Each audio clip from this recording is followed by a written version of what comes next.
In this cruel and fantastical world, where demihumans have been reduced to slavery, Reiner is merely a penniless and ordinary adventurer. By chance, he stumbles into a slave market, intending to find a companion of good quality at a reasonable price, but unexpectedly encounters a catgirl named Nora, who is attempting to escape. Compelled by an inexplicable instinct, Reiner purchases the emaciated Nora with a piece of black bread and his meager savings. Little did he know that, at the instant the transaction was completed, he mysteriously acquired the ability to hear Nora's innermost thoughts. Initially, Nora is wary and devises plans to escape from her new master, which Reiner finds both amusing and infuriating. However, as they spend time together, Nora's thoughts gradually shift. She realizes, this is my long-term meal ticket. I must keep him happy. It dawns on Reiner that this catgirl has begun to see him as her pillar of support. Thus, the two embark on an adventurous journey together. In the eerie depths of the dark forest, Nora's murmurs of fear encourage Reiner to shield her with unwavering resolve in the face of formidable monsters. Her trust in his strength ignites his fighting spirit.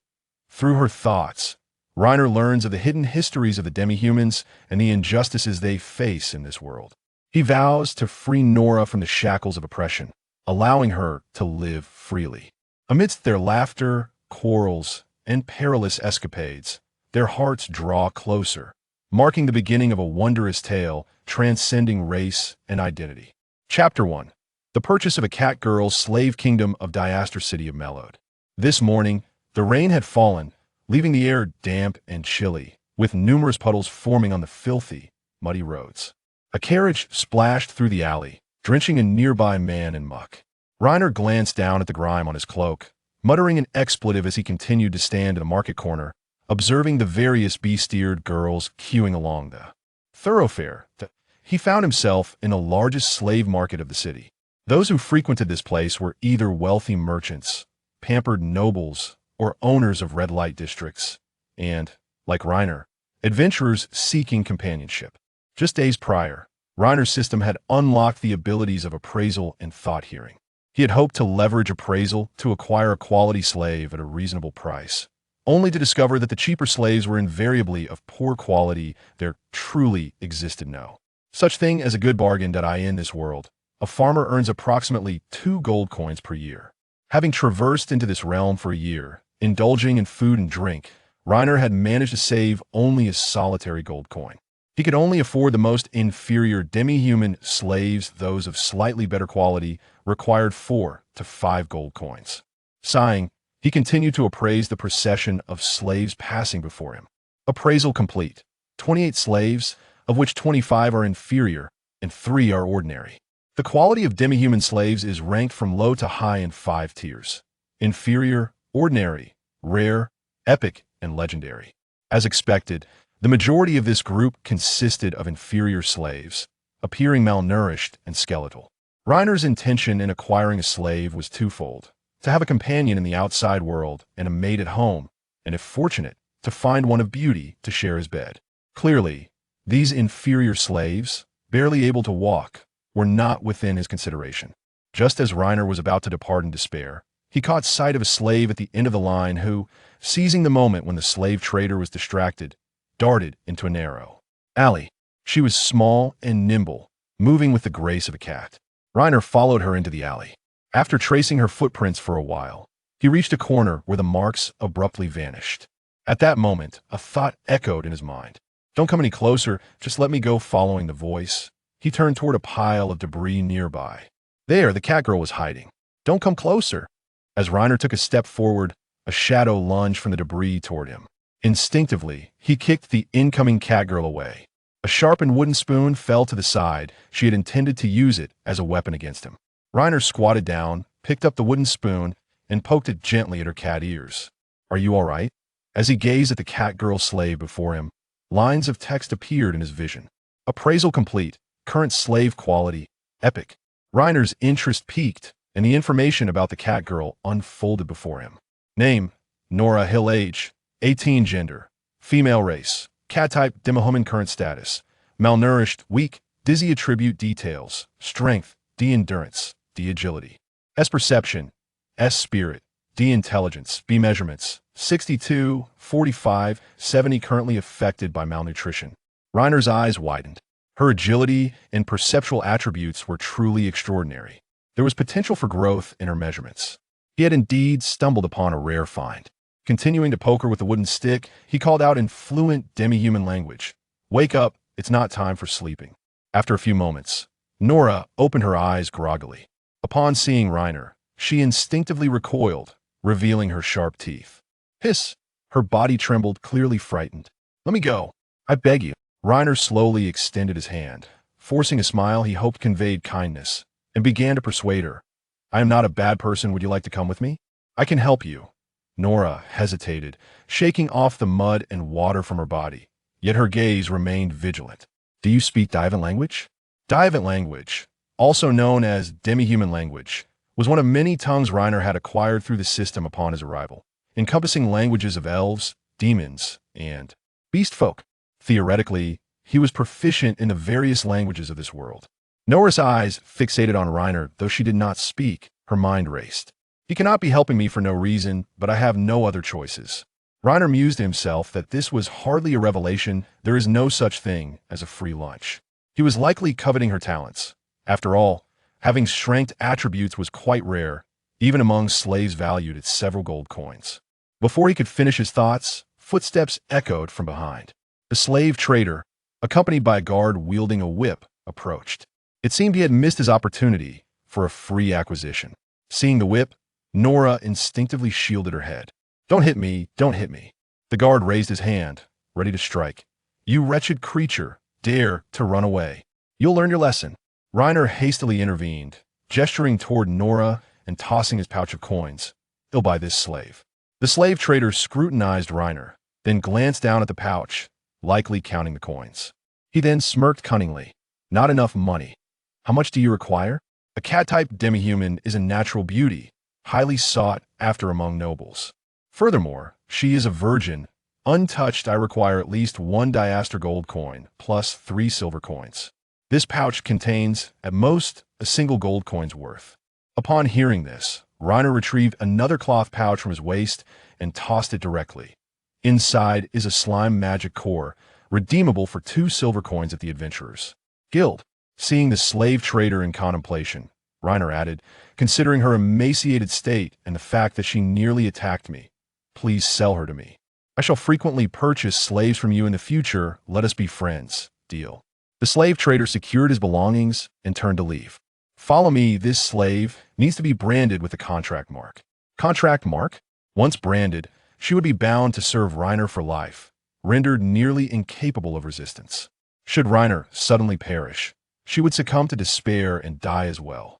They followed the slave trader to a damp, filthy basement. Several slave maids suddenly restrained Nora, causing her to struggle in terror. "Just brand her on the arm." Chapter 2. The Unruly Catgirl Task. Purchase a slave, current status. Completed rewards granted as the words left his lips. 10 silver coins bearing the image of a coyote materialized beside Nora. Reiner collected them. Task updated. Escort Nora to the Adventurers Guild to accept a commission and complete it. Task reward. A vial of holy water for healing. Soon, the blue text gradually faded from his view. Reiner continued to observe the still unconscious Nora. The slave trader had mentioned she would awaken shortly. Yet, she had been lying there for nearly an entire afternoon without a response. He prodded her cheek gently with a small wooden spoon, lifting her hair to scrutinize her face. Though Nora was emaciated and dirty, her features were quite lovely. Her eyebrows resembled stars and moons. Her lashes were long and dense. Her nose was high and exquisite, and though her lips were pale, they retained some fullness. Were she to be cleaned and adorned, she would undoubtedly be beautiful. Just as he was lost in thought, Nora's brows twitched. She slowly opened her eyes, and their gazes met. "Ah!" Nora cried out, pushing Reiner away and retreating to a corner. She resembled a frightened cat, her fur bristling. "Stay away from me. Calm down, this is my home. You're safe now." Nora cautiously surveyed her surroundings. Seeing that Reiner had no intention of advancing, she extended her delicate tongue to lick the contract mark on her arm. "Everything is over." Tears silently fell from Nora's eyes. Noticing this, Reiner spoke softly in the language of the demihumans. Do not worry, I will treat you well. Nora lowered her head, remaining silent. Yet, her stomach spoke for her. Grr. She was hungry. The greedy slave trader would not allow her to eat her fill every day. Judging by her current condition, it seemed she had not eaten properly in several days. Wait here. Reiner went to the kitchen, found a piece of black bread, sliced it, and drizzled some leftover meat broth over it before bringing it out. Nora remained curled up, motionless. Reiner offered the black bread, and only then did Nora lift her head to glance at him. However, she did not reach for it, filled with trepidation. Is this for me? Could he have poisoned it? Ultimately, hunger triumphed over her caution. Nora took a slice of the black bread, cautiously biting into it. Once assured it was safe, she devoured it ravenously. The black bread was dry and hard, with unscrupulous bakers mixing sawdust and chaff into it, posing a choking hazard. Slow down, no one will snatch it from you. Nora nodded, but continued to shove the food into her mouth. In less than 10 minutes, the plate was cleared, yet she still seemed unsatisfied. He wiped the remaining broth from the nearly empty pot with the leftover bread and brought it out once more. Nora again consumed it hungrily, leaving nothing in the wooden bowl. Reiner handed her a cup of water to soothe her throat. Delicious that I wonder when the next meal will be. Reiner rested his chin in his hand, observing her closely, and said softly, as long as you obey, you can have such meals every noon and evening. You haven't eaten in a long time, have you? Nora nodded again. She seemed reticent. Reiner sat across from her and feigned ignorance, asking, What is your name? Nora Hill. Then I shall call you Nora from now on. Yes, master. Reiner appraised her once more and noticed the linen cloth draped over her was covered in dirt. He stepped outside to fetch 2 buckets of water from the small pond. Upon returning, he said to Nora, Take a bath. I am rather fastidious, and your dirtiness is quite bothersome. He retrieved a clean wool blanket from the cupboard and handed it to her. Nora looked at Reiner with a hint of wariness but said nothing. He wants to sleep with me. Pure slander. Who would find interest in a malnourished bag of bones? He preferred voluptuous, aloof women. Reiner replied earnestly, Do not look at me with such filthy eyes. I have no interest in your skeletal frame. I prefer fuller women. Nora remained silent, laboriously dragging the water bucket into a separate stall. Reiner then went to the kitchen to prepare something for himself. So far, he had eaten nothing that day. Only 3 pieces of black bread remained in the basket after purchasing Nora. He had only 10 silver coins left. The currency of this world was not standardized. Each country and race had its own currency, with varying values and purchasing powers, making it both complex and chaotic. Take, for example, the Kingdom of Diaster, where Reiner resided. 1 Diaster gold coin was approximately equivalent to 18 silver coins, while 1 silver coin was worth about 24 copper coins. A piece of black bread roughly cost 2 copper coins. 3 pieces of black bread a day would amount to at least 6 copper coins, and with an extra mouth to feed, he would need a minimum of 12 copper coins each day. 0.10 silver coins, along with miscellaneous expenses, would not last long. He planned to return to the Mellowed Adventurers Guild tomorrow to accept a commission and earn some living expenses. He could also see how Nora's combat capabilities fared once she was well fed. While Reiner was lost in thought, Nora finished her bath. Her hair was damp, and she was wrapped in the wool blanket. Once the dirt was washed from her face, she transformed from an ugly duckling into a swan, her beauty significantly enhanced. At that moment, Nora's inner thoughts drifted to him. Indeed, what Mother taught me was correct. One should not clean themselves too thoroughly, as those who just bathe tend to attract attention. Nora exchanged a glance with Reiner, then touched the wall, smearing dust on her face once more. She had become dirty again. Reiner was taken aback. Let her do as she pleased, as long as she could earn money in the future. As night fell, Reiner lay down on his bed. Meanwhile, Nora continued to curl up in a corner against the wall. The two spent the night beneath the same roof, remaining silent, yet neither fell asleep. Nora feared Reiner might take advantage of the night to act ungentlemanly. Reiner, in turn, was wary that Nora might attempt to harm him while he slept. Although the slave trader had extolled the powers of the contract mark, Reiner remained skeptical, unable to sleep soundly. As dawn broke, Reiner could not help but inquire, You must know you cannot kill me, right? We have a contract. In an instant, Nora's gaze turned fierce. Of course I know. She cursed the slave trader silently in her mind. As Reiner bent down to put on his shoes, a thought entered his mind. Perhaps that I could escape. Looking up, he saw Nora staring intently at the trees beyond the village. Chapter 3. Equipping the catgirl with suitable weapons, it rained during the night, and the air was filled with a faint scent of earth, making the path to mellowed muddy and filthy. Nora walked barefoot ahead, quietly observing her surroundings. From the moment they set out, this fellow appeared outwardly silent and obedient, yet internally his mind was solely preoccupied with thoughts of escape. Reiner could not help but voice his concern. I advise you to abandon any ideas of fleeing. Beyond the city, the forest is rife with monsters, and there are even highwaymen who may ambush you. Being devoured by a monster might be preferable to the fate that awaits if you fall into the hands of a bandit. How does he know what I am thinking? Reiner heard Nora's silent exasperation. This individual had been glancing around like a thief, and anyone with functioning eyes could discern her desire to flee. After a nearly hour-long trek, Reiner arrived at the city of Melid. He guided Nora towards the corner of the city, ultimately halting before a decrepit, ancient tower that exuded an eerie aura. This was the Adventurers' Guild of Melid. As usual, he stepped inside, where a lively atmosphere reigned, filled with adventurers and clients of various backgrounds and statuses. There were despicable rogues, cunning merchants, honest farmers, bounty hunters, mages, knights, nobles, brigands, and courtesans. Essentially, anyone one could imagine could be found here. So many people.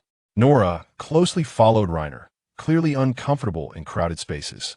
A few petty ruffians noticed her and whistled in her direction. In response, Nora bared her teeth in a snarl. However, if anyone dares to lay hands on you, you can ensure they remember it.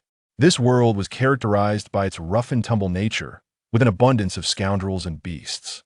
When Reiner first traversed into this realm as a naive university student, he was blissfully unaware of its harsh realities, leading to several unfortunate incidents, though he was fortunate enough to escape with his life. Nora disregarded the ruffians and continued to follow Reiner with her head lowered. At that moment, Reiner caught sight of a girl seated in a corner, their eyes meeting briefly. However, he thought little of it, as his distinct complexion rendered him a focal point on the streets. He and Nora maneuvered through the crowd, where he accepted a quest to eliminate slimes. The task required dispatching 40 slimes, with a reward of 1 silver coin, and the location was conveniently situated just outside the village where he resided. Upon exiting the Adventurers Guild, Nora let out a long sigh of relief. Finally out, Reiner scrutinized her, ultimately focusing on her grimy feet. Nora was missing a pair of shoes. Observing her walking barefoot through muddy puddles was triggering his obsessive tendencies, prompting him to lead her to a shoe shop in the city center.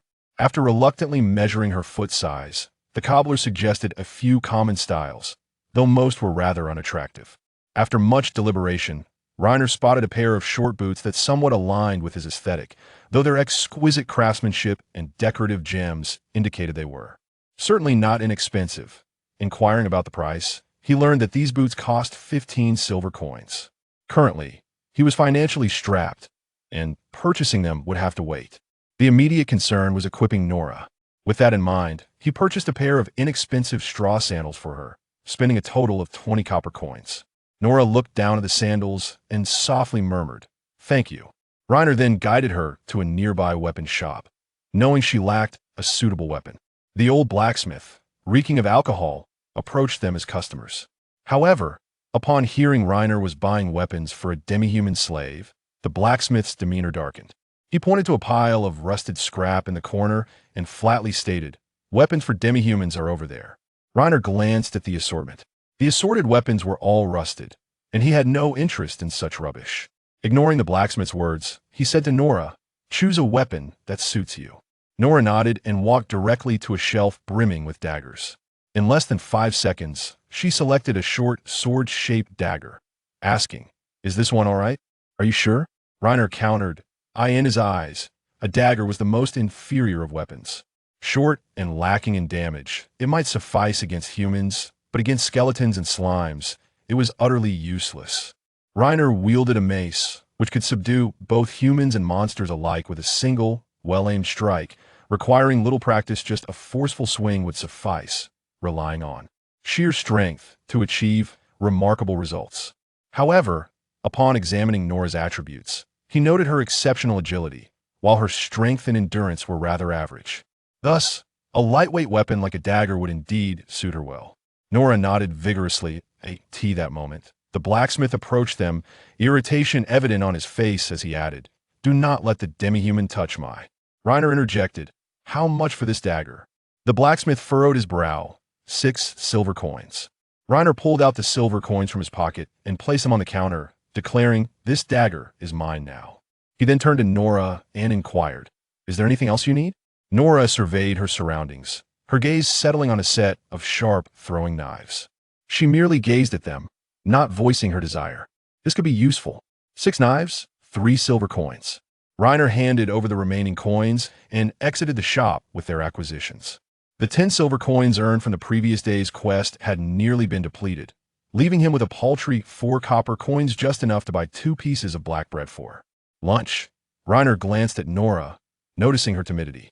After a moment of thought, he said, "Feel free to tell me what you like as long as it is within reason. I can buy it, understood?" He seems quite kind to me, not only providing food and clean clothes, but now buying me shoes and weapons. He truly seems to be a benevolent man. Upon hearing Nora's thoughts, Reiner couldn't help but smile slightly. After all, he was a devoted enthusiast of catgirls, quite different from the uncivilized folk of the West. Furthermore, with Nora's promising attributes, she would undoubtedly become a valuable asset in the future. It was prudent to treat such a top-tier slave with a modicum of favor. The next step was to ensure she willingly toiled for their mutual gain. Chapter 4. The catgirl's first battle. While on their journey, Nora occasionally took out her dagger to toy with. Even without eavesdropping on her thoughts, it was evident that she was exceedingly pleased with this weapon. Observing her tail swaying from side to side, Reiner suddenly felt an irresistible urge to reach out and give it a playful tug.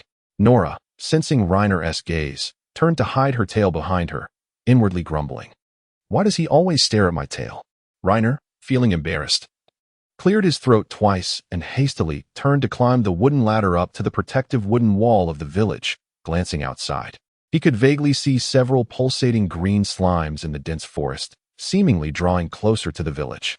Although slimes posed little threat to humans, their sheer numbers could become problematic. If left unchecked, they would not only corrode the wooden wall, but could also ruin crops. The losses incurred over time would rival those caused by bandits. Thus, it was necessary to hire someone to clear them away every few days. Reiner jumped down from the wooden wall and, accompanied by Nora, made his way toward the forest. As they approached the slimes, a foul stench assaulted his nostrils. The nearest slime, with its translucent body, revealed the remains of a partially digested wild rabbit inside. Reiner turned to Nora and asked, "Do you know how to kill a slime?" "My mother taught me that you just need to pierce the shiny gem at its center," Nora replied, nodding as she drew her dagger and approached the slime. The soccer ball-sized slime was easy to dispatch. She accurately struck the core and swiftly eliminated it. Afterwards, she meticulously wiped the goo off her dagger. Reiner stepped forward to pick up the magical core from the gooey mass and stowed it in his waist pouch. "This can be sold. 10 magical cores can be exchanged for 1 diaster copper coin." Nora blinked, seemingly confused.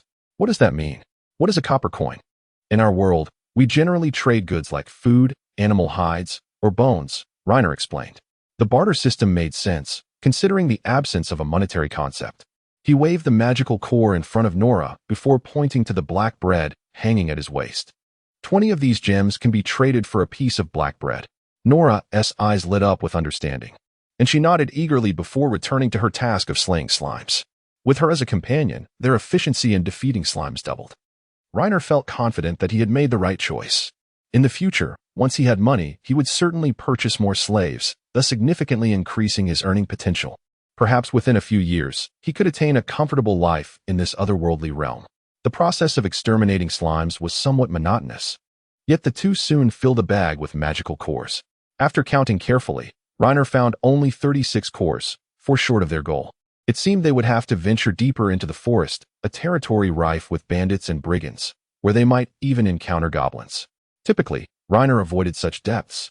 He glanced up at the sun, obscured by clouds, noting it was already noon. He pulled out the black bread.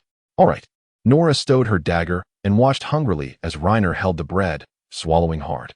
As soon as he handed it to her, she began to devour it voraciously. Though dry and hard enough to be used as a hammer, she managed to consume it with impressive speed. Slow down, don't choke. No one is competing with you, Reiner cautioned. But before he could finish, Nora had already bitten off a sizable chunk and continued to chew enthusiastically. Her biting strength was remarkable. Reiner offered her a water skin filled with liquid, and after she took a hearty gulp, she resumed eating. In less than 5 minutes, she had finished the entire piece of black bread. Reiner cut off a slice to sample, only to find it as unpalatable as ever, salty, sour, and hard to chew. Looking at the bread, he mused, "Once I'm prosperous, I will never eat this again."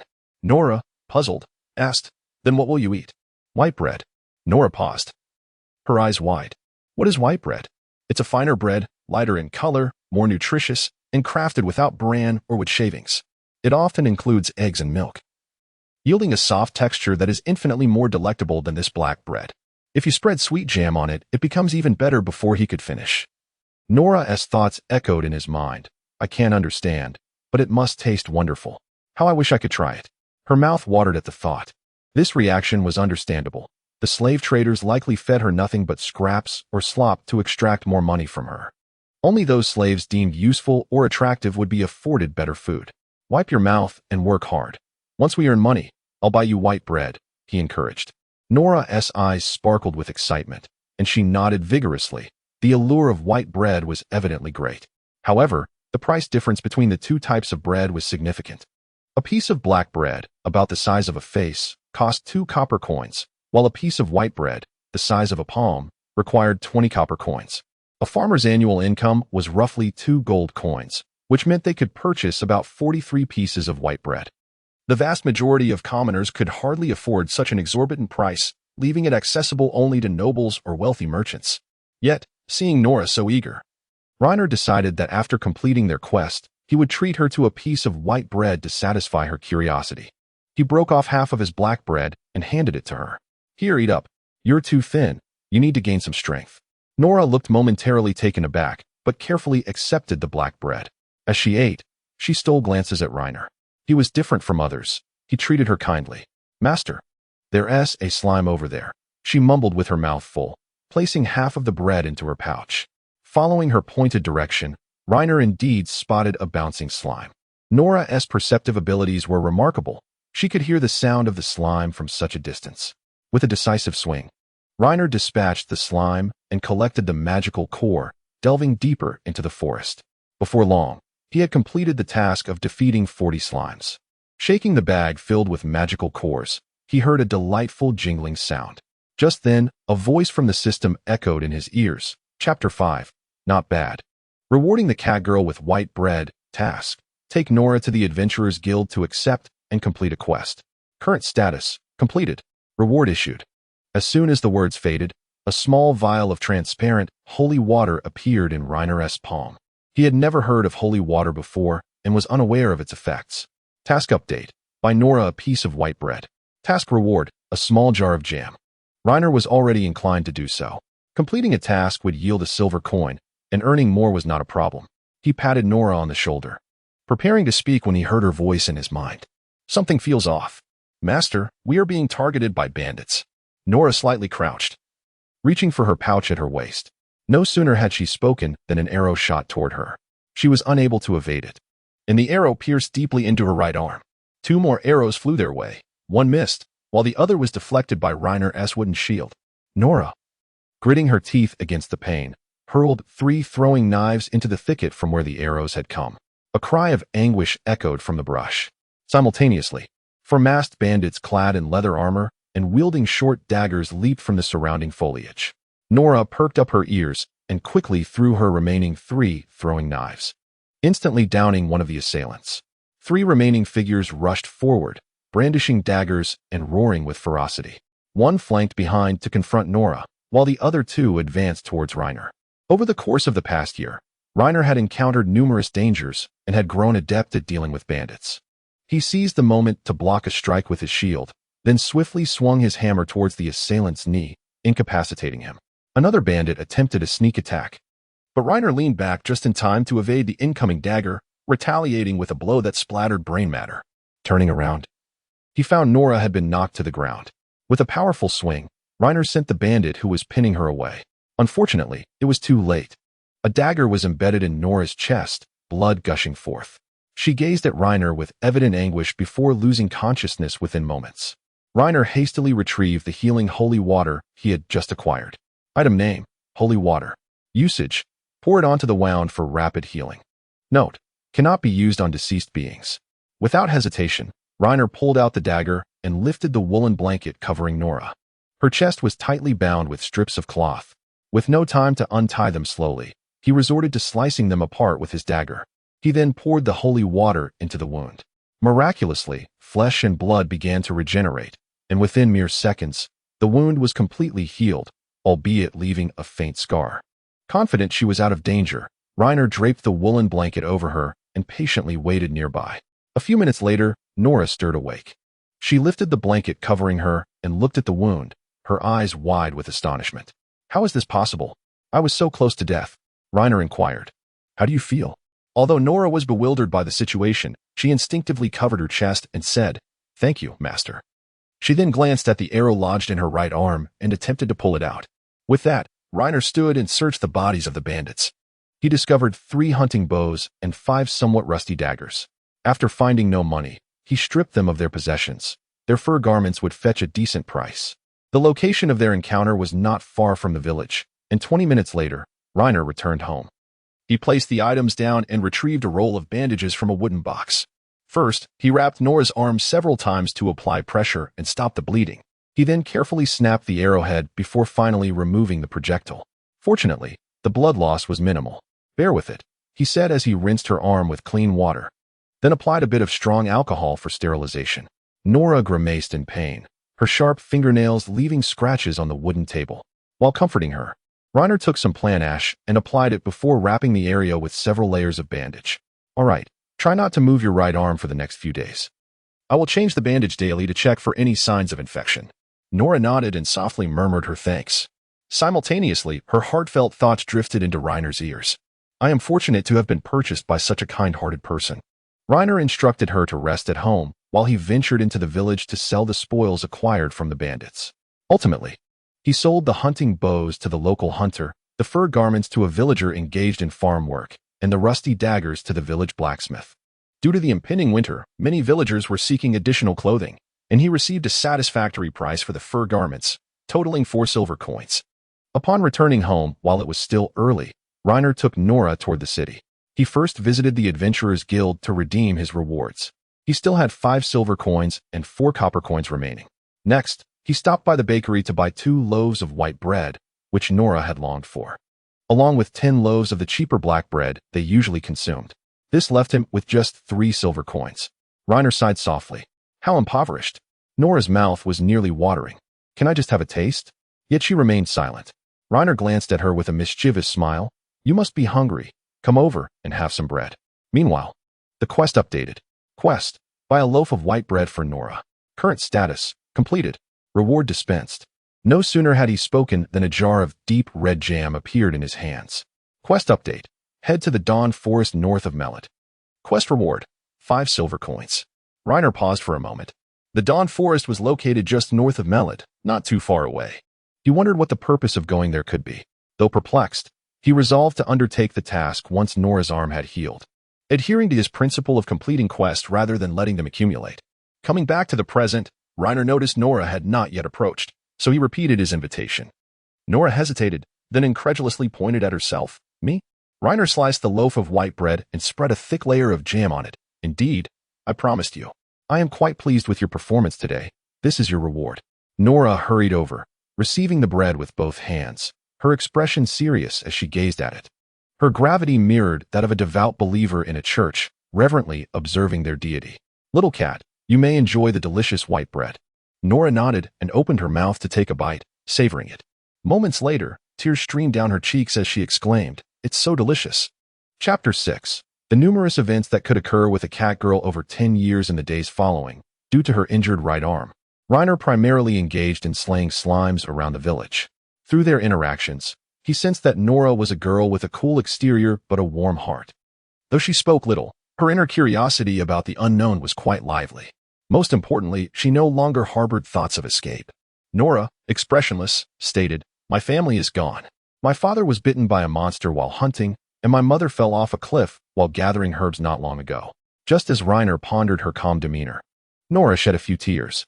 She vigorously wiped them away. I accidentally cried again. I promised my mother I would live on bravely. But you seem different from most humans.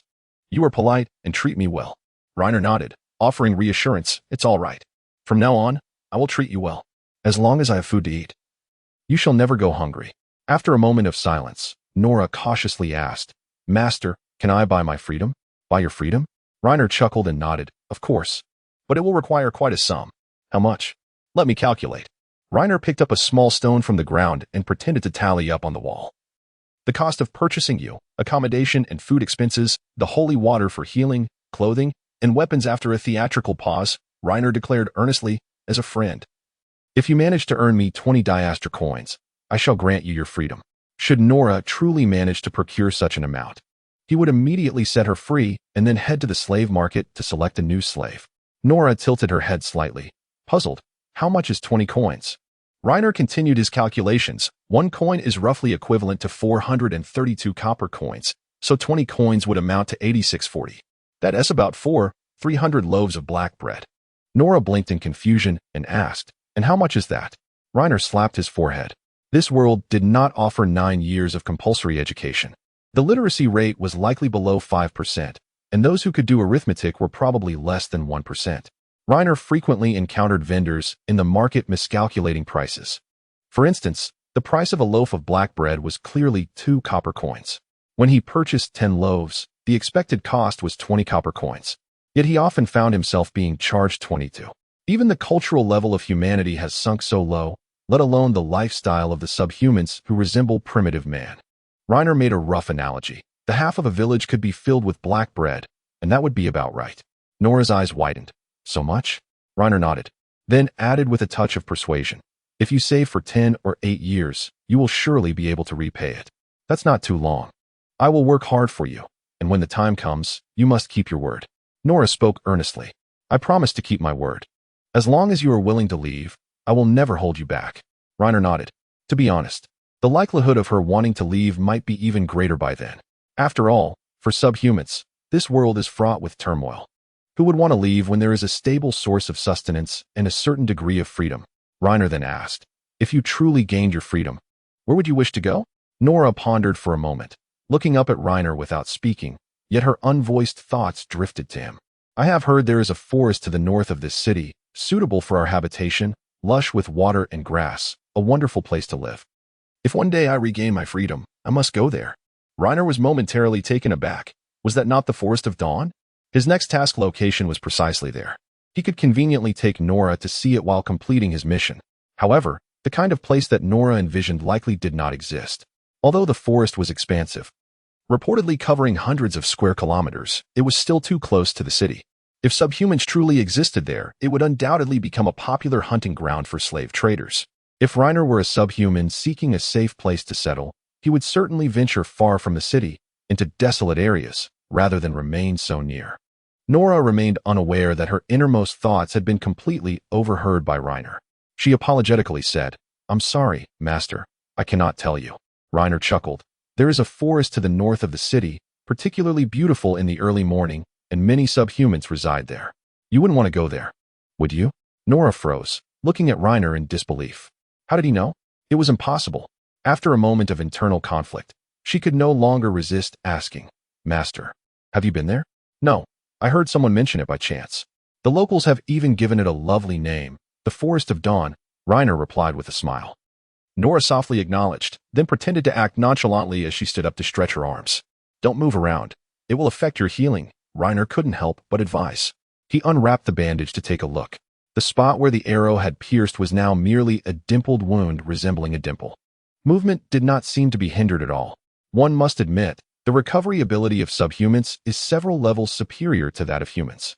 An ordinary person would require a month of rest for such an injury, whereas Nora could move freely after only a few days. If that were the case, they could embark on their task. Then let us set off tomorrow to explore the Forest of Dawn. Nora fell into contemplation before nodding. It would be a good opportunity to gather information. Perhaps that place really is quite splendid, and I could go there directly after gaining my freedom. Reiner sighed inwardly.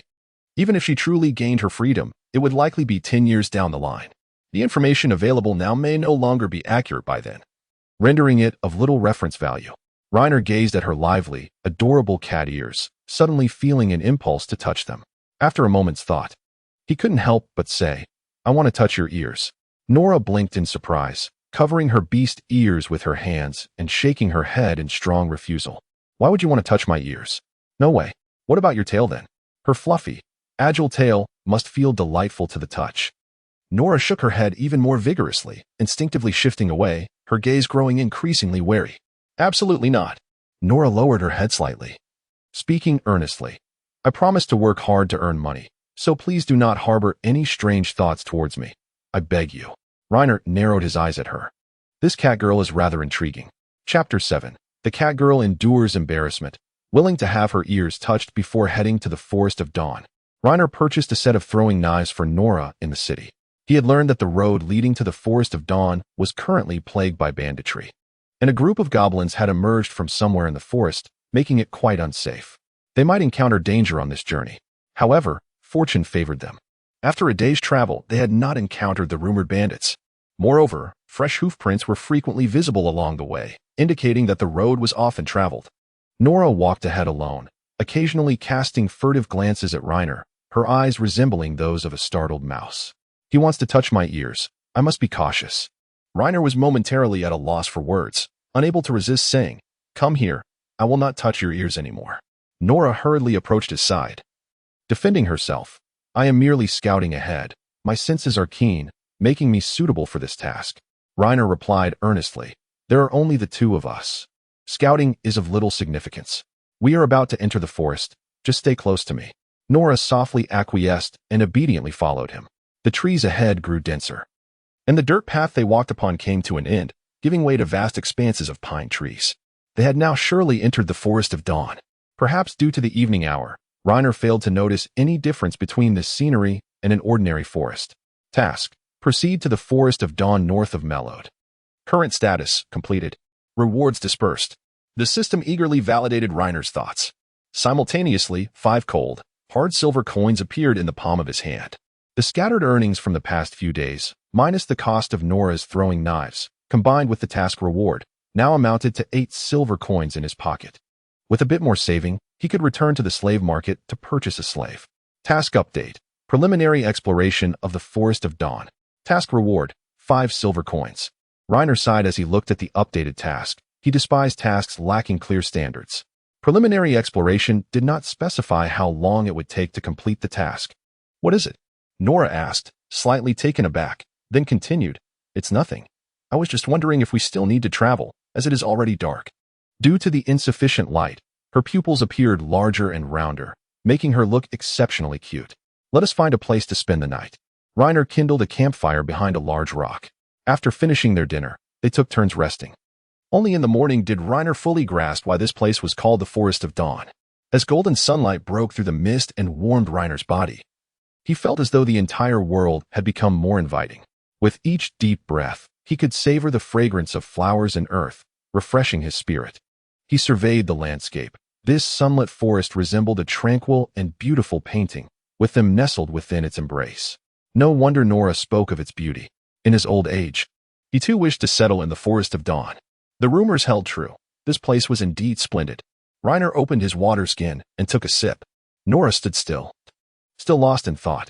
All her thoughts drifted into Reiner's ears. How beautiful, truly beautiful. If my parents were still around, they would surely love this place. Lost in her musings, Nora's ears suddenly drooped. "Let us wander about this forest." Reiner planned to complete the task first. "All right," Nora replied, then dutifully followed behind him. Just then, Reiner heard the sound of horses neighing.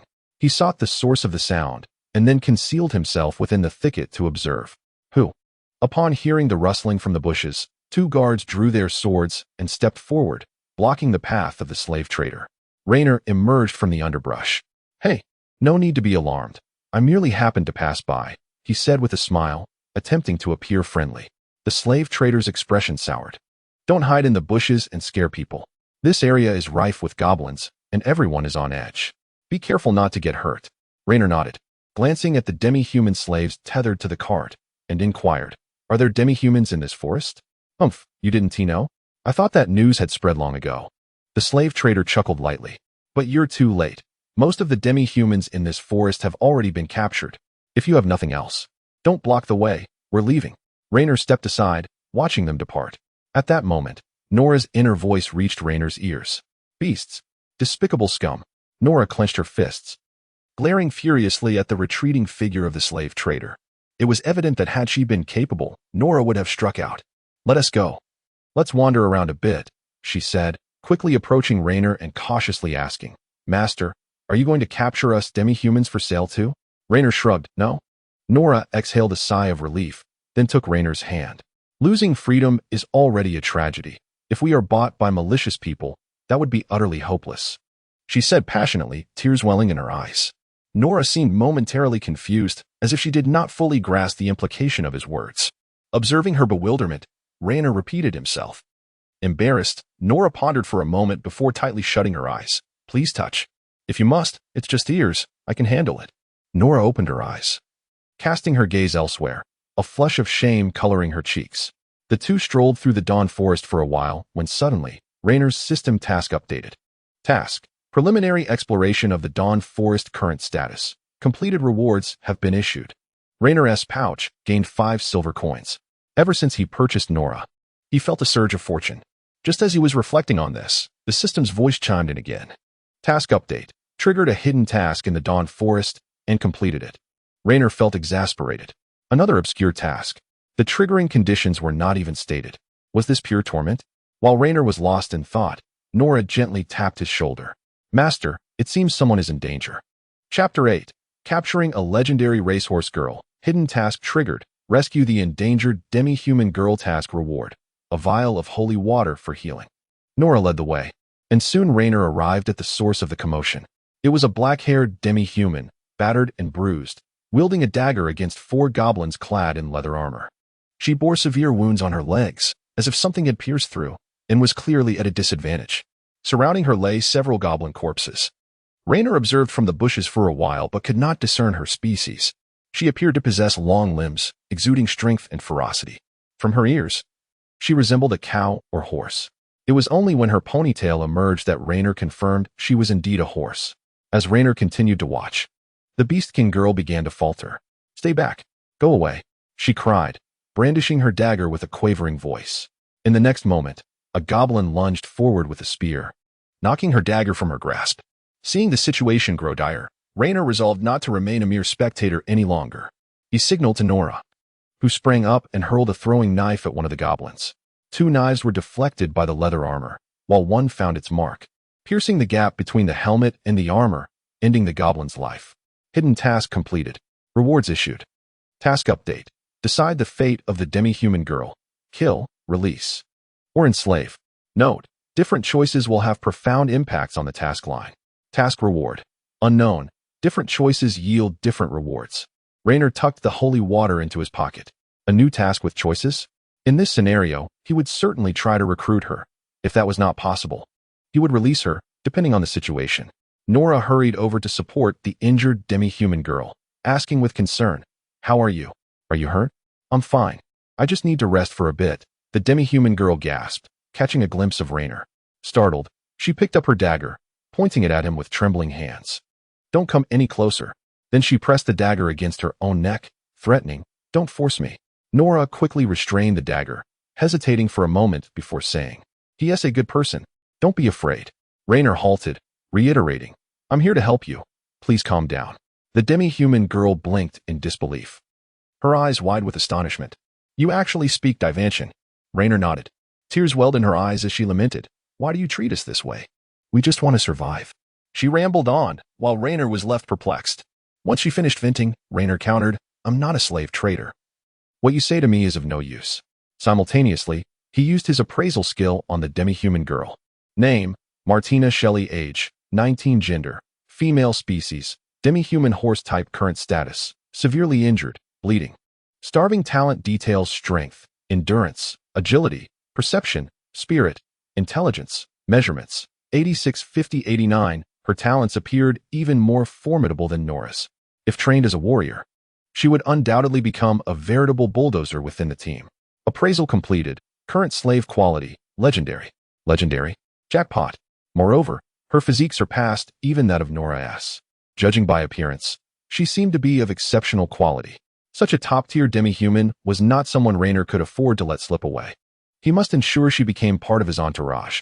Master, master, master. While Rainer was lost in thought, Nora persisted in calling to him. What is it? What should we do next? Martina rubbed her eyes, struggling to stand and wishing to leave. After just 2 steps, she was halted by Nora. You're injured.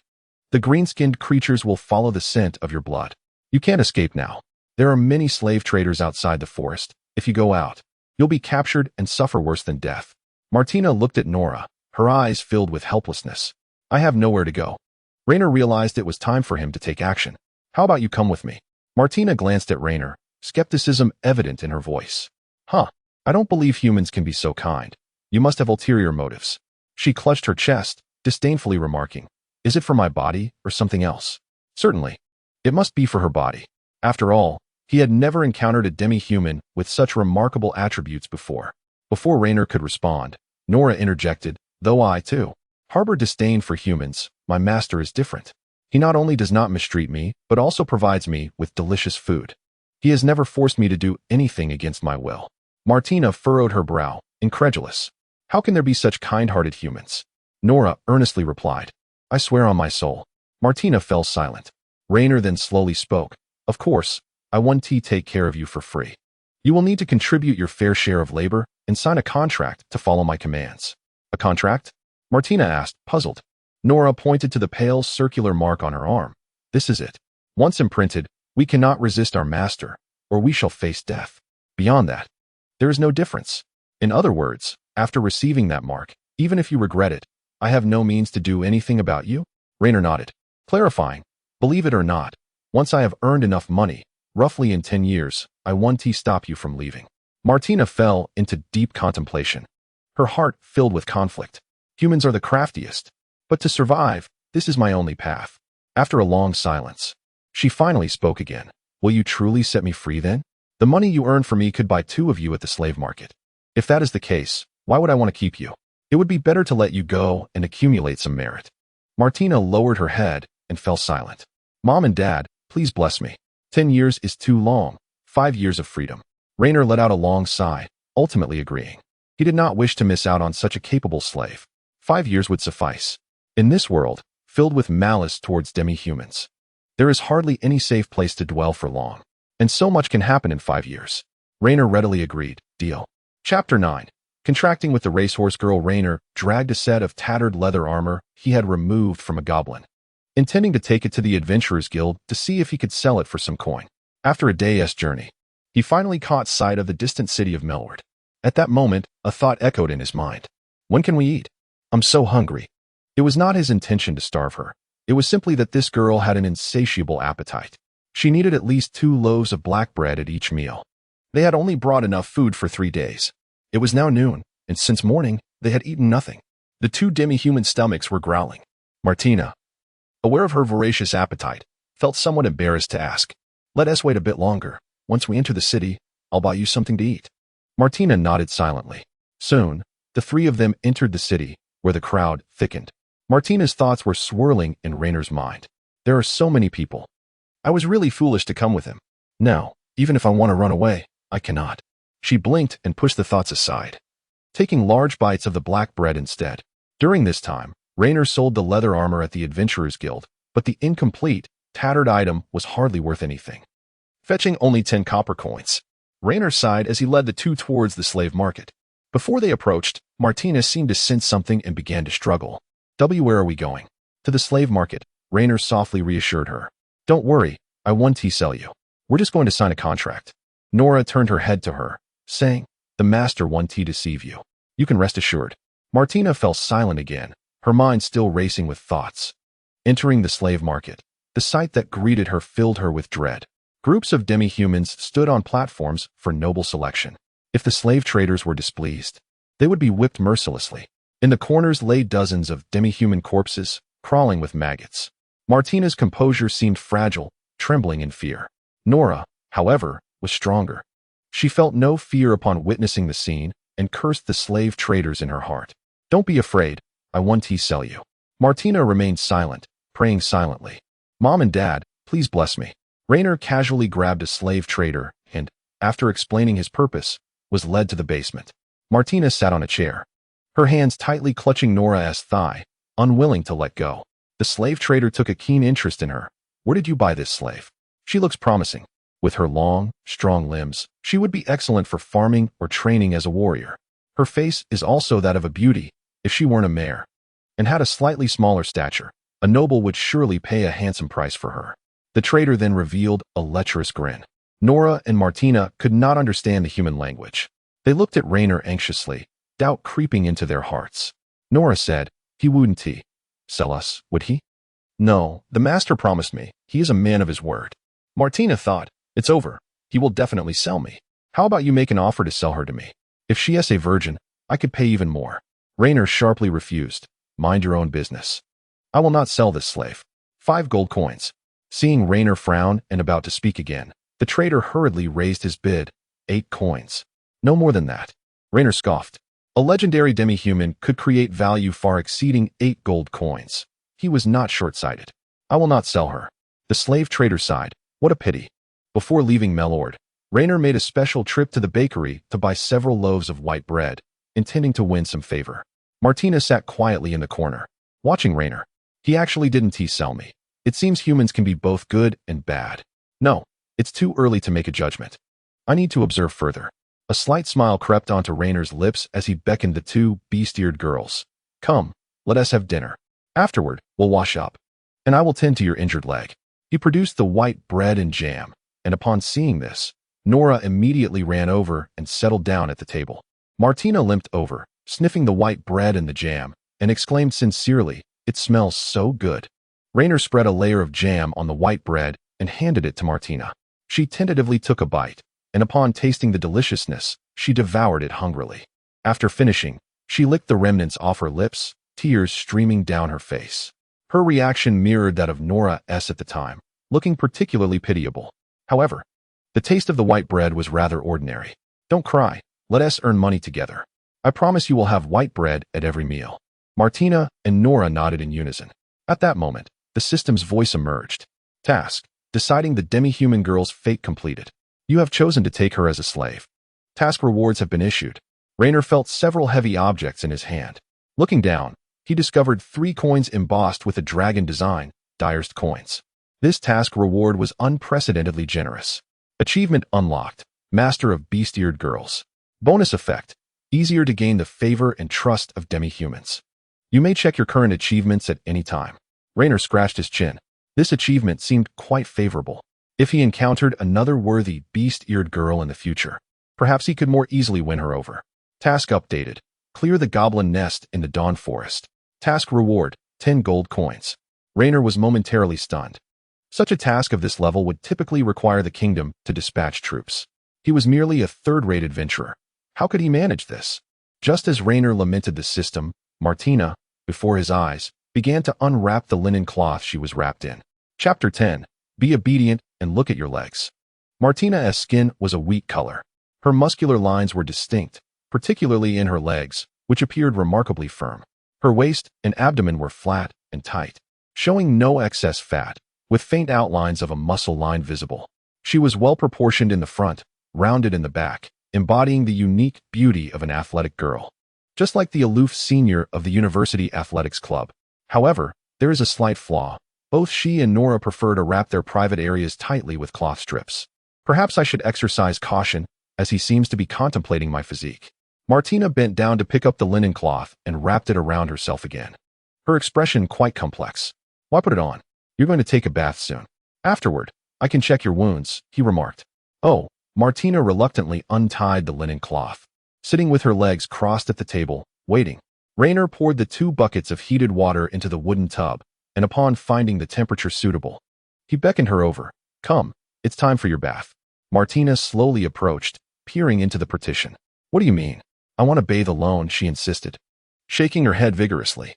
Of course, you'll bathe alone. Rainer pushed her inside and drew the curtain across the partition, continuing, remember to discard those filthy cloth strips. Neglecting hygiene can lead to illness. Clean clothes are at the door. Okay, Martina replied. After a while, she tossed the scraps of cloth out, followed by the sound of running water. Nora, seeing this, stepped forward to collect them and placed them in the wooden bucket at the door. Half an hour later, Martina extended a hand from the partition to retrieve her clothes. After a few more minutes, she finally emerged from the bath. Rainer waved her over. Come, let me see your leg. Martina hesitated for a moment before limping over to Rainer. She was still muttering complaints in her mind about his frivolous demeanor. Rainer, uninterested in her complaints, crouched down to examine her leg injury. The self-healing ability of the demihumans seemed impressively robust. He recalled that when he first saw Martina yesterday, she had a gaping wound on her thigh, but now, he noticed flesh had begun to form and scab over. Perhaps in a few days, she would fully recover. The wound is healing well. Are the demihumans' lives that resilient? Rainer mused as he turned to a box and retrieved a wool blanket, laying it out by the fireplace. This would be Martina's sleeping place for the night.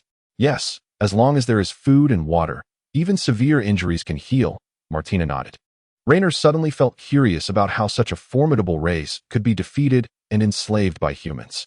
At that moment, Martina patted his shoulder gently and asked, "How should I address you? I don't even know your name." "My name is Rainer. I refuse to be called master," he replied. "Martina Shelley, just call me by my name," she said earnestly, appearing rather sincere. Rainer nodded and pointed to the blanket spread on the ground. "You don't mind sleeping here tonight, do you? Nora will be right beside you." "Not at all. It's quite warm here, but I must be careful tonight. Rainer seems very interested in me," she thought, somewhat perplexed. Rainer sighed, feeling more at ease. As long as Martina could earn money, he was indifferent to her opinions.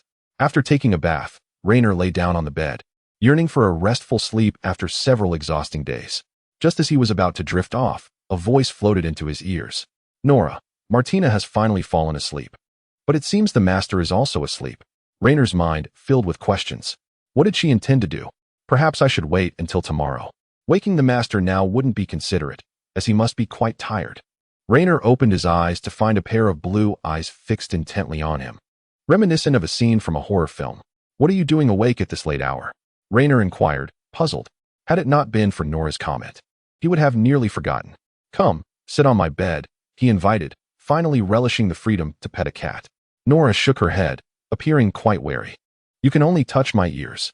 Nothing else. Please don't entertain any strange thoughts, master." "Understood, understood.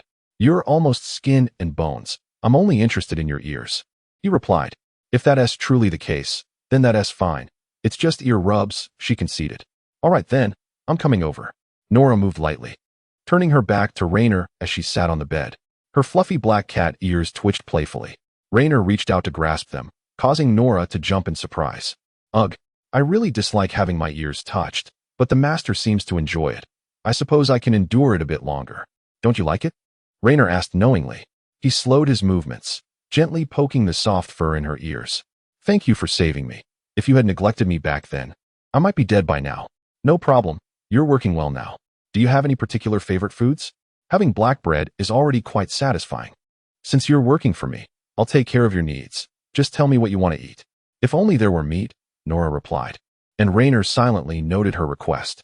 In this world, poultry prices were steep. A whole chicken, duck, or goose cost 3 silver coins, more than 3 times the price of a quality loaf of white bread. Meanwhile, livestock like pigs, cows, and sheep were even pricier, with a pound of meat nearing 3 silver coins. Affording it was beyond the means of ordinary families. However, Nora, being a cat demi-human, had a natural inclination towards meat. Merely subsisting on black bread was inadequate. Yet, she was polite, her words contrasting with her true desires. "Thank you, master. I'm already quite content with my current life." Rainer, noticing her lack of honesty, playfully scratched her ear as a form of punishment. The following day, he planned to venture into town to buy a set of equipment for Martina and procure some meat for Nora to supplement her diet. Chapter 11. Purchasing a fine sword for Martina early in the morning, Rainer took 2 demi-humans to Melod's weapon shop to select weapons. Since they were preparing to fight goblins, it was essential to equip Martina with a suitable weapon. The demi-humans seemed to possess an inexplicable fondness for weapons. Upon entering the shop, she squatted in front of the shelves, examining the various options. However, after a lengthy search, she failed to find a weapon that suited her. "How's it going? Have you made your selection?" Rainer inquired. He took a sword, attempting to wield it a few times, but found the two-handed sword too heavy and cumbersome. Observing the muscle on Martina's arms, he noted that although her biceps were not larger than his, she could unleash a terrifying strength.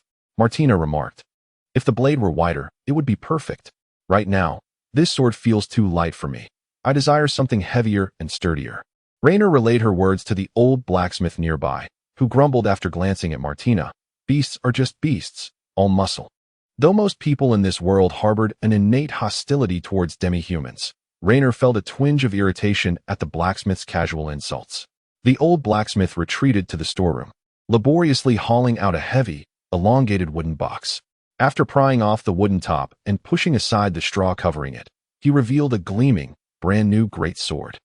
The blade was particularly wide, and depending on the angle, it reflected various hues of light. "I thought this old fellow would spend his life in the storeroom," Rainer mused. The blacksmith scratched his ear. Martina bent down, lifting the sword effortlessly with one hand, as if it weighed nothing. She swung it casually, producing a chilling whoosh that sent shivers down one's spine. "This is the finest weapon I have ever encountered. Not only does it feel excellent, but it is exceptionally sturdy," Martina exclaimed in admiration. The blacksmith queried, "What is this beast saying?" Rainer translated her words for him. The beast proved to be quite discerning, informing her that this sword was forged from top-quality steel and mithril, a bane to all malevolence. "It represents the pinnacle of my life's work. There exists no armor it cannot sever, nor fiend it cannot slay." To my astonishment, the most ardent admirer of this weapon turned out to be a mere demi-human. "I swear, this is undoubtedly the finest two-handed sword in the entire city." The old blacksmith rambled on endlessly, nearly causing Rainer's ears to callous over. He offered a brief translation to Martina. "The old man claims this is an excellent sword." Then, turning to the blacksmith, he inquired, "How much?" Rainer found himself momentarily at a loss for words. Although he had prepared for the blacksmith to demand a high price, considering iron was still quite scarce in this era, especially with the inclusion of the demon-repelling mithril, a premier forging material so costly that even the kingdom's elite knights could scarcely afford it. At that moment, the system's voice chimed in. "Please, host, manage your finances wisely, directing funds toward essential matters." The blacksmith continued, asserting that the materials and craftsmanship of this sword were of the highest caliber, fully justifying its price. Rainer sighed. Its cost would require a farmer to forego food and drink for at least 7 years to amass. A glimmer of shrewdness flashed in the old blacksmith's eyes. "You are an adventurer, I presume?" Rainer nodded. "How about we strike a deal?" Rainer eyed him warily. "What do you propose?" The blacksmith hurried to the counter, retrieving a tattered map from the cabinet. He pointed to a desolate area west of Mellowed City, whispering, "A band of robbers is concealed in this region, led by a scoundrel named Reinhardt. If you can capture him and bring him to me, I shall grant you that sword." With that, the blacksmith handed over a portrait of Reinhardt, a bearded man with a scarred face and one eye gouged out, a classic visage of a villain. Rainer tucked the portrait away. "Do you have any personal vendetta against him?" The blacksmith clenched his aged fists, fury evident in his voice. "He murdered my only son. Why not hire a bounty hunter?" "I did, but have found nothing in months." The blacksmith shook his head. Rainer pondered for a moment before asking, "How many of them are there?" The blacksmith shrugged. "A few, or perhaps a dozen. Who can say? Alive, preferably. Ideally alive. If dead, you must bring me his head." The blacksmith's gaze turned cold. Rainer nodded. "I shall give it a try, but do not harbor too much hope." Rainer decided to set the main quest aside for now and undertake a side mission, as the reward offered by the blacksmith appeared to be even more generous than that of the system. Approaching the rack, he instructed Martina to select another two-handed sword, then retrieved a gold coin from his pocket and handed it to the blacksmith. Noticing Martina effortlessly wielding the sword with her right hand, Rainer felt something was amiss. "Shouldn't your left hand wield a shield?" Martina contemplated for a moment before gently nodding. After equipping Martina, Rainer turned his attention to Nora, who was crouched in front of the shelf, meticulously selecting throwing knives. Their eyes met. "Should I speak up to my master? These throwing knives look rather impressive. Just say what you need. Don't be shy." Nora scratched her face and whispered, "I wish to purchase more throwing knives." Rainer placed 6 silver coins on the table and then took 2 sets of throwing knives, slipping them into her pouch. Now, only 2 gold coins and some scattered copper coins remained in his possession. Rainer then visited the armor shop to customize leather light armor for the 3 of them. The craftsman glanced at Rainer, unable to resist teasing. In all my years in this trade, this is the first time I've seen someone buy armor for their slaves. Especially for a female slave. After taking measurements, it would take 3 days to complete the order. Reflecting on this, Reiner turned to Martina. How is your leg? It seems to have healed sufficiently. She can hop and skip along the way. Nearly recovered, Martina replied with a stoic expression. Reiner nodded. Then later, demonstrate your abilities. Chapter 12. Taking the robber to claim the bounty-mellowed city is not large, with only a small gate on the eastern side. After exiting the city, Reiner circled the city walls before reaching the wilderness located to the west. The area was overgrown with weeds taller than a person, devoid of any decent path. A bandit camp typically has lookout sentinels. They might detect us before we even approach. Nora nodded, drawing her dagger and disappearing into the thicket. Martina looked at Reiner. Puzzled, what about us? We wait. Judging from her talent panel, Nora was undoubtedly the most suited for scouting among them. If both of them accompanied him, they might inadvertently hinder his efforts. She had a few green leaves stuck in her hair. I searched the surroundings thoroughly and found no trace of others. The bandits may be hiding in the woods ahead. Very well, you lead the way. Reiner followed Nora into the underbrush. After walking several hundred meters, Nora suddenly halted. Someone is approaching. Her ears perked up, having heard unusual sounds. Should I capture him? He doesn't understand demi-human language. In his panic, he may resist. Just follow my lead. Reiner took a deep breath and began an impromptu lesson in the language of Diaster. Be quiet. I have a matter for you. Follow me. Nora repeated it perfectly. Though with a slight accent, understanding the meaning was not difficult. If he resists, just kill him. Understood. Nora slipped away again. Soon, the underbrush nearby rustled. It's all right. The trio continued moving through the foliage. They had not gone far when Nora stopped once more. Reiner signaled her, and she immediately understood, slipping out. He saw several individuals. Faces filled with terror, kneeling and begging. Don't hurt me. I will tell you everything. This man was bald, with only eyebrows on his face, and he was not Reinhardt.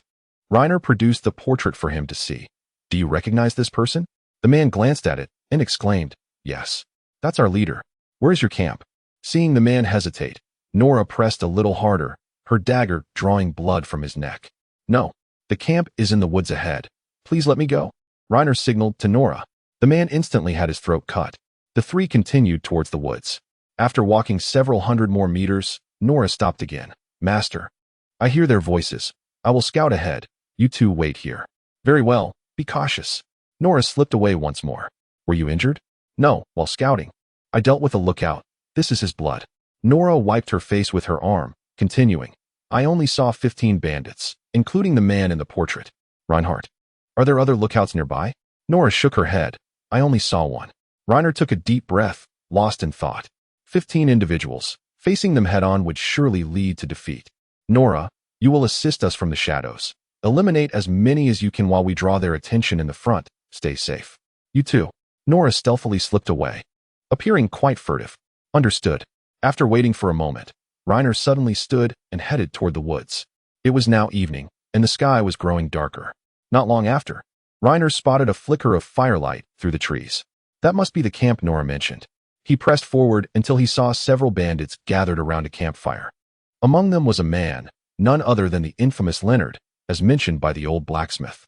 Leonard spotted Lena, but perhaps due to the inadequacy of the light, he failed to discern her features. Who? Lena feigned trepidation, lowering her voice. I seem to have lost my way. Could you kindly direct me to Melord? Leonard drew a dagger from his waist and approached with several bandits, a malicious grin stretching across his face. Lost your way. Lena quickly retreated a few steps, raising her round shield defensively. I mean no harm. I merely seek directions. Leonard remained silent, his gaze fixated on Martina. Melord is not far from here. Just continue eastward, he said, stepping closer and placing a hand on Lena's shoulder. At that moment, a scream pierced the camp. Seizing the opportunity, Lena swung her shield and struck Leonard on the back of the head, rendering him unconscious. Martina brandished her great sword, the sound of the wind whistling as the two foremost bandits fell without uttering a cry. The remaining 3 bandits, realizing the peril too late, met a swift demise as Martina dispatched them with ease. Nora then emerged from the camp, reporting, Master, I have dealt with everything on my end. So have we. Lena replied. Noticing Leonard sprawled on the ground, Martina raised her sword again, ready to strike. Stop. We can't kill him, Lena interjected hastily. Why not? Isn't he a bandit? He is their leader. He holds value alive, far more than dead. Martina, somewhat understanding, nodded. Lena retrieved some rope and bound Leonard tightly. They then rummaged through the camp, discovering that the bandits were not particularly wealthy, managing to gather only a handful of copper coins after an extensive search.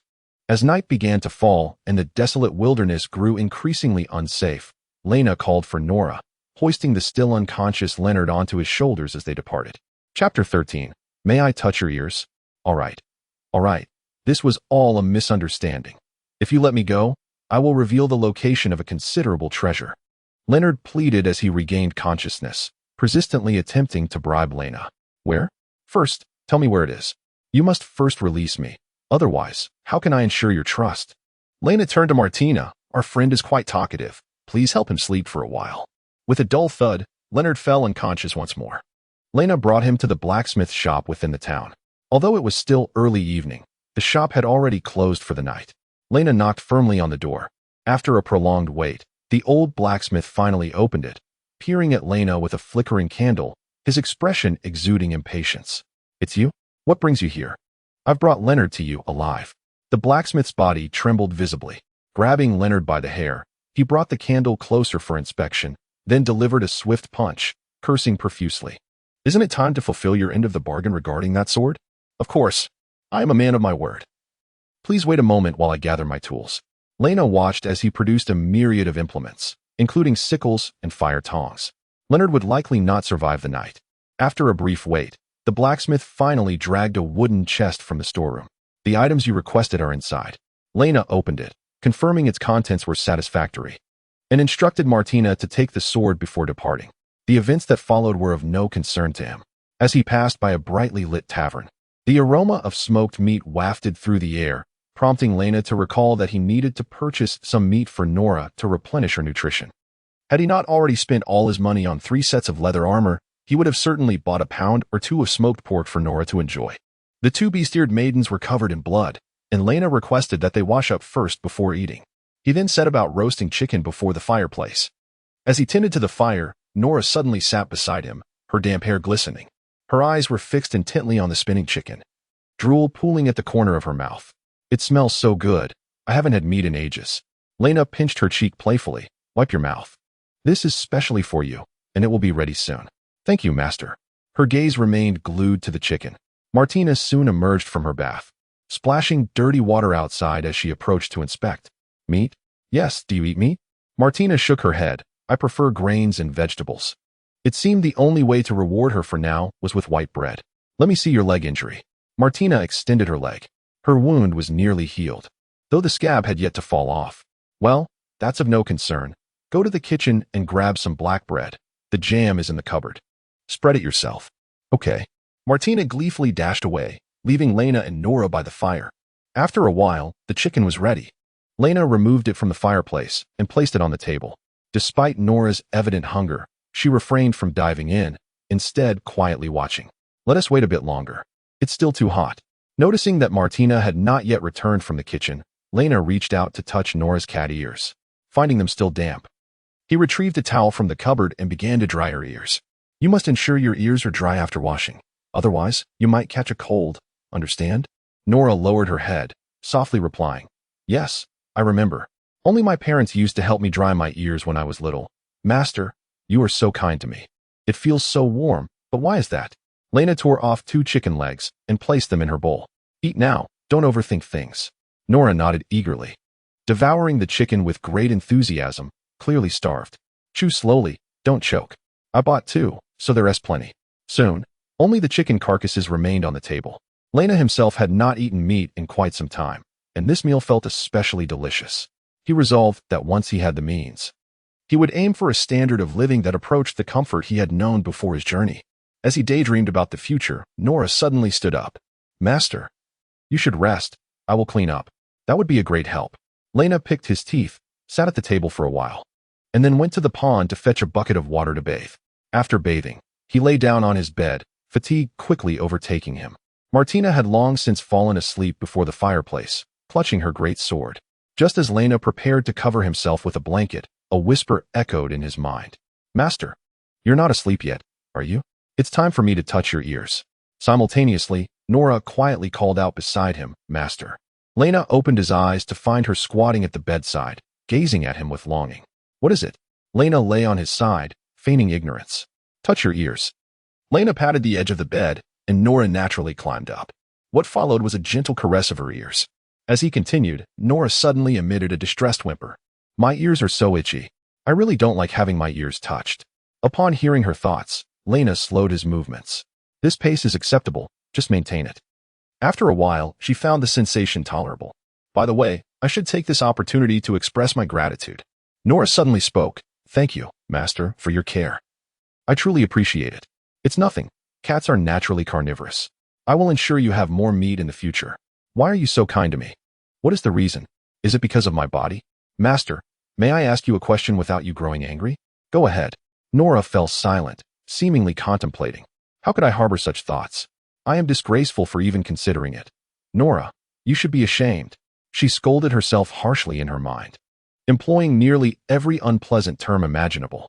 What a delightful contrast it was. Reiner observed her swaying cat tail, and an unexpected thought crossed his mind. He asked with utmost seriousness, Nora, may I touch your tail? Huh. Chapter 14. The female adventurer. After 3 days at home, Martina's leg had healed, leaving behind a small white scar after the scab had fallen off. Today marked the day they would set off to the Dawn Forest to hunt goblins. They were currently at Melad's armory to collect the leather armor Reiner had custom-ordered 3 days prior. This armor offered limited protection, covering only the chest, forearms, and thighs. But it excelled in being lightweight and affordable, costing merely 2 gold coins for 3 sets. In contrast, chainmail would likely cost 3 or 4 coins just for 1 piece. Not to mention the exorbitant prices of plate armor, which would make even a dog shake its head in disbelief. How does the chest piece fit? If it feels tight, do let me know. Nora was fine. Her size was not particularly large, and she had no concerns on that front. Martina, however, faced a different predicament. Her figure was rather ample, and any tightness would be quite uncomfortable. It's perfect for me. It fits just right. Reiner nodded in satisfaction at their remarks and subsequently departed from the armory. As they passed through the square, Reiner spotted Reynard hanging lifelessly from the gallows. His death was gruesome, with both hands and feet severed. Meanwhile, the old blacksmith cheerfully engaged passers-by beneath the execution platform. Martina noticed the blacksmith as well and poked Reiner with her finger. What's wrong? She pointed to the 2-handed sword slung across her back and asked, Reiner, how much is this sword? I'll pay you back. 15 gold coins. How much is that? Martina blinked in confusion. Like Nora, she was completely illiterate and had little grasp of numbers. Reiner solemnly replied, in our village, we could fill our bellies with black bread for that amount. He resolved that in due time, he must teach the 2 beast-eared girls to read and do arithmetic. Otherwise, communication at times would be exceedingly challenging. At that thought, Reiner glanced at Nora. Their eyes met, and she quickly averted her gaze, appearing flustered. Since that night when Reiner had suggested touching her tail, she had become particularly conflicted, her mind often wandering to disarrayed thoughts. Observing this, Reiner reached out to stroke her cat ears. Perhaps due to the frequent contact lately, she had grown accustomed to it. And now she showed no resistance to having her ears touched. Occasionally, she even leaned in to invite his touch. How ticklish. Let us save this for later. When Martina isn't watching, Reiner glanced at Martina, who was indeed watching with wide eyes, intrigued by the 2 of them. They exchanged gazes for a moment. What are you staring at? I won't let anyone touch my ears. Reiner had no interest in touching her ears anyway. He had previously observed that the outer side of her ears was covered in a layer of smooth, short fur, while the inner part was lined with warm, fluffy hair. The tactile sensation would undoubtedly be inferior to that of Nora's. Indeed, the catgirl is far more interesting. Martina spends her days either thinking about food or sleep. Reiner recalled their first encounter with Martina, as she had been engaged in combat with a goblin. You seem more experienced. Are these goblins easy to handle? Martina shook her head vigorously. Not at all. Although they may appear short and thin, they are cunning and full of tricks. When faced with a formidable foe, they will beg for mercy only to launch a surprise attack when least expected, and they are adept at setting traps. We must remain vigilant. Reiner's primary purpose for this expedition was to assess the situation. If the danger proved too great, he would retreat and reconsider his plans for the future. Do you know the precise location of their lair? Martina shook her head. I don't know. I heard rumors of goblins attacking nearby. I encountered you shortly after arriving here. Then we shall search slowly. Nora's scouting skills are exceptional. If we truly wish to find it, it should not pose much difficulty. At that moment, Nora, walking ahead, perked up her ears. Master, there are people ahead. Robbers? Reiner brandished his mace, and Martina unsheathed her great sword. Nora shook her head. It doesn't seem like it. The trio continued forward until Reiner spotted over 20 middle-aged men, each armed with various weapons, forming a long line, led by 2 knights making their way towards the Dawn Forest. Among them was a female adventurer, seemingly the only woman in the group. Simultaneously, the female adventurer noticed Reiner, scrutinizing him before cheerfully saying, "Are you Mr. Reiner? You know me?" Reiner surveyed her from head to toe. The golden-haired, blue-eyed maiden donned a dark brown corseted gown, appearing to be around 17 or 18 years of age. She clearly possessed a good education, exuding grace and articulating herself with considerable poise. She could very well be the daughter of a fallen noble. Reiner had seen her a few times at the Adventurers Guild while accepting quests, but had never engaged in conversation. He nodded, for he hailed from the distant east, a descendant of the Yin Wang lineage. The female adventurer smiled and inquired, "Are you here to hunt goblins?" Reiner nodded, glancing at the band of adventurers, suddenly feeling apprehensive that the task might be snatched away from him. Rest assured, as long as the goblin lair is cleared, the task will be completed, and it will not be taken from you. However, certain achievements may not be activated. That's a relief. I have no obsession with collecting achievements. If I miss a few inconsequential ones, so be it. And you all as well? Reiner countered. Yes, a few days ago, a slave trader was killed by goblins here, prompting the Lord to issue a bounty for goblin extermination, with only 20 slots available. I am one of them. What is the reward? Quite generous. If successful, each person will receive 10 silver coins. She smiled, then extended her hand to Reiner. You probably don't know my name yet. I am Juni's Beck. After a moment of contemplation, Reiner extended his hand in return. Just call me Reiner. Juni's glanced at Nora and Martina, seemingly particularly interested in the 2 demihumans. After observing them for a moment, she turned back to Reiner and asked, "Are these your slaves?" "Yes. Their eyes are so clear. You must treat them well." A slight smile curled at the corners of Reiner's mouth. He regarded the 2 beast-eared girls as his own, so they naturally differed from those slaves with bleak futures. After idly chatting with Juni's for a while, she was suddenly called to the front of the line. Reiner quietly followed at the back of the group. At that moment, Nora's voice echoed in Reiner's ears. "She is truly beautiful. She must be the master's woman." Chapter 15. I can see 5 colors. By the time the group reached the Dawn Forest, night had fallen. The adventurer team set up 2 campfires in the woods, gathering around to chat and boast, creating a lively atmosphere. Reiner, however, leaned against a tree at the back, enjoying a piece of black bread with the 2 beast-eared girls. He found it difficult to relate to the rugged old men, preferring the serenity of solitude. Most importantly, neither Nora nor Martina enjoyed crowded places. After finishing their meal, the 3 sat beneath the tree to rest. Martina appeared weary, but the presence of so many humans nearby made her reluctant to sleep soundly. "If you're tired, you can sleep. You need not worry about anyone harming you." Martina nodded and leaned her head against Nora's shoulder, closing her eyes. At that moment, a knight accompanied by his retinue approached. He appeared very young, no older than 20.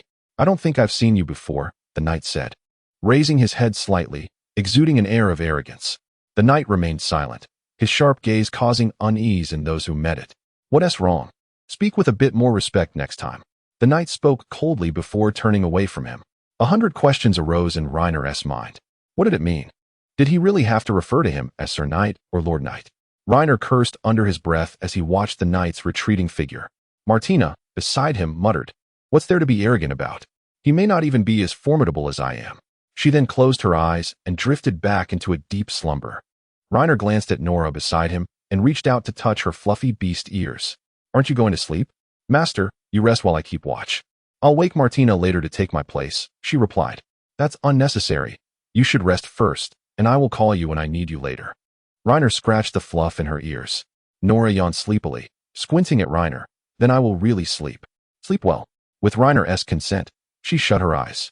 "The tree is heavy, and it's quite hard," she murmured. "You can lean your head against my shoulder." Nora stole a glance at Reiner, seemingly hesitant. After much inner turmoil, she cautiously leaned against him. "Am I too heavy? Don't tense up. Relax and rest quickly. I still need my sleep after you're done." "Okay." Nora obediently complied, exhaling deeply and fully relaxing her body. This is much more comfortable. My master is truly considerate. Unbeknownst to Nora, she followed Reiner's every word without question or doubt. Soon, she fell asleep against him. Reiner quietly observed the distant adventurers, who were dancing joyously around a campfire. Just then, a familiar figure approached him. It was Junie's. So you were hiding here? Aren't you going to join them? Shoo! Reiner pointed to the two sleeping beast girls beside him, gesturing for her to lower her voice. Junie's quickly covered her mouth and sat beside Reiner. I prefer quiet, so I want to join their ruckus. What about you? Due to the cultural differences they had grown up with, Reiner found he had little in common with these people. To him, their emotions were unpredictable. One moment, they might be joyously drinking and boasting, and the next they could be brawling over trivial matters. I'm like you. I also enjoy quiet places. Junie said in a hushed tone. She propped herself up to gaze at the sleeping Nora and remarked, She seems to trust you a lot. It's the first time I've seen a demi-human so defenseless. It sounded as if she frequently interacted with demi-humans. Are you a slave trader? Junie shook her head, then added, My family has many demi-human servants, so I used to interact with them often. Saying this, she took out a book and began to read, conjuring a small fireball in her palm for illumination. Reiner was witnessing a mage south spellcasting up close for the first time, and he found it quite fascinating. The fire seemed to materialize from her palm out of thin air. Junie's looked at Reiner with a gentle smile. Doesn't it feel impressive? Reiner nodded and asked, Can you teach me? Junie's hesitated, appearing somewhat troubled. I can try to teach you, but I must warn you that magic is not something everyone can learn. You might strive for a long time and still achieve nothing. All right. Junie sat across from Reiner, taking his left hand. Close your eyes. I will give you a simple test. Reiner shut his eyes, and the surroundings immediately faded into darkness. Junie's gently said, Don't be afraid. Calm your mind and tell me what you see. I've closed my eyes. What could I possibly see? Nothing at all. Junie's chuckled softly. You're quite amusing. It's not about seeing with your eyes, but with your heart. Reiner was increasingly perplexed. Junie spoke like a seasoned con artist, leaving him utterly confused. Suddenly, amidst the darkness, a magnificent crystal appeared miraculously. Reiner lifted his head and gazed at the crystal, slowly stating, I see a crystal. Junie's tone brimmed with joy. You're fortunate to possess the talent to become a mage. That crystal is where you will store your magical power. Its size determines your capacity. How big is it? It's hard to describe, like a mountain. I can't see its end, so I don't know its exact size, Reiner replied earnestly. Junie suddenly looked puzzled. Really? Some mages have crystals the size of an apple, while others have ones like a large tree, but I've never heard of a crystal as large as a mountain. What else do you see? Soon, a light green hue appeared in Reiner's vision, entering the crystal. Green, a light green mist. It's entering the crystal, he noted. Junie softly said, Congratulations, that is the wind element, one of the 5 fundamental elements. You are destined to wield wind attribute magic. Then, Reiner saw a yellow hue, followed by red, purple, and blue. I have a question. Can any mage wield magic of 2 or more attributes simultaneously? Junie's laughed again, this time with a hint of pride, of course, and I am right here before you. I can proficiently use both water and fire attribute magic. Is there a mage who can wield 3 attributes? Unheard of. Possessing 2 is already extremely rare. Reiner broke into a cold sweat. After hesitating for a moment, he whispered, What if I can see 5 colors?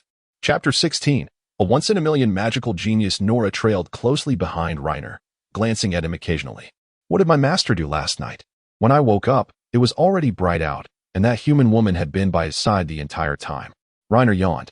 He had spent the night discussing magic with Junie's, nothing improper at all. Meanwhile, a voice from the system echoed in his ear. Congratulations, host, for activating the achievement, the awakening of magic. So what? Does this achievement provide any benefits? None. It seemed to be yet another inconsequential achievement. Reiner scanned his surroundings. After last night's testing, colorful elements now frequently appeared in his vision. With even the slightest contact, he could absorb them directly into his body. Each time he absorbed, the crystal in his mental realm would gain a faint hue. Junie's explained that this was the natural element, closely related to the release of magic, akin to a blue bar. However, the elements could not be interchanged, so they could only be counted as 5 distinct attribute bars.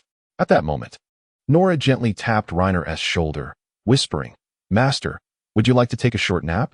You look quite tired. No need. A night without sleep is nothing. A few years ago, I stayed up for 3 days and nights straight at an internet CAF. What is that? Nora was puzzled. It means I played for 3 days and nights continuously. Oh. Nora closed her mouth, ceasing her attempts to persuade him further. Now, the adventurers were divided into several small teams, conducting a thorough search of the entire Dawn Forest. It wouldn't be long before they uncovered the goblin nest hidden within the woods.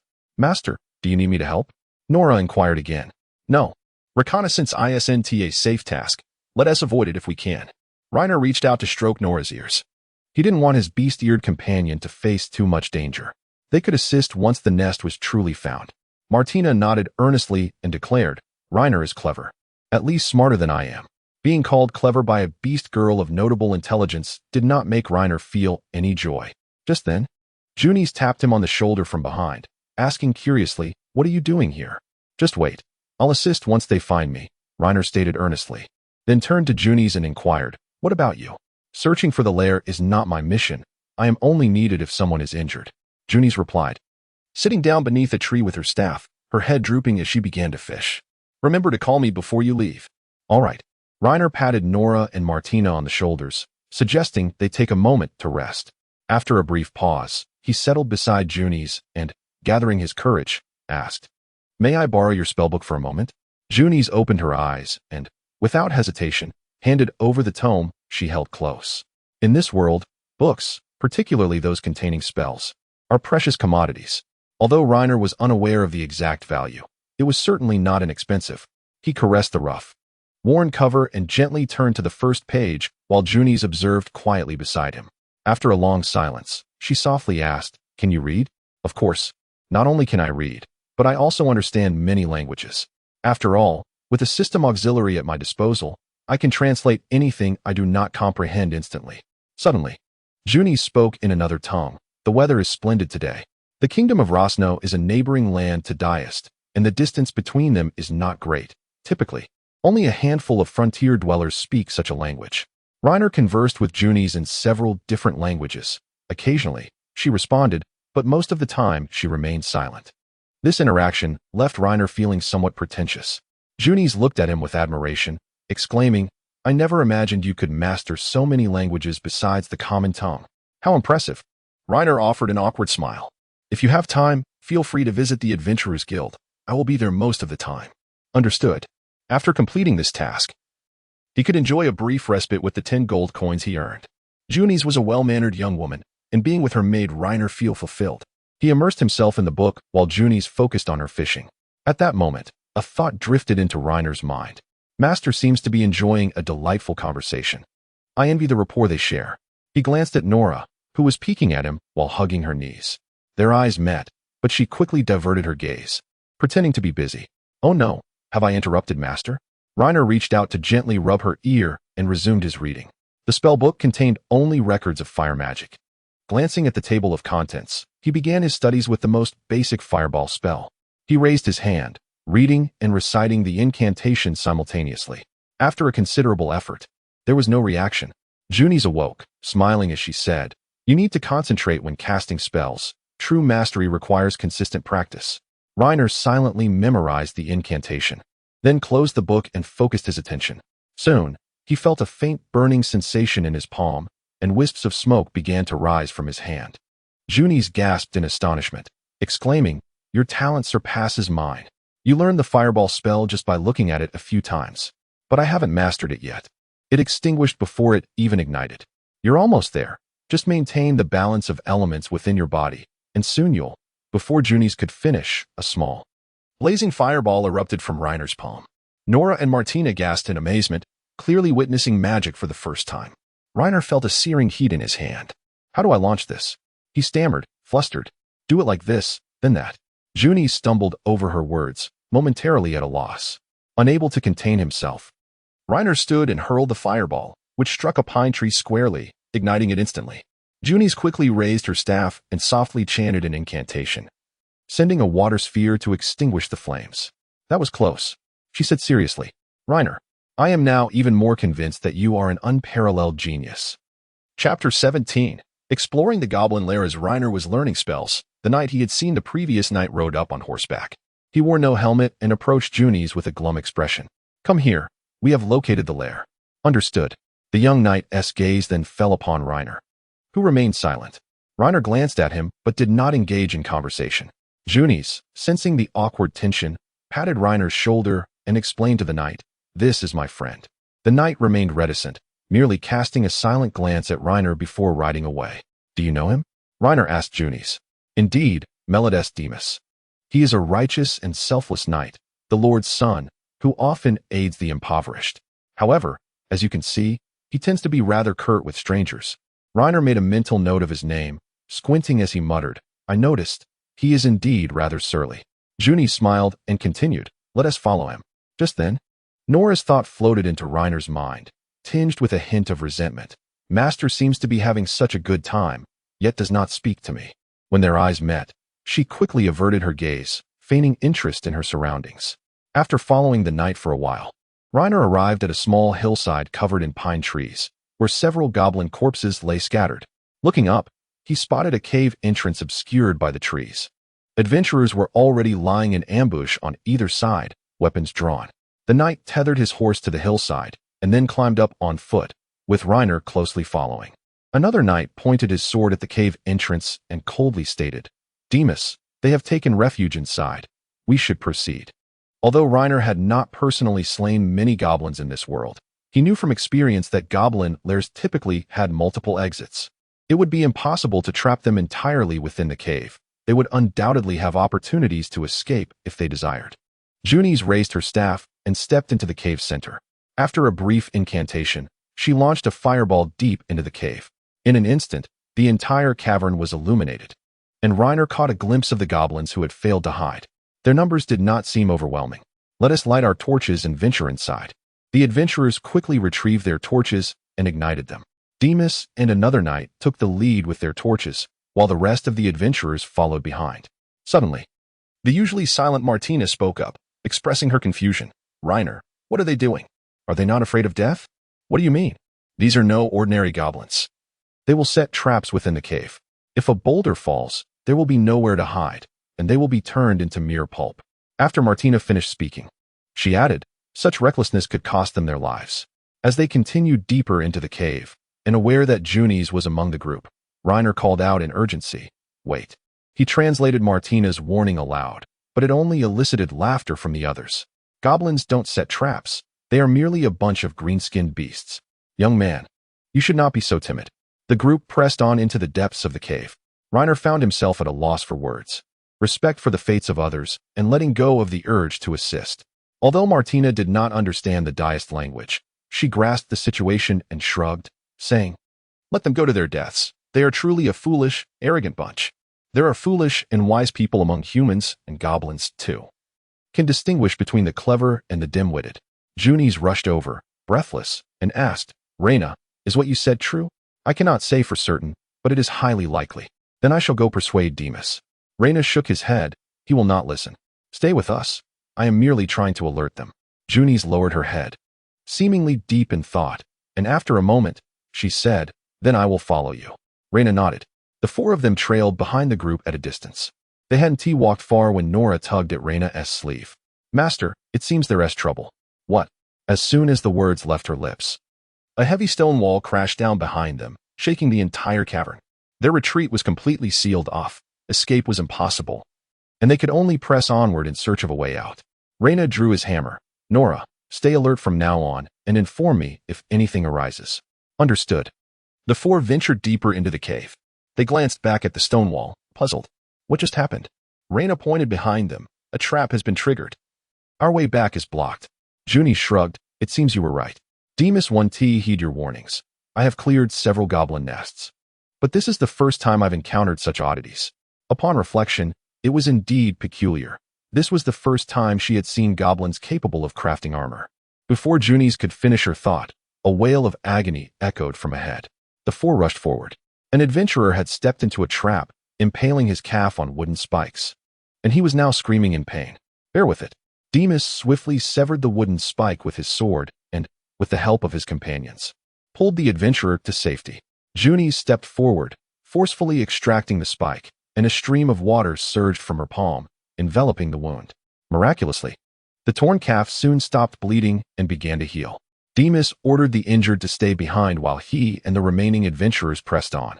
Reyna and Martina trailed them at a distance. Including the two knights' retainers, only a handful of active members remained in their group, nearly halved by various traps. Demas, initially dismissive, was now growing increasingly cautious. After a while, a glimmer of light appeared deep within the cave. Chapter 18. A hero's rescue. The adventurers entered the room one by one. Reyna felt an ominous premonition. He looked up at the ceiling, scrutinizing it closely. He feared that upon entering the room, they would be trapped by another descending stone wall. Nora narrowed her eyes, sensing something amiss. Before she could approach, the ceiling fractured, and massive stones began to fall. Those already inside the room found their escape blocked, while Reyna and the others were trapped in the narrow corridor. Several adventurers were buried under the rubble, and cries for help, wails, and roars blended into chaos. Help! There are goblins in the room. Despicable beasts. Reyna heard the clashing of swords and knives. The adventurers inside were ambushed by goblins. Before they could enter the room and avoid the falling stones, those outside scrambled to remove the debris and rescue their comrades.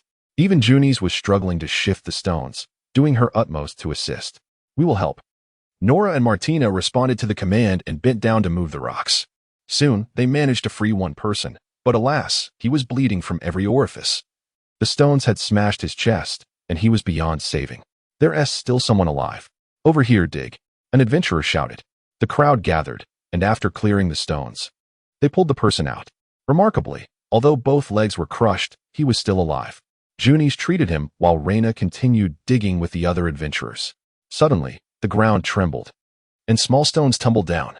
Reyna heard the adventurers inside exclaiming, "My God, it's enormous. We can't hold on much longer." Reyna shouted, "What's coming?" Hey! After a few seconds, he heard Demas rallying the troops. Then came a tremendous crash. The adventurers hastened their efforts to remove the stones. They can't hold on. We need to hurry. As the last stone was pushed aside, light finally filtered in. There were both humans and goblins, all mixed together. Suddenly, his gaze met a pair of murky eyes. A towering goblin stood at the center of the room, surrounded by a throng of smaller goblins. Its distinction from the others was not merely in size. Its armor was rusted iron, and it wielded a dull blade that exuded a menacing aura. Reyna also noticed that in its left hand, the goblin general swung a bloodied iron hook. Demas and the few remaining adventurers faced off against it. While another knight was embedded in the wall, blood seeping from the seams of his plate armor, he was already dead. At that moment, a system message echoed in his ears. "Warning, you are locking eyes with the goblin general." Before he could react, the bloodied hook lunged towards Reyna. It struck his shield, and the sudden force knocked him to the ground.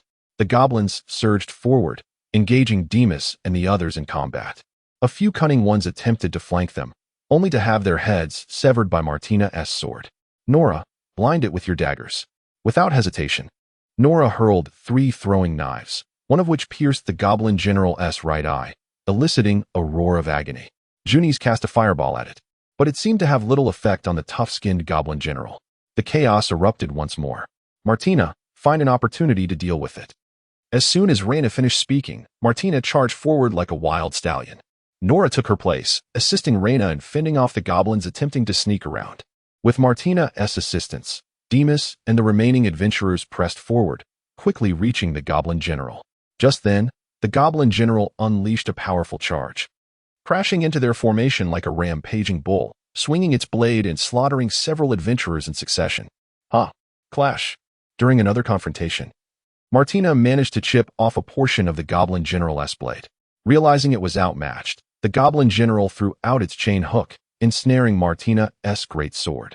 After a brief struggle, it flung the weapon away. Nora seized the moment to throw 3 more knives, but the goblin general caught them with its arm. Then it swung the hook again, this time targeting Nora. "Watch out." Nora nimbly dodged to the side, evading the strike. However, as she celebrated her narrow escape, Reyna suddenly sensed danger. 2 goblins had stealthily circled around, taking advantage of their distraction.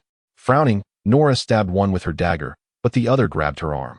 The goblin general's hook came at her once more, and she could only struggle as she watched the danger approach. In a critical moment, Reyna instinctively lunged towards Nora, intending to knock her out of harm's way, and they both dodged the hook's reach. Unfortunately, his movement was a fraction too slow, and he didn't realize where he was caught. He was yanked away. After being dragged a short distance, the hook fell silent. Struggling to rise, Reyna discovered the goblin general lay dead, covered in blood. Martina had severed its head. The remaining goblins, seeing their doom, scattered through various hidden doors. Meanwhile, Reyna felt a sharp pain surge through him. The hook that the goblin general discarded before his demise was firmly embedded in his arm, and blood was dripping from the iron barb. The disheveled Nora hurried over, exclaiming, "Master, your hand." At that moment, Martina approached, carrying the general's head. She leaned in for a glance and suggested, "Shall I assist you in removing the hook? Once it's out, the blood will flow faster, and we can wait for Junies to attend to it." Nora turned to find Junies. Reiner quickly grasped her arm with his uninjured left hand, saying, "Wait until she arrives. Someone else is worse off than I am." After a brief wait, Junies finally arrived. "Bear with it," she instructed as she forcefully yanked the iron hook out, causing Reiner nearly to gasp from the pain. However, he soon felt the agony subsiding. The bleeding ceased, and the wound began to heal, though he would be unable to move it for 3 days to avoid reopening it. "Understood," he replied as Junies stood and rushed to tend to the other injured. Just then, Reiner felt a strange itch and turned to see Nora cautiously licking his wound. Chapter 19. Nora's Apology. Originally a group of over 20. Now fewer than 10 could walk unaided. Demas borrowed a cart from a passing slave trader, now laden with the bodies of fallen adventurers. His helmet obscured his face, but one could infer his mood was grim, for he had lost one loyal retainer and had another injured. According to Junies, the deceased knight was his childhood friend. Although Reiner harbored no fondness for Demas, he recognized him as a knight worthy of respect. In the recent battle, he had not flinched in the face of fear, always charging to the front. If he were a proud man, this blow would surely weigh heavily upon him. Amidst this, Nora's inner thoughts reached Reiner's ears. "It's all because of my master that he got hurt. I should have been more careful. I truly am a fool." Reiner gently touched Nora's ears with his only functioning hand. "You must never lick wounds again." Nora paused, a flicker of barely perceptible self-doubt crossing her features. "I'm sorry. My mother taught me this. She said if you're hurt, licking the wound would help it heal faster. She would do that for me when I was a child. I am a demi-human. It's only natural for my master to disdain me. I'm just so foolish." Reiner was puzzled by her unfounded assumptions. He merely felt that the wound was caked with dirt and blood, making it highly unsanitary. How had it transformed into disdain for her? That was a gross misinterpretation. "I just feel there's dirt on it. If you lick it, you're ingesting filth, which could make you ill." Nora blinked, her deep blue eyes particularly striking. "It's all right, master. I'll spit it out." So, it wasn't disdain. Perhaps she was overthinking it. Reiner patted her beastly ears once more. At that moment, Martina unexpectedly squatted before him. "Reiner, would you like me to carry you?" "I'm not injured in my legs. It's unnecessary," Reiner declined. It was evident that Martina was in high spirits. A stream of inner thoughts invaded Reiner's ears. "This sword is truly wonderful. If only my parents were alive to see me take down such a formidable foe, they would surely be proud."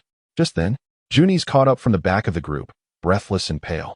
The exertion spent treating the wounded had drained her significantly. "Come here."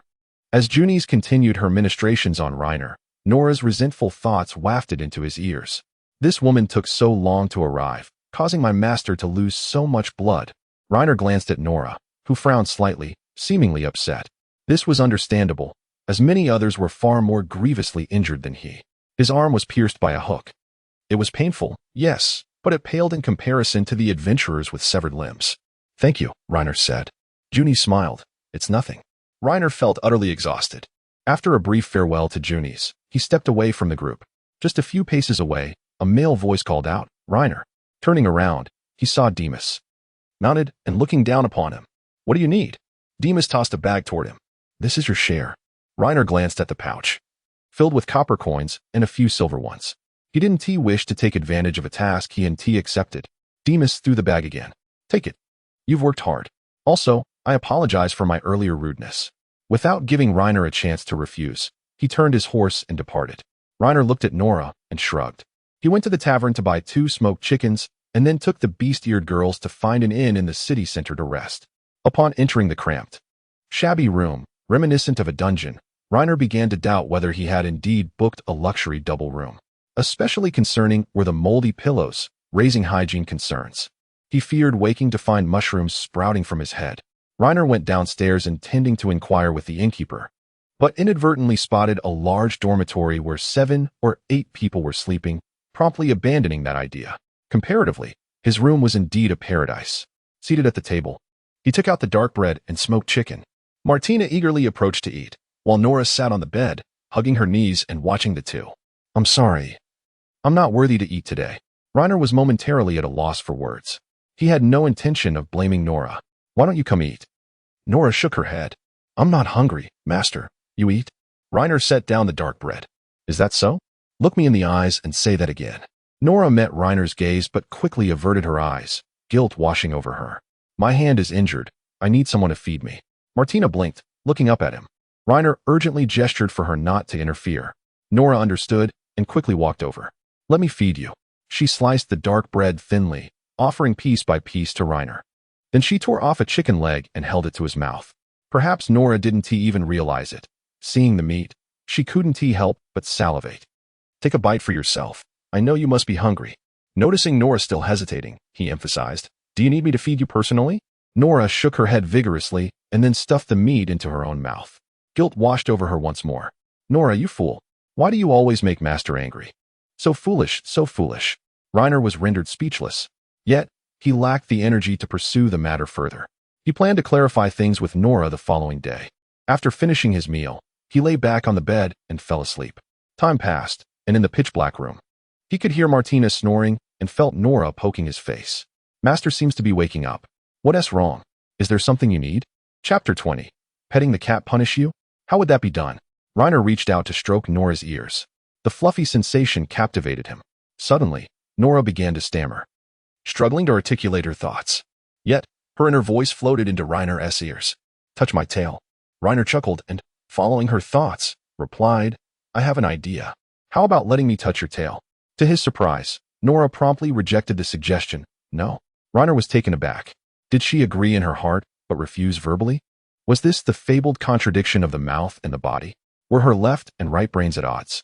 Moments later, more of Nora's thoughts drifted into Reiner's ears. At that moment, she felt a wave of frustration. How could I refuse? "Nora, have you lost your mind? You weren't this foolish before." Watching her feel guilty and self-reproachful over such trivial matters, Reiner found it somewhat amusing. Seizing the opportunity, he said with feigned seriousness, "If you agree to this, how can it still be called punishment? Come sit on my bed and obediently extend your tail." Reluctantly, Nora perched on the edge of the bed, her black tail elusive in the darkness like a shadow. Under the moonlight, Reiner seized the moment and deftly caught her tail. "Ah," Nora gasped, looking at Reiner with a pitiable expression. "I can only touch it, not pull it, or else I'll get a stomachache." It felt peculiar to have her weakness exposed without the ability to resist. Reiner smiled knowingly. He then placed his hand near the base of her tail and straightened it with a swift motion. Nora let out a pained sound, her fingers gripping the bed tightly, her nails digging into the wood. How strange. Just then, Martina's thoughts drifted over. What are they doing? Is Nora being? Reiner looked up to see Martina's eyes shining brightly in the moonlight. Had he inadvertently woken her? When will they finish? Haven't they finished with the tail? I'm about to burst. I shouldn't have drunk so much water. So, it was a matter of urgency that woke her. That was a relief. Nora seemed oblivious to the fact that Martina was awake, still softly pleading, "Master, I was wrong. Please let go. I promise to be more careful from now on." Martina mused. Their relationship is quite unusual. No wonder Nora trusts Reiner so much. "Forget it. I'm dying here." Just then, Reiner suddenly sat up. Within 10 seconds, he could hear her snoring again. However, Nora, startled, stood by the bed, utterly flustered. All her thoughts were echoing in Reiner's ears. "I've been seen. What will Martina think of me now? She'll surely see me as a shameless woman. Well, just this once. I will never make the same mistake again and give the master a chance to punish me." Reiner suddenly felt curious about what tail-touching truly meant for the demihumans. The next time he encountered Junies, he would surely inquire about it. Seeing Nora sitting across from him, Reiner couldn't resist teasing her. "Why not let me hold you for a moment?" Nora's cat ears perked up. She vigorously shook her head, remaining silent. The master was a bit frivolous. Touching tails was already the limit, and a hug was absolutely out of the question. With that thought, Reiner found her reaction rather interesting. After all, time was on their side. The future held many uncertainties. Just then, the system's voice chimed in again. "Task: clear the goblin nest in the Dawn Forest. Current status: completed. Task reward: dispensed." 10 gold coins embossed with the image of a dragon appeared by the bed. Reiner carefully placed them into his pouch. Achievement unlocked, Goblin Slayer. Bonus effect, none. The Goblin General wasn't slain by him, yet the credit still fell to him. Martina is your slave. Her kills are attributed to you. Reiner pondered this. It did make sense. Task updated. Learn basic magic from Junies. Task reward, 5 silver coins. Reiner sighed in relief. This task might take a few more days. With that thought, he yawned, and soon fatigue washed over him. He hadn't slept the previous night. And after a day filled with intense battles and travel, he was utterly exhausted. Closing his eyes, he quickly slipped into a deep slumber. As he prepared to leave Melod, he suddenly recalled the Adventurers Guild and decided to try his luck. The guild was rather quiet today, with hardly any adventurers in sight. Reiner glanced around and soon spotted Junies sitting alone in a corner. She was intently petting the white cat in her lap, completely unaware of Reiner's approach. Aren't you supposed to be resting these days? Why are you still at the Adventurers Guild? Junies looked up at Reiner and softly replied, As long as I don't take on any quests, I consider it rest. Are you here to learn magic? The white cat in her lap suddenly leapt away, diving into a nearby pile of clutter. Yes, you're teaching me magic, and I'm teaching you the languages of other countries. Wasn't that our agreement? Reiner said earnestly. While completing the task was one reason, he also felt somewhat inadequate and realized he must enhance his strength. Simply training his body was too slow and had a low ceiling. From what he could tell, his magical talent seemed quite promising. Perhaps he could explore this avenue. Just then, Reiner overheard whispers around him. Turning to look, he noticed a few adventurers discussing him in hushed tones. Junies lowered her voice. Your deeds from yesterday have spread throughout the guild. Soon, many will seek your help. Just as the system had indicated, the Goblin General was slain by Martina. But since she was Reiner's slave, the credit naturally fell to him. Upon reflection, it seemed he hadn't properly rewarded Martina yet. As a responsible master, it was essential to ensure fair treatment. Just then, Martina's thoughts floated over. When are we eating? I'm hungry. Where are we practicing next? Let's go outside now. Junie stood up, clutching her staff. Reiner glanced at Martina and replied, Wait for me a moment. Chapter 21. Learning magic from Junies. Reiner purchased an entire bag of white bread with a single gold coin. After taking out a few pieces, he handed the rest to Martina, saying, Here, eat up. This is all for you. The system's alarm blared in his ear. Host, please pay attention to your financial planning. You can't spend money like this. Reiner inwardly retorted, What's the point of earning money if I can't spend it? Besides, this isn't frivolous spending. I'm rewarding Martina for her bravery in defeating the Goblin General. Fair rewards and punishments are crucial. The system fell silent. In the past, she would have eagerly accepted the bread and devoured it in no time. Reiner felt puzzled until Martina's thoughts drifted into his mind. Is this my last meal? Or will I be treated like Nora and have my tail touched afterward? I absolutely won't let you touch it. Though she thought these words, she did not voice them. Reiner felt as though he was being perceived as a pervert. He was, after all, a person of justice. Hurry and eat. You were very brave yesterday. This is a reward. Martina's expression softened, and she sighed in relief. Oh, that's how it is. What else would you be implying? Am I the one being lewd? She unwrapped the bag and took small bites of the white bread, occasionally sneaking glances at Reiner. This much white bread must be quite expensive. Reiner has spent so much on me, making my redemption day feel even further away. Reiner glanced at her and then handed 2 pieces of white bread to Nora and Junies as they walked and ate. Junies took a bite and remarked, I haven't had white bread in ages. It's delicious. Reiner looked at her, suddenly curious. If you don't eat white bread, what do you usually consume? Junies shrugged. Stewed peas or black bread. If I have money, I'll make a hearty vegetable soup. Reiner was momentarily taken aback. Those were typically peasant foods. Yet, Junies did not seem to fit that mold. What's wrong? Junies asked, placing half a piece of white bread into her waist pouch. You must be of noble lineage, right? Junies chuckled, then playfully patted Reiner on the shoulder, countering, which noble would spend their days in the Adventurers Guild playing with cats like me? Reiner squinted, scrutinizing her. All in all, this girl had fair skin and slender limbs, clearly not someone accustomed to labor. Moreover, the cultivation of a mage requires a considerable financial investment. Whether it involves hiring a mentor or acquiring tomes, the expenses are significant. Commoners simply cannot afford such luxuries. Junies, however, often shrouded her staff in a black cloth, revealing it only during use. Although her staff is crafted from wood, its apex boasts a strikingly vibrant ruby, certainly not a cheap trinket. This implies that her family background must be quite prosperous. either noble or affluent merchants. Stop speculating. Just think of me as a wandering mage, Junies remarked with a smile. Before long, the group arrived outside Mellet City. Junies found an open space and retrieved her portable spellbook, offering it to Rainer. Here. If you encounter anything you do not understand, feel free to ask me. I also have a water attribute spellbook at home. If you have time tomorrow, I shall bring that as well. All right, I will come to the Adventurers Guild to find you in the morning. Rainer nodded earnestly, then began to study diligently. Meanwhile, Nora and Martina engaged in playful banter, the two beast-eared girls seemingly sharing amusing tales, with Martina chuckling incessantly. No wonder they trust you so much, Junies commented, following Rainer's gaze. What is it? Rainer replied. You are quite different from ordinary folk. I thought I was the only one who would offer the demihumans white bread. Junies laughed. So, you have also fed demihumans white bread? Your status must be remarkable. Junies leaned closer to Rainer, her tone conspiratorial. Are you genuinely curious about my identity? I am a little curious, Rainer admitted, glancing at her. Just tell me. I won't spill the beans. All right, I shall tell you, Junies sighed, a touch of resignation in her voice. In truth, I am not from Diest. I fled here. A noble, perhaps? Junies nodded. She might be the daughter of a duke. Which country did you escape from? I cannot disclose that. She shook her head, her demeanor sincere. Please forgive me. Rainer speculated that she hailed from Rosno. As she spoke Rosno better than anyone else aside from Diest. Junies propped her chin on her hand, staring intently into Rainer's eyes. Now it's my turn to ask. Could you tell me why you are so kind to demihumans? They are human too.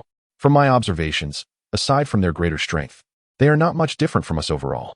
Your thoughts align with mine, Junies smiled, patting Rainer's shoulder. Continue your studies. I shan't interrupt you. In the morning, under Junies' guidance, Rainer finally mastered the art of casting a fireball spell. By afternoon, he began teaching her languages from other nations. She was remarkably earnest in her studies and exhibited an impressive ability to memorize. Within half an hour, she could flawlessly recall 20 words, observing her recite them perfectly. Rainer remarked, You learn exceptionally fast. At this rate, you will soon be proficient in Barnet. Rainer's grasp of English had never been commendable. He often found himself summoned to the teacher's office for vocabulary drills. Junies squinted playfully. You are also acquiring magic quite swiftly. When I previously studied languages from other lands, I was utterly lost and often scolded by my teachers, but eventually, I grasped it all at once. Rainer sighed, reflecting on how, without the language switching feature provided by the system, he might have starved during his first week in this new world. That is impressive. You must know at least a dozen languages. If you ever tire of being an adventurer, teaching could be quite lucrative.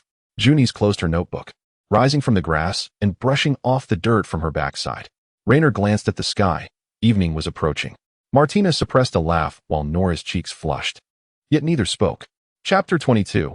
To touch the tail of the racehorse girl, one must first defeat her. Martina often emitted that lewd laughter that irked Nora. All right, you two. Enough of that. While there are militia patrolling this road, we must still be cautious of the occasional bandit, Rainer advised softly. Understood, Nora replied, ignoring Martina.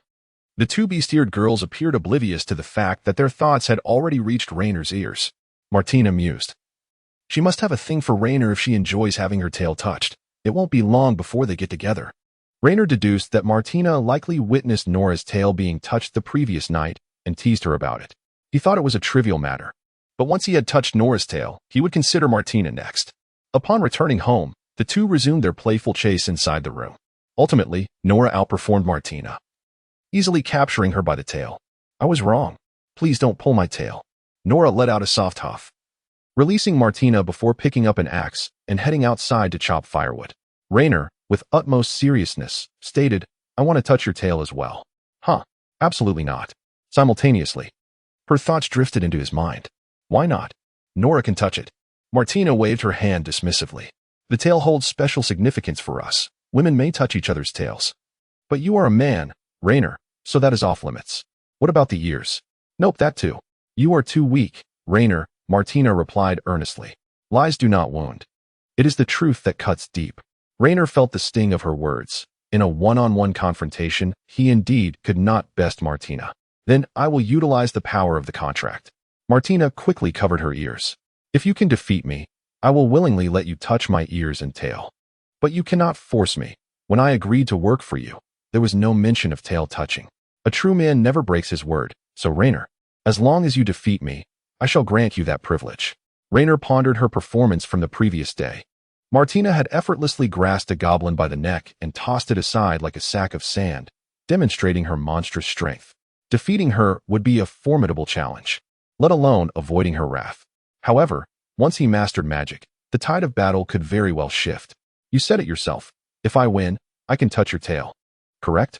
Martina nodded confidently. Of course, I am a person of my word. As long as you can defeat me, I will agree to anything you desire.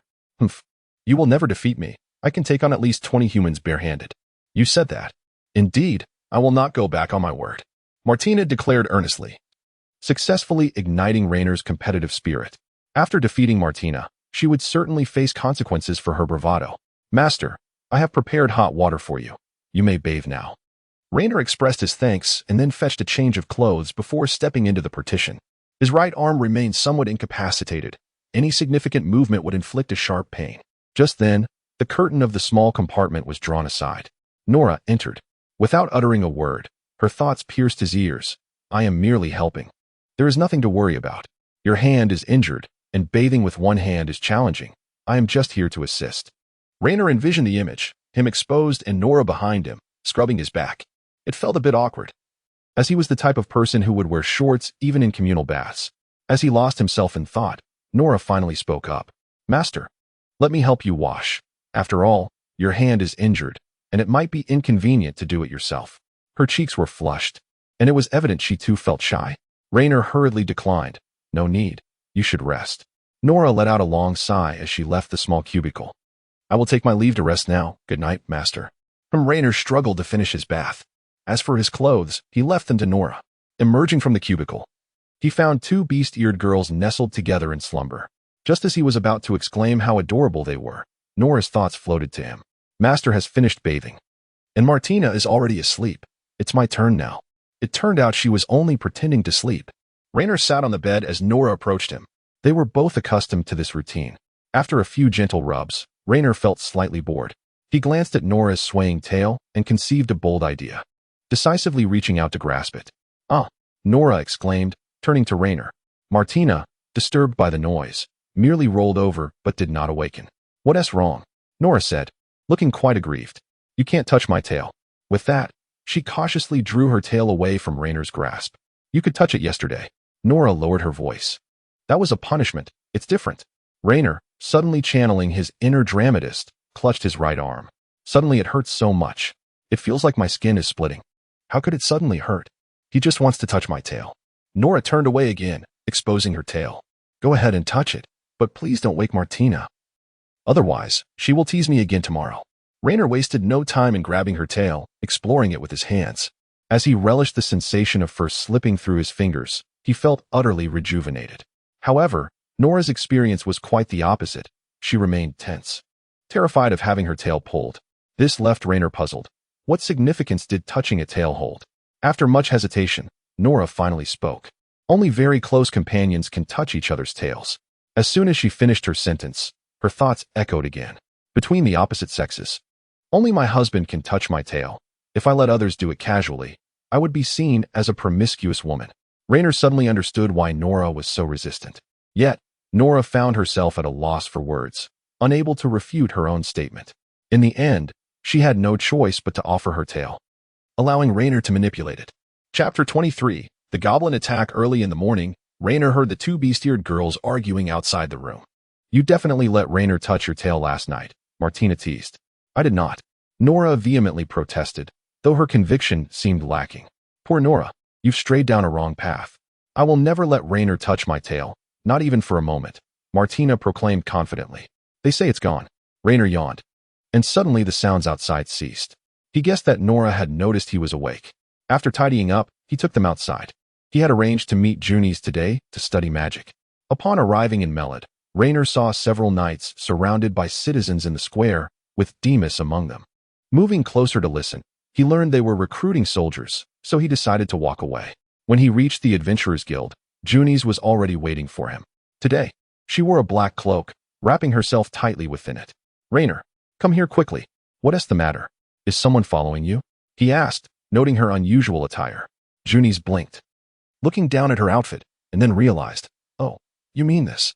I just felt a bit tired today, and since I had no other clothes, I put this on. By the way, let us talk business. Raynor nodded. I heard that several villages outside the city were attacked by goblins last night.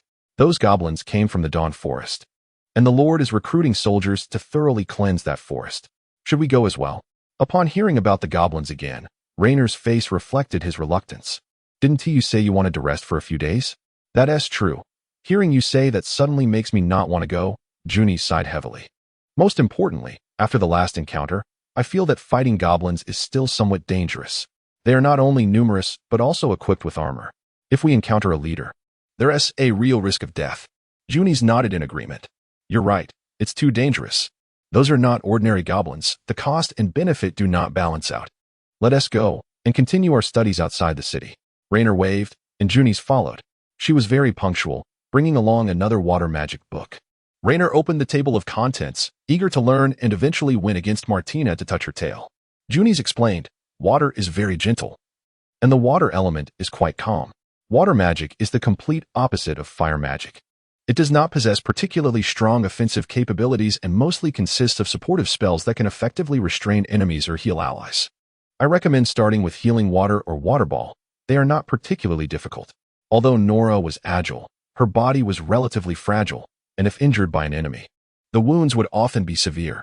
Martina, while tough and resilient, served as the front line in their group, frequently encountering scrapes and requiring healing support. Junie smiled. You really care for them. Feeling that magic might be a bit impractical in fierce battles, Raynor inquired, is there any water magic that can heal allies from a distance? Junie's nodded.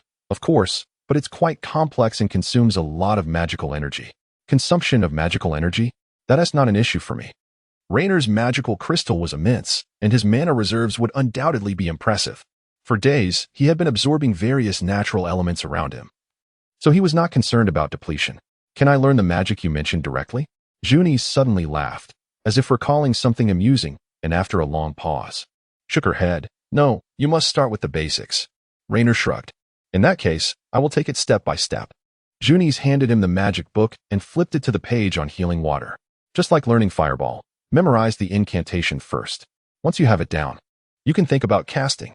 She abruptly stood up, seemingly searching for something. What is it? I need a living creature to practice on. Raynor immediately called out, Nora, please bring me a bug. Before long, she delivered a palm-sized beetle. Without hesitation, Raynor used it as his experimental subject.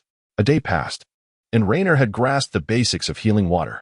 Now, he could heal minor scrapes or shallow wounds. Raynor, you learned so quickly. You have great talent. You will surely become a renowned mage in the future. Junie's could not help but praise. You learn quickly too, Raynor shrugged. If I have the time, I will continue teaching you other languages. Raynor nodded and waved goodbye to her. Before leaving, he released the beetle he had tormented all day. Just then, the system's voice chimed in. Task: learn the most basic magic from Junie's. Current status: completed. Task rewards: distributed. He placed 5 silver coins into his pouch. Task update: triggered hidden task and completed. Task rewards: unknown. Raynor felt somewhat frantic. Another hidden task without a clear objective left him feeling lost. At that moment, the system's voice appeared again. Recommended action routes. 1. Spend a night at the inn in Mellet. 2. Return home to rest as usual. 3. Camp in place. Raynor fell into contemplation and decisively selected the second option. As night fell, Rionar secured the doors and windows, preparing to retire for the night when a tremendous crash reverberated through the air, followed by a frantic ringing of bells. Soon after, the terrified shouts of villagers echoed. The goblins have arrived. Quickly, protect the children. Flames erupted from a wooden house across the pond, illuminating the entire village. Rionar hastily roused Martina, and after donning his gear, he followed Nora outside. He scanned the surroundings and observed that the wooden walls meant to protect the village were teeming with goblins, while the militia clad in light armor fought valiantly against them. Chapter 24. The Ambush on Martina. Quest activated. Protect the village. Defeat the goblin general. Quest reward: a staff of unknown quality. If the villager's survival rate falls below 60, the quest will be deemed a failure. Current villager survival rate: 98. Rionar surveyed the scene, noticing several villagers armed with pitchforks and sickles charging out of their homes to engage in battle with the diminutive goblins. However, the elusive goblin general remained unseen. Nora, Lead us to the area with the most goblins, quickly. Nora nodded and guided Rhiannar deeper into the village, eventually stopping at the western side. Rhiannar understood the sudden influx of goblins. The wooden wall on the west had collapsed, allowing a relentless stream of goblins to invade. Many goblins were dragging away stolen supplies, fleeing recklessly, while the militia tasked with guarding the area lay slain in pools of blood. At that moment, the system began issuing frantic notifications. Current villager survival rate, 98. It dropped by 1% every few seconds, and the pace was accelerating. Martina, find a way to hold them off. Martina brandished her great sword and charged in. In an instant, hordes of goblins were cleaved in two. She stood defiantly at the breach, embodying the strength of a lone guardian. Meanwhile, Rhiannar and Nora stood behind her, clearing out the occasional goblin that slipped through. Master, they're climbing the walls. Nora threw two throwing knives, dispatching the goblins perched atop the wooden barrier. Then, agilely scaling the wall, she peered outside and gasped. Good heavens. They've built a ladder and are all climbing up. Perhaps due to the breach being blocked by Martina, they sought an alternative route. Rhiannar suddenly had an idea. He whispered an incantation and unleashed several fireballs upon the wooden wall, quickly igniting it. Within mere seconds, the wall protecting the village was ablaze, the flames spreading rapidly and brightening the surroundings. To protect the village, he had resorted to this desperate measure. The air filled with the wails of goblins, mingled with the faint scent of charred wood. Martina, fall back. Rhiannar ignited the fallen section of the wall as well. The flames deterred the goblins from advancing further. They had temporarily secured this area. The casualty rate among villagers slowed, eventually halting at 76. Rhiannar approached Martina and asked, "How are you? Are you injured?" She shook her head vigorously. "I could fight all day." "Then let us assist elsewhere." After Rhiannar spoke, he felt a twinge of confusion. Where was the goblin general? Why had he not yet appeared? Just then, a tremendous crash echoed nearby. The enormous goblin general burst into the scene, clad in iron armor, wielding a massive spiked mace capable of demolishing houses with a single blow. A swarm of smaller goblins surged in behind him. Rhiannar pulled the two into the shadows. His brow furrowing slightly, it seemed the village might not withstand this onslaught. What would happen if they failed the quest? Would there be repercussions? He pondered. Do not worry. There are no penalties. At that moment, Nora interjected. Although Martina is formidable, she cannot simultaneously fight the green-skinned general and fend off the goblins around her. We cannot hold back so many goblins. Master, we must flee. Gazing at the unsuspecting goblin general, Rhiannar murmured, Martina, can you defeat him? To be honest, I might not win in a fair duel. What about a surprise attack? How confident are you? Martina glanced at her great sword. If he turns his back to me, a moment is all I need. Seizing the opportunity while the flames had not yet engulfed them, Rhiannar and Nora scrambled up the wooden wall, racing towards the goblin general. At that moment, Rhiannar spotted a villager brandishing a pitchfork, standing defiantly against a goblin. He showed no signs of retreat, as his family hid behind him. Get away. Filthy beast. Stay away from my family. Rhiannar quickly launched several fireballs, scattering the surrounding goblins. The sudden commotion caught the goblin general's attention. Stop them. Do not let them through. Several goblins hurled hand axes at him, and despite dodging, Rhiannar was struck, injuring his right arm. Nora seized the opportunity to throw a knife directly at the goblin general's eyes, but he blocked it with his hand. Taking advantage of the distraction, Rhiannar cast another fireball at the general. However, the attack proved feeble, inflicting minimal damage but sufficiently enraging the goblin general. I will crush your skull. He hurled his massive mace, shattering the wooden wall. Rhiannar lost his balance and fell. Master. Nora leaped, clutching her dagger, aiming for the goblin general's head. However, she was struck mid-air by a powerful punch, tumbling across the mud, her daggers scattering around her. Weren't you so proud just a moment ago? The goblin general taunted arrogantly. He picked up his iron hammer and raised it high. In a moment of desperation, Rhiannar hastily exclaimed in fluent Orcish, I surrender. Do not harm us. The goblin general looked astonished. A human speaks our language? But it is too late. You will pay with a leg. Just as the hammer was about to descend, a sharp sword struck his shoulder plate. Rhiannar scratched his nose. Did you really think I was serious? In the next instant, Martina let out a battle cry, channeling her strength to cleave the goblin general in two. She did not pause. With remarkable speed, she severed the general's head and crushed it beneath her foot. Upon witnessing the death of their leader, the remaining goblins lost their will to fight. They discarded their stolen goods and fled through the breach. Standing atop the goblin general's head, Martina laughed triumphantly. Rionar, our cooperation was impeccable. Just a mere green-skinned creature. Rionar was about to rise to check on Nora's injuries. She had been sent flying by the goblin general's punch and lay motionless on the ground, clearly gravely wounded. At that moment, Rionar caught a glimpse of the breach. A goblin was drawing back a bowstring, aiming at Martina. Danger! A piercing arrow penetrated her leather armor, embedding itself deep into her left chest. Chapter 25. A night's rest with the catgirl. That green-skinned creature fled swiftly. By the time I chased after it, it had vanished without a trace. Fortune favored the unfortunate. Martina had popped open a champagne bottle, only to be ambushed by a goblin's arrow. Luckily, her breastplate had protected her, and her robust physique absorbed the blow. Rather than cry out in pain, her first instinct was to charge forth with her greatsword, intent on slaying the goblin that had attacked her, an utterly reckless move. Nora, on the other hand, merely sustained a scratch. After a brief period of dizziness, she sat up, appearing relatively unharmed. Master, how is your injury? It's not deep. I can tend to it myself. Rionar patted her head, signaling her not to worry. Perhaps due to the blow to her head, Nora appeared somewhat dazed. She gently grasped Liner's arm and once again licked the wound. Soon, the village militia arrived, indicating that the goblins in the village had likely been cleared out, and the immediate crisis had been averted. Liner cast a sidelong glance at Martina, who was fiddling with the arrow embedded in her chest, seemingly intent on removing it. What do you think you're doing? Don't move. Martina paused, hastily halting her actions. That arrow hurts. Moving only exacerbates the pain. Pain or not, you can't let your guard down while goblins are still about. Isn't that asking for trouble? Liner patted her shoulder and guided her in the direction of home. The path was littered with goblin corpses, and a villager was weeping over a decapitated body. Their house had also been ransacked. Liner meticulously inspected the premises, ensuring no goblins were hiding inside before closing the door. After lighting a candle, he instructed Martina to lie on the bed and carefully removed her breastplate, extracting it through the hole created by the arrow. Goodness, he mused. Those two blobs of fat actually served a purpose, managing to deflect this deadly arrow.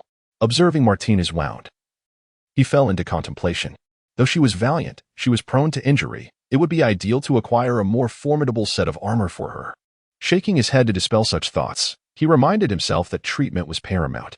He retrieved the holy water obtained from a previous quest, setting it aside for potential use. If the arrow were to be removed and significant bleeding occurred, he would utilize the holy water for healing. If the bleeding was minimal, he would employ a water healing spell instead, and perhaps practice a bit on her.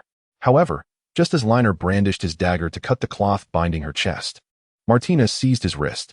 What are you doing? She inquired warily. What do you think? Aside from healing you, what else could I be doing? Do you want that arrow to remain lodged in your body? Martina fell silent, her gaze fixed intently on Liner. Wouldn't that leave me exposed? To his surprise, she seemed to exhibit shyness. Earlier, in the inn, she had nonchalantly relieved herself in front of him, leading him to believe she was indifferent to such matters. I have no interest in seeing that, so hurry up. Once we're done, take a bath and rest. The village isn't safe today. We still need to take turns keeping watch, Liner said solemnly.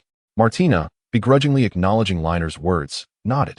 He sliced through the cloth with his dagger, and two plump rabbits sprang forth.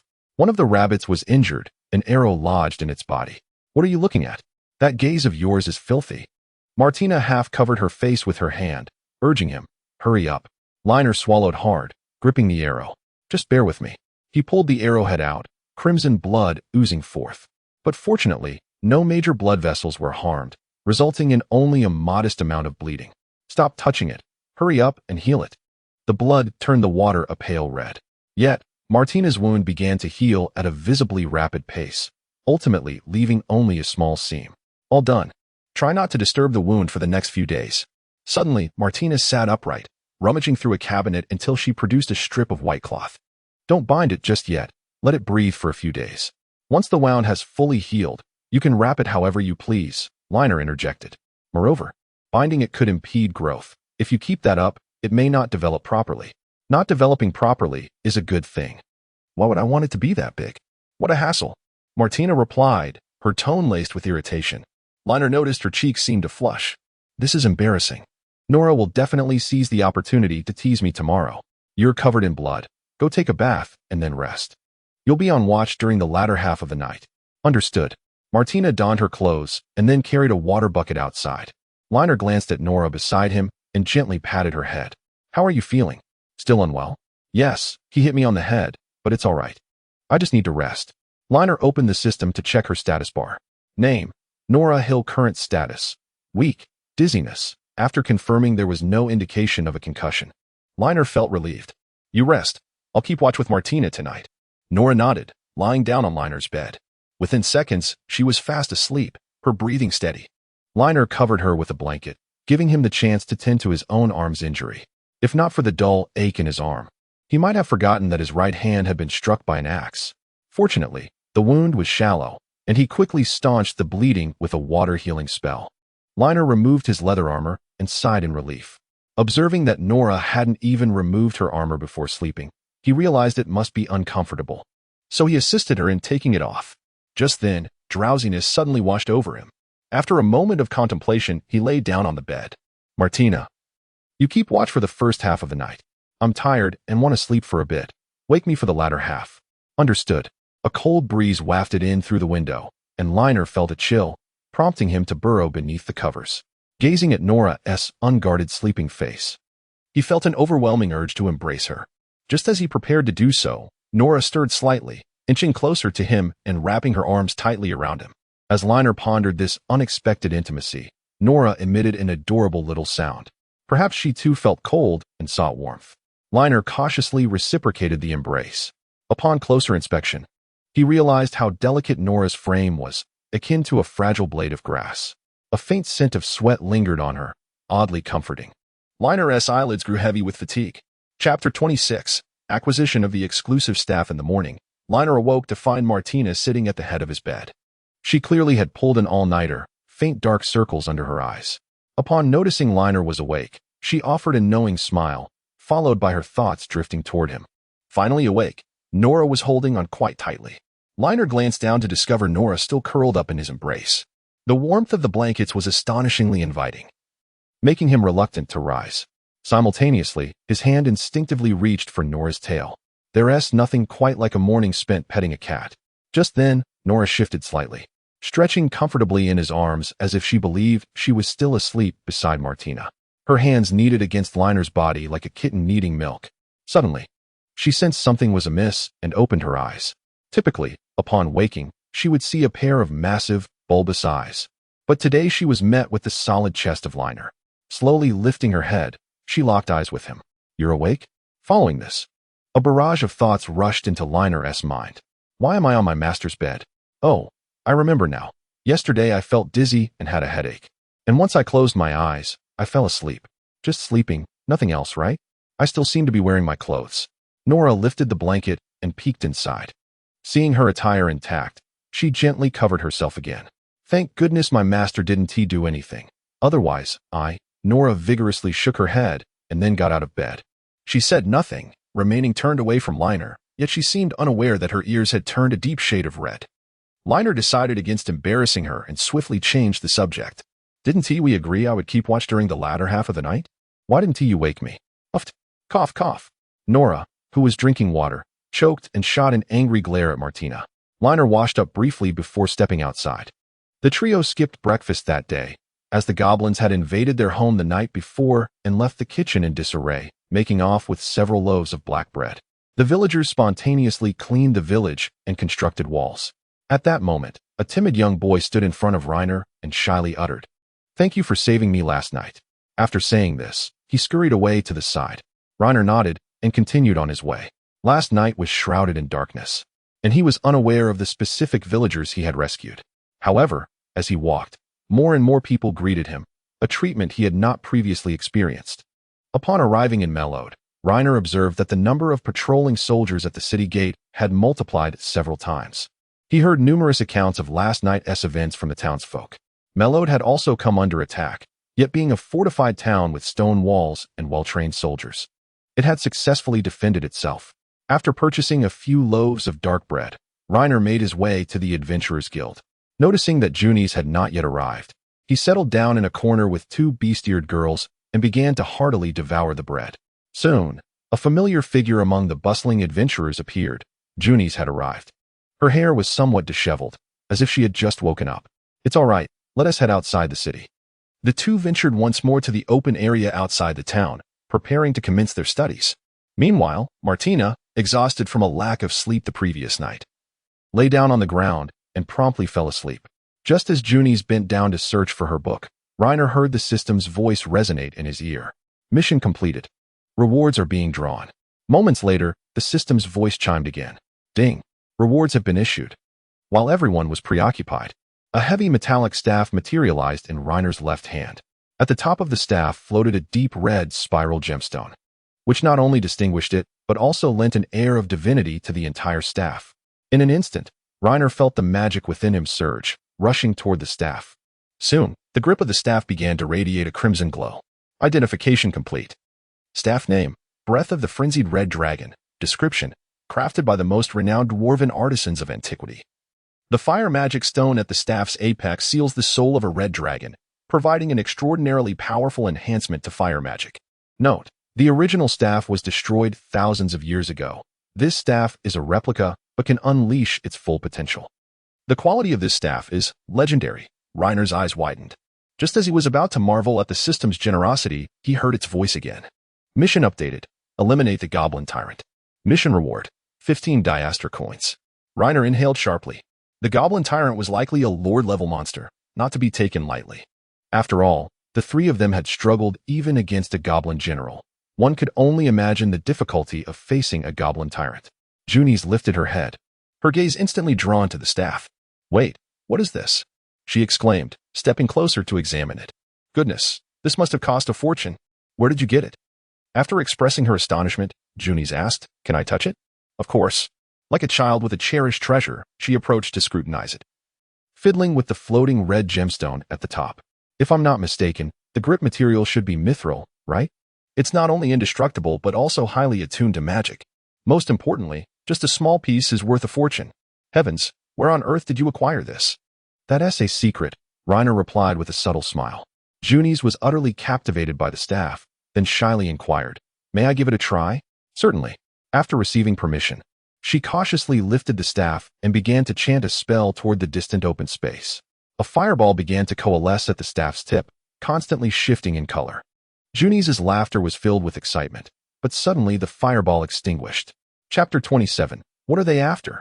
She repeatedly attempted to cast the simplest fireball spell, yet each time ended in failure. Although the fireball had formed at the tip, it extinguished at the last moment. After several unsuccessful attempts, her patience was wearing thin. This staff is draining my magic, but 1T release any spells. It's the same for both water and fire magic. At that moment, the breath of the red dragon suddenly took flight, as if infused with life, soaring through the air.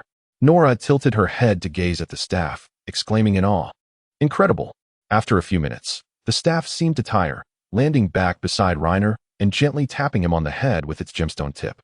Junies' eyes widened in disbelief. Your staff has a mind of its own.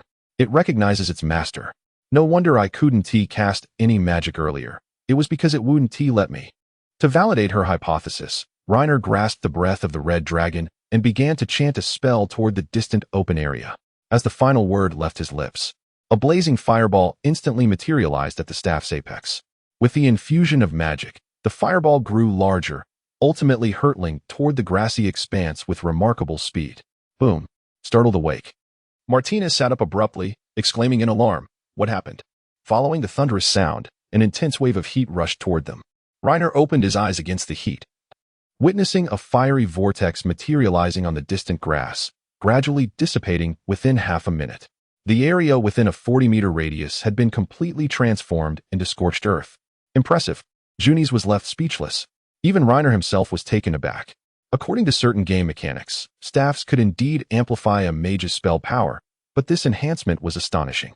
Had he possessed this staff the night before, the Goblin General would likely have been dealt with in a single blow, preventing any injuries to Nora and Martina. With the support of this staff, he might even handle the Goblin Tyrant with ease. At that moment, Nora nudged Reiner's thigh, pointing toward the city. Reiner turned to see two knights approaching them. It seemed he had inadvertently caused a commotion. The lead knight halted his horse beside Reiner, addressing him with a somewhat reproachful tone. What are you doing? Was that explosion caused by you? The horses are panicking and running wild in the city. Stepping forward, Junies replied, Esteemed knight, We are conducting research on a powerful spell to address the goblin invasion. The knight paused, his tone softening. I see. However, as a knight, it is my duty to protect every civilian's safety. Your actions are too reckless. I cannot allow you to continue this research. Junis nodded. We understand. Reiner stood quietly by, listening to their conversation. Junis was evidently more adept at handling such matters than he was. The other knight was Demas. Though it had been several days since they last met, Reiner recognized his voice. Demas removed his helmet, sitting atop his horse as he looked at them and addressed Junis. Was that magic you just cast? Junis shook her head, pointing to Reiner. That was Reiner's doing. Demas observed Reiner, noting the staff before saying, Reiner, join the expedition team. Tomorrow we will return to the Dawn Forest to thoroughly eradicate the nests within. As far as I know, there are only 4 mages in this city, and I need your assistance. Reiner fell into deep thought. Based on the information he received from the system, it was likely they would encounter the goblin tyrant in the Dawn Forest. Although uncertain of the precise nature of this entity, it was undoubtedly superior to the goblin general. The adventurer party of 20 suffered significant losses while facing a single general, nearly resulting in total annihilation. Encountering a goblin tyrant would likely yield a devastating outcome. While the task could be undertaken, what remuneration would be required? 1/10 of the spoils seemed modest enough. Reiner pondered, recognizing that such formidable creatures likely hoarded treasures. Should they uncover a chest of gold, even a fraction would secure his comfort for the remainder of his life. Demas readily agreed, stating that they would gather at the city gates the following morning to embark towards the Dawnwood Forest. Acknowledged. Demas cast another glance at Reiner's staff, cautioning him to refrain from utilizing dangerous magic for the time being, advising him to reserve his energy for the goblins come morning. With that, he departed. Junis smiled, then turned to Reiner, remarking, To be honest, I expected you to demand a greater share, yet you only asked for 1/10 of the spoils. Reiner was momentarily perplexed, failing to grasp the implication of her words. The loot from goblins typically consists of nothing more than rusted daggers or wooden clubs. Perhaps some leather or iron armor at best. 1/10 of such spoils would scarcely hold value, likely amounting to only a few gold coins, Junis explained. No treasures? She added with a laugh. Reiner, you are amusing. Goblins are preoccupied solely with eating, sleeping, and procreation. All their activities revolve around these 3 pursuits. If they possessed treasures, it would likely be some stolen smoked meat from a villager's home. Reiner quipped, Lies do not wound. It is the truth that is a sharp blade. No wonder Demas had consented so swiftly. Video games can be quite misleading. After a moment of silence, he reassured himself, It matters not. Consider it an act of kindness. For I am a benevolent man. Junis nodded, speaking in the language of the demihumans. You truly are a kind man. Your 2 demihuman companions surely think so. Nora nodded in agreement. Meanwhile, Martina had fallen asleep on the grass without Reiner noticing. At that moment, Nora's inner voice drifted to him. Of course, my master is kind. He not only provides me with fine clothing, but ensures I have enough to eat each day. He is the best of all humans, without exception. Reiner looked down at Nora, bemused at her whimsical thoughts. Why does he treat me so well? What could he possibly want from me? Chapter 28. A return to the Dawnwood Forest today, however, bore some difference from the usual. At the entrance of his humble abode lay an array of freshly washed vegetables, with carrots and cabbages in abundance. Reiner surveyed his surroundings and noticed several children hiding behind a tree by his doorstep, one of whom was the shy boy who had come to express his gratitude earlier that morning. The inhabitants of this world often exuded an intriguing blend of fierceness and simplicity. Reiner thanked him. Thank you. The children shyly smiled before scampering away. Reiner called for Martina and Nora to assist in bringing the vegetables inside. Vegetables are prone to rapid decay, thus, they are seldom seen in the local market. Most farmers cultivate their own produce for personal consumption, and Reiner rarely had the luxury of fresh greens. It seemed he could prepare a stew for himself tonight. As night fell and Reiner settled into bed, a cold sensation brushed against his thigh. Lifting the covers, he discovered the breath of the red dragon nestled within his blankets. I wondered where you had gone. What are you doing in my bed? If you wish to sleep, do so upon the weapon rack. The breath of the red dragon sat up, playfully tapping Reiner on the head before soaring to the hearth. Just as Reiner had warmed his bed, he sensed Nora's presence approaching. Turning to look, he found her standing beside the bed. Though they exchanged little dialogue, a profound understanding existed between them. Nora lowered her head, while Reiner reached to stroke her ear. Inadvertently, his hand brushed against her shoulder. So cold. The weather is growing chillier. You must wear more layers when you go out. You are slight of build and cannot withstand the cold, Reiner advised. Nora nodded silently. Yet her thoughts echoed in Reiner's ears. Why does he care for me so? What could he possibly want? Reiner patted the edge of the bed. It's cold outside. Would you like to join me under the covers?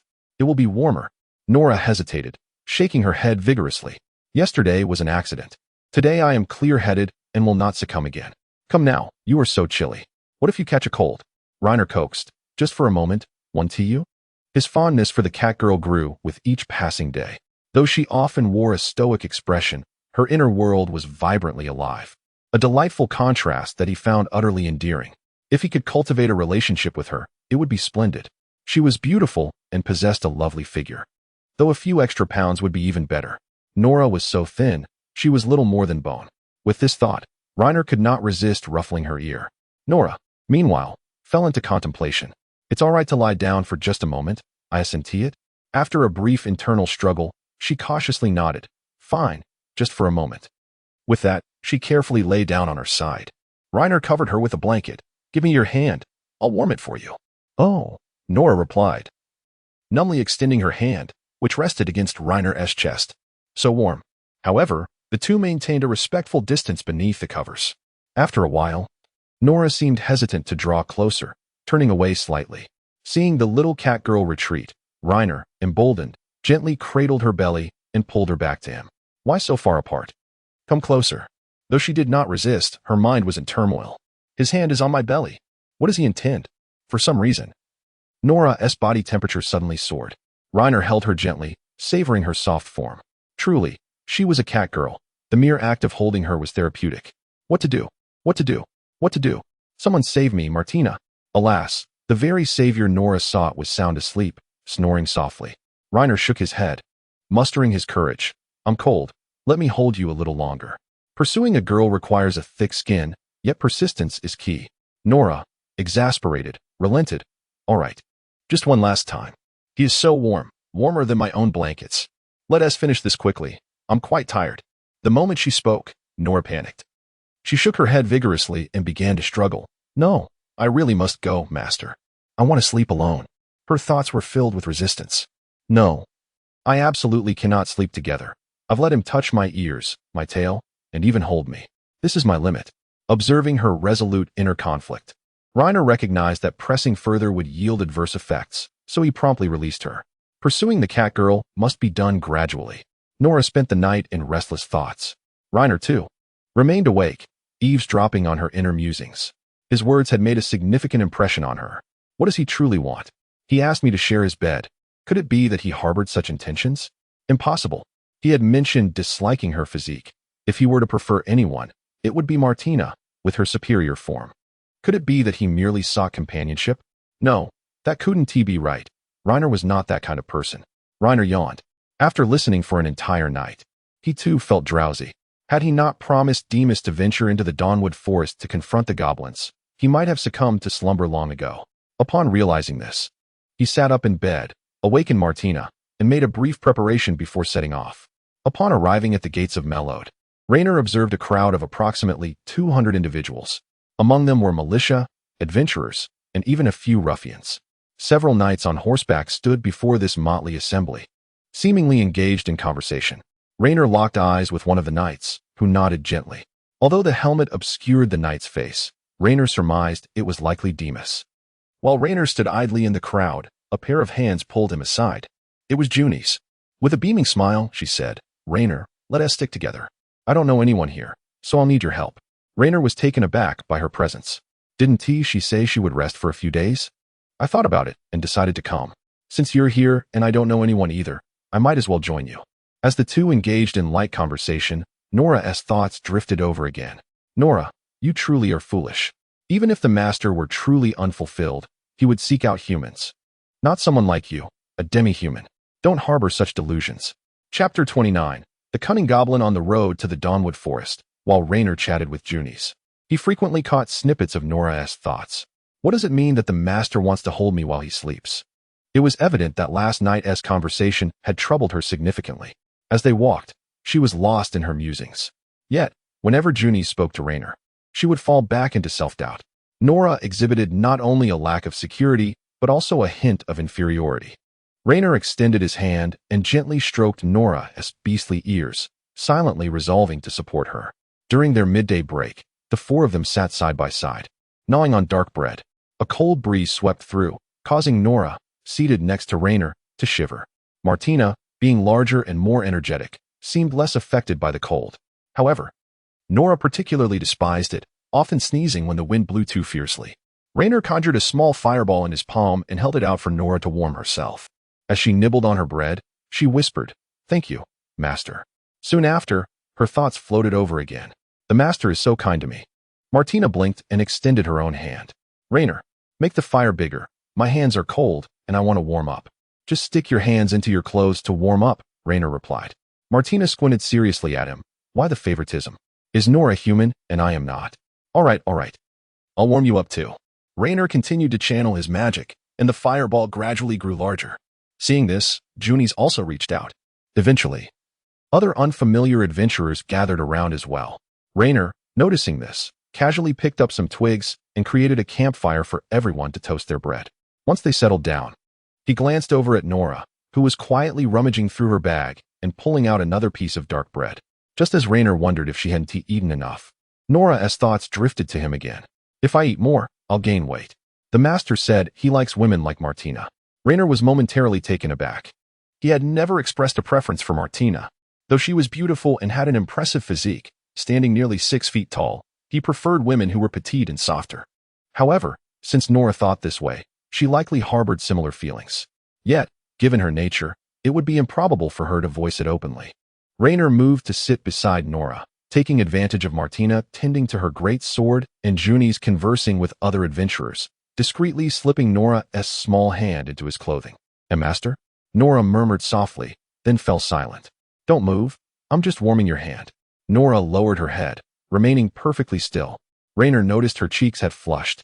The master is so warm and sturdy, unlike Martina. Nora cautiously opened her hand, which felt like ice. Rainer shivered from the cold. Your hands are freezing. I am sorry. I've always been particularly sensitive to the cold. This happens every winter. As she spoke, Nora's mind began to wander again. When I was little, my mother would warm my hands. The master does it too. He is so kind. Nora nodded but suddenly seemed to recall something, asking, Isn't this too expensive? Rainer chuckled softly. It's nothing. This is a gift for you and doesn't tea count towards your redemption fee. Nora was momentarily stunned. Yet now, a new thought arose in her mind.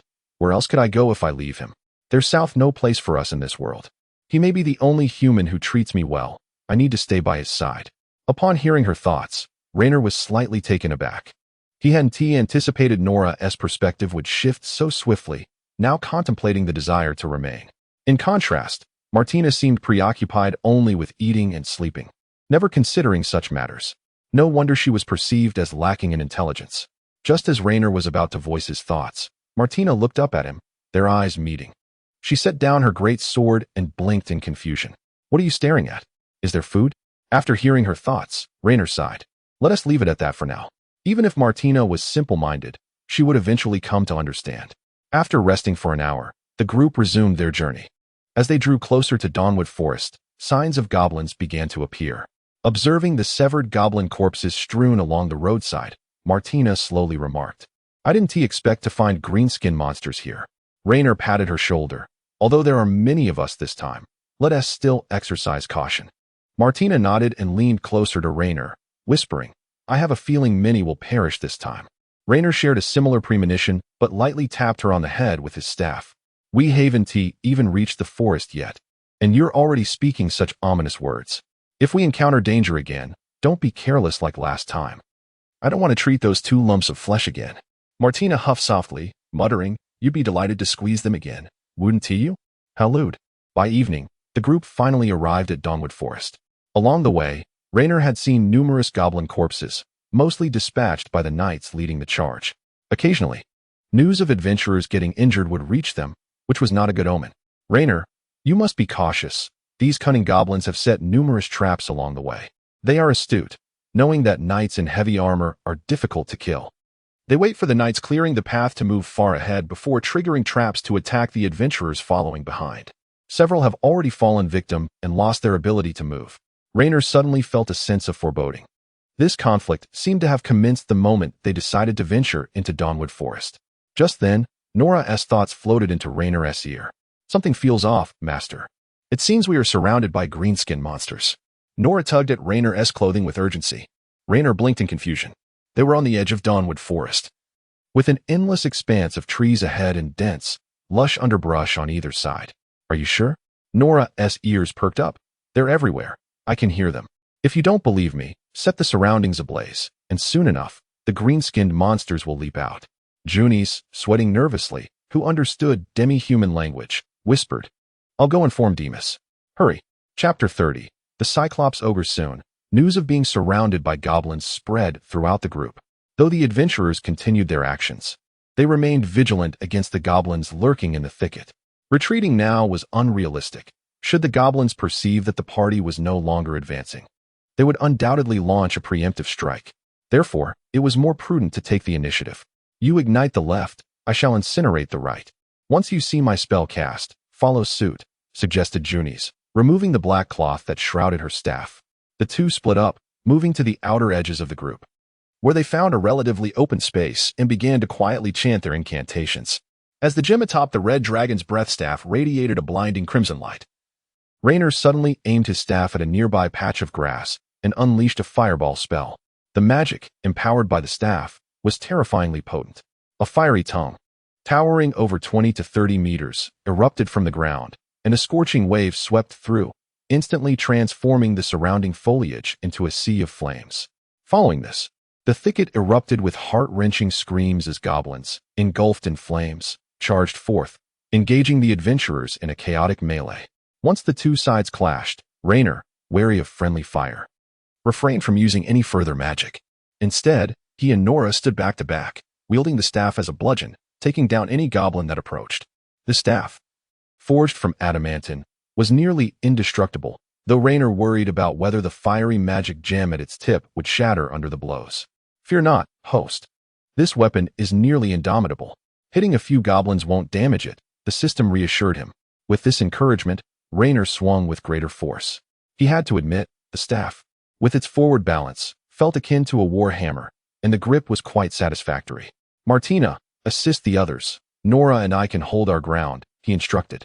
Understood. Martina replied, charging forth like a wild stallion, brandishing her greatsword. Nora, on the other hand, clutched a small dagger, staying close to Raynor for protection. The battle raged on for approximately 10 minutes, concluding with a hard-fought victory for the adventurers. Raynor employed the water healing spell he had just learned to treat the wounds of his injured comrades. Covered in blood, he appeared somewhat exhilarated. Raynor, this is merely the vanguard. Surely, more green-skinned creatures await us, Nora warned. Raynor sensed the truth in her words. These goblins, lacking even leather armor, were clearly not elite forces but more akin to expendable pawns meant to wear down their opponents. Wiping the sweat from her brow, Junis remarked while tending to the injured. I never anticipated goblins could be so cunning. My previous encounters with them were always in small groups. I've never heard of them behaving this way. After scattering the small horde of goblins, the group pressed deeper into the woods. Moments ago, Demas and his team had also clashed with goblins at the front of the party. After walking a short distance, Raynor spotted a massive, grayish corpse sprawled on the ground, possessing only a single eye and emanating a foul odor. Its body bore numerous wounds, indicating that the knights had expended considerable effort to bring it down. Martina glanced at the body and murmured, I can't believe there's an ogre here. Are you familiar with this beast? Raynor inquired. While this creature may not be intelligent, it possesses immense brute strength. Its tough hide would make it a formidable opponent, and I would always keep my distance when I encountered them, she replied. Junis interjected. Speaking in the language of the demihumans, one-eyed ogres often collaborate with goblins. We must exercise extra caution. Raynor nodded, continuing to follow the party forward. Truthfully, after experiencing several close calls, he increasingly felt that being an adventurer was fraught with peril.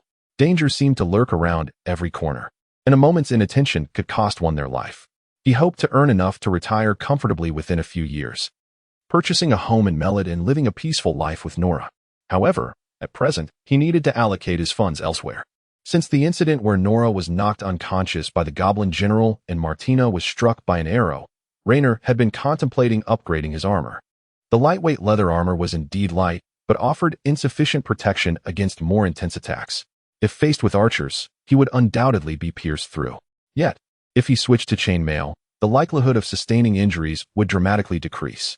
Raynor gazed at Martina, who led the way, envisioning her clad in plate armor, fully equipped. Just then, Martina shivered slightly, and a thought flitted through her mind. Why do I feel like someone is staring at me with a lewd gaze?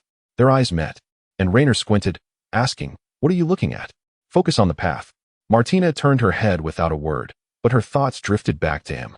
Raynor wouldn't he have developed feelings for me, would he? In a certain sense, she was not entirely mistaken. He was indeed captivated by her strength and vigor. If Martina, so robust, donned full armor, she would undoubtedly be formidable. Nora's thoughts echoed as well. Why does the Master's gaze linger on Martina? He seems particularly fixated on her rear. Perhaps I should gain a little weight. This was a gross misrepresentation. Raynor had been admiring Martina's powerful and graceful legs, with the rear coming only later in his line of sight. He turned to Nora, intending to take her hand, but noticed her cat ears twitching as she spoke. There seems to be some strange movement in the forest. Could it be more green-skinned creatures? Nora tiptoed to one side and then tugged at Raynor's sleeve. "Master, there's something in the woods. I can hear goblins murmuring softly." "Which direction?" Raynor inquired. Nora's ears swiveled like radar, carefully listening before pointing deeper into the forest. "That way." Raynor squinted. The depths of the woods were shrouded in darkness, obscuring all sight. Suddenly, a light source, akin to a torch, appeared and began to grow larger. Junies observed and furrowed her brow. "This is..." Raynor's heart raced as he shouted, pushing Nora and Martina away from the group. "Quick, scatter." His timely warning prompted the surrounding adventurers to disperse just in time. A brilliant fireball shot through the woods, striking the center of the party. A few adventurers, unable to evade the flames, were ignited, rolling and screaming in agony. The surrounding trees were also set ablaze. Raynor hastily employed water magic to extinguish the flames engulfing his comrades before turning to quell the fire on the trees. Nora glanced at the woods, then drew her dagger. "Master, greenskin creatures are approaching." Shouts erupted among the knights in the party. "Enemy attack. Disperse the formation. Light your torches." Adventurers flocked to Raynor, seeking fire to ignite their own torches, and within seconds, the area was illuminated by a multitude of light sources. Raynor surveyed the surroundings, finding himself surrounded by a throng of goblins, numbering nearly 1,000, interspersed with several one-eyed ogres. They advanced slowly but with great strength, wielding crude wooden clubs. Raynor longed to retaliate with a fireball spell, yet he feared igniting the entire forest. With the wind at their backs, any flames would inevitably be blown toward them, risking their own demise. While fire magic was powerful, its limitations were significant. Conversely, the goblins, who could wield magic without hesitation, relentlessly hurled fireballs in their direction. In less than 30 seconds, the party began to suffer considerable casualties, while swathes of goblins charged forward, engaging the adventurers in brutal combat. The onslaught of fireballs from the opposing forces showed no sign of abating, continuing to rain down upon the beleaguered adventurers. In a dismal turn of events, a group of unfortunate goblins charged into the fray, only to be met with friendly fire. "Has that fool lost his mind? He is attacking his own kind," Junies exclaimed in exasperation, raising her staff that shimmered with azure light. "Lena, protect me." Nora and Martina swiftly approached her side. As the incantation concluded, icy raindrops cascaded onto Lena's face, soon followed by a torrential downpour that engulfed the forest. The rain extinguished the adventurers' torches, plunging the surroundings into darkness, while simultaneously diminishing the potency of the fireballs hurled by their adversaries.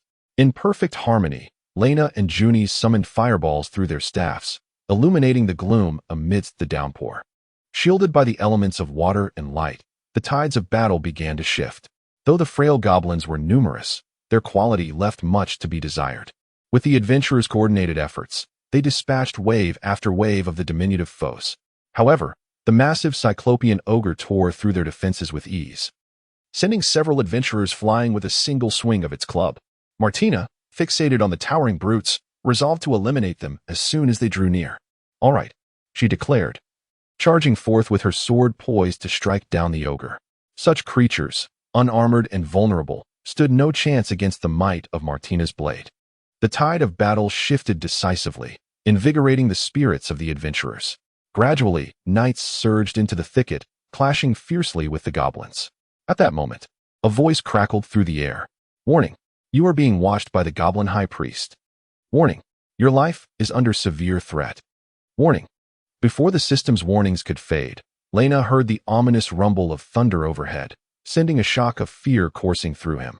Junies had once informed him of the 5 natural elemental magics, and lightning was among them. Main quest updated, survive. Quest reward, 10 gold coins. He shouted for everyone to scatter, but it was too late. Lena caught sight of a blinding flash of white lightning. Master, wake up. Nora's voice faded in and out as Lena felt a sharp pain in his ears and a burning sensation on his skin. The blinding light made it difficult for him to open his eyes. Thank goodness, you're all right. Nora's voice trembled with relief. Truly, my parents' blessings have kept you alive. After a moment of adjustment, Lena finally opened his eyes to find Nora's face smeared with mud, her cat ears dirted, and her body drenched. The red dragon's breath approached, its ruby tip emanating a faint warmth to comfort them. Where am I? Lena struggled to sit up, scanning his surroundings and realizing he was in a forest. A sudden, piercing headache struck him as memories flooded back. Was it already morning? Yes, after you were struck by lightning, I carried you to safety, Nora replied, shaking off the rainwater, her body trembling slightly. We escaped? Lena's head throbbed, still dazed. That wretched goblin priest was cunning and treacherous, first assaulting them with fireballs, forcing Junies to use water magic for protection, thus falling into its trap. Nora continued softly, I was far enough away that I only felt a slight shock. But most of the others were incapacitated by the lightning, so I took you and fled. Lena recalled that Junies had been close to him. What about Martina and Junies? Nora shook her head. I don't know about Martina. She was quite far from us, and likely wasn't he struck by the lightning. But Junies was hit.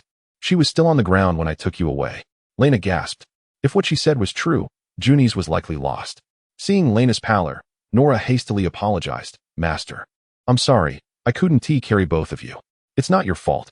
I should have anticipated this, he replied, reflecting on his initial intent to confront the goblin tyrant, only to be ambushed by a goblin high priest. This foe wielded not only fire magic, but also lightning, catching him unawares. Just then, Nora's ears twitched, and she pressed a finger to Lena's lips. Shoo! After a moment of silence, she lowered her voice. Master, goblins are currently searching for us. The entire forest is crawling with them. We must tread carefully. Lena nodded and inquired, what is our approximate location? Nora hesitated, tilting her head in thought. Perhaps to the north? I'm not entirely sure. It cannot be to the north, unless you covered an extraordinary distance overnight, which is unlikely given your stamina, he countered. Can you lead me to the others? Ideally, to Martina. Nora squinted her eyes. I will try. The rain has just stopped, but their scents have been washed away. Follow me. As Lena tended to his singed skin, he followed Nora, soon hearing the system's voice once more. Chapter 32. I have a plan. Main quest completed. Quest rewards issued. Main quest updated. Eliminate the goblin tyrant. Side quest updated. Eliminate the goblin high priest. Quest reward, 10 gold coins.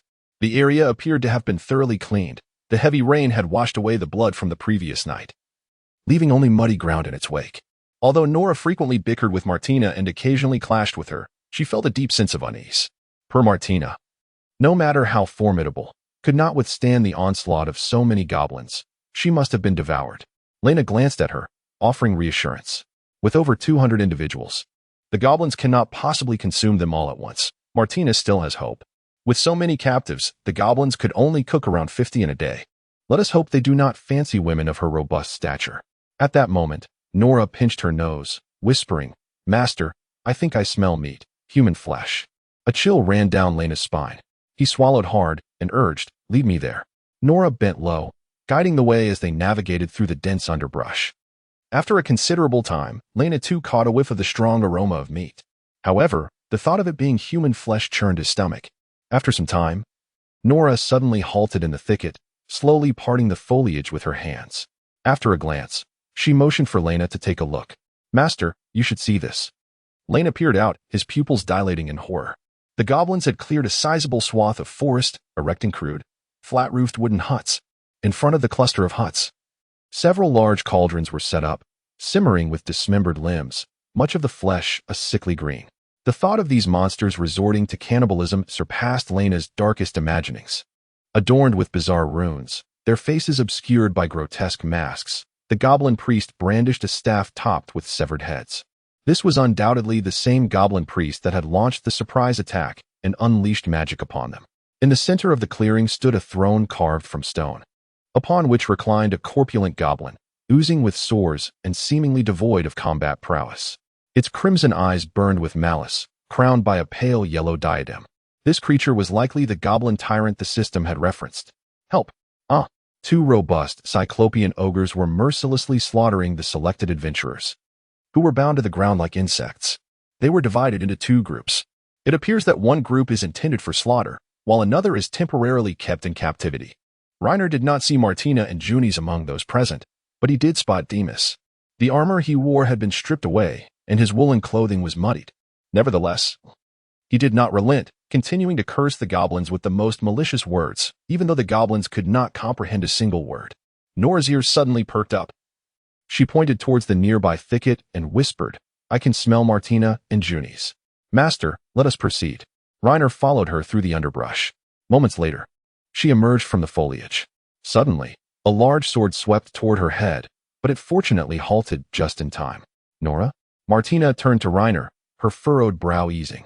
"I'm so glad you're safe." Reiner noted that Junies was also present, accompanied by several other adventurers. After a brief pause, she expressed her guilt, saying, "I've put everyone in danger." Reiner refrained from commenting. Junies had merely made what she believed to be the correct choice. Had he been in her position, he likely would have acted similarly. Who could have anticipated that the goblin high priest possessed the capability to wield two types of magic, without utilizing water magic for defense? Enduring the bombardment of fireball spells would surely have led to devastating casualties. Reiner took a deep breath and glanced toward the thicket's edge. Let us devise a plan to rescue them. For every 2 minutes we delay, an adventurer falls victim to the ogre's onslaught. We must act swiftly. Are we the last ones remaining? Reiner surveyed the area, noting that their number barely exceeded 10. With all due respect, we should consider fleeing. I counted at least 10 ogres and 200 goblins nearby. 10 of us cannot create a significant impact. Junies lowered her head, seemingly filled with remorse. Another adventurer chimed in. Indeed, we should escape while we still can. If we are discovered, we want to have time to run. While rescuing them was undeniably perilous, it was not entirely without opportunity. The goblins were currently disorganized and unguarded, presenting a prime opportunity for ambush. "Martina, can you defeat the 2 goblins in the center?" Reiner inquired. Martina scoffed, raising a finger. "If I can close the distance, I need only a moment." This aligned with Reiner's thoughts. The corpulent goblin tyrant was cumbersome and lacked combat prowess, while the goblin priest was evidently a high-attack, low-defense range spellcaster. Should Martina get close, it would have little chance of resistance. Reiner turned to Junies and asked, "If I were to charge a fireball spell to ambush the goblin priest, what would happen?" Junies shook her head. "You would be detected while charging. If I'm not mistaken, the goblin priest likely has some form of magical perception." The adventurers exchanged glances, each remaining silent.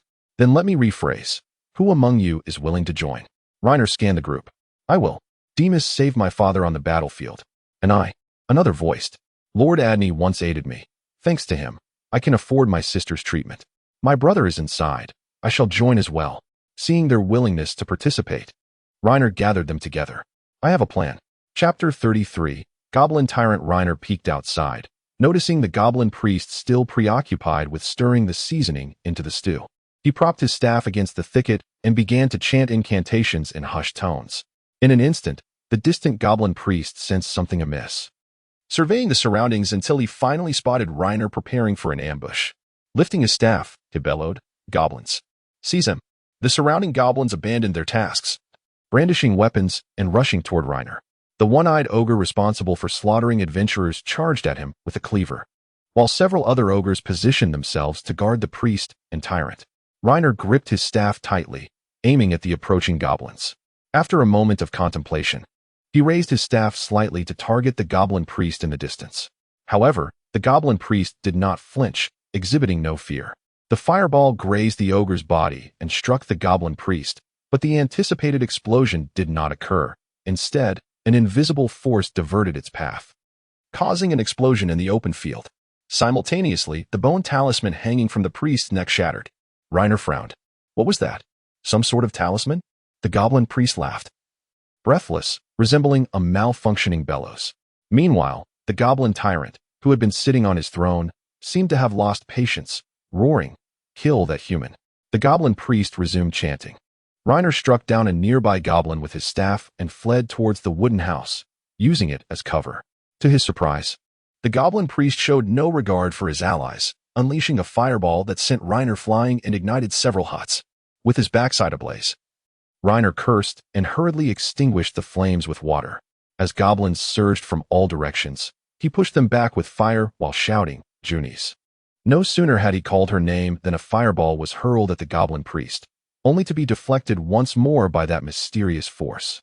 However, this successfully drew the goblin priest's attention. The adventurers, previously bound, had been quietly freed by Nora, who now armed herself with weapons stacked nearby and began their counterattack. The goblin priest, infuriated, shouted, "Cunning humans! Big one, go capture them. I no longer need you." The hefty one-eyed ogre charged toward them, while the goblin priest engaged in a duel of spells against Junis's water spells. Reiner climbed onto the roof, evading the encroaching goblins. The goblin tribe was now in utter disarray, with the goblin priest entirely focused on the chaos around him and no ogres to impede him. The timing was perfect. He crouched on the roof, dodging arrows, and vigorously swung his fiery staff. Martina burst forth, brandishing her two-handed sword as she charged toward the unguarded goblin priest. "Oh, beastfolk! Cunning beastfolk!"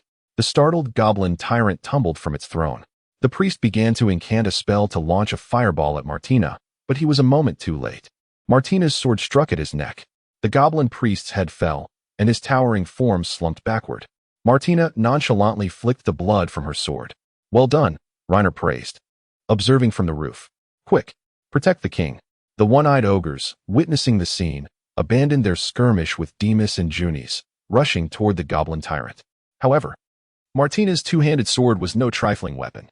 She cleaved through every goblin that approached, and soon the goblin tribe was awash in blood. "You wish to save him?" Martina planted her foot on the goblin tyrant's face and then slashed open its belly, colorful entrails spilling forth.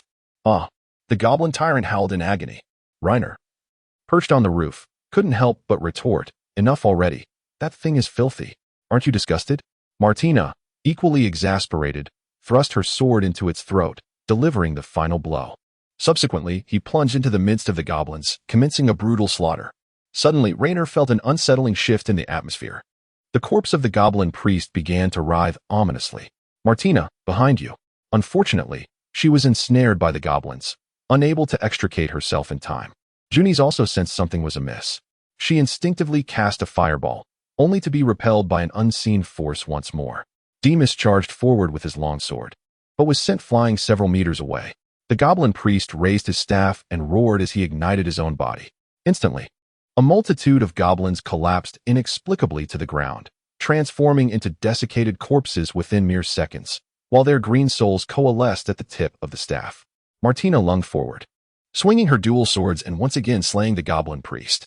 However, before his demise, he infused that soul energy into the body of the goblin tyrant. Reiner sensed impending doom and dashed forward, shouting for everyone to take cover, before unleashing a fireball that ignited the corpse. The goblin tyrant's body burned within the swirling flames, the acrid scent of charred flesh filling the air. "Reiner, are you all right?" Junis approached him, clutching the staff, her brow furrowed in confusion. "I just saw a green entity slither into that creature's body." "What green entity?" The others cast puzzled glances at Reiner. "Did you not see it?" "That green entity resembled a soul." Junis tentatively inquired. "Could it be the fell energy you mentioned?" Indeed, Reiner felt a sense of familiarity upon hearing that term again.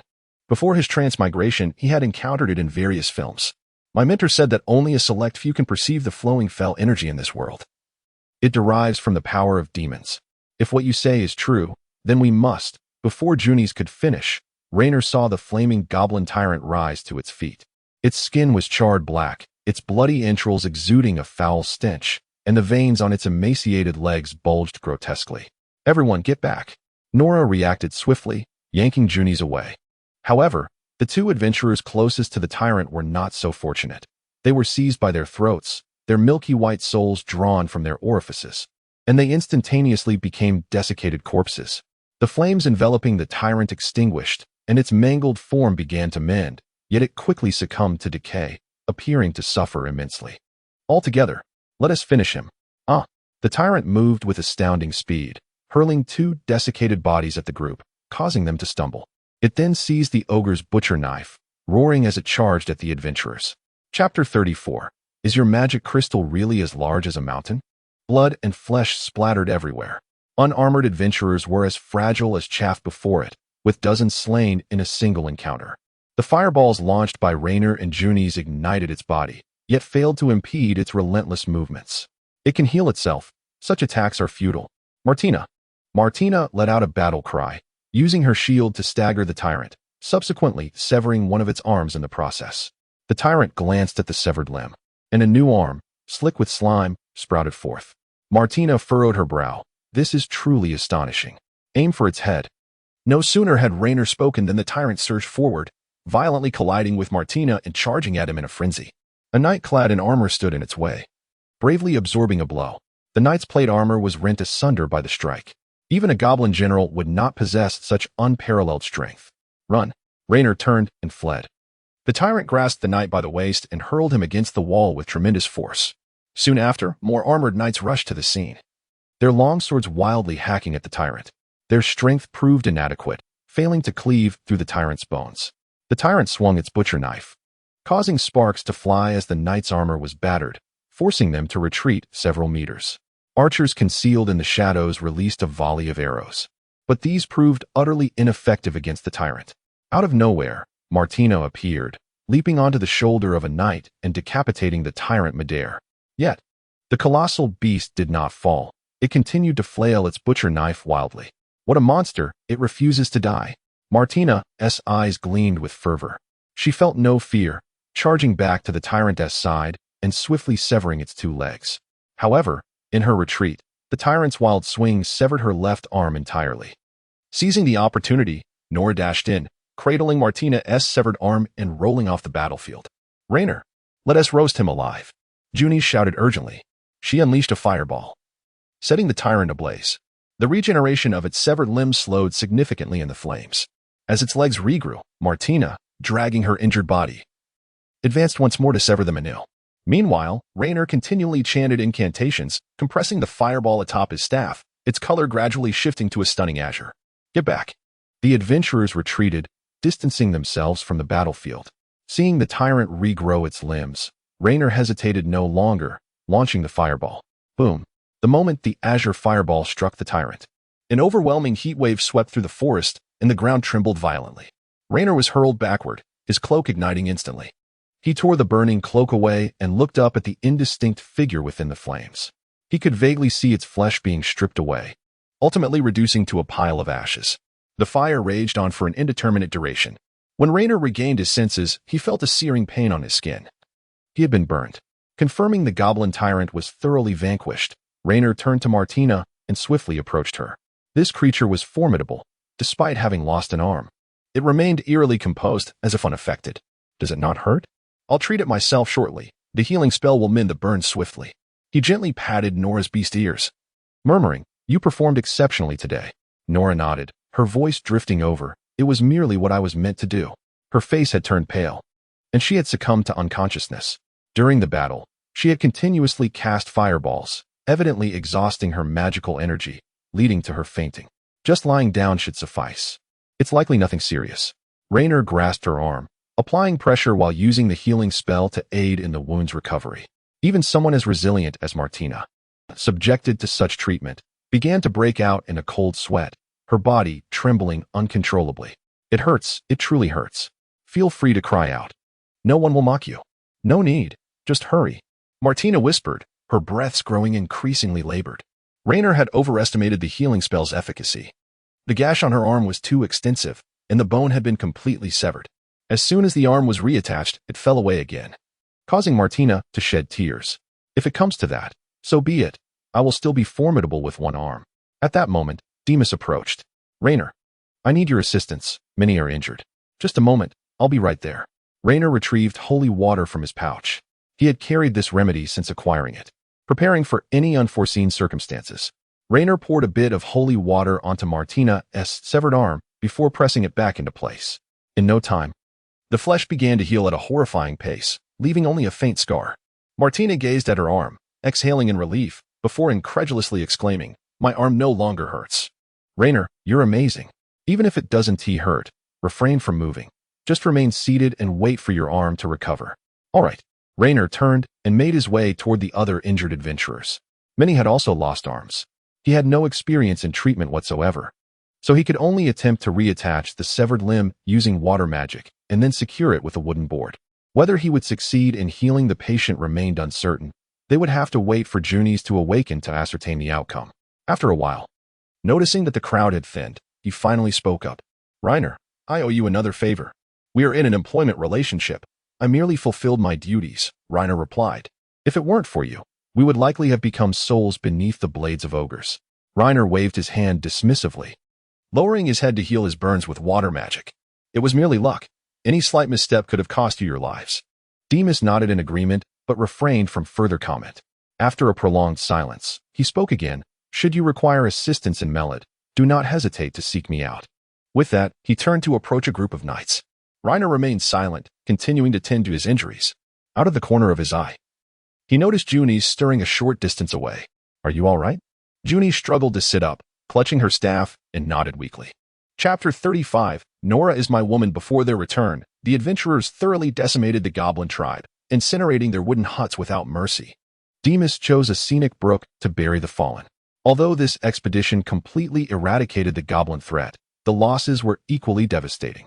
With numerous injuries and an abundance of loot in their carts, their progress was painfully slow. They finally arrived in Melod by noon the following day. "Bring those supplies inside. I need to rest for a moment." Two beast-eared girls carried the items into the kitchen. Rainer, feeling somewhat dirty, leaned against the wall and, with his eyes fluttering shut, succumbed to sleep. Upon awakening, he found himself in bed, his body cleaned and clothed anew. Beside him lay a warm presence, and as he reached out, his hand grazed soft, warm cat ears. Nora emitted a soft sound and peeked at Rainer. "Awake? Is it midnight?" "Yes, Martina and I have already eaten." "Are you hungry, master?" Rainer shook his head. He hurriedly pulled her closer. "Don't go. Let us sleep a little longer. It's so cold outside." He longed to embrace the catgirl once more. Seeing Nora unwilling, he continued, "I haven't even touched her tail and ears yet. I can sit up. If you sit, I can't reach your ears. Lie down. It's so cold outside. What if you catch a cold?" Nora remained silent and obediently nestled under the covers. Rainer gently caressed her cat ears and tentatively wrapped his arms around her waist. "Master, you won't let me leave again," she thought, though she was inwardly frightened of what that could entail. Rainer smirked and asked, "Who helped me bathe?" Nora immediately replied, "Martina and I used a towel to cover ourselves. We saw nothing." Though she spoke so, her heart betrayed her, revealing that they had indeed bathed together. Rainer was momentarily at a loss for words. Although he had prepared himself mentally, hearing Nora's thoughts felt peculiar. "Who changed my clothes?" "That was also Martina. She changed the top. I changed the pants." Rainer grasped her tail and gave it a gentle tug. Nora murmured, "Be gentle." Rainer nodded and held her tighter. Nora's body was surprisingly soft, akin to a cat, and she exuded a faint, pleasant fragrance that inexplicably drew Rainer in. After a while, he grasped Nora's small hand. Despite the surrounding darkness, he could feel her body growing warmer. Nora's face flushed, her mind swirling with a myriad of chaotic thoughts. As a young girl experiencing her first stirrings of love, she felt both conflicted and shy. In a moment of impulsive courage, she whispered in her ear, "Nora, will you be my woman?" "Huh." Nora's mind momentarily short-circuited. She clutched the blanket tightly, remaining silent for what felt like an eternity. "What is happening? Am I hallucinating?" "Don't joke around, master. This isn't funny. Martina, come save me." Rainer poked her ear, causing Nora to jump slightly. "Why are you silent?" "Master, stop teasing me." "I'm not teasing. I'm serious." Rainer nuzzled against her fluffy beast ears again. Nora fell silent, her mind racing with thoughts. "What will happen if I don't agree? Will master still treat me the same? If I agree, does that mean we will immediately engage in those activities?" "No, I'm not ready. Mother always said to seize the opportunity for happiness, and master has been so kind to me. I mustn't let this chance slip away. It could be my last opportunity to change my fate." Nora tightened her grip on Rainer's hand, softly responding, "I agree, but that sort of thing cannot happen just yet." Her breathing quickened, and after a few seconds, with a quivering voice, she added, "I'm still too thin. I wouldn't be tasty at all. At least let me gain a bit more weight. Can I at least touch your tail freely?" Yes.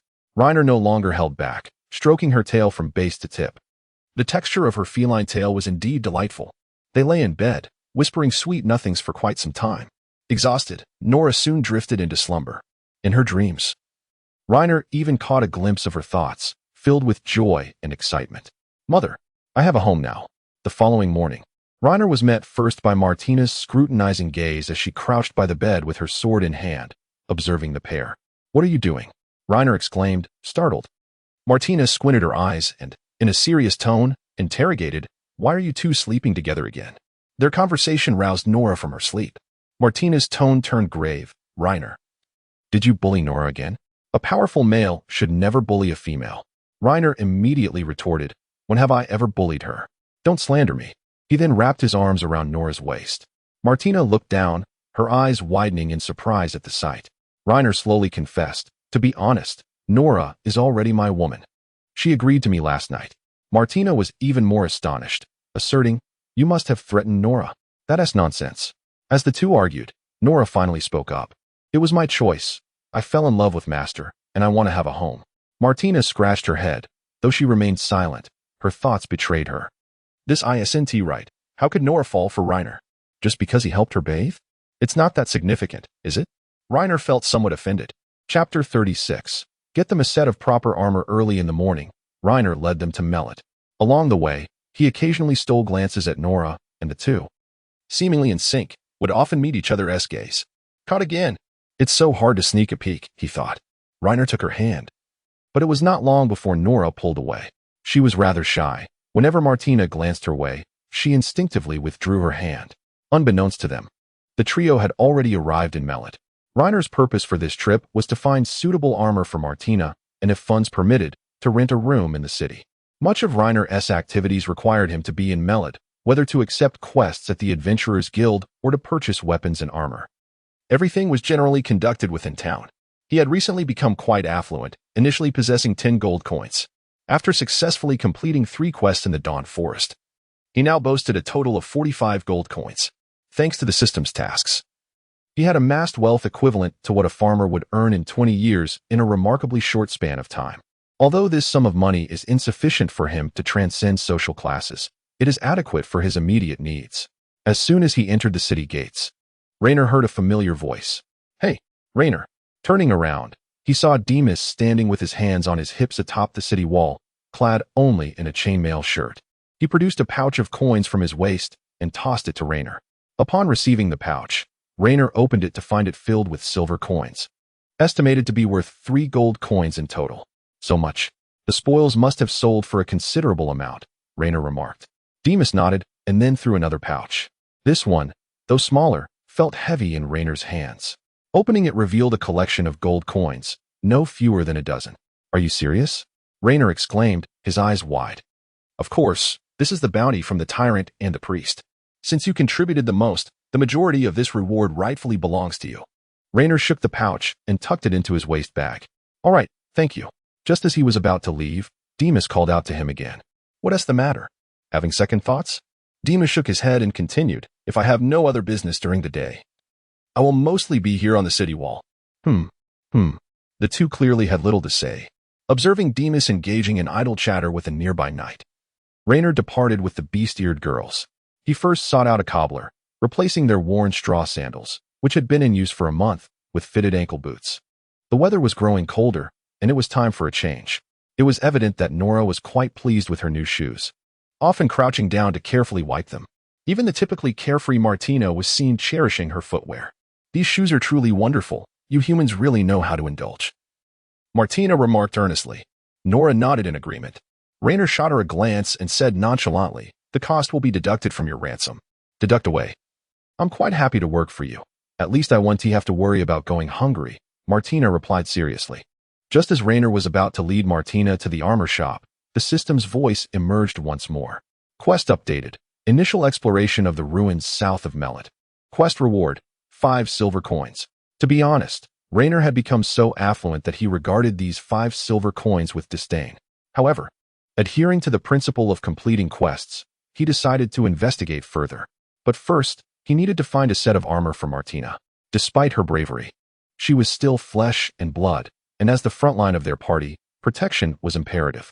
Upon arriving at the armor shop, Raynor inquired about the price of chainmail. The blacksmith replied earnestly, "There are many types of chainmail. I'm unsure which one you seek. Some protect only the torso, while others provide additional shoulder protection. Do you have any full coverage options?" "Only half-body ones, and they aren't cheap. The price of iron has risen recently, and with labor and miscellaneous costs, it amounts to 8 diest gold coins." Raynor gasped. The price was far beyond his expectations. He had thought 3 or 4 gold coins would suffice. The leather armor they had previously purchased for the 3 of them had only cost 2 gold coins in total. What about plate armor? Plate armor is more expensive. Primarily, depending on the area covered, full body and half body options differ in price. Raynor leaned closer to the craftsman and whispered, "Are you familiar with Lord Demas?"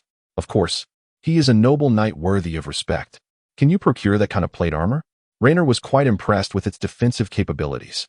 Standing still while a goblin general struck him would undoubtedly demonstrate its effectiveness. The blacksmith glanced at Nora and Martina behind Raynor and replied seriously, "That wouldn't suit you. Such plate armor is cumbersome to wear. Knights require squires to assemble it for a long time before going into battle, and it's also quite costly." Raynor tentatively inquired, "How much?" "Around 30 gold coins." Raynor stroked his chin. Though expensive, it was still within reach. "How troublesome is it?" "It requires nails for fastening." Just hearing that made Raynor feel overwhelmed. No wonder Demas had only worn half a suit of plate armor during the battle against the goblin tyrant in the Dawn Forest. The craftsman, observing the leather armor worn by Raynor and the others, seemed to remember him well. After a moment's contemplation, he asked, "Who is this armor for?" Raynor decisively pointed to Martina behind him. The craftsman frowned. "You are quite the oddity, buying such fine armor for a demi-human. Why not just buy another if she dies?" Raynor fell silent, realizing the rarity of acquiring a legendary demi-human. He had only managed to identify Nora as an epic one after browsing the slave market. Before that, the best he found was merely rare. "You need not concern yourself with that," Raynor waved dismissively.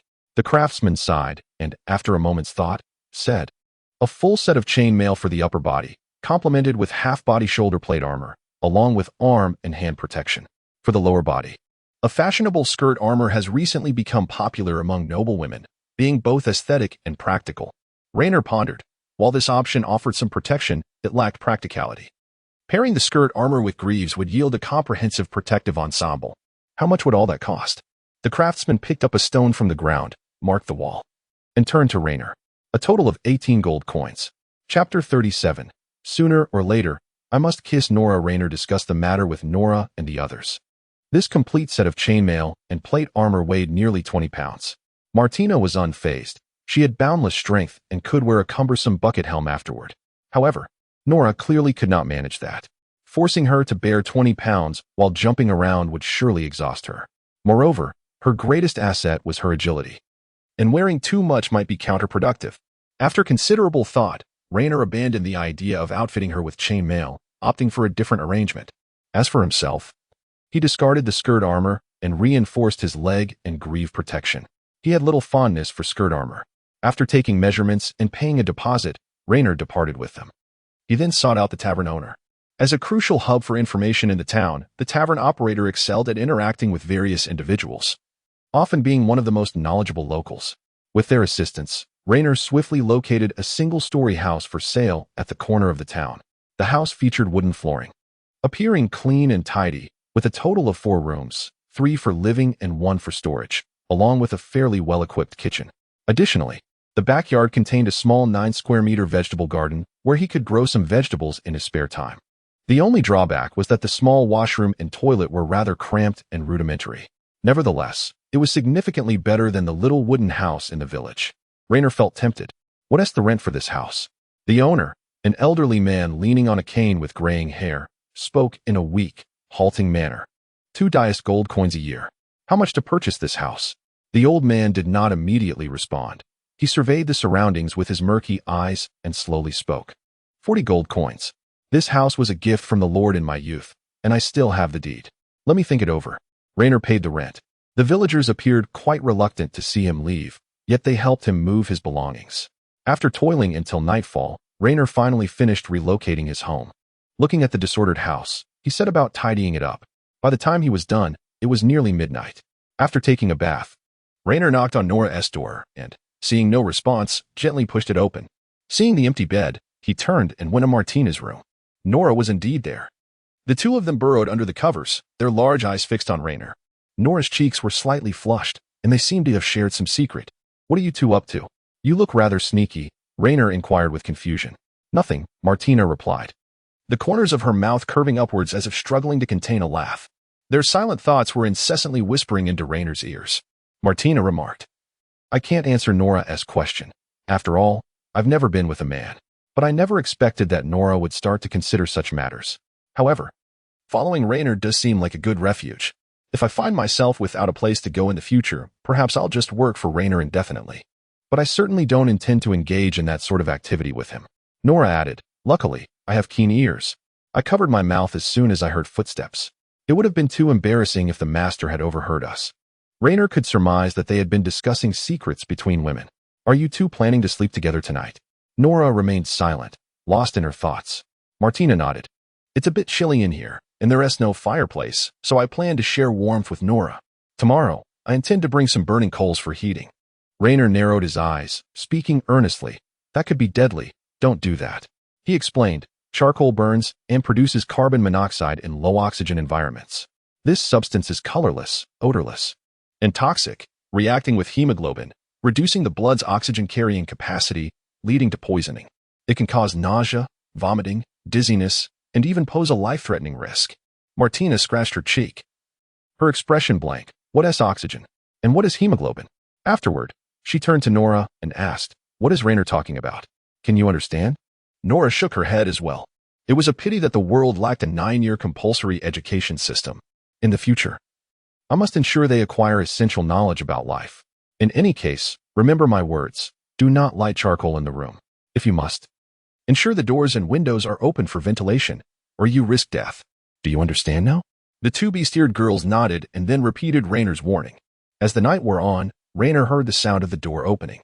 Soon after, Nora's thoughts reached him. "Is the master asleep? I guess I came too late. I should have arrived earlier." "Not asleep?" Rainer replied, "I'm just not used to this bed. It might take me a while to adjust. But I'll be fine in a couple of days." He yawned and lit the candle on the bedside. Nora spoke softly, "When I was outside, you seemed to be sleeping quite soundly. Camping outside is different from being in a room." The two fell silent. Nora patiently sat by the bed, waiting to be petted. Rainer wrapped his arms around her waist, holding her tightly for a moment. "Let us sleep together. Don't leave tonight." Nora softly agreed, pulling back the covers and crawling in beside him. They gazed at each other across the bed, the atmosphere feeling somewhat peculiar. Suddenly, Nora leaned in and closed her eyes. In the dim candlelight, her rosy, full lips appeared particularly enticing. Rainer couldn't resist and leaned in to kiss her. However, Nora recoiled in fright, tumbling off the bed. "Master, what are you doing?" Rainer was startled, unsure why her reaction was so extreme. "Weren't you inviting me to kiss you?" It seemed like a natural thing. "No, I was just preparing to sleep," Nora replied, climbing back under the covers. "That was a bit sudden. I didn't expect you to kiss me." Rainer held her close, gently saying, "Then let us make it a habit to kiss each other every morning and night." He could feel Nora blushing in his embrace. Chapter 38. Junies. The ruins guide during breakfast. Nora stared at the dark bread for a long time before taking a bite. Ever since he kissed her that morning, she had been in a daze. Her thoughts bombarded Rainer's ears. "The master doesn't find me repulsive even though it was my first kiss. It feels strange, almost suffocating." Rainer was momentarily at a loss for words. This was because Nora had held her breath the entire time. She was so tense that her face turned as red as a tomato. Suddenly, she stole a glance at him. Rainer feigned ignorance, asking, "What's wrong?" "And nothing," Nora mumbled, returning to nibbling on the bread. Martina observed the two with a knowing smile, clearly curious about what had transpired while she was asleep. It was evident that Nora had transformed into a true woman. She resolved to ask her about her feelings that evening. The morning concluded in this peculiar atmosphere. As Rainer stepped outside with the bestiated girls, he prepared to take a deep breath, but was met with a strong stench of excrement. He wondered which animal had left its droppings by the roadside. What a dreadful bunch, Rainer thought, deciding not to linger nearby and instead headed towards the Adventurers Guild. Ever since he had slain the goblin tyrant, his reputation had soared in Mellet. Strangers often greeted him on the streets. Even the notoriously grumpy blacksmith at the weapon shop would nod slightly upon seeing him. Upon entering the guild, numerous adventurers warmly greeted him. Rainer felt somewhat bewildered by the attention. However, being respected was not a bad thing. He settled into the corner where Junies usually stayed, waiting for her arrival. He intended to continue learning magic from Junies and discuss his plan to explore the ruins in the southern part of the city. Just then, Nora's thoughts drifted to him once more. The master is waiting for that woman again. Rainer sensed a tinge of jealousy in her thoughts. Alas, it's because the master is a strong male. He will surely attract many women in the future. I hope that when that time comes, he will still enjoy petting my ears and tail. Rainer believed Nora was overthinking it. His relationship with Junies was merely that of ordinary friends. Yet, her anxiety was understandable. Considering Junies was indeed beautiful, Rainer reached out and stroked Nora's ears. After what felt like an eternity, Junies finally arrived at the Adventurers Guild. As usual, she was dressed simply, carrying her staff wrapped in black cloth. Upon spotting Rainer, she approached him with a smile. "Good morning, Rainer." "Good morning," he replied. Junies sat opposite him and lowered her voice. "You're becoming quite famous. How does it feel?" "It's all right, but I'm not used to being in the spotlight. I prefer to blend into the background," he said. "With fame comes more opportunities for quests and bounties. That's a good thing." "I hope so," Rainer said, propping his chin up. "Are you taking on a task today? Shall we go outside the city to learn from each other?" Rainer sighed and waved his hand dismissively. "Let us skip it today. One day one team make a difference. We can learn another time." "Then let me teach you today," she offered. "Is that all right?" "Of course. It's no trouble. We are friends, after all." Junies smiled gently. "Thank you, Rainer." On their way out of the city, Rainer shared his plan to explore the southern ruins with Junies. "The southern ruins? Really? I'd like to see them," Junies said, blinking with some concern. "Rainer, do you have any knowledge about the ruins?" Rainer replied without hesitation. "No." "Then that's precisely why I don't recommend you going. The ruins can be extremely dangerous for those without experience. This continent once housed an incredibly powerful ancient nation, which, for reasons unknown, was swallowed by darkness overnight, causing nearly 1,000 cities to be mysteriously displaced across the world. There are two types of ruins: the surface ruins of ancient cities and the subterranean lost cities. The former is relatively safe, yet has been thoroughly plundered by generations of adventurers. The latter, while fraught with peril, may harbor many valuable treasures, such as ancient tomes of magic or precious metals. What you refer to belongs to the latter category, the lost city." After speaking extensively, Junies, feeling parched, took a sip from her water flask and continued, "With a stroke of luck, you might uncover riches. However, should fortune frown upon you, be wary of the myriad hidden traps and countless malevolent entities that could swiftly claim your life." Rainer scratched his head in confusion, asking, "Who told you all this?" "It sounds like something out of a novel." Junies regarded him with admiration. "My magical mentor, an exceedingly experienced ruin explorer." "So, does that mean I can't go?"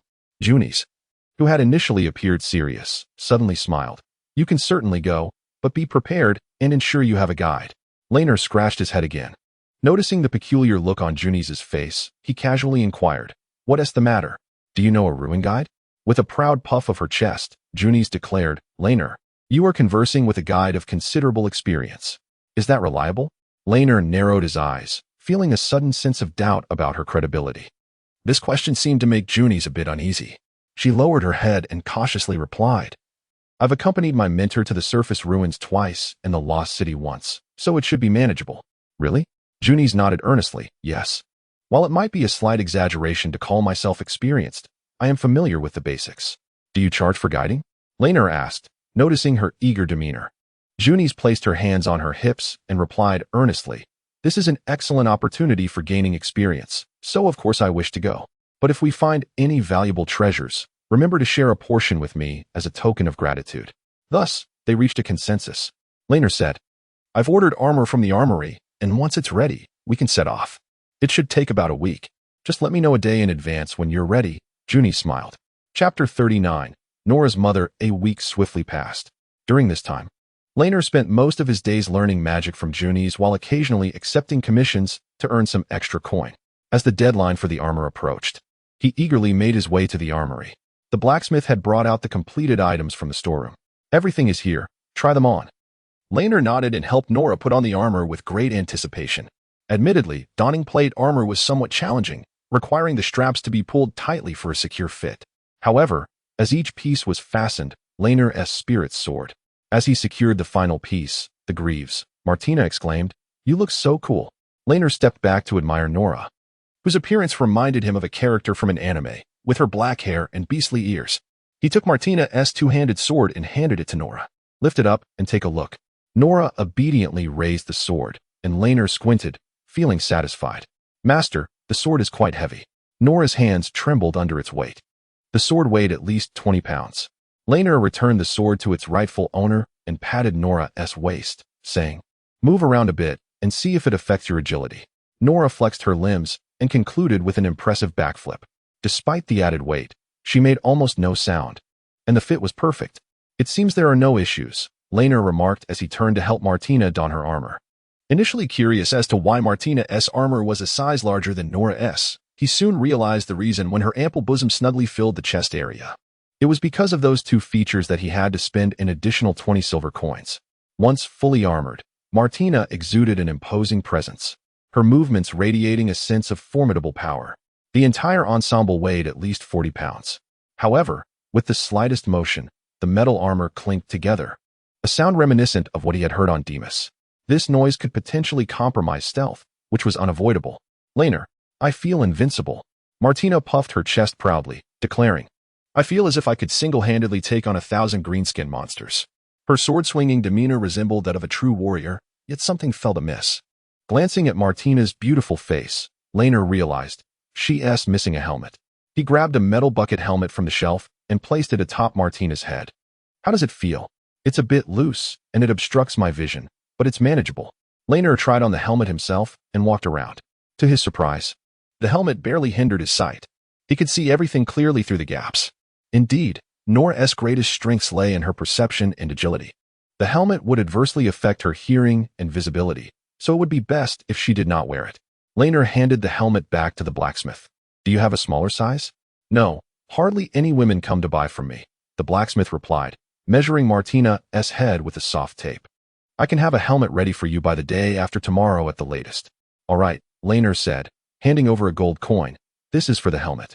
As the three exited the armory, they immediately drew the attention of many onlookers. They likely had never seen someone adorn an anthropomorphic being in such fine armor. "Laner, how much did this armor cost?" "I'll repay you once I earn some money." "Including the helmet, it totals 20 gold coins." Laner patted her shoulder.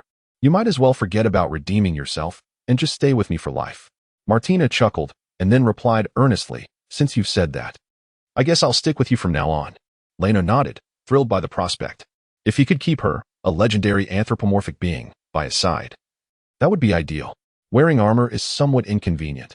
Let us remove it and head to the Adventurer's Guild to find Junies. After shedding the armor, he felt too lethargic to move. Gazing at the still messy table, he fell into contemplation. Just then, the nimble Nora approached to tidy up the table. Laner glanced at the 15 gold coins in his pocket and suddenly entertained the thought of purchasing another slave. Though Nora could serve as a maid, he yearned for another, one who could work as a full-time caretaker at home. "Let us make another trip to the slave market." Both Nora and Martina perked up their ears simultaneously. While they understood that Laner would never sell them, the mere mention of the four words still instilled a sense of wariness within them. They remained silent, not uttering a word. Nora thought to herself, "Though I resent it, being bought by the master would undoubtedly lead to a better life, which is a good thing for them." Martina reflected, "After all, Laner is a kind person." Despite having overheard their thoughts, Laner feigned ignorance and asked, "Why the silence?" Nora finally spoke, "We're just listening to our master." Seeing this, Laner decisively led them to the slave market. Half an hour later, they arrived at their destination. With winter approaching, the temperature hovered around 10 degrees Celsius. Yet the slaves in the market wore such meager clothing, barely wrapped in tattered linen, hardly offering any protection against the cold. As they observed the fervent cries of the slave trader, Nora and Martina could not help but feel a deep-seated aversion. They knew that children too young could not perform labor, and thus could only consider purchasing those around 14 or 15 years of age. Reiner leaned in for a closer look, only to suddenly realize that Nora had not followed him. She was weaving through the throng of slaves, seemingly in search of something. "Nora, what are you doing? Come here," Reiner called out. He approached her, gently stroking her beastly ears. Nora clutched his garment, tugging at it in excitement, and soon tears streamed down her cheeks. "Master, I can smell my mother's scent. She is here." Chapter 40. The assistant of Demas Reiner was taken aback. Hadn't Nora's mother passed away? He vaguely recalled Nora mentioning that her mother had died after falling off a cliff while gathering herbs. Nevertheless, he joined Nora in her search within the slave market. When he spotted a slave trader, he inquired, "Do you have any catfolk for sale? Black hair, blue eyes?" "Indeed. We have some right here," the trader replied. Unsure of who Nora's mother was, Reiner assessed those who resembled her but found no success after searching for quite some time. Just then, he noticed Nora had stopped at the forefront. Following her gaze, he beheld a catfolk woman with vacant eyes. She had long black hair, and from the side profile, she was strikingly beautiful, almost a mirror image of Nora. "Madam, you still possess your allure," he thought. Aside from her poor mental state, she appeared well. There were no signs of malnutrition or visible injuries. Identification complete. Current slave quality, rare. Name, Daisy Hill. Age, 34. Gender, female. Race, catfolk. Current status, healthy. Talent details: strength, endurance, agility, perception, spirit, intelligence. Reiner was certain this was Nora's mother. Before she could utter a word, Nora rushed forward and embraced her. Daisy looked down at Nora, momentarily stunned before incredulously speaking, "Nora? My daughter?" Tears streamed down Nora's face as she cried, "Mom, is it really you?" Daisy's eyes widened, tears cascading down her cheeks as she held Nora tightly. This poignant reunion moved Martina, who stood by, quietly wiping her tears. At that moment, the two who had impeded the procession attracted the ire of the slave trader. Enraged, he brandished his whip, ready to strike when Nora broke free from Daisy's embrace, standing protectively in front of her, baring her teeth. Reiner swiftly intervened. The trader, about to unleash a tirade, halted upon recognizing Reiner, swallowing his words. After a few moments, he said slowly, "Sir, please manage your slave. We must proceed." Reiner nodded, then pointed at Daisy, asking, "How much for this slave?" "I shall buy her." The trader followed his finger, shaking his head. "Unfortunately, this catfolk has already been reserved. She is not for sale. Perhaps you could choose another. We have many fine specimens, all well kept and strong, each for just 4 gold coins, a bargain." Reiner raised 2 fingers, declaring, "I will offer double the price." "Sir, it's not merely a matter of money," the trader replied. 3 times, Reiner insisted. "Sir," the trader retorted. 4 times. Reiner raised his voice, drawing the gazes of the surrounding beast-eared women. As the saying goes, in this world, there is scarcely a problem that money cannot resolve. If there is, it simply means the sum offered is insufficient. Yet, Reiner's entire fortune amounted to only 15 gold coins. If even that could not sway the trader, he would need to seek alternative means. The trader sighed deeply, shaking his head. "Under normal circumstances, I might consider breaching the contract for such a sum, but the person who reserved her is a noble, and we cannot afford to offend such a figure." "Who?" Reiner inquired. "The Lord." Reiner was momentarily stunned. He recalled Juni's mentioning that Demas was the Lord's son and perhaps could offer assistance. The trader urged, "You best hurry." Reiner wished to take Nora away, but she stood her ground, unwilling to let go of Daisy's hand. "We must go. I will find a way," he said. Daisy, hearing Reiner speak in the beastfolk tongue, was somewhat astonished.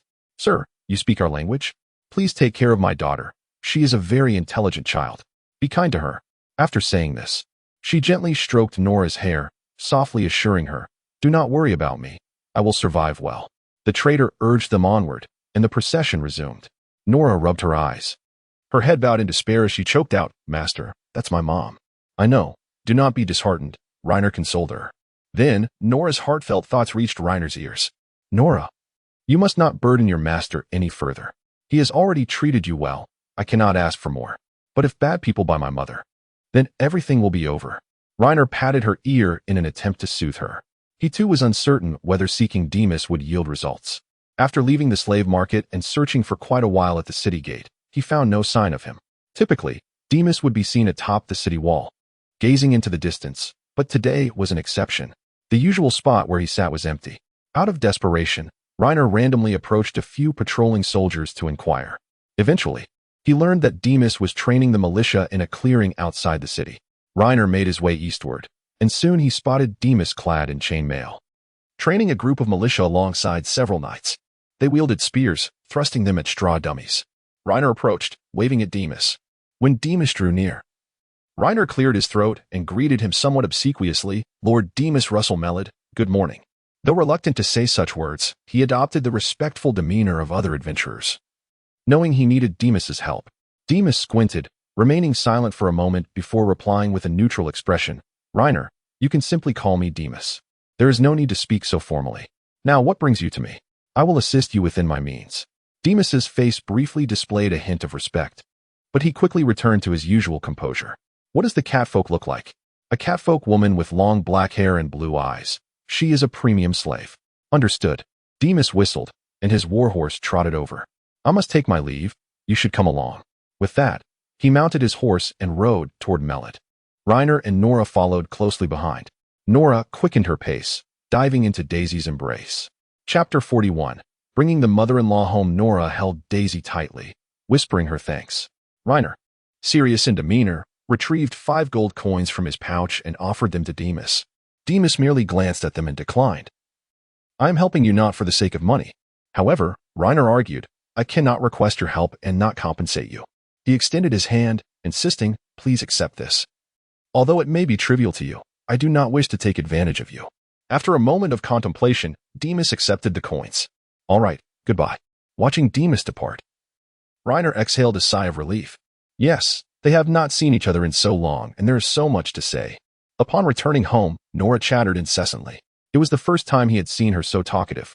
Usually, if Reiner did not engage her in conversation, she would sit alone in a corner sharpening her dagger, seldom initiating dialogue. Yet her inner world was rich, as evidenced by her current loquacity. Daisy, evidently hesitant to speak, quietly responded to Nora while harboring a certain apprehension towards Reiner, constantly observing his expressions. Nora seemed to sense Daisy's unease and softly remarked, Mother, our master is a truly kind man. He treats me exceptionally well, ensuring I have enough to eat each day, providing me with warm clothing, and never resorting to violence against me. He is unlike anyone else. Daisy's inner thoughts echoed in Rainer's ears. Foolish child, lacking any sense of propriety. His lack of violence is merely a sign of good humor. Should his mood shift, it could spell disaster. Moreover, if he were truly a good person, one should strive to curry favor with him. This world offers no refuge for beings like us. If we can cling to a good man for survival, it is indeed a stroke of fortune. Stealing a glance at Reiner, Daisy knelt before him, bowing her head to the ground. Thank you, Master. Reiner, somewhat at a loss for words, took a moment before responding. We shall not engage in such practices. Please refrain from this behavior in the future. Yes. Daisy stood quietly beside him, motionless. Reiner gestured to a nearby chair. Sit here. Yes. Daisy complied obediently, moving only when instructed. Nora inquired, did anything else happen after you fell down the cliff while gathering herbs? Then, what transpired was what just occurred, Reiner replied, scratching his head. Falling from a cliff. She was fortunate to be caught by others. Had she been a wounded being in the valley, she would likely have perished from hunger or been devoured by monsters. In that sense, her misfortune bore a semblance of luck. Reiner glanced at Martina, who had been unusually quiet, seemingly in a low mood. She envied Nora for having her mother alive and present. Tentatively, Reiner asked, what about your family? Martina interrupted, they are all dead. I buried them myself. The conversation was abruptly silenced. At that moment, Daisy spoke up. Master, is there anything I can assist you with? Reiner nodded, speaking earnestly, certainly. Each of us in this household will have our designated roles. Nora, Martina, and I will be responsible for earning a living. From tomorrow onward, you shall be in charge of our daily needs, which includes preparing 3 meals a day, laundering our clothes, cleaning the house every 10 days, and fetching water from the well, as it is not far from here. Once these tasks are fulfilled, you may allocate your remaining time as you wish. Daisy lowered her head slightly. Understood, Master. Her inner thoughts drifted back to Reiner. If this small effort can secure stable food and shelter, it is a small price to pay. Additionally, you will accompany me to the slave market tomorrow to receive your mark. Nora gently grasped Rainer's sleeve, wanting to speak but unable to voice her thoughts. Master has done so much for me. If this continues, I will be taking advantage of him. It is merely a mark. Nora nodded. I will heed your wishes, Master. Let us eat. I can see you are both hungry. Reiner looked at Daisy, feigning ignorance. What is your name? She replied softly, Daisy Hill. Nora took her to the kitchen to familiarize her with the surroundings. Shortly after, she produced 4 pieces of black bread and a smoked chicken. Reiner glanced at them and said, switch to white bread, since we have a new member. Let us have something better to eat. Nora's eyes welled with tears as she took her mother's hand, whispering, Mother, this white bread is exceptionally delicious. You will surely love it. The two catgirls held hands as they entered the kitchen, leaving Rainer and Martina exchanging glances. After a while, Daisy emerged with the white bread. Though her expression remained unchanged, her inner thoughts revealed her hunger. She was fortunate. Despite her age, her striking beauty had categorized her as a high-quality slave, affording her better rations compared to Nora, who had endured only slop. Mother, you must try this white bread, Nora insisted, helping to slice the bread and spreading a spoonful of jam on the wooden platter. Daisy took a bite. While she found it delectable, she maintained decorum, eating elegantly while continuously observing Rainer's expressions. Although their intellectual differences were minor, Daisy was significantly more astute than Nora. After finishing their meal, the evening had set in. Rainer, after bathing, sat in his room contemplating magic. Nora's room was adjacent, where she and Daisy would sleep. Rainer waited for Nora to come over for ear rubs, but was disappointed when the night passed without her. The next morning, upon awakening, Rainer saw Daisy quietly sitting beside him, holding a plate. Nora, perched at the bedside, appeared to be in good spirits. Daisy raised the plate with both hands, softly announcing, Master, it is time for breakfast. I prefer to wash up before eating. You may place it on the table and attend to your tasks, he replied. Daisy acknowledged and quickly exited the room. Nora closed the door and climbed onto the bed, gently nudging Rainer's chest with her head, lowering her voice, Master, please rub my ears. You did not come by last night, and I waited for so long. Rainer could not help but express his annoyance. Without you, I find it difficult to sleep well. I accidentally fell asleep with Mother in the room. I apologize, she explained. Rainer began to rub her ears with one hand while gently tugging her tail with the other. Nora carefully crawled onto Rainer, her cold hands cradling his face. Summoning her courage, she closed her eyes, her lips slightly parted. I have not washed up yet. Let me do that first. Rainer turned his face away. Nora's cheeks flushed crimson, clearly embarrassed by her initiative, a role reversal from their usual dynamic. Nora steadied Rainer's face and, in a voice barely audible, murmured, It's fine. Without waiting for Rainer's response, she leaned in and kissed him. After parting, Rainer felt a slight sting on his tongue. You bit me. Nora's face reddened further as she looked down. I have some sharp teeth. It was unintentional. Suddenly, she knelt beside the bed, exclaiming, Master, thank you for your willingness to help me. I will forever remember your kindness and repay you. Simultaneously, her thoughts reached Rainer, to save my mother. He even sought assistance from those with whom he has strained relations. Can I ever repay his kindness in this lifetime? Rainer raised an eyebrow. Really? Yes. After a brief moment of contemplation, he said with utmost seriousness, Then, give me a child. The atmosphere froze instantly. Nora's complexion visibly shifted in hue, her pale skin flushing a delicate pink within moments. In the confines of the already cramped room, Rainer could hear her heavy breathing. My mother was younger than I am now when she had me, and the Master is an alluring man, not only kind to me, but also good-hearted. I must seize this opportunity. Nora stumbled over her words, unable to articulate her thoughts clearly. Take your time, straighten your tongue before speaking, Rainer advised. Nora took a deep breath, pausing for a few seconds before softly stating, I can, as long as Master does not mind my being a subhuman, I am yours. After all, Rainer had no qualms about being with a catgirl. With Nora's affirmative response, a rush of blood surged through him. After more than 20 years of solitude, he found himself unable to resist such temptation, transforming into a man of fervor.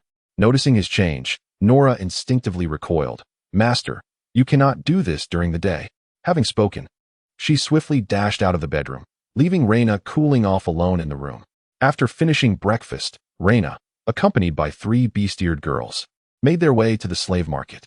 Before departing, he repeatedly instructed Nora and Martina to remain composed, regardless of what they might witness at the market. Just yesterday, when they encountered Daisy at the market, Nora nearly lost her composure. If not for Raina's intervention, it was likely that the whip-wielding slave trader would have met a bloody fate, and Nora would have been apprehended and executed on the spot. I understand, Nora replied solemnly. Upon arriving at the slave market, the 3 beast-eared girls fell silent, obediently trailing behind Raina. After branding Daisy, she fainted and was carried on Nora's back. The craftsman hastened toward Raina as he arrived, exclaiming, You arrived just in time. I've secured the helmet for you. He then retrieved a small bucket helmet from the shelf. Raina took it and handed it to Martina, who tried it on and nodded. This helmet fits perfectly now. After paying, Reyna took the helmet and led the group homeward. Now fully equipped, he was ready to embark on an adventure to the ruins in the southern part of the city. Once the three donned their armor, they prepared to set off. Before leaving, Daisy opened her arms and embraced Nora. After departing from home, Reyna headed straight for the Adventurers Guild. Along the way, the fully armored trio drew considerable attention, garnering the gaze of many civilians. Upon reaching the guild, they instantly became the center of attention, with adventurers directing their eyes toward them. Meanwhile, Junie sat in her usual corner of the guild, petting a cat. Due to Reyna wearing the helmet, she did not immediately recognize him. It was only when she spotted the staff in his hand and Nora without a helmet that she cautiously inquired, "Are you Reyna?" Reyna lifted his visor and smiled. "What do you think? This gear is quite impressive, isn't it?" Junie set the cat down and hurried over to Reyna, gently caressing the armor he wore. "Indeed, the craftsmanship of this plate armor is commendable. What prompted you to buy a set of armor? One must cherish life. Being an adventurer is perilous, and injuries can occur in the blink of an eye. Therefore, it's wise to dress more robustly. As a mage, even if I fall into the clutches of the Blue Zero, I'll still have the strength to fight back." Junie glanced at Nora and Martina before continuing. "You must have spent quite a bit, haven't you? Altogether, 44 gold coins. I certainly spent a fair amount," Reyna replied, gesturing towards the guild's entrance. "So, now that I've acquired my gear, shall we set forth to conquer the ruins?" Junie nodded. "We can depart at any time, but make sure to bring ample water and food. I've gathered information over the past few days. The southern ruins are a small site, and if we wish to delve deep, we'll likely need about 2 days. That's simple. I've brought provisions for 4 people for 5 days. Time is of the essence. Let us set off now." Just then, a deep, gravelly voice interjected from the side. "Sir, do you intend to go to the southern ruins?" Reyna turned to see an elderly farmer, his chin adorned with stubble and hands covered in dirt. "Do not call me sir. I am not a noble. My name is Reyna. Mr. Reyna, could you assist me? I can offer you a reward." Chapter 43. Accepting the quest, heading to the southern ruins. My son, like you, is an adventurer. 5 days ago, he joined a group heading to the southern ruins to earn money for his mother's treatment, but I have yet to receive any news. I am deeply worried about him. The old farmer sat across the table, his head bowed, appearing anxious and unsettled. Reyna turned to Junie. "What do you think? Though the internal conditions of the ruins are complex, it is a small site after all. If he hasn't returned in 5 days, it is likely he has encountered danger." Junie paused before adding, "How many were in his group? Did they have experience exploring ruins?" The old farmer shook his head again. "He should have no knowledge of this." Junie rested her chin on her hand, contemplating. If there were 6 adventurers with some experience, it is unlikely they would all perish. Unless noticing her dramatic pause, Reyna could not help but ask, "Unless what?" "Reyna, the dangers within the ruins extend far beyond countless traps and malevolent spirits. That place is shrouded in darkness, constantly eroding one's sanity. Any slight negative emotion can be magnified infinitely in there. If one's mental fortitude fails, it could lead to a breakdown and madness." Reyna felt a slight shock. Both bestiared girls had a mental attribute on their panels. He vaguely recalled that Nora's mental attribute was, and Martina's was initially thinking it related solely to magical aptitude. He was surprised to learn it was connected to sanity as well. "May I ask your son's name? How old is he? What does he look like? Does he have any distinctive features?" The old farmer answered without hesitation, "Pierre Craig. He is 19 years old, and he has a scar on his nose from a childhood fight." Reyna silently noted the details before inquiring, "What reward will you offer me?" The old farmer produced a tattered, yellowed book from his satchel. Junie's interest was piqued at first sight. She took it and began to flip through its pages. The old farmer continued, "This book was discovered by my grandmother in her youth, but unfortunately, I cannot read, so I do not recognize the text." As Junie sifted through the pages, her brow furrowed. "These characters, I do not recognize either. Reyna, take a look." Reyna accepted the book and activated the translation feature. Before his eyes, the text on the pages rapidly rearranged itself into comprehensible words. Simultaneously, the system provided an explanation. The language inscribed is Osaica. With that, he began to peruse the table of contents, discovering it was a tome documenting rock magic, precisely what Reyna needed at the moment. At that moment, Junie suddenly interjected, "Reyna?" "Yes? Osaica is the language of the western part of the Old Empire." "Yes, what about it?" "The Old Empire has been extinct for over 1,000 years, and its language has long been lost. How did you learn Osaka? Reina looked up at Juni's, noticing her eyes widened in astonishment. Couldn't he possibly reveal that he possessed a golden finger? Could he? Glancing at the magic book in his hands, a thought struck him. How could it be lost? Surely, someone must know it. Look, this book is still intact. Logically, a book from 1,000 years ago should have long succumbed to pests. It must have been created within the last century.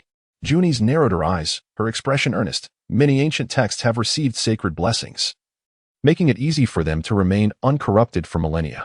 My mentor has been laboring to translate the texts of the old empire, struggling to find knowledgeable scholars without success. And yet you. Reina broke into a cold sweat. What are you talking about, sacred blessings? Juni's was truly hard to fool. Not everyone knows it. I only recognize a few scattered characters. Really? Juni's leaned closer, her face earnest. Nora, who had remained silent, chimed in with her thoughts. She was quite close. Reina continued to deflect. Truly, I'm not lying. I am the most honest person. Juni scrutinized him closely, and after a lengthy silence, she remarked, You possess quite a few secrets. Just then, the old farmer spoke up again. Mr. Reina, could you help me? All right. The old farmer turned and headed toward the counter. Reina turned to Juni's, lead the way, guide. The four swiftly exited the city. On their journey to the southern ruins, Nora scouted ahead while Reina, Juni's, and Martina remained behind. The path was serene, and they successfully arrived at a stretch of wilderness located in the south of the city. Reiner surveyed his surroundings, noting that apart from the weeds, there was nothing but forest. Where are the ruins? He wondered aloud. The lost city lies beneath the ground, Juni's replied, stepping lightly on the compacted earth. So, shall we start digging? Juni's chuckled at his jest and patted Reiner's shoulder. You are quite the humorous man. Typically, ruins are accompanied by a peculiar magical stone. At first glance, it appears to be an ordinary rock, yet it is inscribed with various magical runes. With that, she swept aside the grass with her staff and led the way. Soon, she discovered a stone, weathered by time, marked with many crooked runes. This is the entrance to the ruins, she declared. Reiner, remember the teachings. Why so serious all of a sudden? I don't understand you, Reiner responded. Juni smiled, bent down to brush off the dirt, and said, Once we are ready, let us proceed. Nora and Martina were already prepared for the adventure. We can go at any time. Juni's nodded and linked her arm with Reiner's. Their eyes met, and Reiner questioned, Why are you looking at me? I wanted to ask you the same, she replied. Juni's turned to Nora and Martina, speaking fluently in the language of the beast folk. It is best to maintain physical contact when entering the ruins. Otherwise, we may end up in different locations. The two beast-eared girls scampered over and mimicked Juni's, wrapping their arms around Reiner.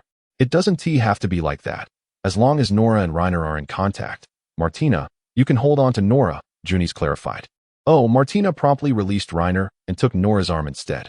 Once everyone was ready, Juni's placed her hand on the magical stone. Chapter 44. Exploration within the ruins. In an instant, Reiner's vision plunged into darkness. He felt himself being pulled into an endless void by a mysterious force, his senses dulled. Reiner, are you all right? I'm fine, he nodded. Although he felt a chill, he was otherwise untroubled. As he looked around, he found himself within a pitch-black ancient structure. The air was thick with the scent of damp earth, and the rough stone walls were covered in moss, while a palm-sized spider crawled across the ceiling. The wooden door leading outside was decayed, collapsing with a mere poke of his staff. Be cautious, there may be traps nearby. Juni's warned as they exited the stone building one by one. Reiner surveyed the area, revealing a desolate, ancient street. On either side lay crumbling walls, and further ahead loomed a shroud of darkness. This place was devoid of the distinction between day and night. Darkness enveloped everything in sight. As Reiner was about to amplify the flame in his hand, Juni's whispered urgently, In the ruins, try not to attract too much attention. I've heard there are troublesome skeleton soldiers within. It would be troublesome if we drew them near. What is the overall structure of these ruins? I am quite curious. Reiner inquired. Juni's carefully examined her surroundings and began to explain, My mentor told me that the lost city is a spherical entity radiating a magical barrier. Hence it should be circular in shape. Its diameter varies from a few hundred meters to several kilometers, with sizes both large and small. Juni smiled, thinking about leaving already. Are we? Reiner replied politely, No, you are the only one familiar with this place. If we were to become separated, we would have no idea how to find our way out. In truth, he was concerned for Juni's safety. It's quite simple. There are multiple magical stones within the ruins that can be used for teleportation. Once you find one, just use it. How do I use it? Maintain physical contact and infuse it with any elemental magical energy, and you will be teleported, Junis replied with a wink. Reiner began to grasp the concept. He was determined to try it himself on their return, so that he could lead Nora and Martina on their own adventures next time. Reiner surveyed the surroundings once more and asked, "Which direction should we head next?" "Anywhere is fine. I know nothing about these ruins either." Reiner contemplated their immediate task, to complete the system mission and locate the adventurer named Pierre Craig. He gently tapped Nora on the shoulder and whispered, "Can you smell anyone else nearby? I need to find someone." Nora lifted her head and sniffed the air. "I can give it a try." She led the way, with the other three closely following. Suddenly, Nora halted, drawing her dagger from her waist. Martina unsheathed her great sword as well. Just then, a creaking sound emerged from ahead. A ragged skeleton emerged from the shadows, unarmed. Nora instinctively stepped back, her thoughts drifting into Reiner's mind. Is that a moving corpse? In contrast, Martina remained remarkably composed, showing no fear upon seeing the skeleton. Reiner recalled that Nora's mental fortitude was slightly weaker than Martina's, which likely made her more susceptible to such terrifying creatures. He raised his staff and cast a water sphere spell, knocking the skeleton down, its head rolling into a nearby ditch. He then reached out to gently touch Nora's cat ears, reassuring her, "Do not be afraid. I shall stay with you." Junis observed the two and stated earnestly, "Encouraged allies are less likely to succumb to mental breakdowns. If she is frightened, you should comfort her further." Nora retorted, "I am not scared. I am just a bit surprised." Martina, gazing at the bones on the ground, remarked flatly, "What is there to fear? It is just a pile of bones. I have seen things far more terrifying than this." Junis bent down to rummage through the bones, eventually snapping off a segment of a thumb bone and handing it to Reiner. "This can be exchanged for money at the Adventurers Guild." "How much?" Reiner estimated that such easily dispatched monsters would not yield much. Junis softly replied, "About the same as a slime's magical core." As expected, it took 20 thumb bones to trade for a loaf of black bread. Yet, adhering to the principle that even the smallest gain is still a gain, Reiner dutifully collected them. The four of them continued onward. It must be said that there were indeed numerous magical creatures within these ruins. Although they bore no weapons, they appeared to have been ordinary civilians in life. "Didn't you say there might be treasure here?" Reiner queried. "Yes, it could be hidden in various places, or perhaps already taken by other adventurers. I have heard that decades ago, the profession of ruin explorer was quite popular, with many discovering treasures and becoming wealthy overnight. However, in recent years, this profession has gradually declined." Reiner shrugged. For him, the presence of treasure was of little consequence. After all, he was here merely to fulfill the system's task. If he could find Pierre, that would simply be a delightful bonus. After walking for a while, Nora stopped once more. She looked down at the ground and picked up a stone from the roadside, throwing it heavily ahead. There was a dull thud, and the dirt path collapsed, revealing a bottomless pit. Reiner remarked, "Impressive. How did you see that?" The trap was cleverly concealed, indistinguishable from the surrounding terrain. Yet Nora's keen eyes had detected its hidden nature. "I just had a feeling that it seemed empty beneath, so I tested it with the stone. And it turned out I was right." Reiner gained a clearer understanding of her perceptive abilities. Just then, Junis raised her staff, aiming toward the pit. Nora pulled out her dagger again. "Master, there is something in the pit." A creature called a cavern spider often hides in such traps. They can be quite dangerous. As Junis finished speaking, Reiner saw a shadow dart out from the cave, hurtling rapidly towards them. A black spider, as large as a bison, lay before them. "Ah!" Martina let out a battle cry, unleashing tremendous force as she struck the monstrous arachnid with her shield, flipping it over, and then cleaving its head in two with a single stroke of her sword. The creature convulsed, oozing a copious amount of green blood, ultimately lying lifeless on the ground. Its legs splayed in defeat. Just as Reiner was about to commend Martina, he caught a glimpse of Nora's troubled expression. Chapter 45. Nora, corrupted by darkness. Junis approached her, softly praising, "Martina, you are truly remarkable. You managed to send that spider flying in one blow." Martina seemed to relish the compliment, her voice laced with a subtle joy. "Of course. This creature is light as a feather. One strike was all it took." Amid their mutual flattery, Reiner moved to Nora's side, gently brushing her cat ears as he asked, "Are you feeling unwell?" Her words might deceive, but her heart could not lie. A wave of dizziness washed over her, and she struggled to breathe, as if something were tightening around her throat. "What is happening to me?" She recalled tales of ruins that could erode one's sanity. Nora had been off since their arrival, likely affected by the remnants of the ruins. Junis hastily approached, placing her hand on Nora's forehead, inquiring softly, "What's wrong? Where do you feel discomfort?" "I don't want to become a burden to my master," Nora replied. "I feel fine." Reiner, sensing her distress, interjected, "She's dizzy and having trouble breathing." Nora blinked in confusion, echoing Junis. "How did you know?" Reiner, with a serious facade, fabricated, "Nora is my woman. We share a bond. I just guessed." At this, Nora's complexion shifted to a pale shade with a hint of pink. Junis stroked her chin, her expression tinged with meaning, evidently reassessing her view of Reiner. "Is that so, Nora?" "Yes, I am my master's woman, and I willingly accept it," Nora nodded after a brief hesitation, though she was indeed affected by the ruins. The impact was mild. Aside from her physical discomfort, there would be no further repercussions. Reiner sighed in relief. After a moment of silence, he continued. "What does severe deterioration look like? It can lead to hallucinations and madness." Junis observed Nora closely and added, "However, the probability of that happening is low, unless the group encounters peril, which could induce mental collapse. But with Martina here, the chances are minimal. She can protect us." Reiner gently patted Nora's shoulder, suggesting, "Let us rest here for a bit. Take a breather." Reiner turned to Martina, who was crouched beside the spider's corpse, meticulously examining it. Her composure was far superior to Nora's. Throughout this ordeal, her expression had remained unchanged. Junis approached the monstrous carcass, cautiously prodding it with her staff to confirm its demise before using a dagger to extract its venomous fangs. These could be exchanged at the Adventurers Guild for coin. One fang could fetch 10 copper pieces. Roughly speaking, a single spider could yield a silver coin, and 18 would equate to a gold coin. If they could continue this way, the earnings would be quite substantial. Yet, their immediate priority remained the search for the old farmer's son. "Junis, what is the typical price for a spellbook?" "Prices vary depending on the attributes. Fire magic is common, and thus, those books tend to be more expensive, whereas lightning magic is rare, leading to slightly lower prices."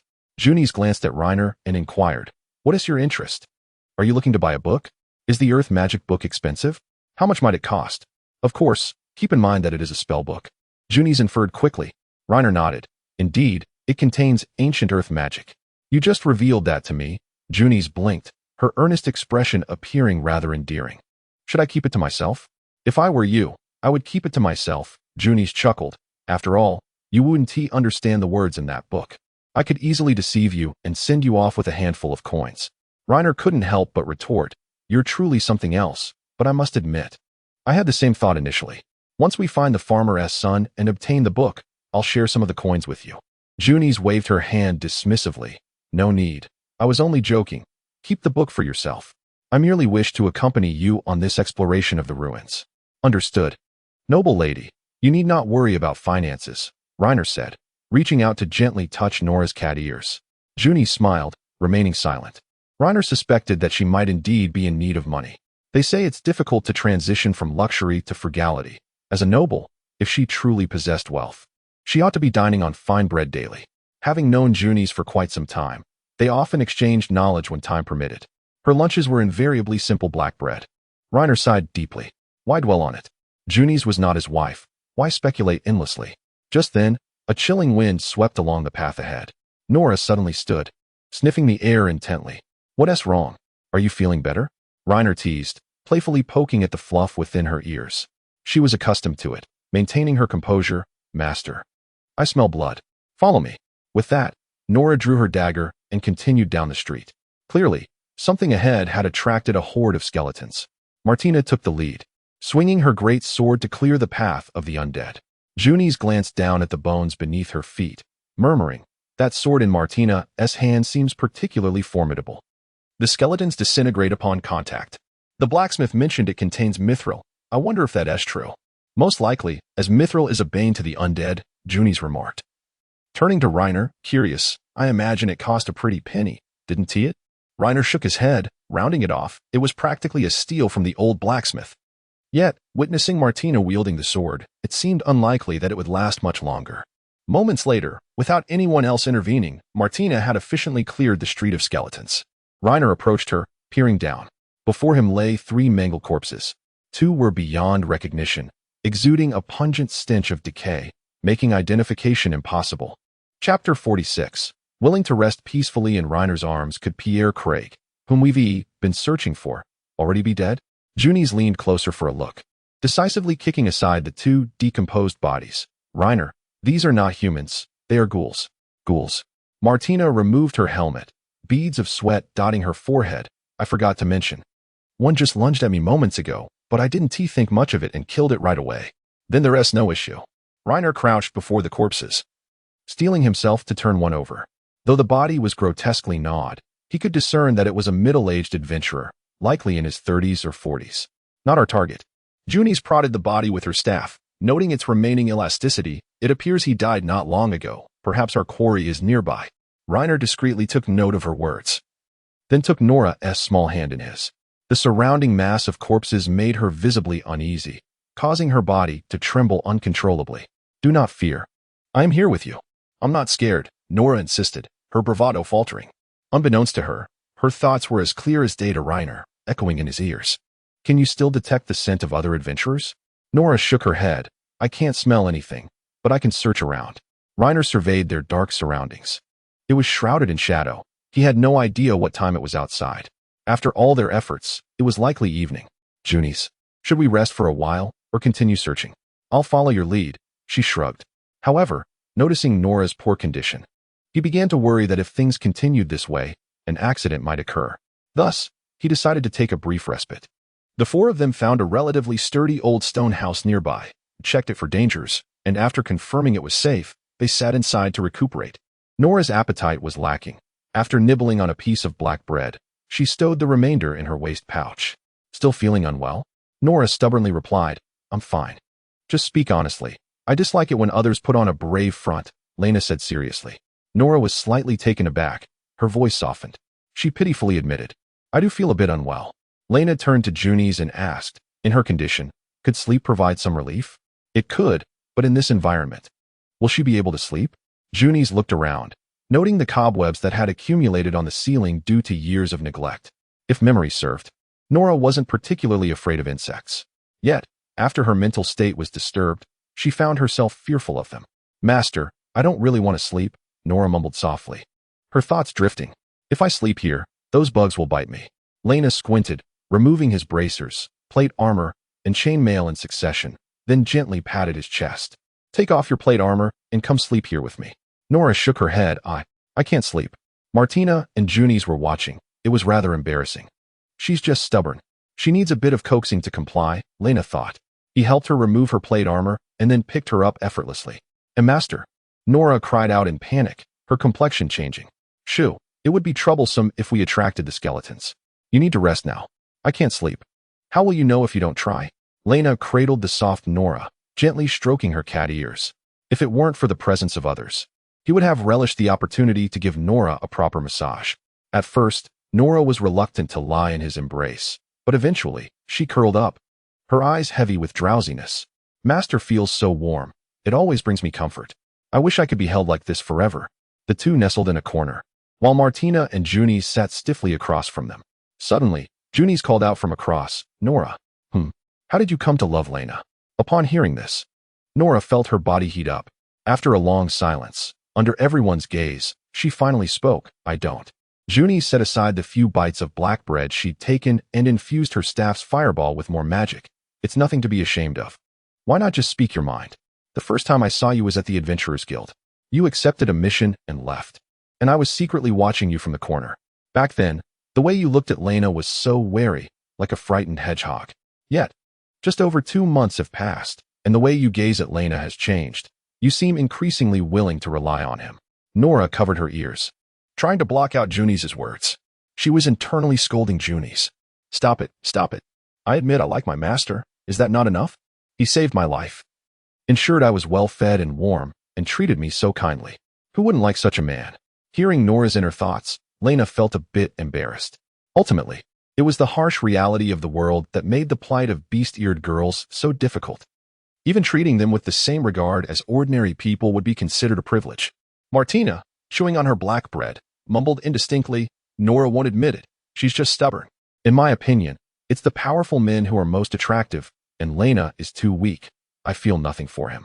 Lena was momentarily at a loss for words. This horse girl's remarks were particularly infuriating. In a few months, once Lena's magic reached its peak, he would have to teach her a harsh lesson. At that moment, Nora spoke up. Martina is just a fool with muscles in her head. She understands nothing. You're the fool. Why need so much? I only asked to be well-fed and warm. If given the chance, I'd prefer to have a child with a man stronger than me.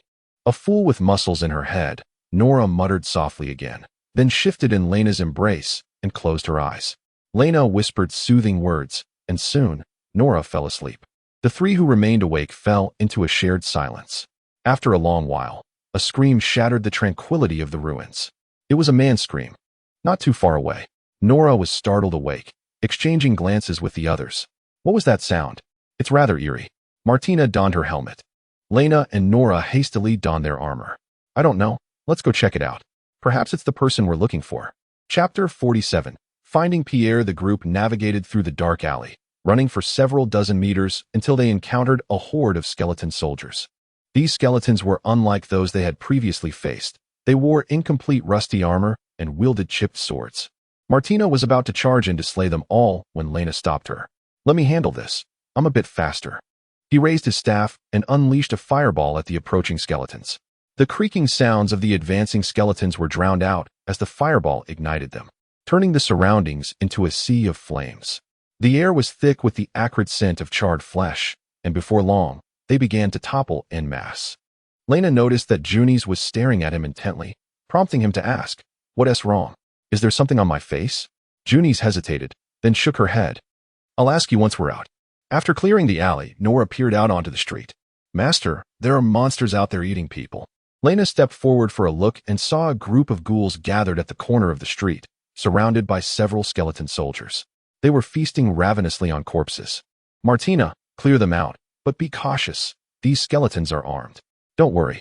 Martina dashed out of the alley and engaged the skeletons in battle. Within half a minute, only a field of corpses remained. Lena approached two of the bodies and examined them briefly. Although they were beyond recognition due to being devoured, one exhibited female traits, leading Lena to dismiss it. The other body was mutilated. Its eyes were gouged out, the skin of its face peeled away, and its skull cracked open. Lena shook his head. "It's unrecognizable. I can't tell if it's the person we're searching for." Before his crossing over, he often watched mystery videos on his phone and knew that forensic experts could estimate a corpse's age by examining its skin, bones, and teeth. However, he was uncertain about the specifics. Junie spoke softly. "We've seen 3 corpses so far. If they were a 6-person team, that means 3 are still unaccounted for." Just then, Nora's ears perked up again. She closed her eyes and sniffed attentively, then took Lena's hand. "Master, follow me." Martina and Junies hurried after them. After running for a while, Nora slipped into a narrow alley and then halted. We've arrived. Lena followed her gaze, scrutinizing the shadow ahead. As he stepped forward, he was halted by Nora. "Let me handle this." She lowered her voice and drew a dagger as she advanced. Just a few steps in, a man wielding a short knife lunged from the shadows. Nora deftly dodged, causing him to stab at nothing but air. Lena raised his staff, aiming it at him. "Calm down, we're not monsters." The man, illuminated by the faint light, raised his gaze to meet Lena's. His face was bloodied, eyes bloodshot, and he muttered incoherently, appearing somewhat delirious. Lena noted he was quite young, with a prominent scar running down his high nose. Without a doubt, the individual before him was the target of the mission. However, to be certain, he inquired, "Are you Pierre Craig?" The man suddenly gasped for breath, glaring at Raynor with a hint of anger.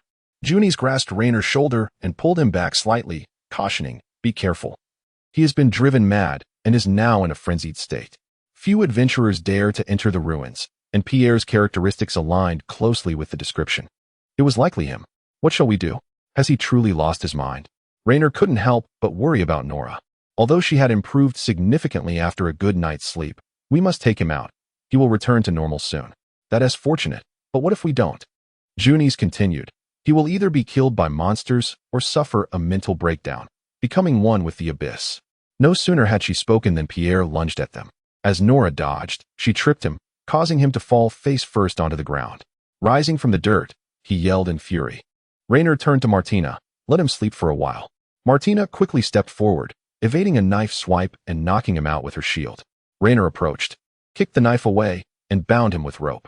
Although 2 others remained unaccounted for, the mission had been accomplished. Are there any other synths nearby? Nora shook her head. It's fine. We shall return often. Junies nodded in agreement. The 4 began searching the ruins for a magical stone to escape this place, with Rainer carrying Pierre behind them. After wandering the ruins for quite some time, Junies discovered a magical stone on the street. Instead of hurrying away, she carefully scanned her surroundings. What's the matter? Didn't you say we would come back next time? We must remember the environment. Knowing the locations of every magical stone is crucial for future escapes in case of danger, Junies explained before making her way toward the stone. As they joined hands, Rainer felt a sudden shift in his surroundings. In an instant, they had departed the ruins. The dawn's light barely illuminated the sky, indicating that only a day had passed. Emerging from the underbrush, Rainer headed toward Melod City, carrying Pierre on his back. Junies yawned, sleepily stating, I feel like sleeping. No. I still have matters to discuss with you. Matters? What kind? Junies teased, I'll tell you later. Just then, Pierre stirred on Rainer's back, struggling slightly and asking in an irritated tone, Who are you? My head hurts. Have you returned to normal? Rainer gently set him down. Junies crouched beside him, lifting his eyelids to check, then untied the ropes binding him. Rainer looked down at him and softly said, I am Rainer, the adventurer your father sent to rescue you. What transpired with your team in the ruins? Pierre held his forehead, looking at him in confusion. Ruins? Junies interjected, after a mental breakdown. He may experience temporary amnesia. Let him think for a moment, and he will remember everything. Initially perplexed, Pierre soon recalled certain events, his expression shifting to one of torment. Chapter 48. Enchanted magic covering his face, Pierre suddenly burst into tears. What's wrong? Rainer asked, puzzled. Having not rested the entire night, fatigue had frayed Rainer's patience. I killed them, Pierre muttered, lowering his head. The others exchanged glances. Your companions? Pierre nodded. I'm a coward. I was terrified, and to save my own life, I stabbed Raina with a dagger. Eric was killed by a ghoul while trying to protect her. I'm a scoundrel. Rainer was momentarily at a loss for words. It seemed the deceased man and woman were indeed the result of Pierre's actions. Why did this happen? I am truly a waste of space. Useless. Pierre tugged at his hair in anguish. Standing nearby, Junies asked, How many were there when you entered? 7. 7 living souls. Pierre seemed to recall something. Suddenly grabbing Rainer's arm, the necromancer. I saw the necromancer. He was chasing us. And the skeletal knights. A horde of skeletal knights. They are about to emerge from the ruins. We must warn everyone. Is that true? Rainer retorted. However, Pierre suddenly began to sing, appearing quite deranged. What's wrong with him? Rainer asked Junies. I'm not sure. Logically, he should have returned to normal after leaving the ruins. Watching Pierre run around erratically, Rainer sighed. He must still be sleep-deprived. Let him rest a bit longer. As soon as he finished speaking, Martina knocked him out with her shield. Rainer carried him toward the city. Upon entering, they made a beeline for the Adventurers Guild. An old farmer stood at the door with a hoe, seemingly waiting for some time. Spotting Rainer, he rushed over without hesitation. Upon confirming that Pierre was indeed the missing boy, a rare smile crossed the farmer's rugged, dark face. Though it quickly faded as he sensed something was amiss. Mr. Rainer, you are indeed a reliable adventurer, but Pierre he is somewhat disoriented since emerging from the ruins. I allowed him to rest, and he should awaken shortly. Rainer nodded, briefly flipping through the spellbook to ensure its accuracy before stowing it away. He then retrieved a gold coin from his pouch and handed it to the farmer. The farmer's eyes sparkled with disbelief as he asked, Mr. Rainer, this spellbook was practically a gift. Consider this coin as assistance. Thank you, Mr. Rainer. I will forever remember your kindness. After the farmer departed, Rainer pulled out 5 gold coins and pressed them into Junies' hands. What is this for? Junies blinked in confusion. I can't have you accompanying me for free. Can I? You've already helped others. You need not assist me. Half of the coin you just gave counts as my share, as a guide's fee. Rainer nodded. Very well. Then I shall treat you to a meal another day. He reached out to ruffle Nora's cat ears, preparing to turn away. But just a few steps later, Junies tugged at his waistband. I still have matters to discuss with you. Don't go yet. Rainer yawned again, tears welling in his eyes. What is it? Let us head outside the city. Junies led Rainer out of the city to a grassy area where they often studied together. Martina, clearly exhausted, immediately shed her armor and sprawled out on the grass to sleep. We've arrived. What is so secretive? Junies cut to the chase. Rainer. Show me the fireball spell again. Rainer raised his staff, casting a fireball that ignited the distant grass. He followed it up with a water spell, extinguishing the flames. "What's the matter?" Junie's widened her eyes. "Where's your incantation? You cast the spell without chanting." "Ah, you were curious about that?" "I did chant it," Rainer explained. Junie's puffed her cheeks, squinting at him. "You're lying. Your mouth didn't move at all." Rainer replied earnestly, "I recited it in my mind." When he first learned magic, he dutifully chanted the incantations. Over time, he found that chanting slowed him down in battle, so he began to experiment with shortening the spells. Initially, he omitted 1 or 2 inconsequential words. When the magic still manifested completely, he gradually reduced the length of the incantation. From the original 10 words, he ultimately managed to condense it to 1 or 2. Eventually, he found he could simply think it rapidly in his mind without verbalizing it. What took Junie's about 4 seconds to cast, he could now do in 1. "Teach me," Junie's blinked. Lena let out a long sigh as the lesson commenced. In stark contrast, Junie struggled immensely, unable to even conjure the most basic fireball spell. These incantations were the result of tireless exploration by predecessors. Missing even a single word could lead to the failure of magic release. Junie's shook her head, her gaze towards Lena laced with confusion. "You weren't reciting it in your mind, were you?" "I was." "Perhaps it's because you lack faith in this method, thinking I'm deceiving you," Lena replied with a yawn. Reclining on the grass. "Believe it or not, if you don't have faith, it simply won't manifest." Junie's paused, seemingly struck by a realization. Closing her eyes, she earnestly attempted again. A few minutes later, to her astonishment, she succeeded. She had condensed several words and successfully cast the fireball spell. Junie's gazed in disbelief at the flames flickering in the distance, murmuring, "It really worked." Lena remained by her side, guiding her practice, and before long, the day had slipped away. At that moment, the system's voice echoed in his ear. Quest. Initial exploration of the ruins south of Melid current status. Completed quest reward. Issued. 5 heavy silver coins appeared in Lena's palm as promised. After placing them in his coin pouch, the system's voice sounded once more. Quest update. Eliminate the undead mage of the ruins.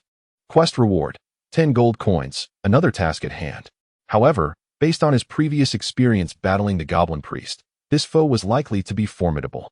Lena glanced at Junie's, who was still engrossed in deciphering the silent casting magic, and waited until she had a moment to spare before asking, "Junie's, have you ever encountered an undead mage?" She sighed, appearing to temporarily abandon her pursuit of silent casting. "Are you worried that what Pierre said might be true?" "Of course. After all, we only have one life." "All right. See you tomorrow." Chapter 49. Culmination with Nora. By the time Lena returned home, evening had descended. Although he had briefly rested on the lawn with Junie's during the afternoon, his sleep remained insufficient.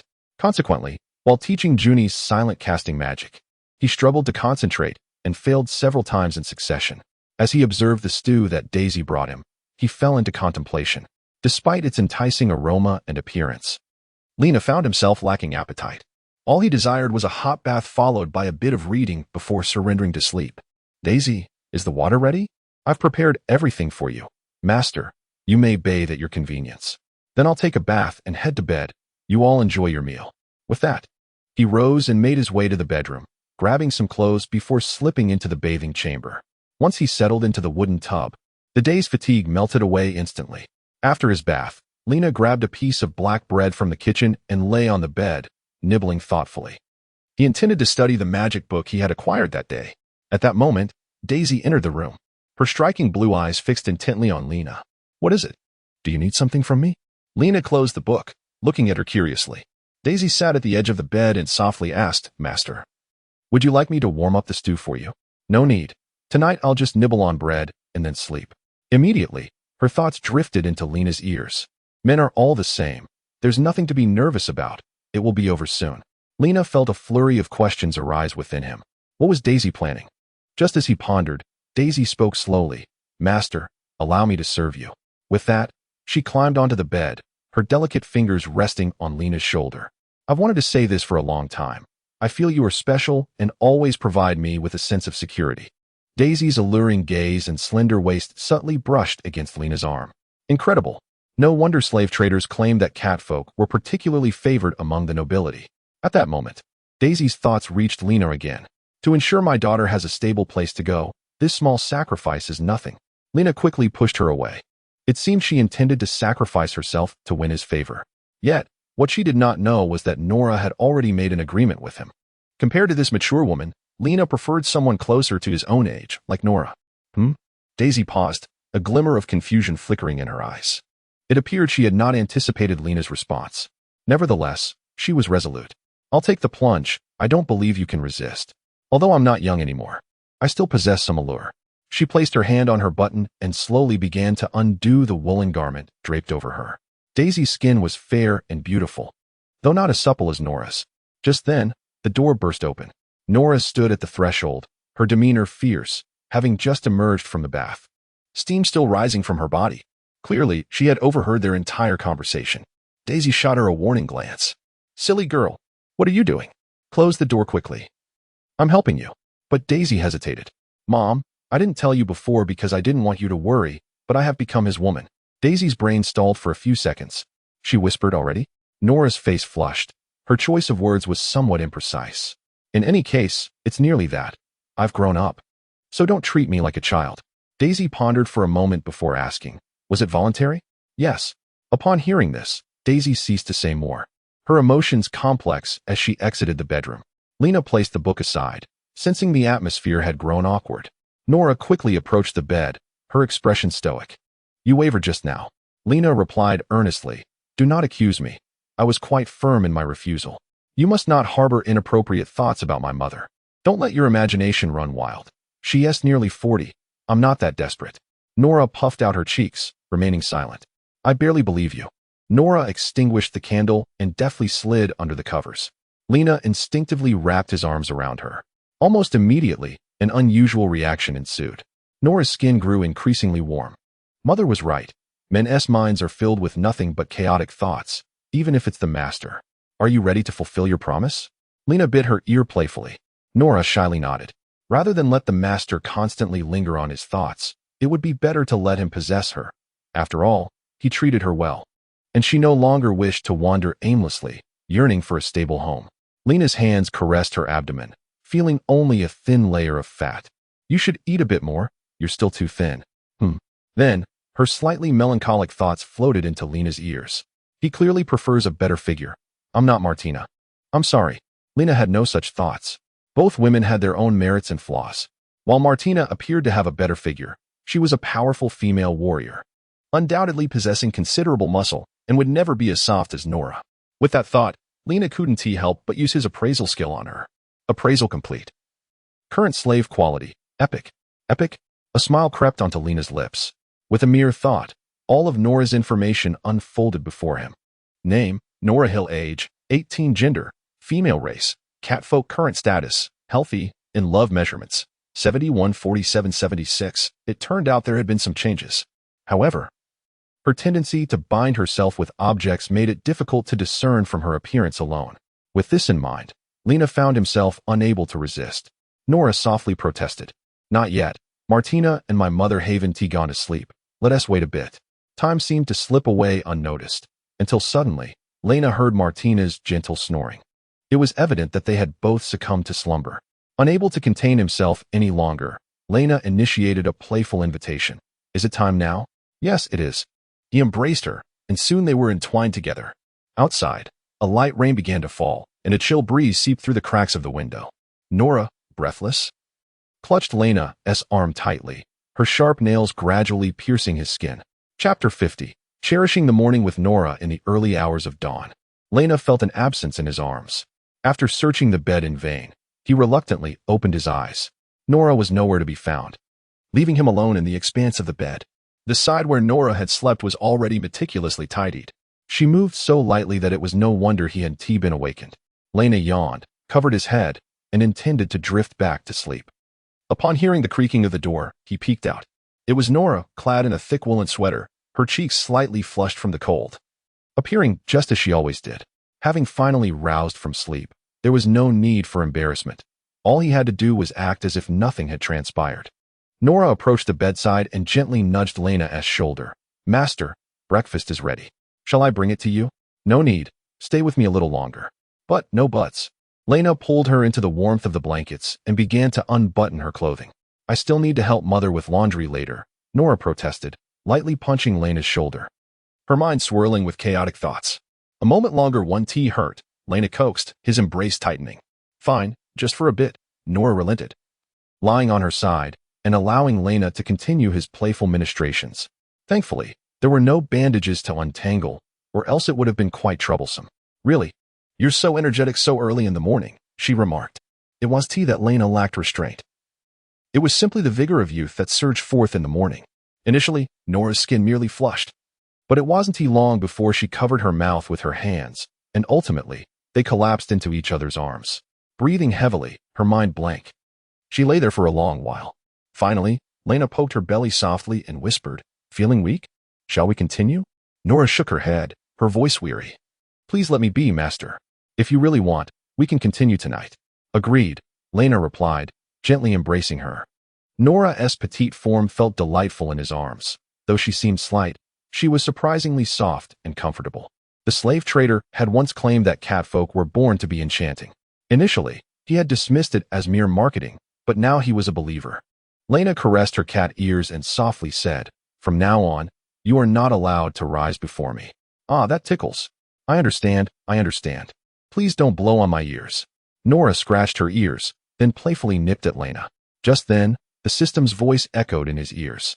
"Achievement unlocked. Beast-eared conqueror. Bonus effect. None. Achievement unlocked. Steel kidneys. Bonus effect. Renal function exceptionally robust. Never fear kidney issues." As the system's words faded, Lena felt a surge of mysterious energy coursing through his lower back. The fatigue he had accumulated evaporated in an instant, restoring him to full vitality. "Want to play a bit more?" Nora shook her head in refusal, retreating to the corner. "No, let us save it for tonight. How long have you been holding back?" "Not long. Just 20 years of pent-up frustrations," she teased. Suddenly, her ears perked up, and she deftly burrowed back under the covers. With a creak, the door opened a crack. Lena turned to see Martina peeking in, squatting like a curious child. "What are you doing? Breakfast is getting cold. Aren't you coming?" "I'll be there shortly." Martina nodded but showed no signs of leaving. "Where's Nora?" "Daisy said she came to attend to you, but I don't see her." Lena feigned ignorance. "Why aren't you leaving yet? Is Nora in your room?" "Of course." No sooner had he spoken than he felt a playful nip on his backside from a small, sharp-toothed kitten. "No. When did she get so close with Junies?" Martina questioned, puzzled. "I don't know. Perhaps they just became friends suddenly." Lena shrugged. "Oh, well, that is fine then." Martina closed the door. Once he was sure she had departed, Nora emerged from the blankets and hastily dressed. Remnants of Lena's affection marked her skin, particularly the clear strawberry imprint on her neck. "Why hide it? It's not like it's something shameful," Lena teased, poking her cheek. Maybe she already knows. He suspected that Martina would soon inquire about last night's events with Nora.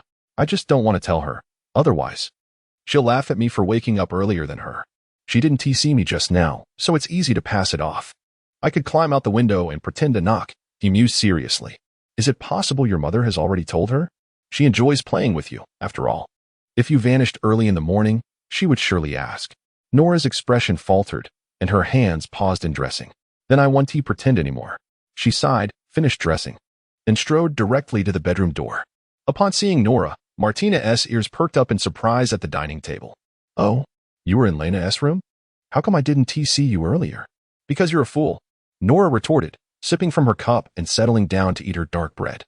Daisy affectionately stroked her cat ears, her expression complex. "My dear daughter has grown into a woman. I hope her choices are wise. And she doesn't suffer as I have." Lena rose to wash up. During breakfast, he felt Martina's gaze fixed on him from across the table. Their eyes met, and she smiled knowingly. "How come you look so lively? You don't seem downcast at all. You still exude a masculine charm." Hearing her thoughts, Lena couldn't help but chuckle softly.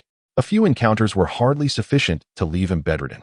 After finishing breakfast, he prepared to leave with the two of them, intending to delve into rock magic that day. Upon arriving at the Adventurers Guild, however, he found no sign of Junies. Just as he contemplated waiting, a middle-aged adventurer approached him. "Junies said to wait for you at the usual place." "Thank you for the heads up," Lena replied, somewhat astonished. He hadn't expected Junies to be out this early. Typically, they would leave the city closer to 10. He set off toward the outskirts of town. After walking a short distance outside the city, he spotted Junies sitting on a nearby stump, propping her chin on her hand, seemingly lost in thought. "Didn't you say to wait for me at the usual spot? Why are you sitting here?" Junies looked up at Lena, a smile blooming on her face. Because this is your path, and I have several questions to ask you. Chapter 51. Martina can see two colors as they walked. Junis bombarded Lena with inquiries regarding the silent casting magic. Her questions came in rapid succession, revealing a newfound fascination. Lena, you must be a genius. I'm truly envious of your talent. You are the first mage I've encountered who can cast spells without incantation. My mentor couldn't even do that. You're exaggerating. My initial intention was merely to take it easy. Such a simple concept could surely be deciphered by others as well. Junis shook her head, resolutely stating, I have never heard of anyone casting spells without chanting. In fact, I coined that term myself. While I once entertained similar thoughts when I was first learning magic, I quickly abandoned them. She continued, Reiner, you are destined to become a renowned magician. Upon hearing Junis's words, Reiner involuntarily narrowed his eyes. Is that what it means to be renowned? I wonder if Junis is exaggerating or if the magicians in this world are simply lacking. Such a straightforward concept remains unrefined by anyone. I feel this is something everyone should be able to conceive. Indeed, while one can think of it, it does not necessarily mean one can execute it. Junis shrugged and sighed, closing her eyes. Reiner, you are a genius. Thus you lack a concept of the magical aptitude of ordinary people. Some may spend years mastering the simplest fireball spell, whereas you merely glanced at it, memorized the incantation, and effortlessly conjured it. To say your talent is 1 in a million feels like an understatement. You say that. If you don't believe it, try teaching Nora and Martina. They should represent the level of most ordinary individuals. The two of them indeed appeared quite mediocre in their magical potential. If that's the case, you must possess great talent too, right? After all, I only gave a brief explanation yesterday, and you managed to execute it. Junis supported her forehead, seemingly saddened. My mentor claimed I was a once-in-a-century genius, but before you, I feel like a fool. I merely condensed one word. And the difficulty pales in comparison to what you accomplished. Reiner found himself at a loss for words. It appeared that in this world, magicians were relegated to supporting roles. Junis, this once-in-a-century genius, seemed only slightly superior to ordinary adventurers based on her practical performance. During their conversation, they had arrived at the usual grassy training ground. I'll practice first. If you have any questions, feel free to ask. Junis raised her staff and resumed her practice of casting spells without incantation.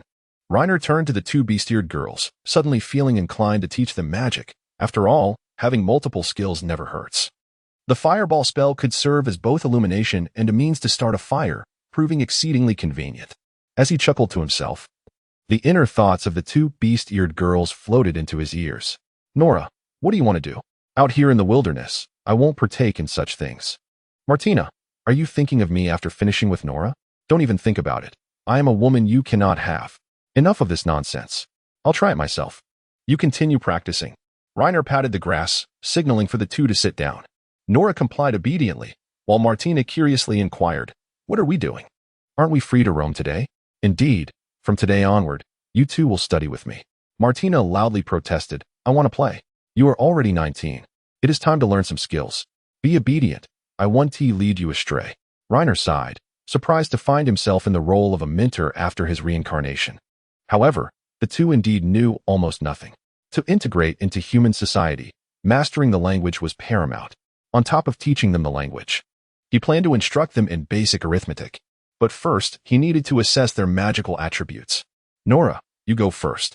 Close your eyes, concentrate. And tell me what you see. How can I see anything with my eyes closed? Should I keep one eye open? Reiner clarified, close both eyes. I don't mean for you to literally see something, but to feel with your mind. Oh. Nora took a deep breath and slowly closed her eyes. Reiner grasped her hand, emulating how Junis had once done, gradually channeling magical energy into her, stimulating her senses. What do you perceive? It's pitch black. I can't see anything. After Nora spoke, she suddenly began to squirm and then burst into laughter. Martina is poking me with a stick. Keep it up. And you want to get lunch? Humph. Threatening me with food? How disgraceful, Reiner. Martina turned her head away, seemingly annoyed. Meanwhile, Nora's attribute test continued. Suddenly, she exclaimed, Wow. What? Did you see something? Yes, master, I see a white crystal. This must be Nora's magic crystal. Reiner asked, filled with anticipation, how big is it? It doesn't seem very large, about the size of a watermelon. Reiner felt a twinge of disappointment, but then reconsidered. Nora was responsible for reconnaissance. And even if she learned magic, it would likely be used for support, which was not of great importance. Oh, the crystal changed color. It seems red mist is seeping in. Fire element. Truly the most common attribute. Are there any other colors? Nora shook her head. You can learn fire magic. Now it's your turn, Martina. Oh. Martina extended her hand. She closed her eyes, mimicking Nora's actions, but her mind was particularly active, showing no signs of quieting down. Reiner's hand is larger than mine, yet it has no calluses. He must not have done much heavy work. Stop overthinking and calm down. I'm not overthinking. Her argumentative nature flared up, but soon, her mind settled. Before long, she shouted, I see it. You startled me. Don't be so dramatic. Reiner sighed and then asked, how big is the crystal? It's as tall as a tree. Am I stronger than Nora? Martina beamed with pride. What color mist do you see? Martina shook her head. Purple. I don't like it. That is the lightning element. You can wield lightning magic. Juni's mentioned it is quite rare. Just as Reiner intended to release her hand, Martina spoke again. Oh, there's also green mist. Chapter 52. Using the tough Martina as a target, their conversation caught Juni's attention, and she quickly approached, praising. A dual-element magician is remarkable. Reiner, if her talent is decent, she might also become a magician.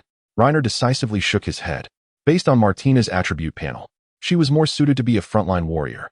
Her mental aptitude was merely average, just barely passing. Even if she learned magic in the future, it would only serve as a supplement. Her aptitude dictated otherwise. She would still need to rely on wielding a great sword and engaging enemies in close combat. The warrior path was the most fitting for her, and magic could be learned merely as an auxiliary skill. Indeed, otherwise it would be a waste of her strength. Juni's nodded in agreement. Reiner let out a long sigh. Although Martina had awakened 2 magical attributes, he did not possess a corresponding magical tome. Teaching Nora magic meant borrowing Juni's fire magic book, while lightning and wind magic would have to wait until he could afford to purchase a tome in a large city. Martina, you can play for a while. Reiner turned to Nora, who was sitting beside him, hugging her knees and staring dreamily at his cheek. Her appearance was unlike that of most people, her skin tone different, yet undeniably handsome. Meeting Reiner's gaze, she vigorously shook her head, perking up her cat ears. What is it? Stop daydreaming. I am here to teach you magic. Focus.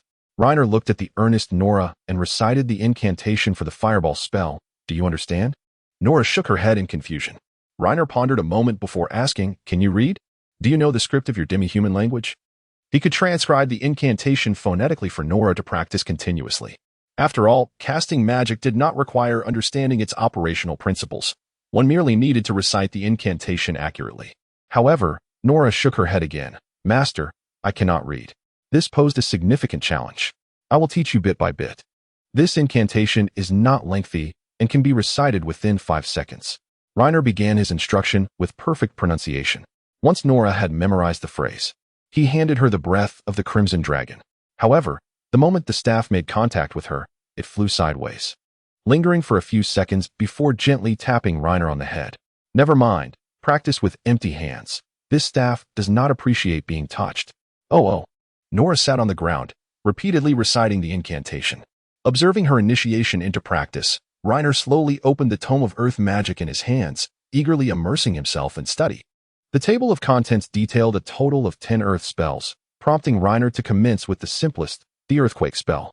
After silently committing the incantation to memory, he raised his staff and directed the spell towards the distant lawn. Bang! The ground emitted a sound, and the grass trembled abruptly. Reiner held his breath, concentrating. As he continued to channel his magical energy, the area of effect expanded from a diameter of 10 meters to 100 meters, allowing the 4 individuals in the distance to distinctly sense the tremors. Reiner lowered his staff, silently categorizing this magic. It was an auxiliary spell, incapable of inflicting harm, yet capable of disrupting enemies, with a remarkably low mana cost, allowing for sustained casting. Martina, stop dozing off. Go over there and be my target. If it becomes unbearable, just let me know. All right. She strode over without hesitation. Reiner promptly cast the earthquake spell at her. Bang! As Martina ran, she suddenly lost her balance and fell to the ground. She attempted to rise again, but within moments, she toppled over once more. Though Reiner had never experienced an earthquake, he found the spell's disruptive effect rather exaggerated. So how does it feel? Can you move? She shook her head and complained, don't say anything. It's hard to even stand. Reiner, I want to learn this too. You cannot. Reiner replied, shaking his head. You can only learn spells of the wind and lightning attributes. This is earth magic. And what about you? I can only learn 5 types. That is not much stronger than me. Junis chuckled and interjected. There are only 5 types of natural magic that humans can learn. Martina's smile shifted to Reiner's face. With her hands on her hips, she scoffed. So what? You still can't defeat me.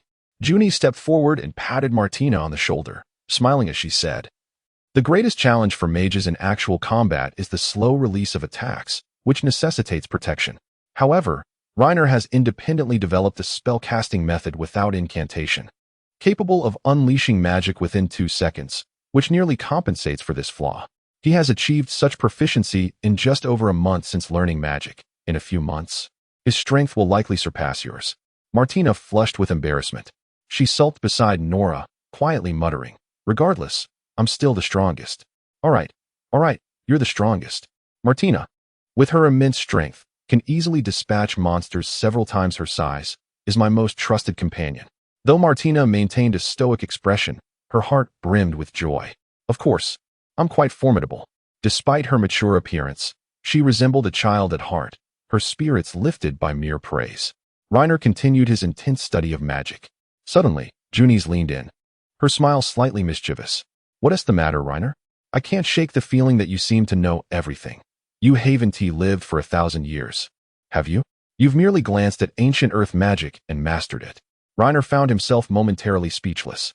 Perhaps it was due to his background as an experienced otaku, coupled with extensive gaming. I didn't know magic back then. Wasn't it you who taught me? Junis nodded. Thus, I increasingly perceive you as a mysterious man, endowed with exceptional talent, yet possessing many inexplicable facets. Stop overthinking it. Continue practicing your silent spellcasting, Reiner suggested as he shifted aside. Just then, Nora's thoughts drifted into his ears. They had been quite close just now. Perhaps before long, she would also move in. However, Junis was quite friendly towards them, and he enjoyed her company. Yet, she was so beautiful. If she became the masteress woman, would the master no longer want him? Reiner glanced at Nora, who was intently focusing on her fingers, appearing quite troubled. She was merely overthinking. Reiner's affection lay with beast-eared girls. It was difficult for an ordinary human without beast ears or tails to capture his attention. He gently lifted Nora's chin and quickly pressed his lips to hers.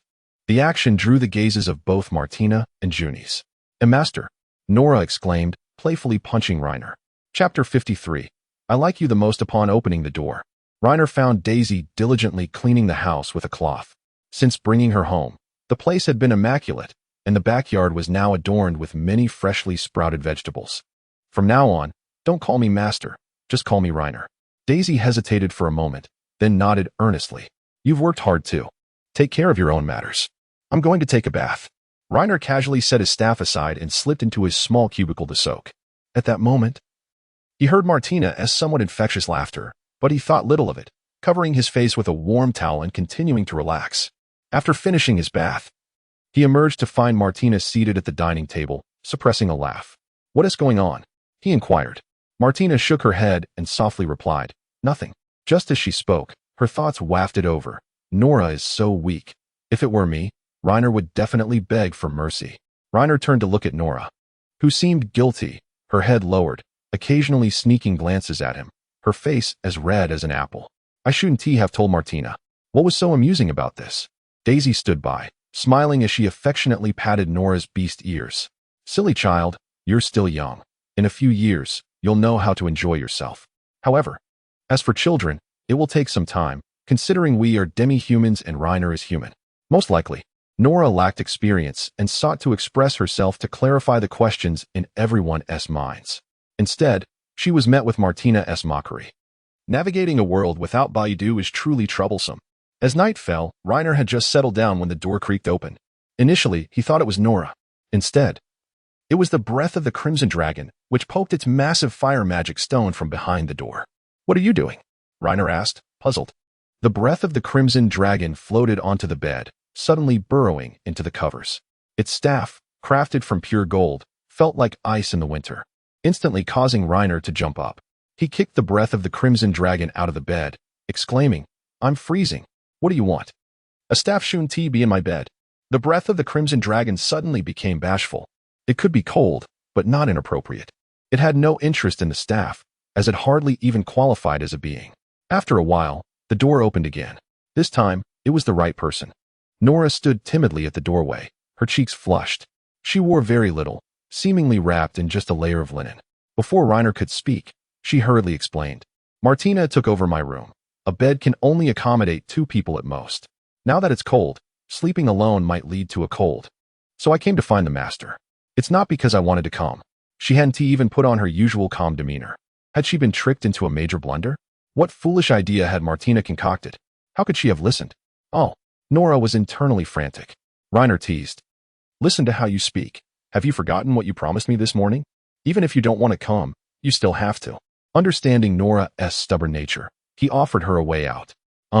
Blushing, Nora slipped under the covers and gently touched Reiner's shoulder with her cold little hand. Murmuring softly, so warm. Hand it to me, and I shall warm it for you. No, that's unnecessary. She gently began to struggle. What are you being so polite for? Reiner pulled her into his embrace. After a moment of squirming, Nora relented and began to let her thoughts wander. A growing restlessness bubbled within her. Finally, she uttered, Master, you are truly kind to me. Is warming your hands all that constitutes kindness? It's more than that. Nora lightly bit Reiner's arm, and after a brief pause, she whispered, In any case, you are my favorite. Although she had expressed such sentiments in her heart many times, hearing her speak it so candidly stirred something within him. Nora gently extinguished the candle.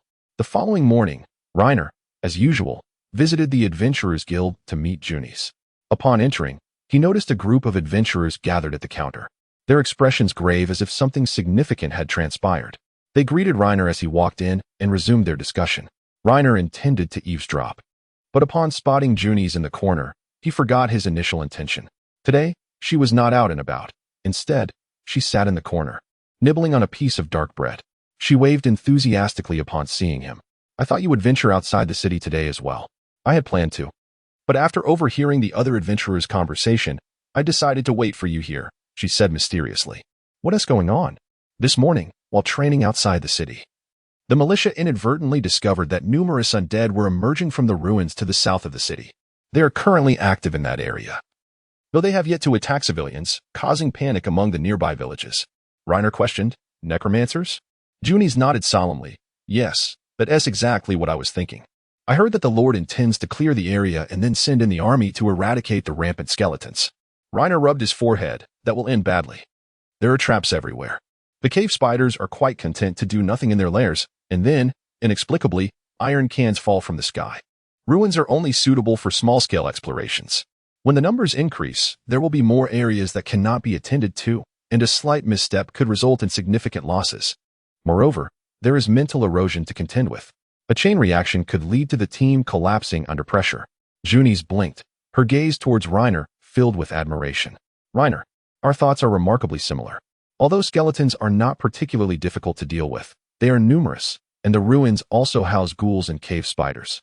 The difficulty of this operation is certainly on par with the Dawn Forest. Reiner yawned. So, are we participating? I was about to ask you, aren't you our leader? Leader? How did I become the leader? Reiner looked perplexed. Junies replied earnestly, Aren't you the one making the decisions? I'm just following your lead. Reiner shook his head. I am not very inclined to participate. Although there is a task at hand, I do not wish to engage in such high-risk endeavors. Besides, money is not a pressing issue at the moment. Just then, the sound of hooves echoed from outside the guild. Chapter 54. The hiring of Demas. Demas stood by the table, clad in plate armor. Though he remained silent, Reiner could sense a frantic urgency in his demeanor. After a while, he could no longer contain himself and asked Demas, What is the matter? Undead have appeared in the southern region of Mellet, and we need to enter the ruins to clear them out. We now have one mage in the team, but we still require another. He succinctly conveyed the message, leaving little doubt that he was implying the need to hire Reiner. The ruins are perilous. It's merely about slaying skeletons. The danger is not excessively high. Most of the participants in the clearing operation are seasoned militia, totaling around 100. 100 militia members possess considerable combat strength. After all, to his knowledge, Mellet's population was only around 4,000, with perhaps 600 able-bodied individuals, although their numbers were not as large as during the goblin hunt in the Dawn Forest. The frequently trained militia would undoubtedly surpass most adventurers in terms of combat prowess. Thus, Demas appeared quite confident when he spoke. Reiner directly stated, "There are necromancers in those ruins." Demas blinked, and after a long silence, he asked skeptically, "Really?" "Of course, while I may enjoy joking. I would never jest about matters of life and death," Reiner said with utmost seriousness. "How do you know?" If Demas was not convinced by this, Reiner had no recourse, as he could not divulge his system task. "Where does that Craig reside?" "I don't know. I only know that his father is a simple, honest farmer, and his mother has recently fallen gravely ill. Beyond that, I know nothing." Reiner shrugged. "Wait a moment." Demas turned and exited the Adventurers Guild. Reiner peeked outside and saw him conversing with a knight named Adney. "Reiner, are we really not going? Let us wait and see. If the offer is good, we might give it a try." "All right. I will report this matter to the Lord," Demas said as he turned to leave. "Okay." The two fell silent once more. Reiner noted that Demas was indeed taciturn and decided to ask again, "If I go into the ruins, what sort of compensation can I expect?" Without hesitation, Demas replied, 15 gold coins. His rapid response suggested he had already calculated this in his mind before stepping out. "That is a fair price. If we manage to eliminate the necromancer, the reward may increase further." "What about Junice?" Demas quickly assessed her and replied earnestly, 1 gold coin. Reiner awkwardly inquired, "Do you agree to this price?" Junice looked somewhat distressed but nodded. "I agree. After all, I have nothing else to do." Had she declined, Reiner might have tried to negotiate on her behalf. Yet she surprisingly acquiesced so readily. "Then that is settled. Where shall we assemble?" "At the city gate tomorrow morning." Demas turned to leave, adding, "I have other matters to attend to, so prepare well." Reiner watched his retreating figure, feeling somewhat exasperated. If he had other affairs to attend to, he could have spoken up instead of standing silently. Junice sighed, resting her head on the table with a hint of sadness. "Reiner, I truly envy your talent. Demas hires you for 15 gold coins, and for me, it's just 1. Reiner was unsure how to console her, so he pointed to the 2 beast-eared girls behind him. "Perhaps it's because I have 2 more people, so he'll pay me a bit more. After all, Martina is particularly formidable. He is not a fool and recognizes that." Junice pouted, "Fine." After Junice left, Martina sat opposite, while Nora took a seat beside Reiner. "What does it feel like to be mentally eroded by the ruins?" After pondering for a long moment, Nora slowly began, "It feels like a severe headache, dizziness, and difficulty breathing, and I can hear the whispers of the deceased undead in my ears. I often find myself conjuring distressing thoughts, such as Martina suddenly dying, or you all being devoured by spiders, or the master abandoning us to flee on his own." Reiner could roughly imagine what that must feel like. In a terrifying environment, with malevolent forces eroding an already fragile faith, it was no wonder Pierre had acted so rashly and spoken in madness. Reiner gently stroked Nora's ears and softly said, "As we re-enter the ruins, regardless of what the malevolent forces whisper in your ears, I hope you will always remember this, no matter what happens. I will never abandon you, for aside from being comrades, you are now my family, and I will do everything in my power to protect you." Nora's cheeks flushed quickly as she lowered her head, pressing her hands gently on Reiner's thigh. "I will do my utmost to protect my master. I will cherish your kindness for a lifetime." Martina, seated across from them, interjected with a teasing remark, "Oh, so early in the morning, you two are already being mushy." Reiner continued, "If someone as foolish as Martina were to get injured, I would turn and walk away without a second thought." Nora laughed and added, "I would do the same." Martina rolled her eyes. "Humph, I could never get hurt. My armor is so sturdy that I will be just fine. But I am magnanimous. Even if Reiner treats me like this, if danger truly arises, I would lay down my life to save him. Of course, with your contract mark. If you don't rescue me, you'd be doomed," Reiner retorted. Frustrated, Martina began to insult him. "You dog." The trio chatted for a while before heading home. On the way, Nora suddenly grasped Reiner's hand. They exchanged smiles, neither saying a word. Yet, her inner thoughts floated to him. "I am truly grateful to have met Reiner. He is a man worthy of lifelong trust." Reiner changed direction towards the tavern, saying, "Let us go buy 2 smoked chickens. We leave tomorrow, and it's essential to be well fed."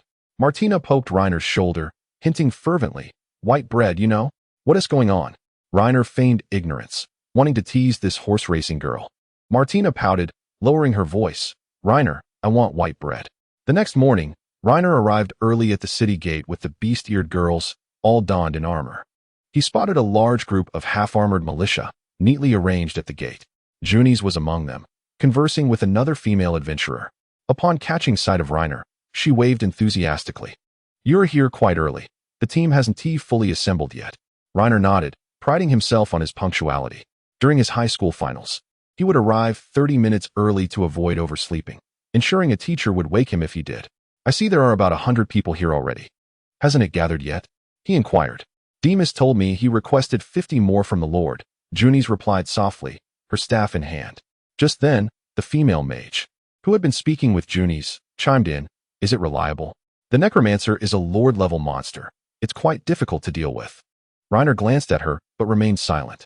The mage possessed alluring fox-like eyes, her long black hair tousled and seemingly unkempt. Her slender face bore a hint of purple on her lips, and despite the near-freezing temperature, she wore somewhat revealing beast-hide clothing. At first glance, she appeared to be a witch living in seclusion deep in the mountains. At that moment, Nora's thoughts drifted to Reiner. "Master is indeed quite mindful of that area's dimensions. Too bad I am only this size." Reiner quickly averted his gaze, swearing that he had merely glanced instinctively, devoid of any inappropriate thoughts. Junis broke the silence. "Oh, I forgot to introduce you to." She pointed at the witch, cheerfully stating, "This is Anna Lynn, one of the 4 mages residing near Melid, and she excels in wind magic." Reiner nodded, realizing he should cultivate a good relationship with her. Perhaps he could procure a wind magic tome from her. Junis then introduced Reiner. "This is Mr. Reiner, one of the 4 mages in this city, proficient in fire magic. He is also the Goblin Slayer. The Goblin Tyrant of the Dawn Forest was slain by him." "Goblin Slayer? What a delightfully juvenile title," Anna remarked. While he was aware that those who accomplished great deeds often fancied themselves with quirky titles, hearing it spoken aloud was somewhat embarrassing. Anna extended her hand, gently saying, "Just call me Anna. I have heard of your exploits. After chatting with Junis, I was looking forward to meeting you." He hadn't meant to be rude. He was simply socially awkward, which inadvertently turned him into a conversation ender. Anna resumed her conversation with Junis. At that moment, Nora gently grasped Reiner's hand. "Master, my hands are so cold. Could you warm them?"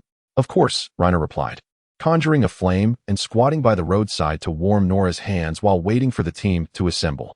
Soon, Junis and Anna joined them. Anna crouched down, breathing warmth into her hands. "This accursed weather is getting colder," she complained. Reiner thought to himself, how can she not feel cold dressed like that? Those 2 pieces of hide barely cover anything. The wind must be unbearable. After waiting for a while, the team suddenly began to move forward.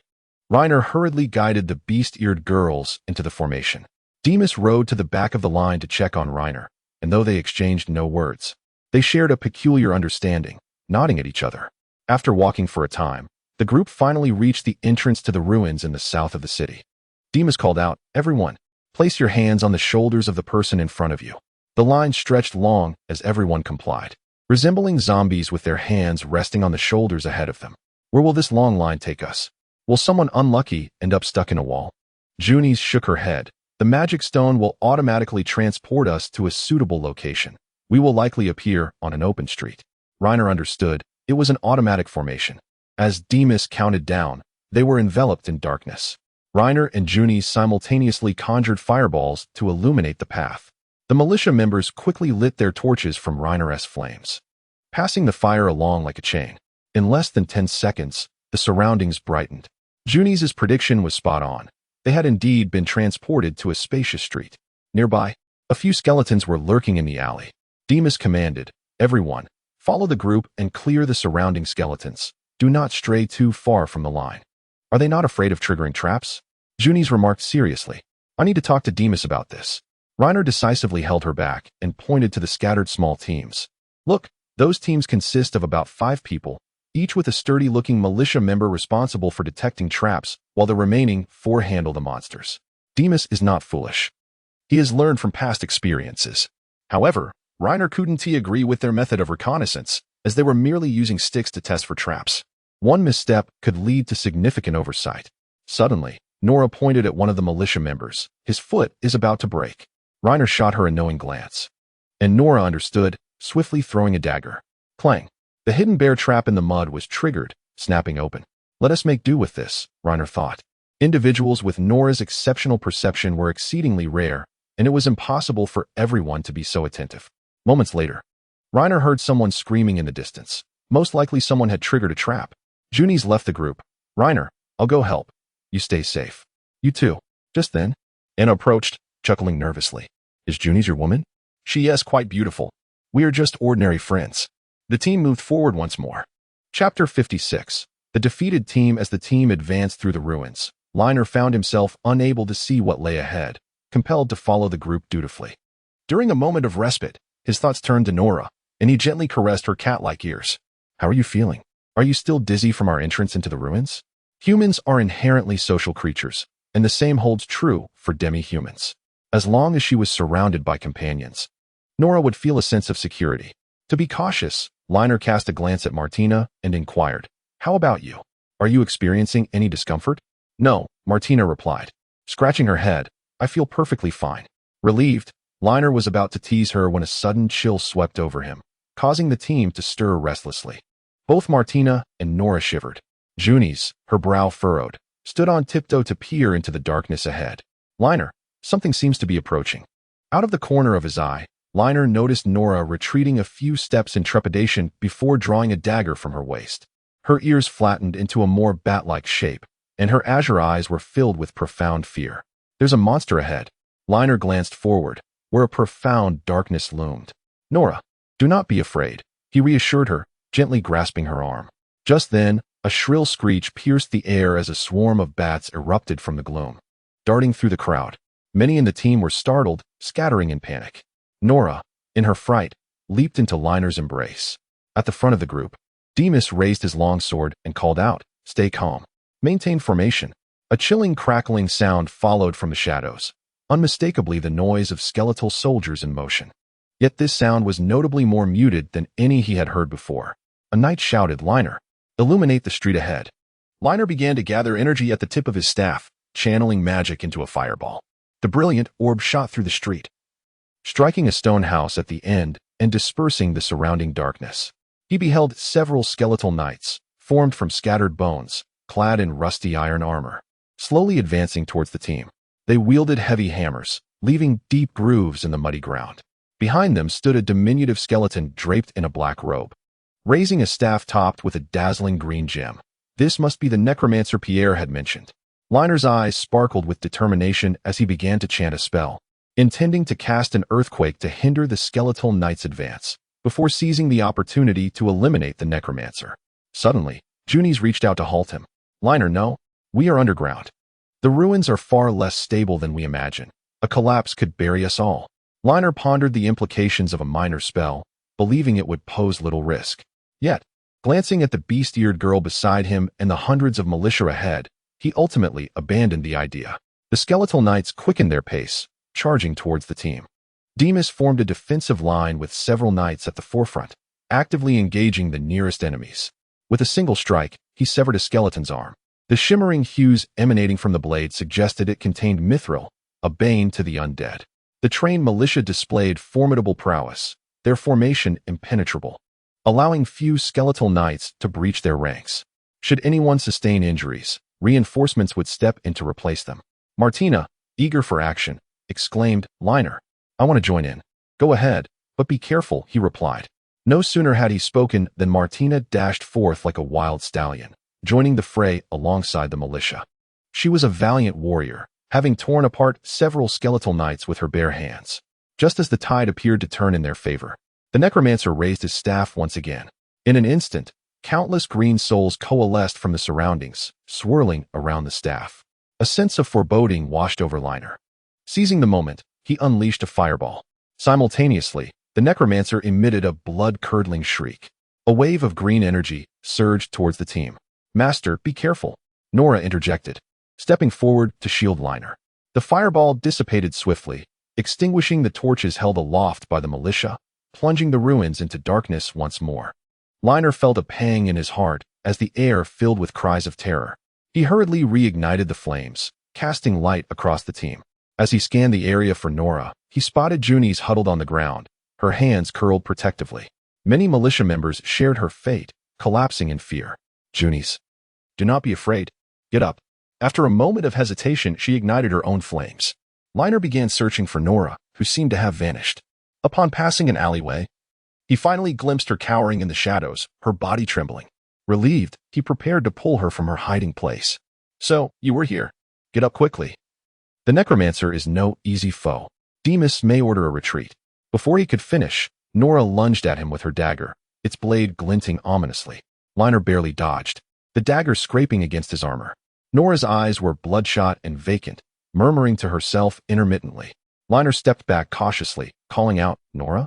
Her mind had been corrupted by the malevolence. She was now a danger. "Keep your distance." Anna, having appeared without notice, tugged at Liner's armor, pulling him away. "Nora, it's me. Do you not recognize me?" Liner tried to rouse her from her stupor. "Master?" Nora's eyes flickered momentarily, and she dropped the dagger to the side. Just as she began to approach Liner, she clutched her head in agony and collapsed, howling in torment. At that moment, Junies and Martina rushed over. "Liner, Demas has ordered a retreat. We must go." No sooner had she spoken than a throng of militia surged from the alley, fleeing back the way they had come. Where are the escape stones? Demas had already dispatched scouts to locate them, and they were not far off. Suddenly, a half-armored knight was slammed against the wall, blood splattering across Liner's face. The skeletal knights were mercilessly hunting down the fleeing militia, while Demas and the remaining knights provided cover for their escape. Liner pulled Martina closer. "Junies, carry Nora and run. Martina and I will assist Demas." "Understood, but be safe." Chapter 57. Betrayed by teammates, the group fought and retreated in tandem. The scattered team soon reached the magical stone designated for their escape. The militia who had fled first were already gathering around it, and Liner found himself only 100 meters away. He could faintly see Junie seated at the evacuation point, cradling Nora, who appeared to be injured. Blood streaming from her thigh. A few knights had managed to escape the front line, leaving only Demas and 2 others. Once again, skeletal knights charged forth. As if they could not be exterminated, for every one they felled, another soon emerged, relentlessly pursuing them. However, the quality of these creatures was visibly deteriorating. The skeletal knights were now devoid of armor, nothing but stark white bones. With the remaining 2 knights finally retreating, only Demas and Liner stood to fight together. "Liner, you must go first. I will join you shortly," Demas urged, his armor battered, blood visible upon it. Evidence of the injuries he had sustained in battle against the skeletal knights. The protective capabilities of plate armor against blunt weapons are generally limited, and wearing such full-body armor restricts movement slightly, rendering one unable to flee. To allow him to cover the rear is tantamount to signing his death warrant. Moreover, the skeletal knights, akin to stubborn leeches, cannot simply retreat while engaging in combat. They will soon reattach themselves. To escape, one must first carve out a buffer zone and then sprint with all their strength. "Demas, you withdraw first. I need to hold them off a little longer," said Raynor, as he incinerated a nearby skeletal knight with fire magic. Martina, surrounded by enemies and besieged by skeletons, unleashed her fury, and amidst her war cries, the remnants of the skeletal foes scattered in all directions. In close combat, she was nearly invincible. For the time being, the 2 could hold out for at least another hour. Observing the situation, Demas contemplated for a moment before heeding the advice and dashed towards the teleportation team. Half a minute later, he shouted, "Raynor, hurry over. Martina, we must retreat." "Okay." Martina grasped a skeletal knight by the vertebrae, swiftly lifted it, and smashed it into a throng of foes. Together, they sprinted towards the direction of the magic stone, as numerous militia cried out, "Heavens, you are true warriors. Brothers, come quickly. Beware of the necromancer. He is coming for us." Since mastering the silent casting of spells, his spellcasting speed had dramatically increased, and in an instant, he doused the flames with a water spell. Demas shouted excitedly, "Go, Raynor!" As he reached out, in the blink of an eye, the 100-strong group vanished, leaving the ruins steeped in silence. The magic stone emitted a faint red glow. Raynor was at a loss. The militia at the front had recklessly activated the magic stone, teleporting them away. "Is this for real? Are we just leaving like this?" Raynor clasped Martina's hand, trying to reactivate the magic stone. However, as soon as he infused it with magic, a searing sensation coursed through his fingertips. Junies had mentioned that the teleportation magic stones in the ruins could not be used consecutively and required a brief cooldown. With a horde of skeletal knights closing in, Raynor could not afford to wait for the magic stone to cool down. "Raynor!" Martina shouted, raising her shield to block a flying hammer. Clang! She discarded her shattered shield and struck at the approaching skeletal knight with her sword. seeing the necromancer's staff accumulate a pale green energy. Raynor raised his staff to interrupt, but two skeletal knights had already charged at him, forcing him to prioritize them. The piercing roars echoed in his ears, causing his eardrums to throb painfully. Dazed, he looked up just in time to see flames surging towards him. In desperation, Raynor unleashed torrents of water to shield both himself and Martina. Yet, even so, half of Martina's body was scorched by the flames. Then, the skeletal knight broke through the water barrier, striking her knee with a hammer.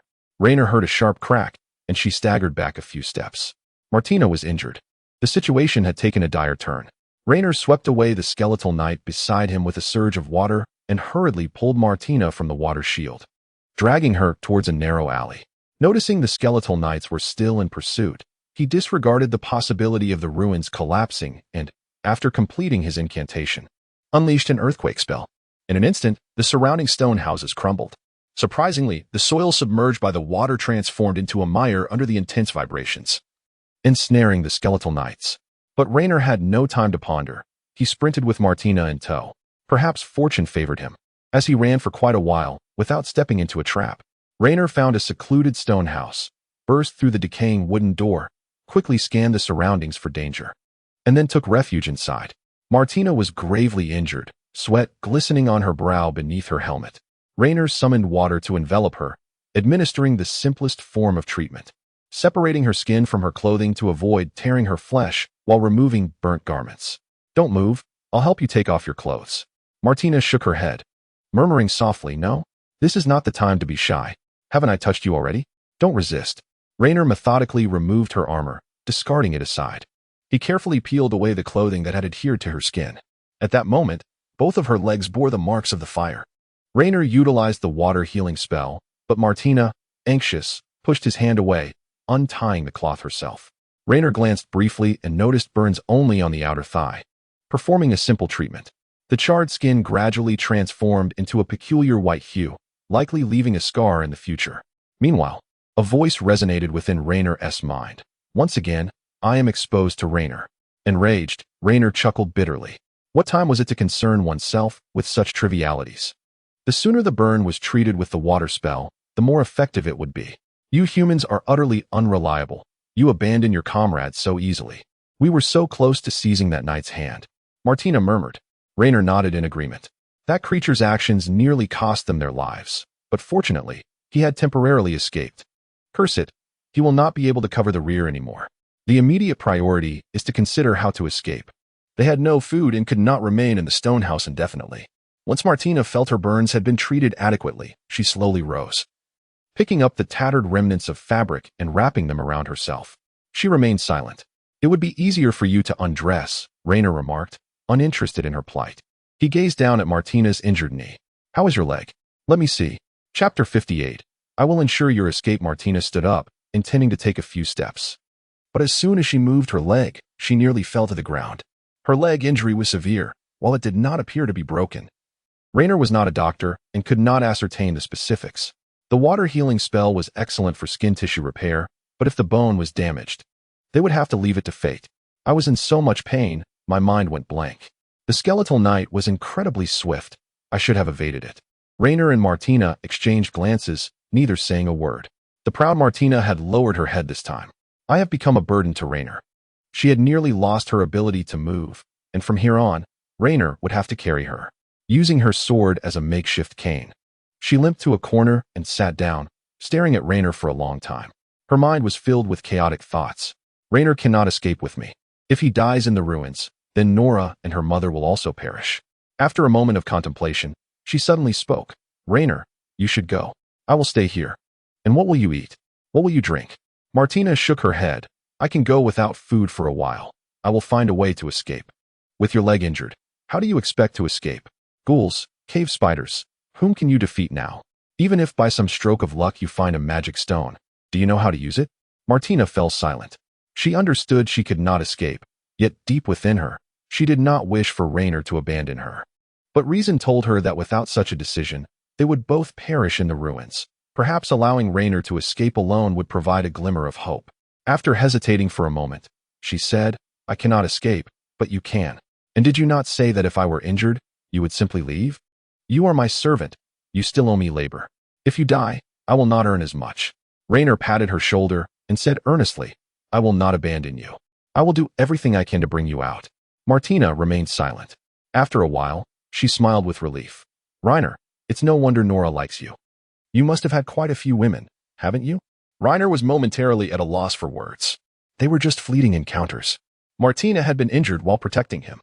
He absolutely could not abandon her. Anyone with flesh and blood, even if treated like a pet for 2 months, would inevitably develop feelings.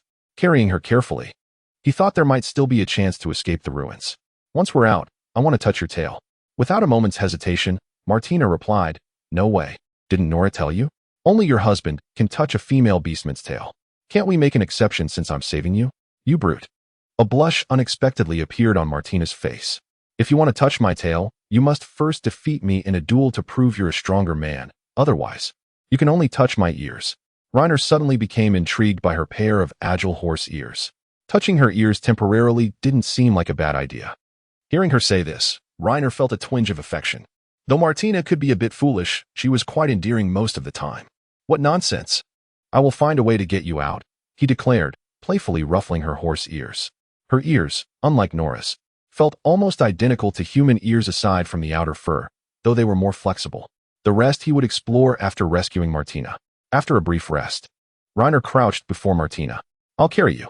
Martina was slightly taken aback, but promptly climbed onto his back. In an instant, Rainer felt as though he was bearing a great weight. You're quite heavy, at least around 150 pounds, he remarked. Rainer stood at 178 centimeters, while Martina was a couple of centimeters shorter. Given her muscular build and the differing muscle density between beastmen and humans, it was reasonable. Nora's strength is even less than yours. You're heavy, like a pig, Rainer said, setting her down. Martina nodded in acknowledgement, not disputing it. Rainer began to remove his armor piece by piece, tossing it aside carelessly. When he lifted Martina again, it was evidently much easier. He fashioned a simple knot with rope, first securing it to Martina's leg and then to his shoulder. This way, even if Martina didn't hold on to his waist, she wouldn't fall. He then tied their waists together for added security. The cushioning effect provided by her ample form was quite decent. Aside from the weight, it was rather comfortable. What about this armor? This sword you mentioned was very valuable. No amount of money is worth your life, you fool, Rainer retorted. Money can be earned again. Once life is lost, everything is lost. After a moment's hesitation, Martina gently placed the longsword near the wall. I'll follow your lead. Of course. I'm not here for charity. The cost will be deducted from your ransom, Rainer replied with utmost seriousness. Martina hesitated again, softly saying, Rainer, let me work for you forever. I don't want to leave. Have you fallen for me? Martina punched Rainer, nearly causing a heart attack. Just then, Martina's inner thoughts drifted over. Aside from my parents, you're the first man to treat me so well. No wonder Nora likes you. Rainer sensed that Martina had tightened her embrace slightly. What am I thinking? How absurd. Though her thoughts were intriguing, Rainer, on high alert, had no time to listen.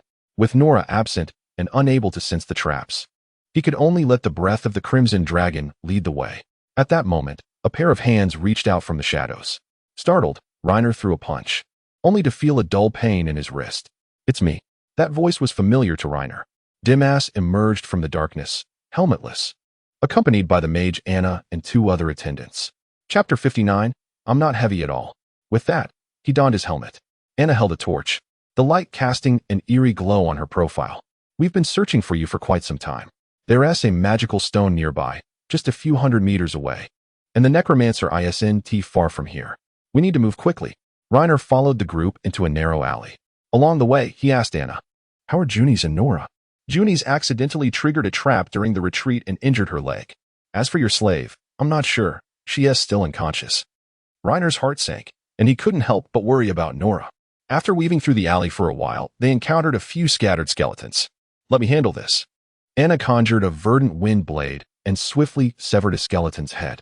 Continuing through the alley, Rainer spotted a magical stone surrounded by a number of wandering skeletons, though none were knights. Dimas swung his knight's sword, preparing to carve a bloody path. This time, I'll blast them away and then rush to the magical stone.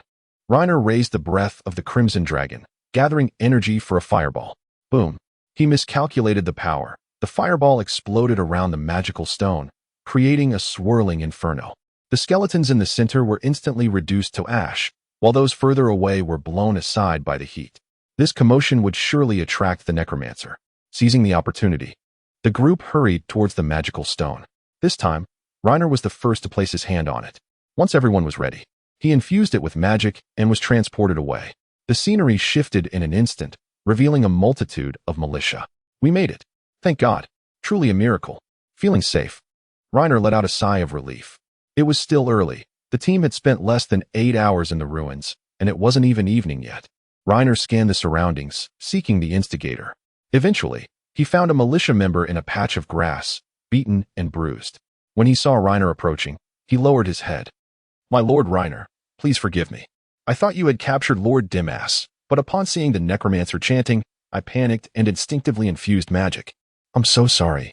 Before he could finish, a passing militia member kicked him, sending him tumbling. Reiner was furious. Because of this blunder, he and Martina had nearly perished in the ruins. Catching sight of Nora, he pointed his staff at the militia member's head. "Consider yourself fortunate. I'll settle this with you another time." He quickly moved to Juni's side. Nora lay across her lap, her hair disheveled, appearing to be asleep. "Thank you for bringing her out."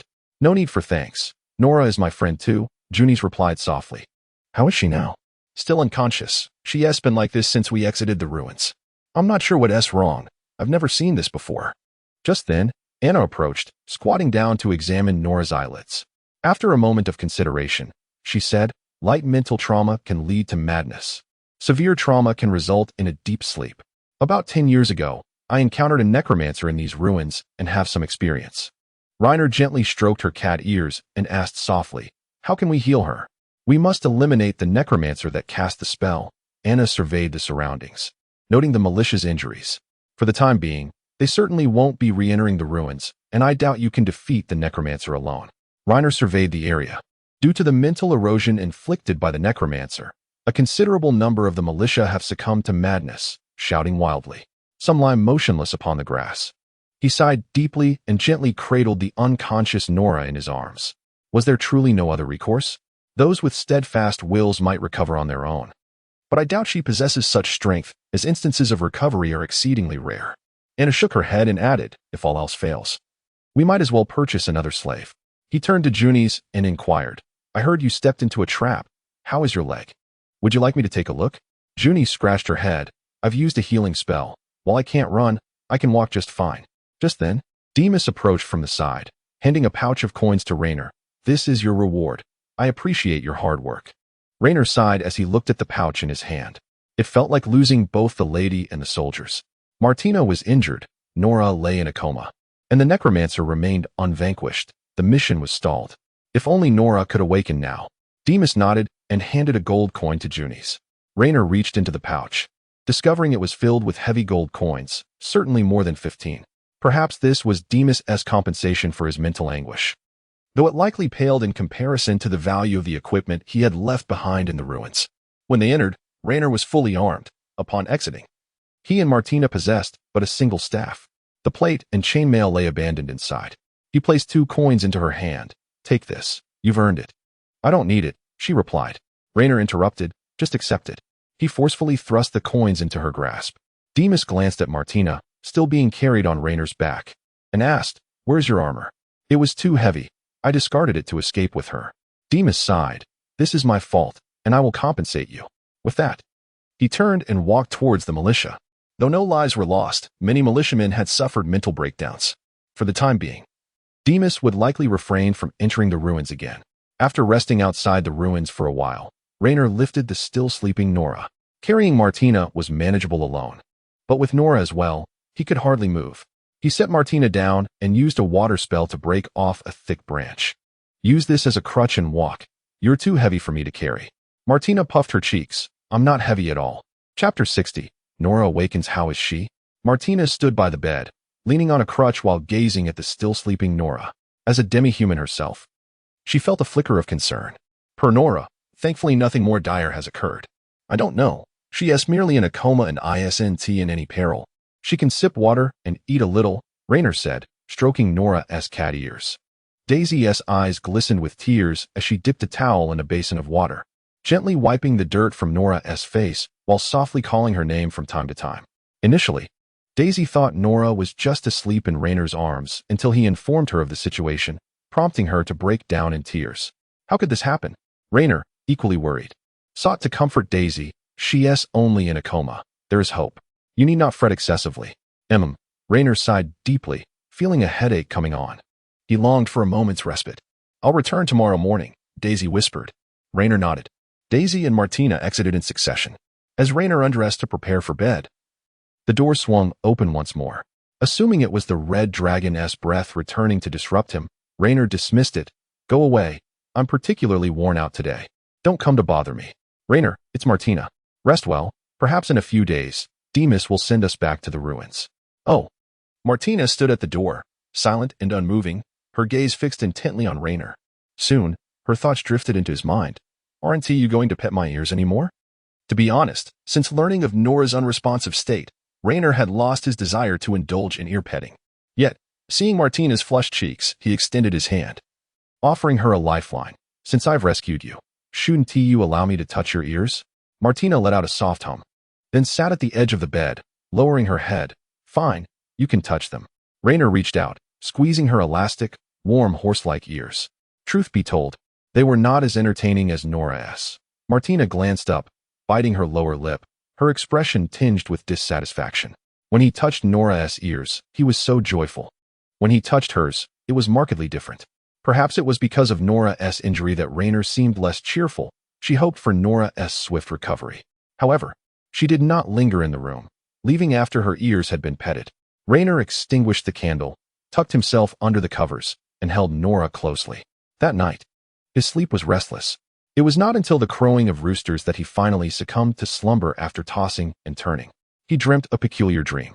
In it, Rainer was a lord of a certain realm, his domain populated not only by humans, but also by various demi-human species.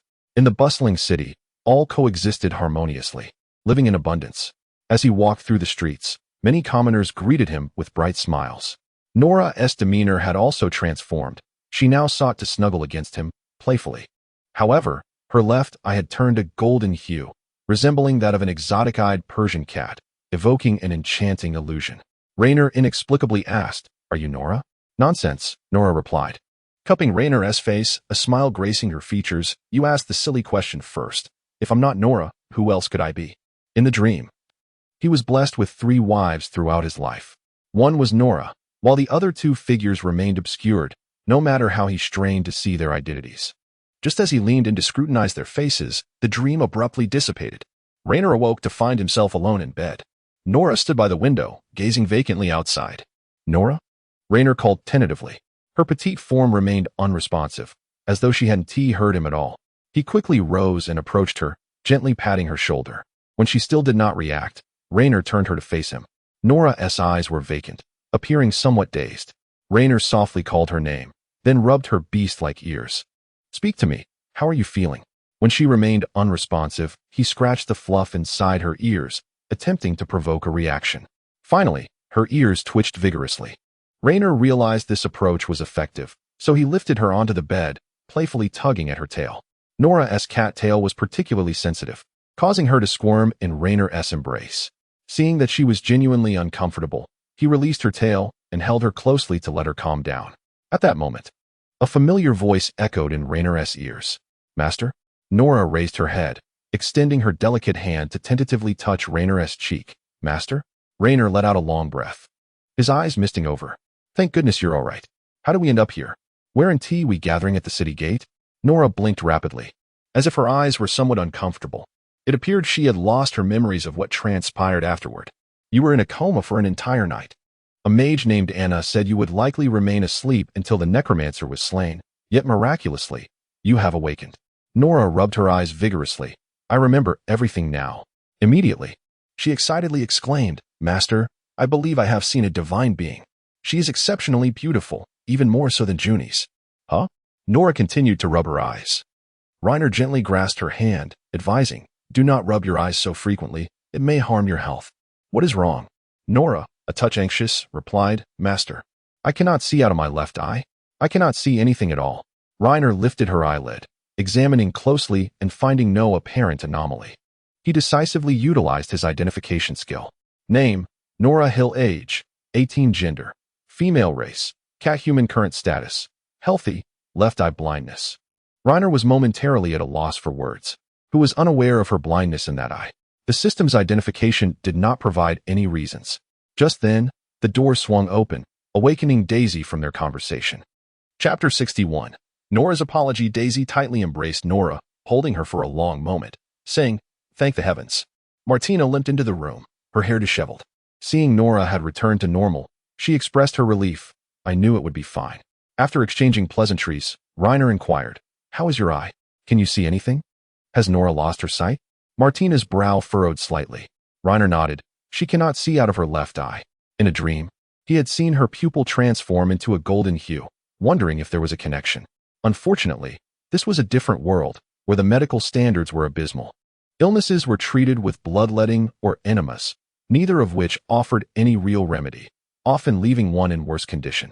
Otherwise, Reiner would have rushed Nora to a hospital immediately. A crystalline sphere of water formed in Reiner's hand. "Allow me to attempt to heal your eye." Nora leaned forward, letting the sphere's healing properties touch her blind eye. After a moment, she lifted her head, glanced around, and remarked, "I still cannot see anything." She waved her hand dismissively, saying, "Oh well, it's just one eye that's blind. I can still see." Reiner was momentarily speechless. Despite her words, she seemed far too composed. Daisy sighed, her thoughts drifting. What a foolish child. At least she has awakened. She gently patted Nora's ear before exiting the bedroom, leaving the two of them behind. Nora glanced at Martina's injured knee, asking, "What happened to your knee?" "I was injured by a skeletal knight, but I can move now. I should be fine by tomorrow." Reiner marveled at Martina's healing abilities. They say it takes 100 days to heal a broken bone, yet here she was, recovering in just 3 days. Was she some kind of Wolverine? "My great sword and armor were left in the ruins. I haven't even had my fill of battle yet, and now I have to work for Reiner for another decade." Martina suddenly remembered something, her ears perking up. "Oh, Nora, I've made a decision." "A decision about what?" "I want to follow Reiner and will no longer leave." Nora scratched her ear fur, doubting she had heard correctly. Martina patiently reiterated her statement. "Why?" Martina shrugged. "There's nowhere else to go. I might as well stick with Reiner. He treats me well, ensuring I am not hungry or cold." Nora rubbed her eyes, glancing at Reiner but saying nothing. Suddenly, she asked, "Do you want to be Reiner's woman?" Reiner nearly choked, coughing. Martina's face flushed with anger as she retorted, "Nora, what nonsense are you spouting? While Reiner saved my life, he isn't as capable as I am. Therefore, I won't be his woman." "Why would you ask such a thing in front of him? You're even more foolish than I thought. I haven't even asked if you're comfortable yet. Even if I were willing, I wouldn't tell you." Reiner sat nearby, enjoying the spectacle. Nora continued, "So, you won't seek a man then?" "Reiner gives me a different feeling, but I do prefer to wait for someone stronger than me to consider that." Reiner teased, "You're just boasting to Nora. You might not even be stronger than I am." Martina insisted, "I'm merely injured. If I weren't, you wouldn't stand a chance against me." Martina narrowed her eyes, pondering for a moment before declaring, "Once my leg heals, I will challenge you to a duel. If you lose, you will serve as my slave for several days. Do you dare?" "And if you lose?" Martina confidently replied, "I will not lose. A mere Reiner. I could toss you out with one hand. Anything can happen. As I said before, if you can win, I will let you decide my fate. Is that so? Then be sure to clean up for me when the time comes." Martina's face turned crimson, and she angrily exclaimed, "Disgusting. Vile. Just wait until I knock you out." Reiner raised his middle finger at her. Just as their banter reached a peak, a knock echoed on the door. Daisy hurried into the bedroom, softly saying, "Reiner, there are 2 unfamiliar individuals outside. Should I let them in?" Reiner stood to answer the door, discovering it was a craftsman from the armor shop, carrying a measuring tape. "What brings you here?" "On Lord Demas's orders. I am here to measure you and that cathuman for new, finely crafted armor. I hear Lord Demas has even invited the church's nuns to enchant the armor. Is there a fee?" "Lord Demas has covered it." Reiner quickly welcomed him inside. "Please, come in." So this was the compensation Demas spoke of yesterday. How splendid. The craftsman scratched his cheek as he began measuring Reiner, then moved on to Martina. "I've heard that you bravely stayed behind to combat the undead while ensuring your team's retreat. You are truly courageous, my lord. I swear to forge you the finest plate armor." The craftsman spoke with admiration. Reiner was momentarily at a loss for words. How had such a tale become embellished? It made it seem as though he had volunteered to remain in that dark, dreadful place. Martina, feeling a rush of excitement, asked, "Are we really getting new armor?" "That should be the case." "Yay." Martina hopped on one leg in joy. Reiner stretched and walked back to the bedroom, as he had not slept well the previous night and intended to catch up on rest. Upon entering, he found Nora sitting at the edge of the bed, appearing somewhat uneasy. "I cannot believe I attacked my master yesterday. Though I did not injure him, it was still too much." "How is your eye?" Reiner inquired. Nora had been in a state of mental breakdown. The fault was not hers. "I still cannot see anything, but I feel it is not serious." Nora slowly rose, closing the small window and drawing the curtains. She then approached the door and locked it. Suddenly, she knelt beside the bed with a thud. "What is this about?" "I am sorry for nearly stabbing you with a dagger yesterday. It was not intentional." "I am well aware." Nora clutched the bedspread tightly, stifling her shame as she said, "I cannot forgive myself. Please, master, punish me. I will willingly accept any consequence." Reiner narrowed his eyes, questioning, "Really? It can wait until later." He gently pushed her away. Chapter 62. Anna's request. 3 days later, a craftsman arrived at Reiner's door with a cart filled with boxes, laboriously dragging them into the room. Martina, unable to contain her excitement, dashed outside and seized the boxes as if in a robbery. One must admire her recovery abilities. Reiner had expected her to remain bedridden for at least half a month, yet she was now bouncing about as if nothing had happened. The craftsman, left with empty hands, looked disheartened but refrained from complaining out of respect for Reiner. After all, there are whispers in the city about a remarkably powerful magician, known for his integrity and kindness, though he has a peculiar fondness for demihumans. "Mr. Reiner, I have delivered the items. Should you have any inquiries, feel free to consult my apprentice at the shop while I continue my deliveries." She donned the chainmail and proceeded to put on the plate armor. "You've got the wrong one. This set belongs to me," Reiner said, handing her another set of plate armor. "How do you know?" she asked. "Isn't it obvious? The chest piece of this armor is bulging. It must be designed to accommodate your assets," Reiner replied, left speechless. Intelligence can be like that. After a brief comparison, Martina followed Reiner's advice and put it on. After a 10-minute struggle, fully armored, she stood before Reiner again. Aside from the helmet, it was nearly identical to her previous set. However, the defenses on the greaves and knee guards had been enhanced, now featuring a solid plate covering her knees, reducing the risk of a knee injury from a blow. The rudimentary iron bucket helm she had originally chosen was replaced with a more aesthetically pleasing and protective Gothic plate helmet. Furthermore, he noticed the armor was adorned with numerous cryptic runes, which likely served a purpose beyond mere decoration, perhaps even warding off malevolent forces. Dimas had thoughtfully upgraded their gear. He stepped back, admiring Martina in full armor. She looked striking, especially after discarding that ugly bucket helm. Martina lifted her visor, her silly grin reminiscent of a simpleton who had just recovered from a bout of drooling. "Reiner, look at this," she exclaimed, bending down to retrieve a shimmering knight's sword from the chest. After a few practice swings, her expression soured. "What's wrong? Are you dissatisfied?" Reiner asked. Martina nodded seriously. "Humph. The sword is meant for women. It feels so light." Taking the knight's sword from her, Reiner confirmed its lightness, weighing only 2 or 3 pounds. When he had first traversed into this world, he had hefted a proper knight's sword, which weighed at least 4 or 5 pounds. This one was likely infused with a significant amount of mithril, making it lighter, but it was too light, short, and lacked any heft. Reiner found himself at a loss for words, especially since Martina wielded a two-handed sword as if it were a one-handed weapon. The old blacksmith's two-handed sword had weighed around 20 pounds. It was indeed inappropriate to give her a weapon of only 2 or 3 pounds. With pride, Martina declared, "I am female. A female is a female, and a woman is a woman. They are practically synonymous. Don't be so pedantic." Reiner sighed, unable to retort. He began to don his armor as well. It felt comfortable, certainly an improvement over last time, and it wasn't as abrasive. At that moment, Nora peeked from the bedroom, stealthily observing the two. "Have you bought new things again? My daggers and throwing knives are gone. Are you playing hide and seek with me?" "No, just trying it out. I want to bring you next time if I go to the ruins without weapons." Nora perked up, her ears twitching as she quietly questioned.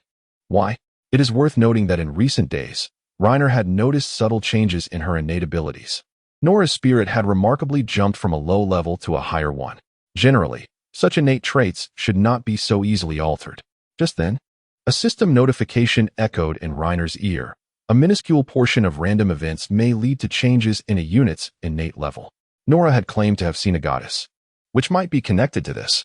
Master, take me with you, Nora pleaded, running to Reiner's side and gently shaking his shoulder with a charming demeanor that was hard to resist. With her spirit now surpassing even Martina's, it seemed reasonable to bring her along. Please don't leave me at home, Reiner relented. Your eye. It's nothing. I've just lost one. I still have the other, Nora shrugged. Reiner removed his gauntlet and gently stroked her soft beast ears. All right, I'll take you to the blacksmith to buy weapons later. Yay. Just then, a steady sound of hooves echoed outside.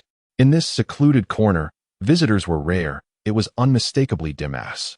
Upon opening the door, Reiner found him indeed standing outside. The sorceress Anna rode a second horse, following Dimas closely. She still wore that revealing beast skin outfit. Dimas dismounted and stood silently before Reiner, seemingly waiting for him to speak. Are you preparing to head to the ruins again? Yes, I found Juni's at the guild. She said she would go if you did, Dimas replied earnestly. Will you join us? I respect your choice. Reiner glanced at his brand new plate armor. In truth, Dimas was not entirely at fault from the last time. It was the militiaman, frightened, who activated the magic stone. Go ahead, I've already received the payment.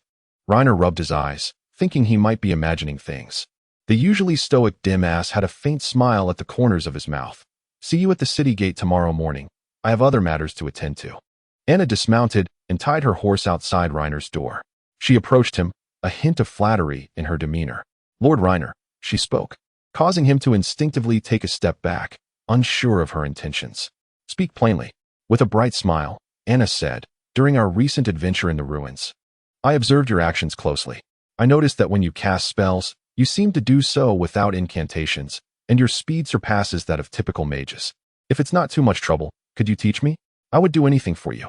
With that, she subtly lowered her collar. Chapter 63, Restoration of Light. The following morning, Reiner set out early. Anna stood across the street, waving at him. Why are you here again? The day before, Reiner had rebuffed her advances. Though she had a commendable figure, her face paled in comparison to Nora's, and most importantly, she was not a beast-eared girl, leaving him entirely unmoved. If it were Martina acting this way, Reiner would have succumbed long ago. Nora's cat ears perked up, her thoughts drifting to Reiner. Here comes that wild woman again, constantly pestering my master. I don't like her. I don't live in the city. It's not easy for me to come here. I woke up at the inn last night and came straight to find you, Anna said, walking towards him confidently, wrapping her arm around his shoulder with her enchanting fox-like eyes fixed on him. I begged you yesterday, yet you wouldn't let me stay overnight? You truly are just like they say? She chuckled softly. What rumors? Reiner asked, pushing her hand away, puzzled. Everyone says you have a penchant for demihumans, that you not only fancy the tall ones, but also older women.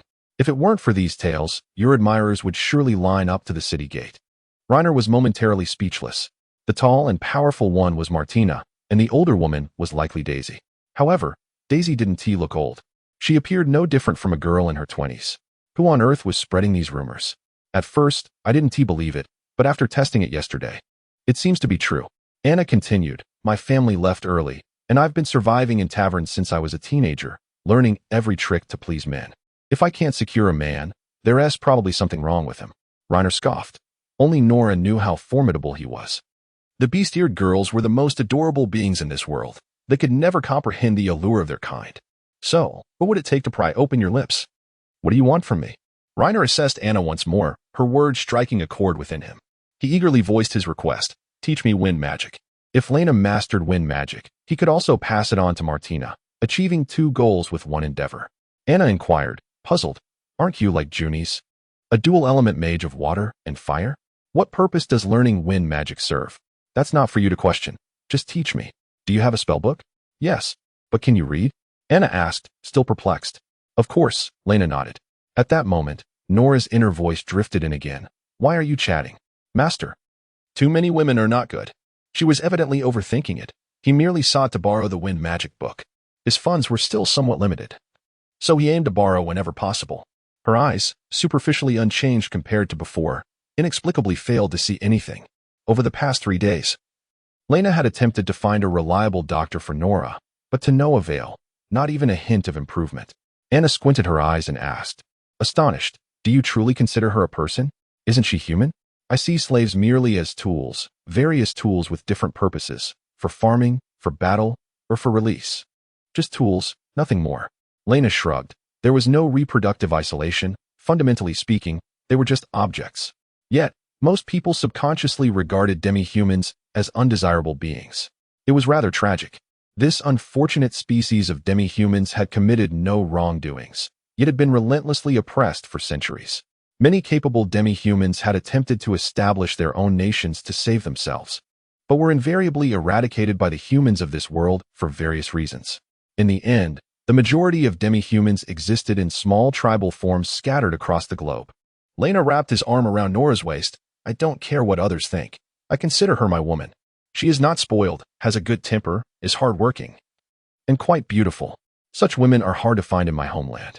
Although Nora couldn't comprehend their conversation, she blushed slightly at Lena's embrace. Where is your homeland? Lena replied with pride in his native tongue, Huaxia. I haven't heard of it, but are there no demihumans in your homeland? Anna asked, even more puzzled. Lena's mind momentarily blanked as he struggled to explain, finally saying after a pause, No, but there are humans who pretend to be demihumans. For example, this left Anna speechless. After a long while, she finally spoke. I cannot comprehend, but I respect your viewpoint. Most of those who were mentally afflicted last time are still bedridden. She truly is a miracle. Lena was momentarily at a loss for words. After such a lengthy and pointless discussion, they finally arrived at the city gates. The number of militia heading to the ruins had diminished. Instead, there were 15 knights and 30 half-armored attendants. Their armor bore strange runes, likely blessed by the nuns. Including Lena's group, their total number was around 50, a significant reduction. From a distance, Lena spotted Junis, who was scanning the surroundings. Their eyes met. She wore a white cloak adorned with various runes. Lena, how is your leg injury? Her leg had been injured by a trap, but the bone was unharmed. After using a healing spell, if she recovered well, 3 days would suffice for her to heal. It still throbbed mildly, but it did not hinder her ability to walk. Junis waved her hand, suddenly noticing Anna behind her. Her smile momentarily faded. You too, Lena replied solemnly. Just ordinary friends. Oh, Anna shrugged nonchalantly. I've tried. I'm not pretty enough to entice Lena. With that, she moved aside to chat with another female adventurer, occasionally glancing over at them like a thief. Lena then recounted the situation with Nora to Junis. She washed her hands and proceeded to lift Nora's eyelid, taking a quick look before shaking her head. Have you used a healing spell? Yes, but it had no effect. I'm at a loss then. I have never encountered a necromancer before. Junis sighed and shook her head gently. When she was struck, she had collapsed in fear. Just then, Nora poked the hem of Lena's garment and softly said, Master, I think I can see again. Chapter 64. Gaining a mystic eye on the way to the ruins, Nora was constantly looking around, her little hand vigorously rubbing her left eye. Stop rubbing your eyes with your hands. Bear with it, or I can use water to wash them for you, Lena said, holding her left hand. Junis, holding her staff, chimed in. Yes, don't keep rubbing your eyes. You might get dirt in them. Nora decisively scratched with her right hand, muttering incessantly, but it itches. Since you say your vision is gradually returning, then stop rubbing. Be careful not to affect your eyesight. Martina, hold her right hand. All right. They each grabbed one of Nora's hands, restraining her. Lena then used identification on her. Name, Nora Hill. Age, 18. Gender, female. Race, demi-human. Cat type. Current status, healthy. Mystic eye awakened. What is a mystic eye? Lena quickly moved in front of Nora, lifting her eyelid to observe closely. Her left eye, once blue, was now gradually changing from the inside out to a golden hue, just like in the dream. Persian cat, Lena whispered. Junis, what is a mystic eye? A mystic eye? This is a special eye that awakens through training, possessing various unique abilities, such as briefly seeing the future, perceiving the flow of magic, or enhancing the bearer's strength. She suddenly switched to the demi-human language. Mystic eyes are exceedingly rare in this world. Has Nora awakened one? Lena nodded lightly. She spoke seriously in the demi-human tongue. This matter must be kept secret. Do not let anyone know, or it may attract unnecessary trouble. Mystic eyes may harbor terrifying abilities, and many powerful lords will covet them. I will help you keep it confidential. Thank you. She quickly approached Nora, examining her changed eyes closely. This is the first time I've seen a mystic eye with my own eyes. It's truly beautiful. Junis's eyes sparkled, nearly pressing against Nora's face. Lena suddenly noticed Nora's status had changed. Name, Nora Hill. Talent. Details. Strength, endurance, agility, perception, spirit, intelligence, current slave quality, epic legend. Lena squinted. What capabilities did the mystic eye possess to elevate Nora to the same level as Martina in an instant? Do you feel any changes in your body? Nora blinked, responding earnestly. My eyes no longer itch. Anything else? Nothing more. Nora nodded and then pulled out a mithril dagger from her waist. This dagger was purchased by Lena the previous day. Since they were heading to the ruins, wearing mithril equipment could help her resist the encroachment of evil to some extent. This little dagger cost him 20 gold coins. Lena now had only 13 gold coins left. She used the smooth blade as a mirror. The color of my eyes has changed. It feels strange. It's quite beautiful, like a gem, Lena complimented. Oh. Nora's face turned slightly red as she lowered her head to put away the dagger. As long as Master likes it, that's enough. Lena gently rubbed her ears, whispering, no matter what abilities your mystic eye possesses, try not to use it in front of others. Otherwise, it may bring about peril. You can only use it discreetly. Nora nodded vigorously, etching Lena's words into her memory. Lena patted the side of Martina. What about you? Ready to eat? Martina lifted her visor, appearing to have been lost in thought and seemingly oblivious to the conversation. I could win with just one hand. Lena rolled his eyes. Soon, the group arrived at the southern ruins. Demas glanced at Lena, saw he was ready, and activated the magic stone. In an instant, they plunged into the pitch-black ruins. Lena and Junie synchronously ignited flames. After a moment of contemplation, Lena placed his helmet atop Nora's head. You should wear this. It should protect your mind from corruption. The helmet was ill-fitting on her petite frame, sitting far too wide. Nora lifted her visor and softly inquired, what about you, Master? My mental resistance is considerably stronger than yours. I barely felt anything after that last encounter, just a momentary daze. While Lena could not see his own attributes, it was reasonable to assume that a higher mental capacity would confer greater resistance, and since mental acuity was linked to magical talent, it stood to reason that his abilities were formidable, especially given his command of 5 types of magic and the vast size of his magic crystal. In any case, he must possess at least some talent. Master, you are my family. Nora removed the helmet and, standing on tiptoe, placed it back on Lena. I must protect you. It was undeniable that she had a knack for expressing heart-fluttering sentiments at the most unexpected times. Nora's face flushed, and she furtively glanced at Martina and Junie's before finally nodding. All right. The party proceeded cautiously through the ruins. Lena observed many of the fallen militia from before, now transformed into ghouls. Their flesh had been devoured, yet their bodies retained an eerie agility, launching attacks from various angles. Nora's perceptive abilities allowed her to predict their positions in advance, while Lena continuously alerted the knights around him. A stranger among the knights raised his shield and addressed Lena. You must be Lena, correct? Lord Demas holds you in high regard.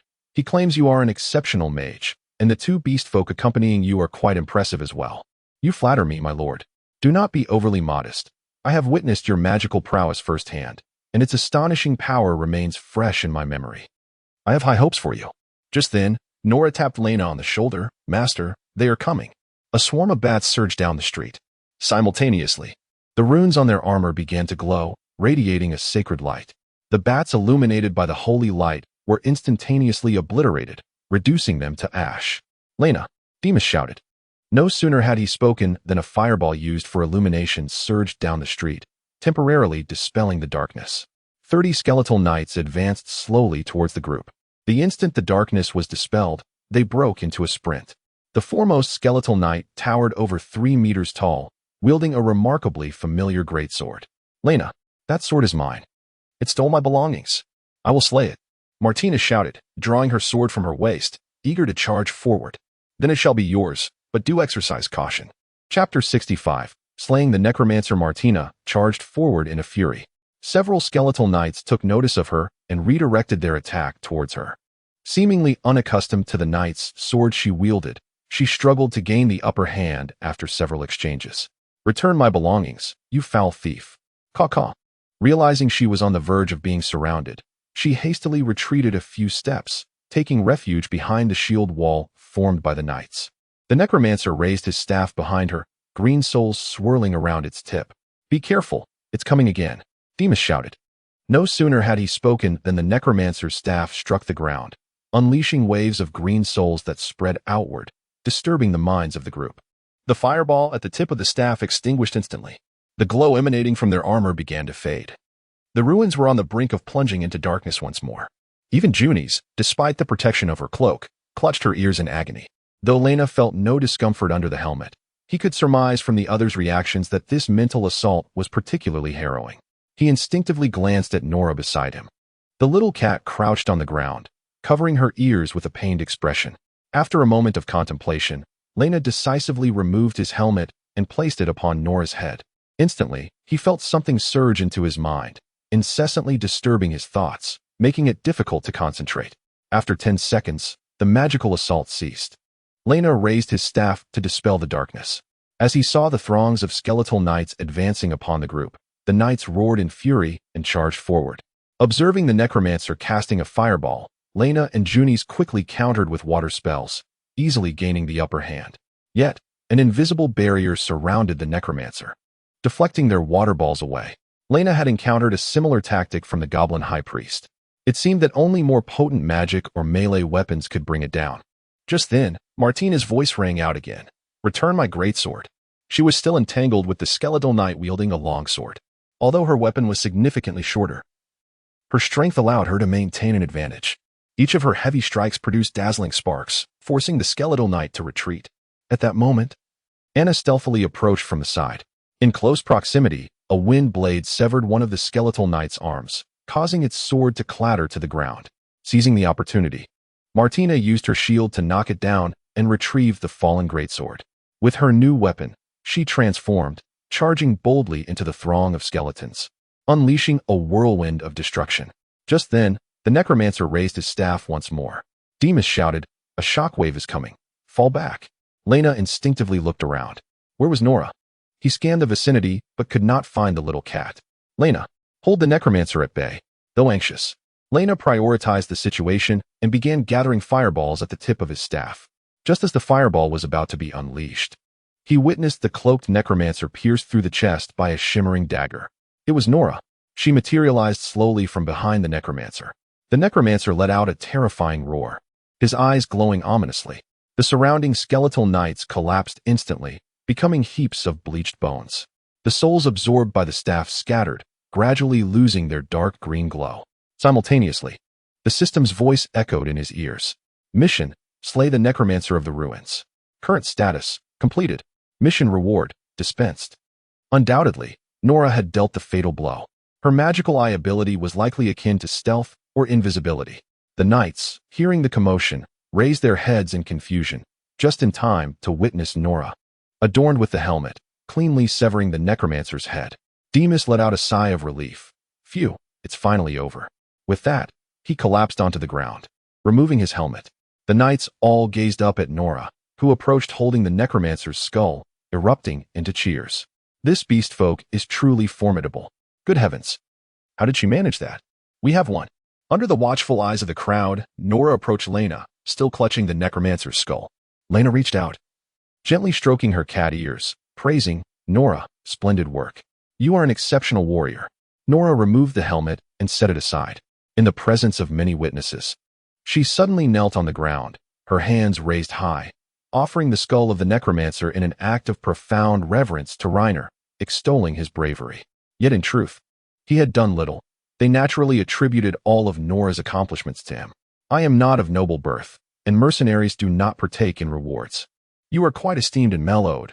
By merely pledging allegiance to the Lord, you could become a common noble. Should war arise and the Lord be granted new lands by the king, a portion of those might be conferred upon you." "Really?" "Certainly, as long as you contribute and achieve military merit." Junie's pondered for a moment before continuing. "However, if you remain idle and unambitious, then disregard what I have said. This is a significant matter. I advise you to contemplate it carefully, for serving others is no easy task, and being a noble is not a trivial feat." Junie spoke earnestly. "Very well, teacher Junies. I shall take your words to heart," Reiner replied with utmost seriousness. Junies was amused. Suddenly, Martina approached, elbowing Reiner playfully, her excitement evident. "How about that? I was impressive just now, wasn't I?" "Huh. You didn't slay the necromancer," Reiner retorted. "Oh please.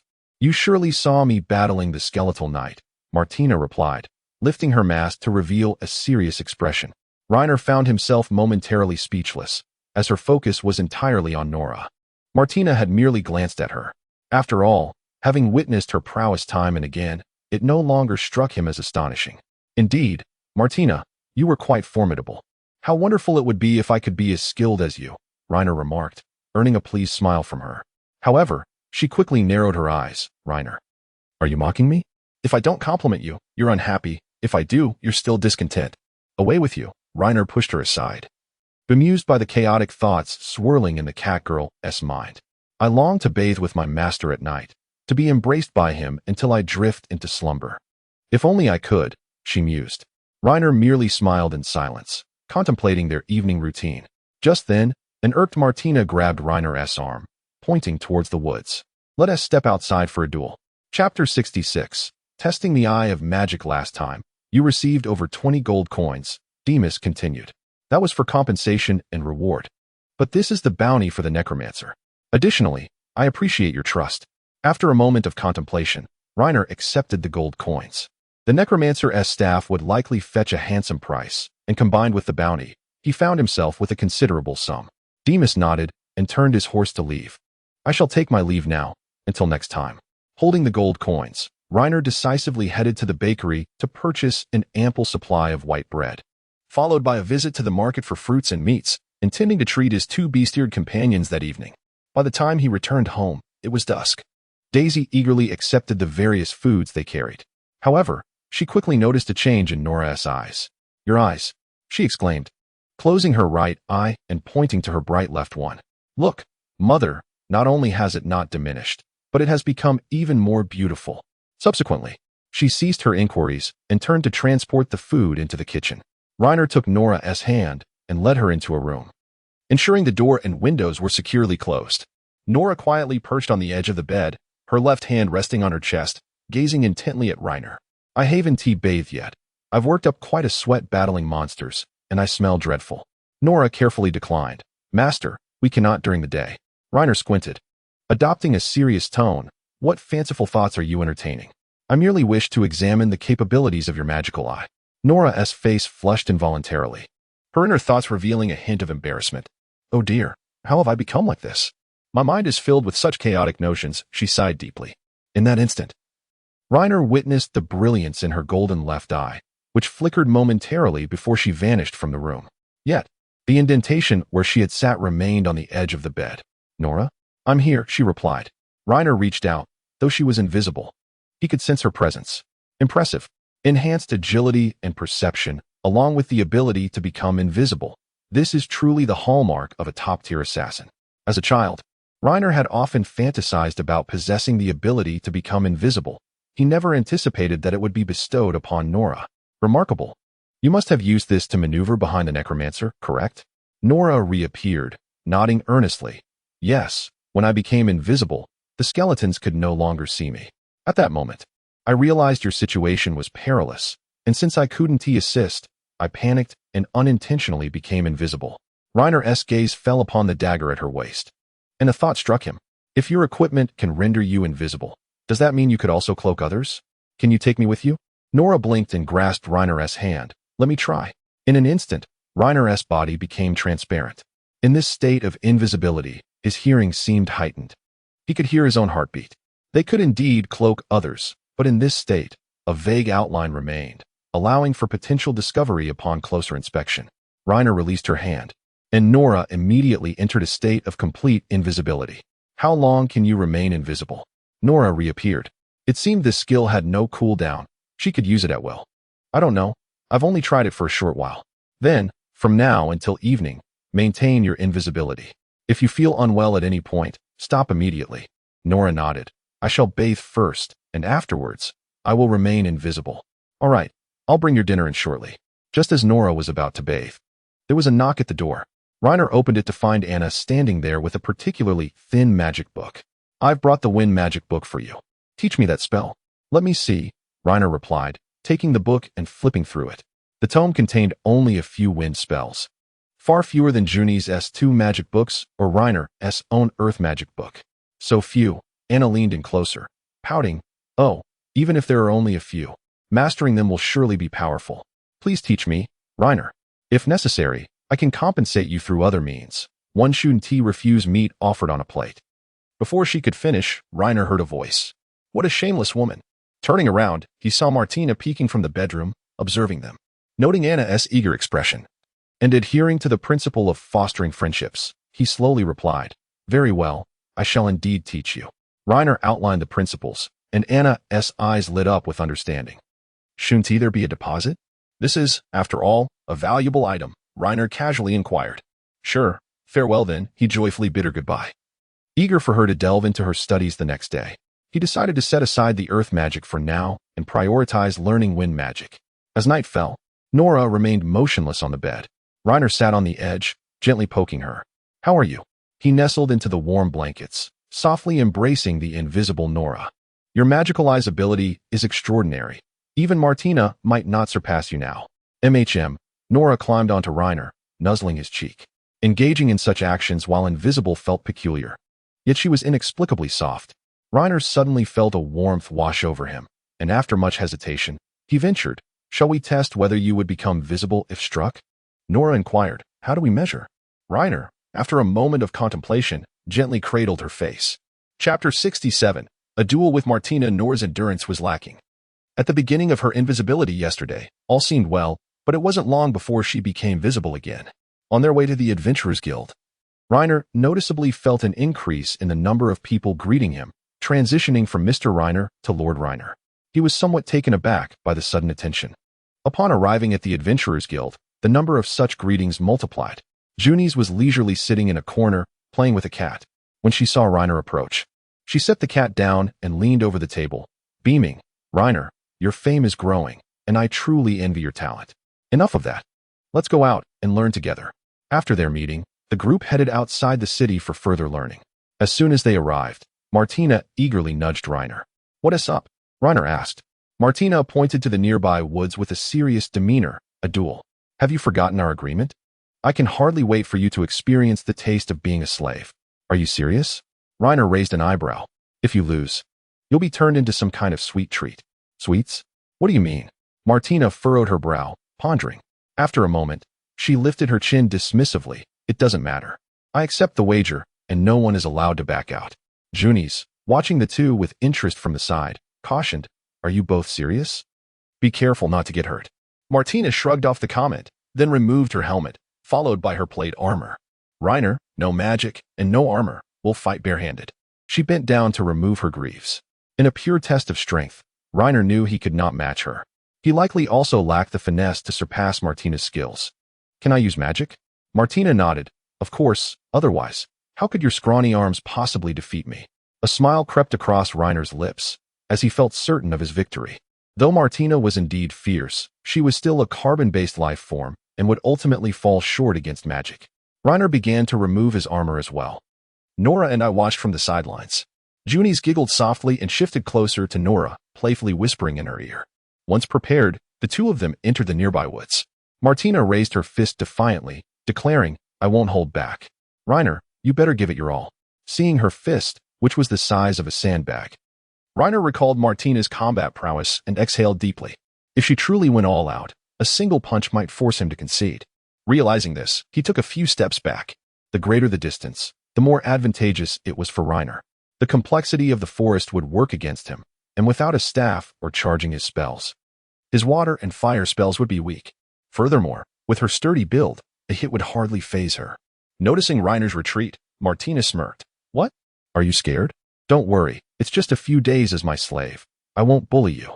Reiner momentarily lost his words, and after a few seconds of silence, he replied, It seems you've become quite arrogant. I'm ready, let us begin. Martina instantly shifted her expression, her eyes locked onto Reiner. She was serious now. Reiner raised an eyebrow. Come on, can your glare kill me? Seeing her remain unyielding, Reiner took the initiative and launched a water ball at her. Martina swiftly dodged to the side. But her speed was insufficient, and she was struck on the right shoulder by the water ball. She merely flinched. It was of little consequence. Reiner, if you hold back, you insult me. If that's the case, I won't duel with you. It's pointless. Understood, I want to hold back. Reiner raised his hands, unleashing several water balls toward Martina. Each strike could easily snap tree branches. Martina used the trees as cover, darting through the forest, gradually closing in on Reiner. As the distance between them shrank, Reiner gathered energy for a larger water ball and hurled it at Martina, only for it to be blocked by a pine tree, splattering water everywhere. Your aim is off. Reiner remained silent, continuing to unleash water balls to suppress Martina, who was hiding behind the trees. Soon, the surrounding earth became soaked. Suddenly, Martina charged out from behind the tree, roaring as she advanced toward him. Reiner decisively began chanting a spell, only to be splattered with mud as a clump hit his face. Nevertheless, he quickly countered with an unspoken spell, casting an earthquake spell before her. In the next moment, Martina stepped into a muddy pit, becoming ensnared. The more she struggled, the deeper she sank. Reiner spat out the mud in his mouth and exclaimed, "You're such a nuisance. Who taught you to throw mud at others? You're the nuisance." As Reiner prepared to tease her further, he noticed Martina swiftly raising her hand. A stone narrowly missed his forehead, crashing into a tree instead. "You're ruthless. If I hadn't reacted, I could have been knocked out." Reiner picked up a long branch and poked her forehead, ready to concede. Martina, now flustered, struggled in the mud and hurled a clump of it back at Reiner's face. Reiner retaliated by stepping back and splashing a small jet of water at her face. "You're going too far. Even if you win, you still want to humiliate me. Just wait until I get the upper hand." Reiner, serious, countered, "You started it by throwing mud at me first." Martina bit her lip, her previously fierce demeanor softening into one of grievance, and she began to cry. "Are you really crying?" Reiner squatted down to her level, leaning in to see if it was true. Junis, having approached Reiner unbeknownst to him, softly scolded, "Are you two trying to seriously hurt each other? It's quite frightening. If you hadn't dodged that stone, you could have been seriously injured."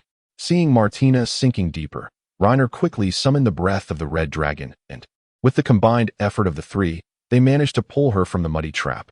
"Stop crying. I won't splash you anymore." She wiped her tears, her expression still aggrieved. "You said. Enough of that. Don't cry. Is it really necessary?" Reiner helped wash the mud off her. At his words, tears began to flow again from Martina's eyes. Her heartfelt words drilled into Reiner's ears. "You're bullying me." Chapter 68. Martina's reflection. "Thank you." Junis accepted the warm water Daisy handed her, taking a gentle sip before surveying the surroundings. "Reiner, your home is quite tidy, unlike what I had imagined." Daisy offered a slight bow. "It's all part of my duties." As the two engaged in pleasant conversation, Martina finally emerged from her small compartment, with Nora's assistance. She had finished bathing and now donned clean, neat clothing. Martina thought to herself, "He didn't come to find me. Perhaps I should go apologize later." Reiner instinctively looked up at her, their eyes meeting. Martina swiftly entered her room. She appeared tall and robust, having matured into a 19-year-old. Yet her mind remained as innocent as a child's. In Martina's world, there were only three things: sleeping, eating, and monster slaying. Most of the time, she was direct and sincere, except when feeling shy. Reiner greeted Junis and hurried to Martina's room, knocking twice before gently pushing the door open. Martina lay quietly on her bed, glancing at Reiner. "What do you want?" The two exchanged glances, neither speaking. After a few moments of contemplation, Reiner ventured a compliment. "I came to play with you. You were incredible just now. If I hadn't been lucky, I might have lost." Upon receiving the praise, she immediately lifted her chin slightly. "Of course, I am aware that your seismic magic is still somewhat unrefined, requiring incantation beforehand. Thus, I aim to seize an opportunity to silence you with mud. Who would have thought you could already cast spells without chanting?" This was indeed an oversight. Lena paused slightly, her limited intellect seemingly dedicated solely to combat. Martina continued, "You are quite formidable, indeed surpassing me. In a real confrontation, I would undoubtedly be unable to best you." Following a mutual exchange of compliments, Lena decisively declared, "Then let us reconcile." Martina hesitated before responding. "Lena, I apologize. It was I who first threw mud at you. Furthermore, feel free to do as you wish with me. I shall uphold my promises." Martina retreated to the corner of the bed, quietly observing him. Her earnest demeanor in admitting fault resembled that of a child. Lena, initially harboring some ill thoughts, found himself unable to bear her innocence. After a moment's contemplation, he commanded, "Then let me touch your tail." Martina's face flushed instantly. Biting her lower lip, she wrestled internally. "Well, I suppose I must accept my punishment for losing." She rose to close the door and window, then sat at the edge of the bed, lifting her tail in a gesture of submission. "Go ahead." "But my tail is rather unremarkable, certainly not as entertaining as Nora's." Lena reached out, gingerly grasping and tugging at her tail. The sensation differed entirely from that of Nora's feline appendage. Martina's tail was firm and sturdy, the fur resembling human hair, almost indistinguishable. It was indeed less amusing than Nora's. Yet, having watched her tail sway behind her, Lena often felt compelled to seize it. However, upon touching it, he found it lacked excitement. Mere tail touching was insufficient. Martina, blushing intensely, inquired, "What more do you desire?" Observing her flushed cheeks, Lena's fondness for her piqued at that moment. After a brief contemplation, he made a bold proposition. "Martina, will you be my woman? I wish to provide you with a home." The room fell into an abyss of silence. Martina gazed at Lena, her mind momentarily blank. "Huh, what did you say?" Though she remained silent, her cheeks reddened further. After a prolonged silence, she abruptly stood, exclaiming, "If you take this opportunity to force me into such matters, it would be utterly despicable. While I hold great respect for you, such actions cannot be coerced." Lena assessed her physique. To be honest, if Martina truly resisted, a group of 8 could not restrain her. To win her over, he could only do so through her own willingness. Lena quipped, "Am I capable of coercing you? If you truly wish to resist, wouldn't you crush me?" The mere thought of her strength intensified her blush. She had conversed with Nora about such topics and understood their implications. Testing the waters. Lena took her hand and earnestly asked, "So, do you consent?" Martina froze momentarily before swiftly withdrawing her hand. "In an instant, should I be willing?" Her thoughts spiraled, and her mind succumbed to chaos. The nearly 6-foot-tall Martina ultimately dove beneath the covers, seeking refuge. Unexpectedly, her first instinct in the face of such a situation was to evade it. After eavesdropping on her inner thoughts for so long, Lena had anticipated a decisive refusal or acceptance, yet this was the outcome. The contrast was stark. Just moments ago, she had mocked Nora for her indecisiveness. Yet now her reaction was even more timid. What was the point of hiding? Accepting or rejecting was merely a matter of words. She shouted from beneath the covers, "I don't know. Lena, you must leave so I can think." The moment the words escaped her lips, she regretted it. Her inner voice echoed, "What am I saying? I must be mad. Isn't this precisely what I have always yearned for? Sustenance, a warm, soft bed, and a man who understands me. Why can't I be more forthright?" Listening to Martina's tumultuous thoughts, Lena sensed her nearing a breaking point. Silently, he exited the room, allowing her a moment of solitude to gather herself. Shortly thereafter, he summoned Nora, who had been chatting with Junies, into the room. "Master, do you truly intend to proceed in this manner?" Nora's perceptive nature meant that every movement within the room had not escaped her keen ears. "Do you consent?" Nora nodded earnestly. "Of course, Martina is a wonderful woman. I hope you treat her as well as you do me, for she has no other family. Among us demihumans, it is quite common for a single male to have multiple females, and I harbor no objections to such arrangements. Moreover, the intensity of your presence can be overwhelming for me. Sharing the burden with Martina is something I would welcome. Endurance and perception are indeed significant weaknesses, and I tire easily." Lena gently embraced her. "Master, may I assist you?" "No, let her decide for herself." Lena affectionately patted her head. "Very well. I shall heed your counsel." Days passed, and Martina wrestled with her thoughts. She became increasingly withdrawn, and during outings with Lena to study, she merely sat pensively on the grass. Nora gently nudged Lena's shoulder. "Master, Martina hasn't spoken much lately. Have you quarreled?" Lena shook his head. At that moment, her inner voice drifted in again. "How should I broach the subject with Lena? Perhaps I should simply approach him after my bath tonight. I could imitate Nora, claiming I am cold and wish to sleep together, leaving the rest to him. No, that plan won't work. I must devise another strategy." With that thought, she covertly turned to glance at Lena. Upon locking eyes, she feigned interest in Nora, as though she had merely noticed Lena by chance. Yet, he caught her gaze again. As long as she pretended to observe something else, she would be fine. Lena sighed deeply, closing the tome on wind magic. Ultimately, it seemed he would need to take the initiative. "Martina, come here. I have just learned 2 new wind spells that I wish to teach you." "Huh, all right." She rose and walked over to Lena, taking a seat beside him. "From now on, cease your wandering thoughts and concentrate. Follow my lead in reciting the incantation." Lena began to chant, and a nearly transparent blade of wind materialized at the tip of his staff, slicing a small portion from a nearby pine tree. Junies and Nora clapped in admiration, while Martina remained somewhat distracted, her mind lost in thought. This spell is called Windblade. It can deliver a surprise attack on nearby foes, and is the most potent of the spells I have learned thus far, though it consumes considerable magic power. Now, repeat the incantation after me. Martina paused, then indistinctly echoed the incantation, mumbling through the parts she could not recall. Not bad. You're learning quickly. Lena employed child psychology in his approach to teaching Martina. She belonged to the category of individuals reluctant to study, yet with ample praise, her confidence soared, and her motivation surged. Under the influence of this psychological encouragement, her learning pace accelerated remarkably. Now, repeat after me once more, and let us give it a try. With your talent, I believe you will master it swiftly. Martina nodded, continuing to follow Lena's lead, and before long, she had memorized the incantation. She raised her hand, aiming at the pine tree before her, and repeatedly chanted the spell for Windblade. Lena sat beside her, occasionally guiding and correcting her incantation. By afternoon, Lena assumed the role of language instructor for Junies, teaching her the languages of other nations. Junies' ability to learn is particularly remarkable. In merely 2 months, she has nearly mastered a new language. Are you planning to live in that country after learning Barnet? She asked, smiling and gently nodding. For some reason, Reiner sensed a hint of unhappiness in her, though he did not dwell on it. At that moment, his peripheral vision caught a nearby pine tree shaking, causing several branches to fall. Martina suddenly burst into laughter, exclaiming, "Ha! Finally, it worked. Magic isn't all that impressive, is it? Did you see that, Reiner?"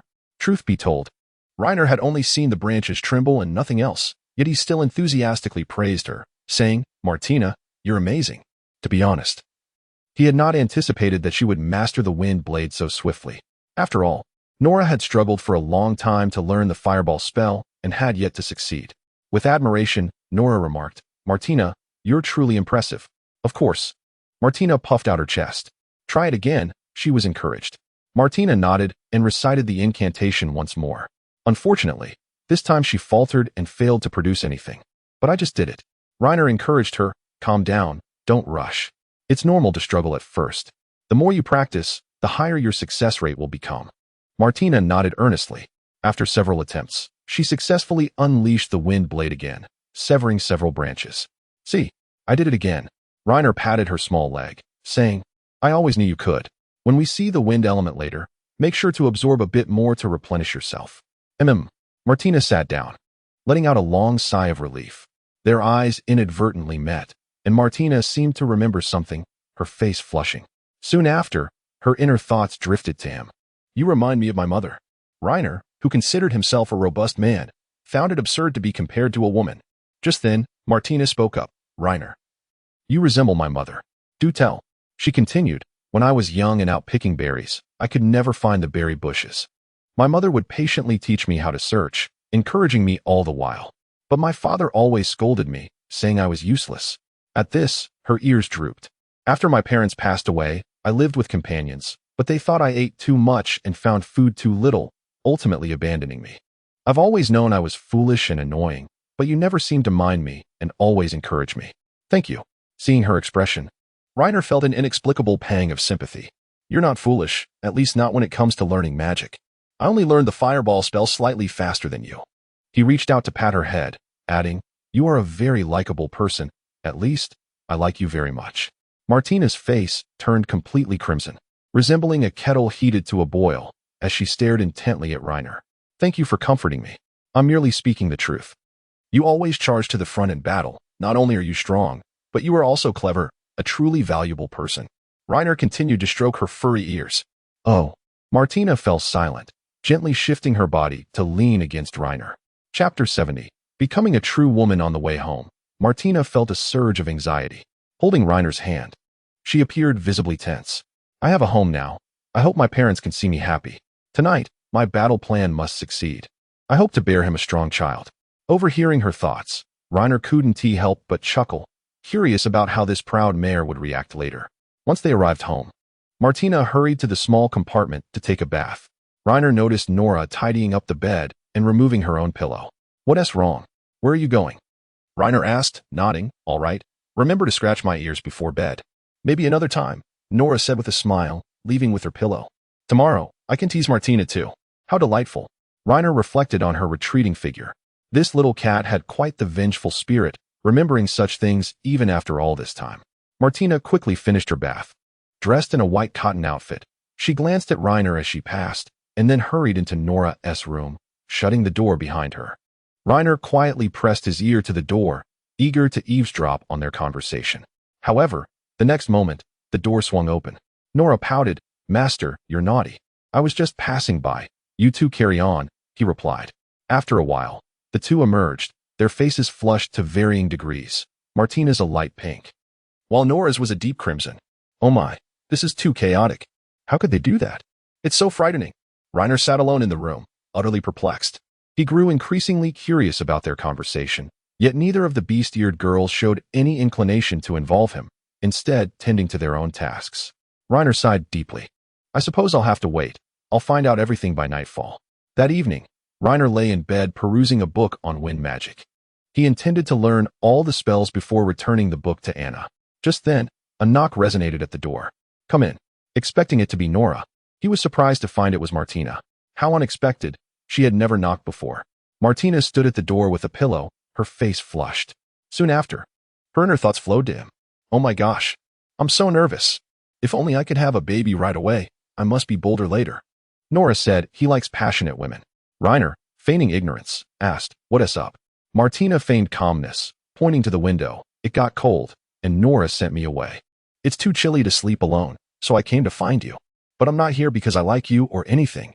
We're just sleeping together. Nothing will happen, so don't expect anything." All right, we're using the same excuse. What great friends you are." At that moment, Martina's frustrated thoughts reached Reiner's ears. "I'm such a fool. Why can't I just be honest? I came over to become his woman, after all. All that mental preparation was for nothing." Reiner waved his hand dismissively. "Well, don't just stand there. Come over." Martina closed the door, then the window, and walked to the bedside. She placed the pillow on the bed, then lifted the covers and slipped inside. They lay on opposite sides of the bed, as if a line had been drawn down the middle. "If you're that far away, how can we keep warm together? Come here." Reiner brushed against her arm, closed his book, and pulled her closer. "You're so warm." Unlike Nora, who felt cold, Martina radiated heat and was clearly not the type to be chilled.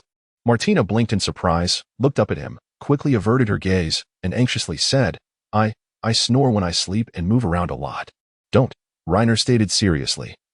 "Then you should sleep on the inside, so you don't fall out of bed." Her eyes filled with tears as she tightly embraced Reiner. "Be gentle. Don't choke me." Martina blinked in surprise and quickly loosened her grip. "I'm sorry, I get carried away."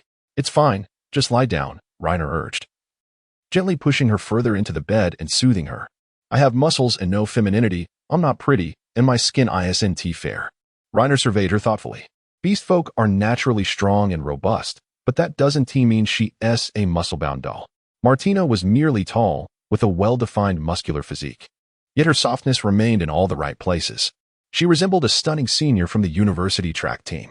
Reiner, with unwavering conviction, declared, "Come now, you are simply perfect. Just look at that beautiful abdominal definition and those nearly flawless curves." "You're exaggerating. I'm not that beautiful," she retorted, recognizing the typical flattery of men. Reiner chuckled silently as he extinguished the candle. Suddenly, Martina panicked, exclaiming, "Why did you blow out the candle? Do you want to relight it?" Initially, Nora, out of shyness, would insist on blowing out the candle. Over time, she grew accustomed to it. In the dark, visibility was limited, but the difference was negligible. The two lay face to face. After a moment of contemplation, Martina mustered her courage and said, "Reiner, thank you for being so good to me. I like you the most. Will you be my family?" Following that, she pinched her thigh fiercely to force herself to continue. "Reiner, from now on, treat me as a true woman. I wish to have a child with you." "Are you certain?" he inquired. "Yes," she affirmed. Reiner then embraced her, gently pressing her down beneath him. "Take it slow," Martina stammered, her adorable demeanor utterly endearing. Reiner held her chin, assuring her, "Do not be anxious, relax. I am going to kiss you." "Okay," she replied, nervously pulling her hands close to her chest. In no time, they were wrapped in each other's arms. After a lengthy pause, Martina suddenly exclaimed, "Reiner, catch this. Such long legs. Woman, are you playing with fire?" A playful scuffle ensued, ultimately leaving Reiner victorious. "Wait, I'm not ready yet." Martina lightly pushed him away, clutching the sheets tightly. That night, heavy snow began to fall outside. Chapter 71. Junice's departure in the morning. Rainer found himself somewhat breathless in Martina's embrace. With great effort, he managed to extricate himself from her hold. As soon as he left, Martina began to whimper incessantly. Wah wah wah. It was hard to believe such a soft sound could come from her. Rainer quickly scooped her back into his arms and kissed her cheek. Outside, the snow was swirling, and the temperature had likely plummeted to -10 degrees. The cold air had swept in overnight. After a brief embrace, Martina slowly opened her eyes, staring intently at Rainer, whispering, "Darling." He shivered at the word. Was this right? Nevertheless, he relished the moment. "Give me a kiss," he requested. Martina obediently leaned in. She clutched Rainer's arm tightly, her longing gaze almost palpable. "Rainer is truly handsome. I was such a fool before. Had I known, I would have made my move sooner. Wasting so much time. Humph, from now on, I have a man." She began to squirm in Rainer's embrace, murmuring, "Darling, you are amazing." She gently rubbed against his calf, hinting fervently. Rainer grew increasingly suspicious that she had been possessed by some horned demon, as her thoughts seemed entirely consumed by such matters, so different from Nora. "How could you change so drastically? Just yesterday you were reluctant and mocking Nora. Now you can't bear to be apart. I thought you would be serious. But now it seems as if you've transformed entirely." Martina's cheeks flushed as she quickly covered herself with the blanket. Nora had said she liked this side of her. If Rainer couldn't hear her thoughts, he might have believed it. Clearly, this was what she desired. However, with Martina's stunning figure, what else could he do but indulge her? Rainer could no longer resist and dove under the covers, causing the house to shake once more. After a while, they dressed and got out of bed. Martina flung open the door, exclaiming cheerfully, "I'm starving." Nora and Daisy were already seated at the dining table, having clearly finished their meal. Their gazes were somewhat evasive. Daisy stood up, saying, "I'll go heat up breakfast for you. Thank you for your hard work." At that moment, Nora's thoughts floated over. "Oh my, look at how radiant Martina appears. Last night, I thought she was being slaughtered." She had no awareness of how loud her thoughts were, which was quite embarrassing. Nora's cheeks turned crimson. As Rainer passed the dining table, he reached out to ruffle her cat ears. Upon witnessing this, Martina leaned in, saying, "Darling, pet my ears." Hearing her utter those 3 words caught Rainer off guard. Such a transformation in just one night. Nora's thoughts drifted back. "And you criticized me. Look at how you've changed." "All right," Rainer mused, petting her ears. Once finished, he took Martina to the washroom. She insisted on staying close to him, leaning against him tightly. It wasn't until breakfast that she finally had to part from him. As soon as she sat down, Nora began to tease her. "Martina, you weren't so affectionate before. Now you're clinging to him more than I do." Martina blinked, setting down her white bread. "I was naive before, but now I understand. It's your fault for not telling me how delightful this is." Now it was Nora's turn to blush. How could one utter such shameless words? "Martina, you are truly bold, saying anything that comes to mind." Just then, Daisy brought over a bowl of hot soup, appearing somewhat disheartened. Alas, all the vegetables in the backyard have frozen, not a single one survived. Rainer, munching on his bread, began to contemplate. If that were the case, perhaps the backyard could be converted into a stable. With resources at hand, it was time to consider travel arrangements. He didn't want to rely solely on his legs for every journey. "Nora, Martina, can you ride horses?" No sooner had he spoken than there was a knock at the door. Rainer paused the conversation and went to open the door. Standing outside was Junis, bundled up tightly in a white cloak, covered in a dusting of snow, leading a horse behind her. Upon seeing Rainer, she greeted him. "Good morning, Rainer. The weather is dreadful today. Are you really here to study with me despite the snow?" Junie shook her head vigorously. "No, I'm not here to learn, Rainer. I have come to bid you farewell." "Ah?" Rainer's mind momentarily froze as he noticed Junie's carrying a suitcase. "You are leaving Mellowed?" "Yes, I will be departing shortly." Rainer looked at the snow accumulating on the street, puzzled. "With such heavy snow, where do you intend to go? Can't you wait for it to stop?" Junie shook her head again. "No, I must leave now." "Are you traveling with anyone?" "No, just me. All alone. What if you encounter bandits?" "Don't worry, Rainer. I am capable of handling myself. Do not underestimate me. I have journeyed alone to many places." "Then I wish you a safe journey. I hope the next time I see you, you will have become the most renowned sorceress in this land. And you as well." Junie's retrieved a light red fire magic book from her cloak and handed it to Rainer. "This is a parting gift for you." Though Rainer longed to accept it, he instinctively replied, "Isn't this too precious? Take it. You excel at fire magic. This is something you need." Junie's placed her hands on her hips, smiling. "I have learned most of the practical fire magic. I have decided to specialize in water magic from now on, so you should keep the book. Rainer gingerly accepted the book. He wished to give Junie something in return as a keepsake, but was uncertain what would be appropriate. Wait for me. Rainer dashed into his room and returned with a bag containing about 20 gold coins. Since you are going on a journey, money is likely what you will need most. Here. Junie's, hands on her hips, laughed again. I already have money. Then keep this money for emergencies. There will surely be occasions when it can be put to good use. Junie's pondered as she gazed at the pouch. After much deliberation, she finally extended her hand to accept the money. Thank you, Rainer. Until we meet again. As she departed, Rainer fell into a reverie. Having known Junie's for nearly 3 months, he found himself reluctant to part with her, his enlightening mentor. Most importantly, with her departure, he would no longer have access to her book of water magic. Days passed. Rainer chose a fine day to venture to the market with Nora and Martina to select horses. Due to the winter season, the market was nearly devoid of pedestrians, and the usually bustling horse stalls appeared rather desolate. Peering inside, Rainer noticed only a handful of horses remaining. The horse trader, spotting a customer, hurried over and, upon recognizing Rainer, greeted him with a fawning demeanor. Lord Rainer, are you here to purchase a horse? Yes. Do you have any recommendations? Preferably something affordable. The trader rubbed his hands together, his eyes narrowing into slits. That depends on your needs. Pack horses are cheaper, travel horses are moderately priced, while war horses are the most expensive, and they won't be available until spring. How much would 3 travel horses cost? The cheapest would be around 20 gold coins each. The trader picked up a brush and began grooming a nearby black horse. It really depends on the breed. For instance, this Rosno steppe horse is sturdy and well-built. With a thick coat, it can be used for hauling goods, traveling, and even on the battlefield, but it is not inexpensive 15 gold coins for one. Then there's the reddish-brown Diastrian thoroughbred, known for its speed, endurance, and amiable temperament, which is well-balanced in attributes and costs 12 gold coins. The cheapest option is that gray Osakaga horse in the corner. It's small but robust, ideal for cross-country riding, durable, and perfect for beginners, costing merely 7 gold coins.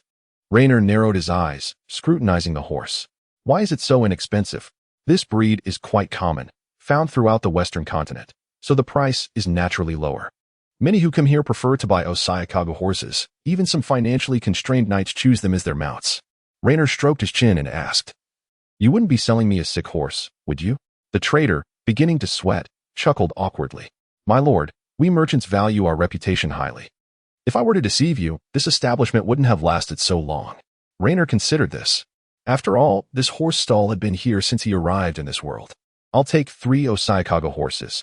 Please lead them to the side so we can choose ourselves. Once the trader led the horses away, Rainer instructed Nora and Martina to select their mounts. Go ahead, choose wisely, and be sure not to pick a sickly horse. Martina nodded emphatically and began her selection first.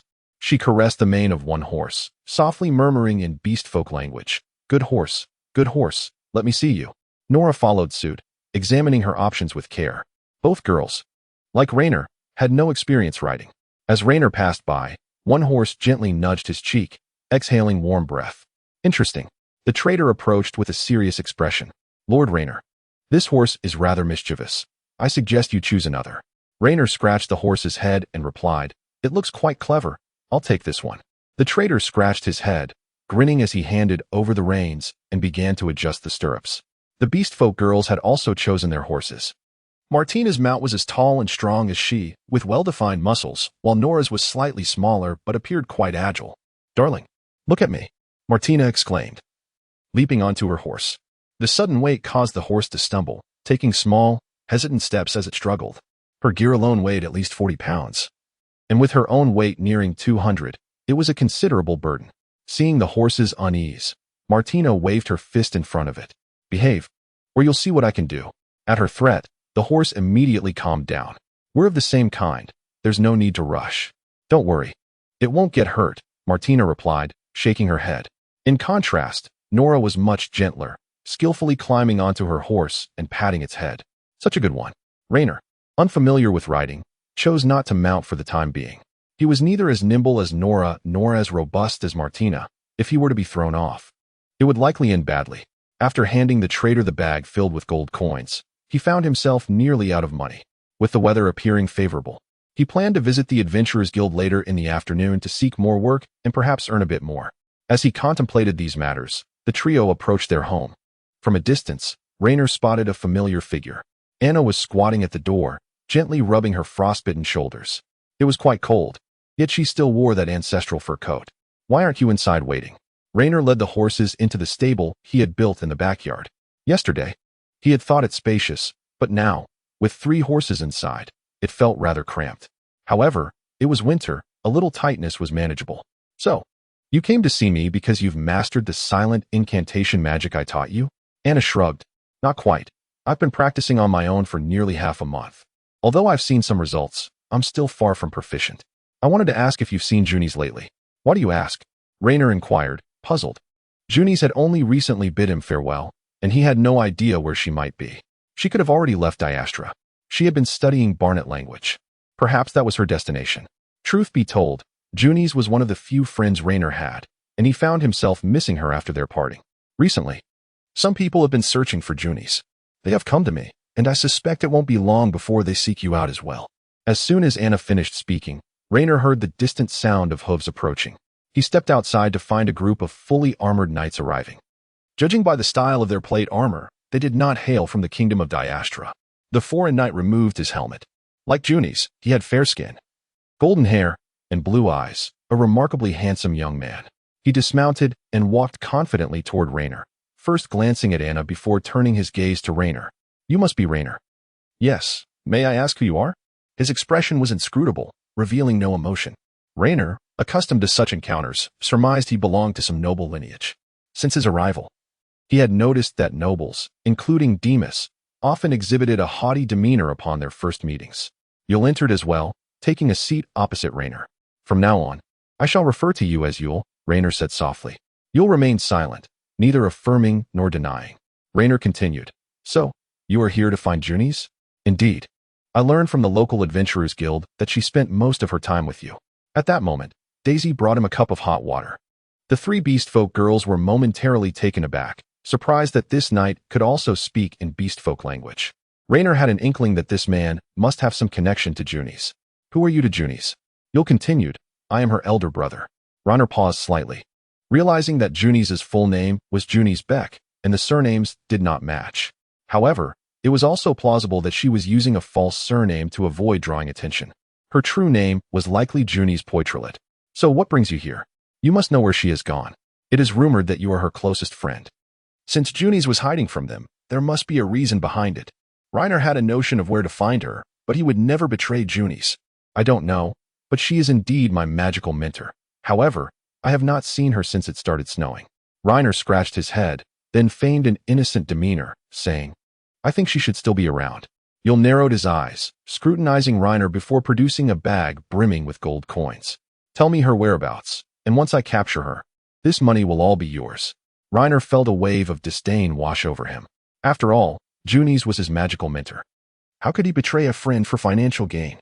Channeling his inner actor, he feigned surprise and interest. "All for me? Really?" Yul nodded, a flicker of disgust crossing his eyes. "Indeed, that is the effect I desire." The distance between Neniasis and the Barnet Kingdom was vast, the 2 realms standing in stark opposition. If Junies were indeed heading toward Barnet, Yul would never catch her. With that thought, Raynor smirked greedily, rubbing his hands together like a fly. "He, can I have that money now, sir?" Yul slowly stood, no longer concealing his disdain, and coldly remarked, "To so easily betray your teacher for money, Junies remains as naive as ever, with no defenses against people." This pleased Raynor immensely. Such was the effect he sought. Yul turned to leave, stating, "You are merely greedy. Once I capture her, I will have someone deliver the money." Watching Yul's retreating figure, Raynor remained silent, a smile lingering on his lips. Suddenly, Anna slammed her hands on the table, startling Raynor. 2 beast-eared girls approached, standing on either side of him. "What are you doing?" Anna exclaimed angrily. "Return my book. Junies has told me more than once that you are her best friend here, yet you sold her whereabouts for money. I was once in awe of you. Return my book." It seemed Anna was also a person of strong emotions. Raynor stood and glanced outside, seeing that they had moved far away, and then closed the door. "Calm down, let me explain." He poured her a glass of water. Anna crossed her arms, glaring at him in silence. "Junies is my friend. How could I ever disclose her whereabouts to anyone? I only said that to mislead her brother. Anna blinked in surprise, lowering her arms as her tone softened. So that's how it is. I was truly furious just now. Your expression didn't seem like an act. Had I not acted well, he would not have believed me. Reiner nodded heavily. For now, he could only assist Junies to a limited extent. Any time he could gain was valuable. Just then, the system's voice echoed in Reiner's ear. Task updated. Find Junies. Task reward. 1 gold coin, after a peaceful half-month. He hadn't expected a task to arrive so swiftly. Having just purchased 3 horses, he was ready to embark on a long journey. Anna hesitated, then took a few steps back, shaking her head vigorously. No, I was just angry because I didn't understand the situation. You can keep the book. No, I intend to go on a long trip. Such a valuable item is unsafe at home, and carrying it with me would be troublesome. Anna paused, reaching out to take the book. Are you going to find Junies? What else? Reiner glanced at her before signaling the beast-eared girls to pack their belongings, preparing to set out on a journey to find Junies. Anna smiled. Your relationship is indeed quite special. Reiner waved his hand dismissively. Just ordinary friends. There were many suitors for Junies. Would he be content to remain merely a friend? Not at this moment. Please refrain from making assumptions, Reiner shrugged. Anna's lips curved slightly, and she chose not to speak further. Chapter 74. Capturing the highway robbers. The 4 rode on horseback along the path to Barnet. As they were venturing far, Reiner had brought Daisy along, who sat behind Martina. He certainly could not leave her alone at home. Little one, don't move around too much, just behave. I fed you plenty of fodder yesterday. Don't make me look bad. Reiner gently brushed the horse's back. The horse proved difficult to ride. To be precise, it was the one he had chosen that was unruly, leaping and bounding until it was exhausted enough to walk properly. Martina rode closer, shaking her fist. Darling, do you want me to teach it a lesson?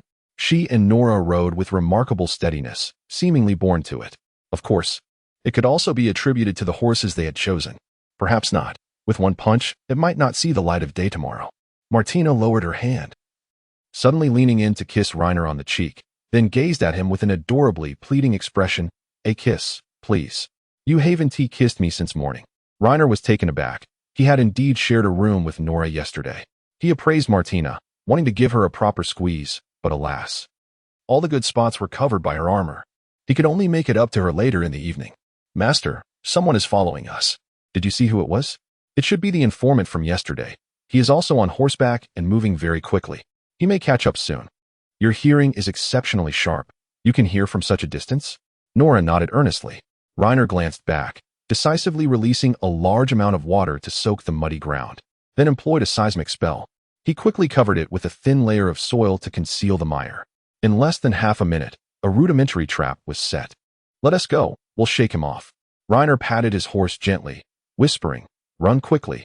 I'll reward you with something delicious when we rest. The horse snorted, exhaling warm air, and began to gallop. After a while, Reiner asked, has he caught up? Nora shook her head. No, he has probably fallen into the pit by now. We can slow down. Reiner nodded in agreement. Suddenly, Nora perked her ears, her hands swiftly moving to her waist pouch. Master, there are robbers on this road. They are lying in wait ahead. You all stay here while I deal with them. Reiner fell into contemplation. With robbers lurking everywhere, Junies would certainly be in danger alone. He hoped she remained safe. I'll go with you. Let us try to capture them alive if possible. They could be useful. Reiner dismounted, handing the reins to Martina. You two stay here. Don't wander off. Daisy will make the decisions while I'm away, so be clever. The 2 beast-eared girls nodded in understanding. Reiner followed Nora into the underbrush. The 2 of them entered a state of invisibility as they held hands, though they still made a rustling noise as they moved through the grass. Not long after, Reiner spotted several individuals stealthily crouching in the foliage, with a rope on the ground intended to trip horses. Let us keep 2. The rest can be dealt with at will. Understood. 2 were hiding on the left side of the road, while 3 were concealed on the right. The duo stealthily approached the 5 robbers, synchronizing their actions. Nora sprang into action first, throwing daggers that struck down the robber on the left, while Reiner raised his staff and smashed the skull of one of the remaining robbers. In a fleeting moment, only 2 bandits remained capable of breathing. With Nora's assistance, controlling the situation became remarkably effortless. Look at you all squatting here. You must have committed quite a number of misdeeds, haven't you? Reiner inquired, raising an eyebrow while lightly tapping their heads with his bloodied staff. The two bandits immediately knelt, nearly paralyzed with fear. "Please spare us, my lord. We merely sought a means to survive. We were compelled to do this." One bandit, so frightened that he lost control of himself, stared at the corpse beside him, trembling uncontrollably. Reiner, disinterested in their explanations, thought to himself, if everyone resorted to murder and theft out of hardship, the world would have descended into chaos long ago. Their words were but a plea for sympathy, not a recognition of their wrongdoing. Cut to the chase. "For days ago, did you see a woman in a white cloak ride through here?" The bandits exchanged glances, neither daring to speak, instead stammering. Reiner exchanged a knowing look with Nora. In an instant, the more composed bandit had his skull cracked open, exposing a neat incision with grayish-white brain matter visible. "Please, spare me. I will tell you anything." Reiner squatted before him, donning a friendly smile. "This is your final chance. If I were you, I would seize it wisely." "Once more, have you seen that woman?" "Yes, I have. About 4 days ago, we encountered her. After tripping her horse, we intended to rob her, but she drove us back with fire. In the end, I even shot her with an arrow, allowing her to escape." The panicked thief pointed at the corpse with the cracked skull, shifting all blame onto it. It seemed the deduction was correct. Junies, in an attempt to evade your group, had chosen to head to Barnet. She likely had her route planned since her language lessons with Reiner. Yet, the bandits along the way were desperate to meet their year-end targets, making the journey perilous. Even if she intended to leave now, she should have sought companions for safety. We had no choice. The heavy snow blocked the roads, and few dared to travel this way. We had to steal something to sell for survival. "Where's her horse?" The bandit pointed toward the depths of the thicket, tied at the camp. "Take me there, and do not attempt to flee. You know the consequences." The bandit crawled hastily into the underbrush. After a short while, Reiner came upon a crude campsite. A white horse was tethered beside a campfire. It was confirmed. The person they had intercepted was indeed Junies. "Did you take anything from her?" The bandit hurriedly dove into the tent, pulling out a wooden box caked in mud. It appeared to have been opened before, its contents a disarray of clothing and some personal effects. Just then, Nora furrowed her brow and whispered a few words into Reiner's ear. Suppressing his anger, Reiner calmly inquired, "Is that all?" "That's all. There's nothing left. It's all here." "Understood." This time, there was no need for Reiner to signal. Nora swiftly plunged a dagger into the bandit's skull. Chapter 75. The racehorse girl wants to change her surname. Reiner searched the camp for a while, uncovering only a handful of copper coins. Spotting Daisy by the roadside, he handed her the reins. "You can ride this horse for now." Nora shook her head. "The snow has masked the scents. It may not be safe." Melod was already near the Diestra border, and they were still over 60 kilometers away. They had nearly 200 more kilometers to reach a small border town in Barnet. Along the way, they would need to traverse a forest more expansive than the Dawn Forest. It would be unwise to enter the woods in her injured state, offering herself as prey to beasts. Without her horse, the journey of 200 kilometers would take at least 10 days, factoring in her limited mobility. Although Junies was an experienced adventurer, Reiner couldn't shake his concerns. "Master, we are approaching the forest. Should we venture deeper?" Nora asked. "Let us move a bit further and then set up camp for the night. Traveling after dark is unwise." Reiner sighed in relief. "All right." Nora scouted ahead for a flat spot with some cover suitable for resting. The group huddled together, igniting a fire for warmth. As the cold wind blew, Reiner shivered, pondering how Junies would navigate this harsh winter through a forest teeming with monsters and bandits. Suddenly, Martina began to remove her armor piece by piece. "Dear, you must be cold. Let us shed our armor and embrace for warmth," she said earnestly, her serious expression endearing. There was little use in worrying now. He should cherish the present. After a day of travel, Martina must have found the journey particularly dull. Reiner removed his plate armor and embraced her tightly. She felt soft and warm against him. Having a wife was truly delightful. Martina closed her eyes and leaned in for a kiss. Reiner could hardly believe it. The once brash and battle-hungry Martina had transformed into this tender being. Indeed, the fastest way to change a person is to let them experience love. Nora teased. "You used to say that about me. Now you're even more clingy than I am." With a flushed face, Martina nestled in Reiner's embrace, softly murmuring, "Reiner is my only family now." Reiner lovingly stroked her warm, velvety ears. "Nora is also your family." Martina replied without hesitation, "Nora is only half. Reiner is my man." "Your words imply an intention to monopolize," Nora interjected, nudging Martina aside. Our master hasn't kissed me today. Don't be selfish. You still have your armor on. You'll freeze. Besides, you were with him yesterday. Today should be my turn. Listening to their bickering, Reiner felt increasingly confident in his decision. Having too many women indeed leads to conflicts. If two could argue so fiercely, 3 or 4 would be chaos. Just then, Reiner was poked in the chest. The 2 beast-eared girls gazed at him earnestly. Martina asked, "Who is prettier, me or Nora?" She even bent down, showcasing her alluring curves. "Enough. In my heart, you both hold equal importance. You are both vital to me. So cease this quarrel." Noticing the time, Reiner gently patted both girls' ears, softly instructing, "Nora, you rest first. During the first half of the night, Martina and I will keep watch, and then it will be your turn with Daisy." "All right, I'll sleep now." Nora removed her rigid breastplate and snuggled up beside Daisy. Acting like a child seeking comfort, Reiner gently patted Martina's back, soothing her to sleep. Yet she was far from still, playfully nibbling at his ear. After a while, she began her antics. "Let us begin. Reiner, you've been holding back. It's not good for your health. Stop your nonsense." "I have no interest in this desolate wilderness," Reiner retorted. Martina, undeterred by his words, persistently whispered master in his ear, playfully tormenting him. Reiner took the opportunity to bring up past grievances. "You never used to call me that. It was always by my name." With a hint of blush, Martina looked particularly enticing in the flickering firelight. "Things are different now. You are my man, and I am willing to call you whatever you like. Be obedient. Don't act recklessly. We must remain vigilant. There are dangers in this area. We can indulge when we reach a safe place." "All right, I will listen to my master." Martina kissed Reiner again. After a short while, she asked, "What is your surname?" "What do you need to know that for?" Reiner replied, puzzled. "As long as we subhumans acquire a male counterpart, we will adopt his surname, while the females will follow suit."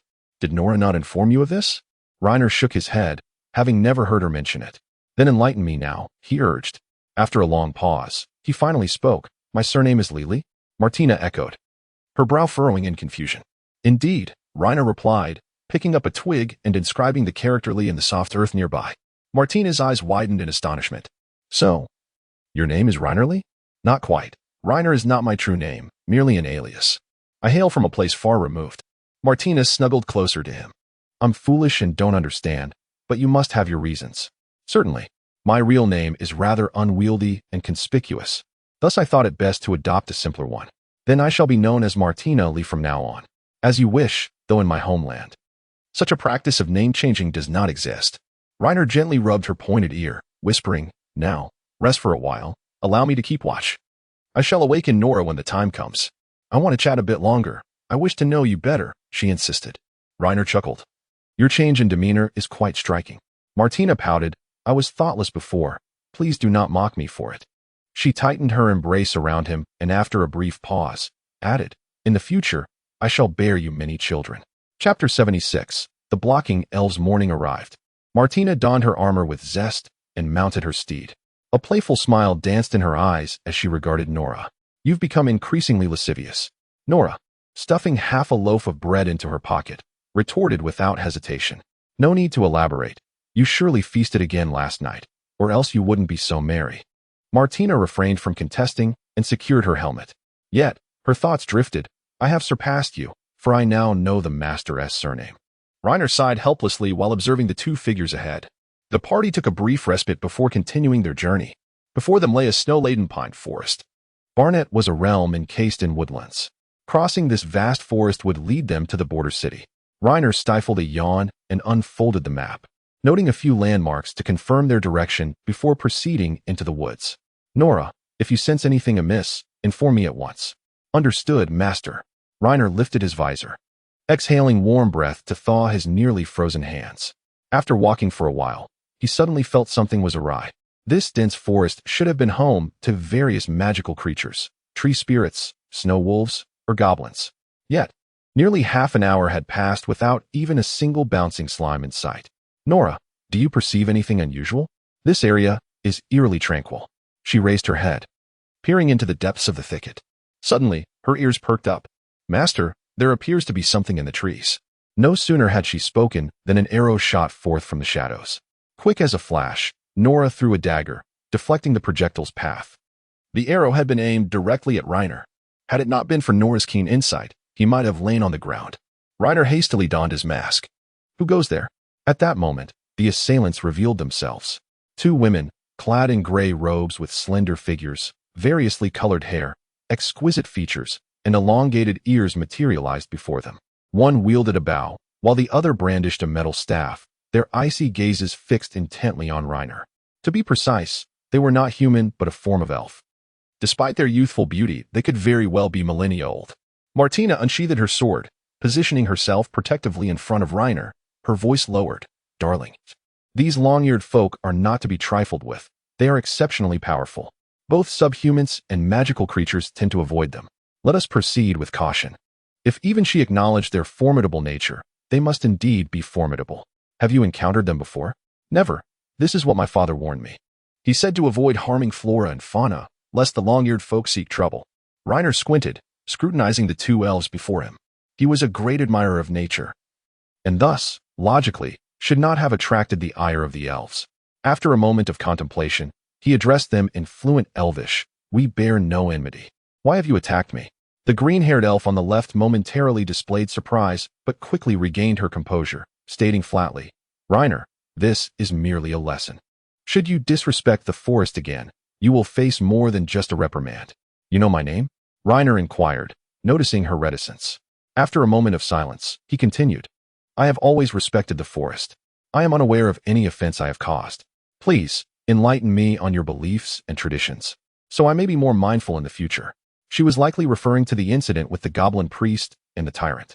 In that urgent moment, he had inadvertently ignited a small portion of the woods. However, after the battle, he and Junies had extinguished the flames with water magic. These elves were rather pedantic. They seemed unconcerned when numerous goblins were felled in the Dawn Forest, yet they objected to the few trees he inadvertently scorched.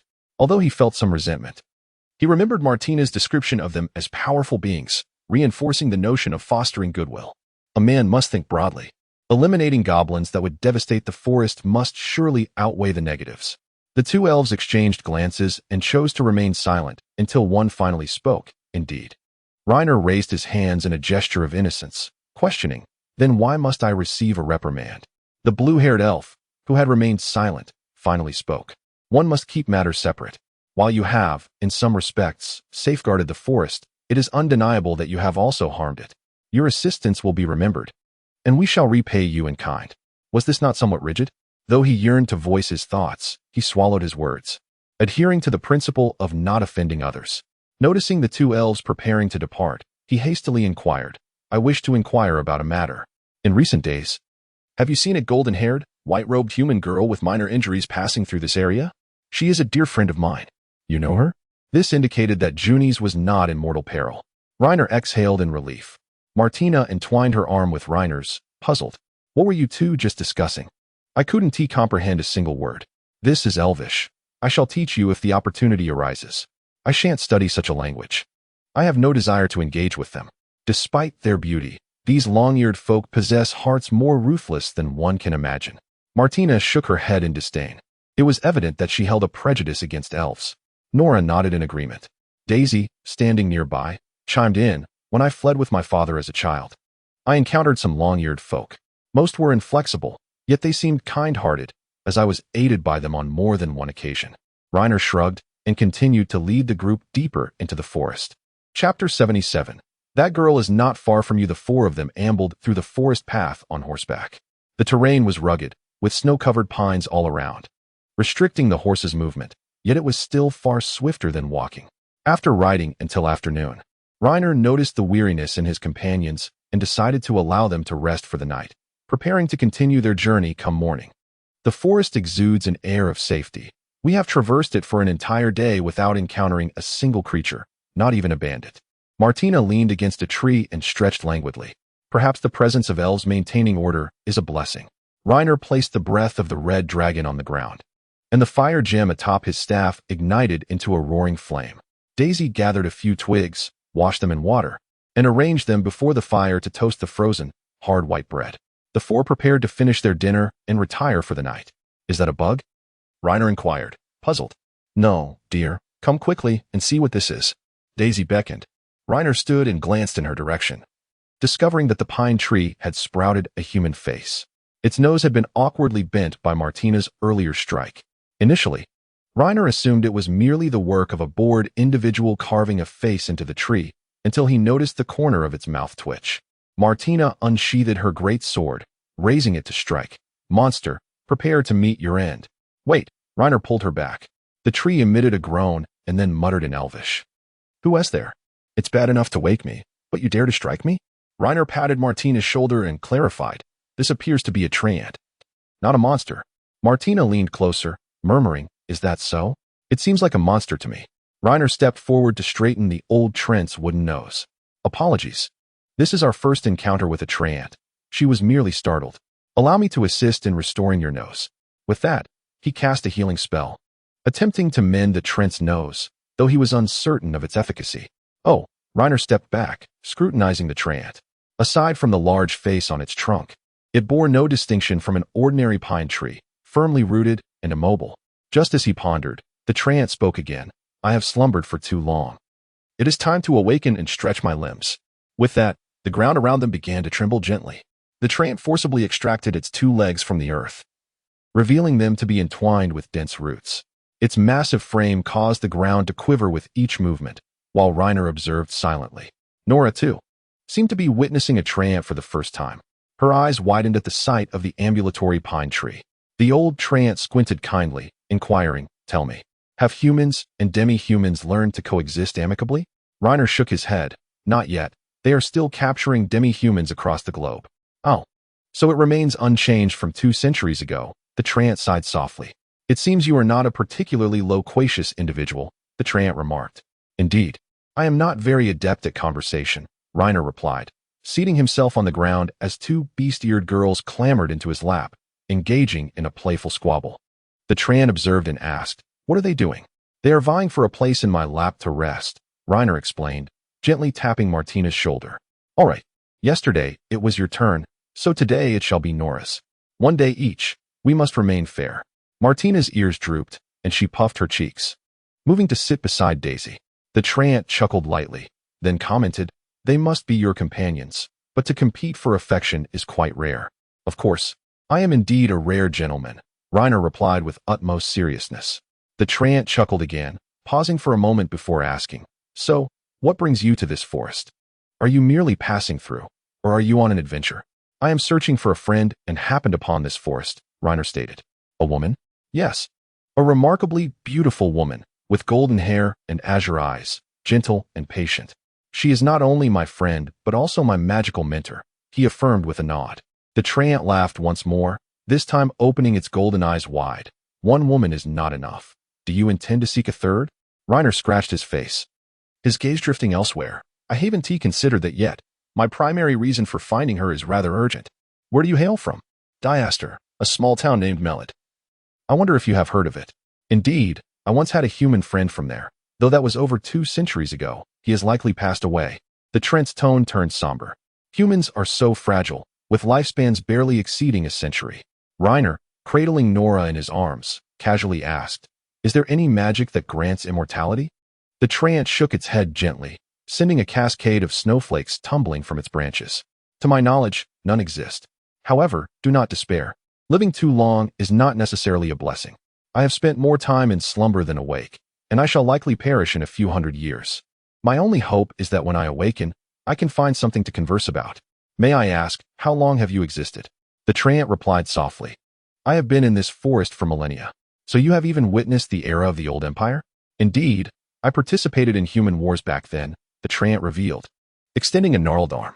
It was somewhat surprising to find that it had hands, hidden beneath the dense pine needles. The treant ignited Reiner's curiosity further. He had intended to inquire about the origins of demihumans in this world, but the treant interrupted, "I believe I have found the girl you mentioned. She is not far from here. Are you referring to Junis?" The treant scratched the nose that Martina had misaligned. "Of course, golden hair and azure eyes, quite lovely. It must be her. But you have been here all along. How did you find her?" Reiner asked, perplexed, while he encouraged Nora to rise. The treant chuckled softly. "Humans cannot see the fairies, but I can not only see them but also converse with them, learning of events occurring miles away." "Where is she now?" The treant gestured towards the depths of the woods. "Continue forward for about 2 miles, and you shall find her." "Thank you. I shall return to visit you when the opportunity arises, Reiner said, gathering his belongings to depart. The treant waved farewell. Martina queried, my dear, do we need to travel tonight? Nora tapped her on the head, urging, of course, there must be news. Hurry and don your armor. You fool. Yes. The treant mentioned Junies is camping just 2 miles ahead. Let us proceed directly, Reiner declared as he mounted his horse. The creature seemed disinclined to travel at night and began to prance about. Reiner offered it a carrot to soothe it into silence. Martina murmured, Master, do you truly like Junies so much? No, it's complicated, and I cannot explain it now. We simply need to find her quickly, he replied, affectionately ruffling her ears. All right, but as long as you do not neglect me, I would agree to another woman joining us, Martina said seriously, until she was playfully tapped on the head by Nora. Reiner ignited his staff to illuminate the way as they ventured towards the direction indicated by the treant. Riding onward, they soon spotted a flicker of firelight ahead. Nora sniffed the air vigorously. Junies is over there. I can smell her. Understood. Reiner continued toward Junies' camp. Perhaps startled by the sound of hooves, she suddenly peered out from behind a tree. Have you not recognized me after just a few days? Junies exclaimed with a hint of joy, quickly standing. Reiner? Is that really you? I thought I was mistaken. She appeared disheveled, her clothes tattered and dirty, revealing that her past few days had been quite difficult. Daisy dismounted and approached Martina. Reiner continued, it was merely luck. If we had delayed for another couple of days, we would have been sold by that band of robbers. At that moment, Junies' stomach protested loudly. Grr. Embarrassed, she tightened her grip on the staff in her arms. Is there any food left? Those robbers took all my provisions, and I've been subsisting on wild herbs for the past few days. Of course. Reiner beckoned the others to sit by the campfire and retrieved 2 pieces of white bread from his bag, handing them to Junies. Her eyes lit up, and without even washing her hands, she seized the bread and began to devour it hungrily. It was evident that she was truly starving. Reiner quietly observed her from the side. Just then, the system's voice echoed once more. Task, locate Junies. Current status, completed. Reward dispersed. Reiner felt his coin pouch grow slightly heavier. He rummaged through it and quickly felt a coin that was distinctly different in texture. The newly acquired coin bore the image of a flourishing ancient tree, entirely unlike the pattern on the diced coin. Identification complete. Item name, Barnet coin. Description, one of the most basic currency units of the Barnet Kingdom. Reiner caressed the intricate design on the coin before placing it into his pouch. It was rather inconvenient. This continent desperately needed someone to bring about unification. The system's voice chimed in again. Task updated. Escort Junies to the city of Cannon. Task reward, 1 Barnet coin. Reiner recognized the name. Cannon was located at the border of Barnet and could be reached by traversing this forest. It was highly likely that this was also Junies' intended destination. Junies huddled by the campfire, rubbing her stomach. I'm full now, thanks to you. Otherwise, I would have been exhausted just searching for food.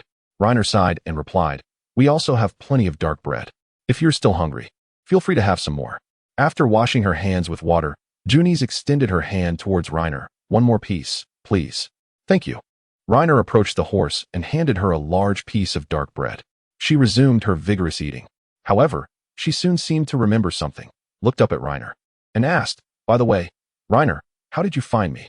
Junies paused for a moment, squinting at Reiner as if pondering the truth of his words. Hearing the name again, a glimmer of surprise crossed her face. Someone came looking for you? Yes, your brother Yul found me and inquired about your whereabouts. He wishes to locate you. And then? Junies asked eagerly. Reiner recounted the events of that day without reservation. Junies burst into laughter. Reiner, you are truly a genius. Haha. But honestly, I feel I haven't outsmarted anyone. Your brother had already sent people to keep an eye on me. I was followed while leaving the city. Although I managed to shake them off, this is, after all, the most direct route to Barnet, so it wouldn't be difficult for him to guess my path. Junies sighed softly and shook her head. As the two fell into silence, she suddenly asked, Reiner, can you understand me? Understand you in what way? I don't even know why you left home. Junies lowered her head and spoke slowly. My father is an Earl of the Rosno Kingdom. He intends to marry me off to the eldest son of a marquis to improve their relationship. Reiner quickly waved his hand. In short, it's a political marriage. You disagree and wish to take control of your own life. So you escaped, correct? Junies gazed at Reiner in silence for a long while before nodding solemnly. Chapter 79. The adventurous elven maiden in this world. The status of women is exceedingly low, particularly for noble women like Juni's, who possess virtually no autonomy in marriage. Their existence seems solely to serve the purpose of improving relationships between noble families through political unions, thus safeguarding family interests. Consequently, their marriages are typically arranged by their parents. Whom they marry is entirely dependent on who can bring greater benefits to the family, rather than on personal affection, even if she were a renowned sorceress. Escaping such a fate would be challenging. I refuse to marry an unfamiliar man and bear children early on, living a life of confusion. Reiner, can you comprehend my plight? I certainly can. As my education diverges from that of most people here, I fully grasp your sentiments. Reiner felt a measure of sympathy for her predicament, for Juni's was indeed a woman deserving of respect. Kind-hearted, just, independent, and resilient. Such qualities are rare even in his former world. Anyone who has received 9 years of compulsory education would find some resonance with her thoughts. Yet, due to the limitations of this era, living so rationally is not straightforward. It is precisely for this reason that Reiner admired her courage even more. Juni smiled, gently grasping Reiner's shoulders and shaking them lightly. Thank you, Reiner. But if your brother truly does find you, what will you do? She turned her head and suddenly smiled. My dream is to become the most renowned and formidable water sorceress on this continent. What about you, Reiner? He poked Nora in the side. What are your aspirations? Reiner then poked Martina. And you? To have children with you, she replied, her eyes sparkling as if she might leap at him at any moment. Reiner lightly poked her belly. Is that all? Can't you aim higher? You sound just like Nora. Aim higher? Martina lifted her head, seemingly deep in thought before excitedly proclaiming. Then I want to have many, many children with you, and I hope each one can become the strongest warrior.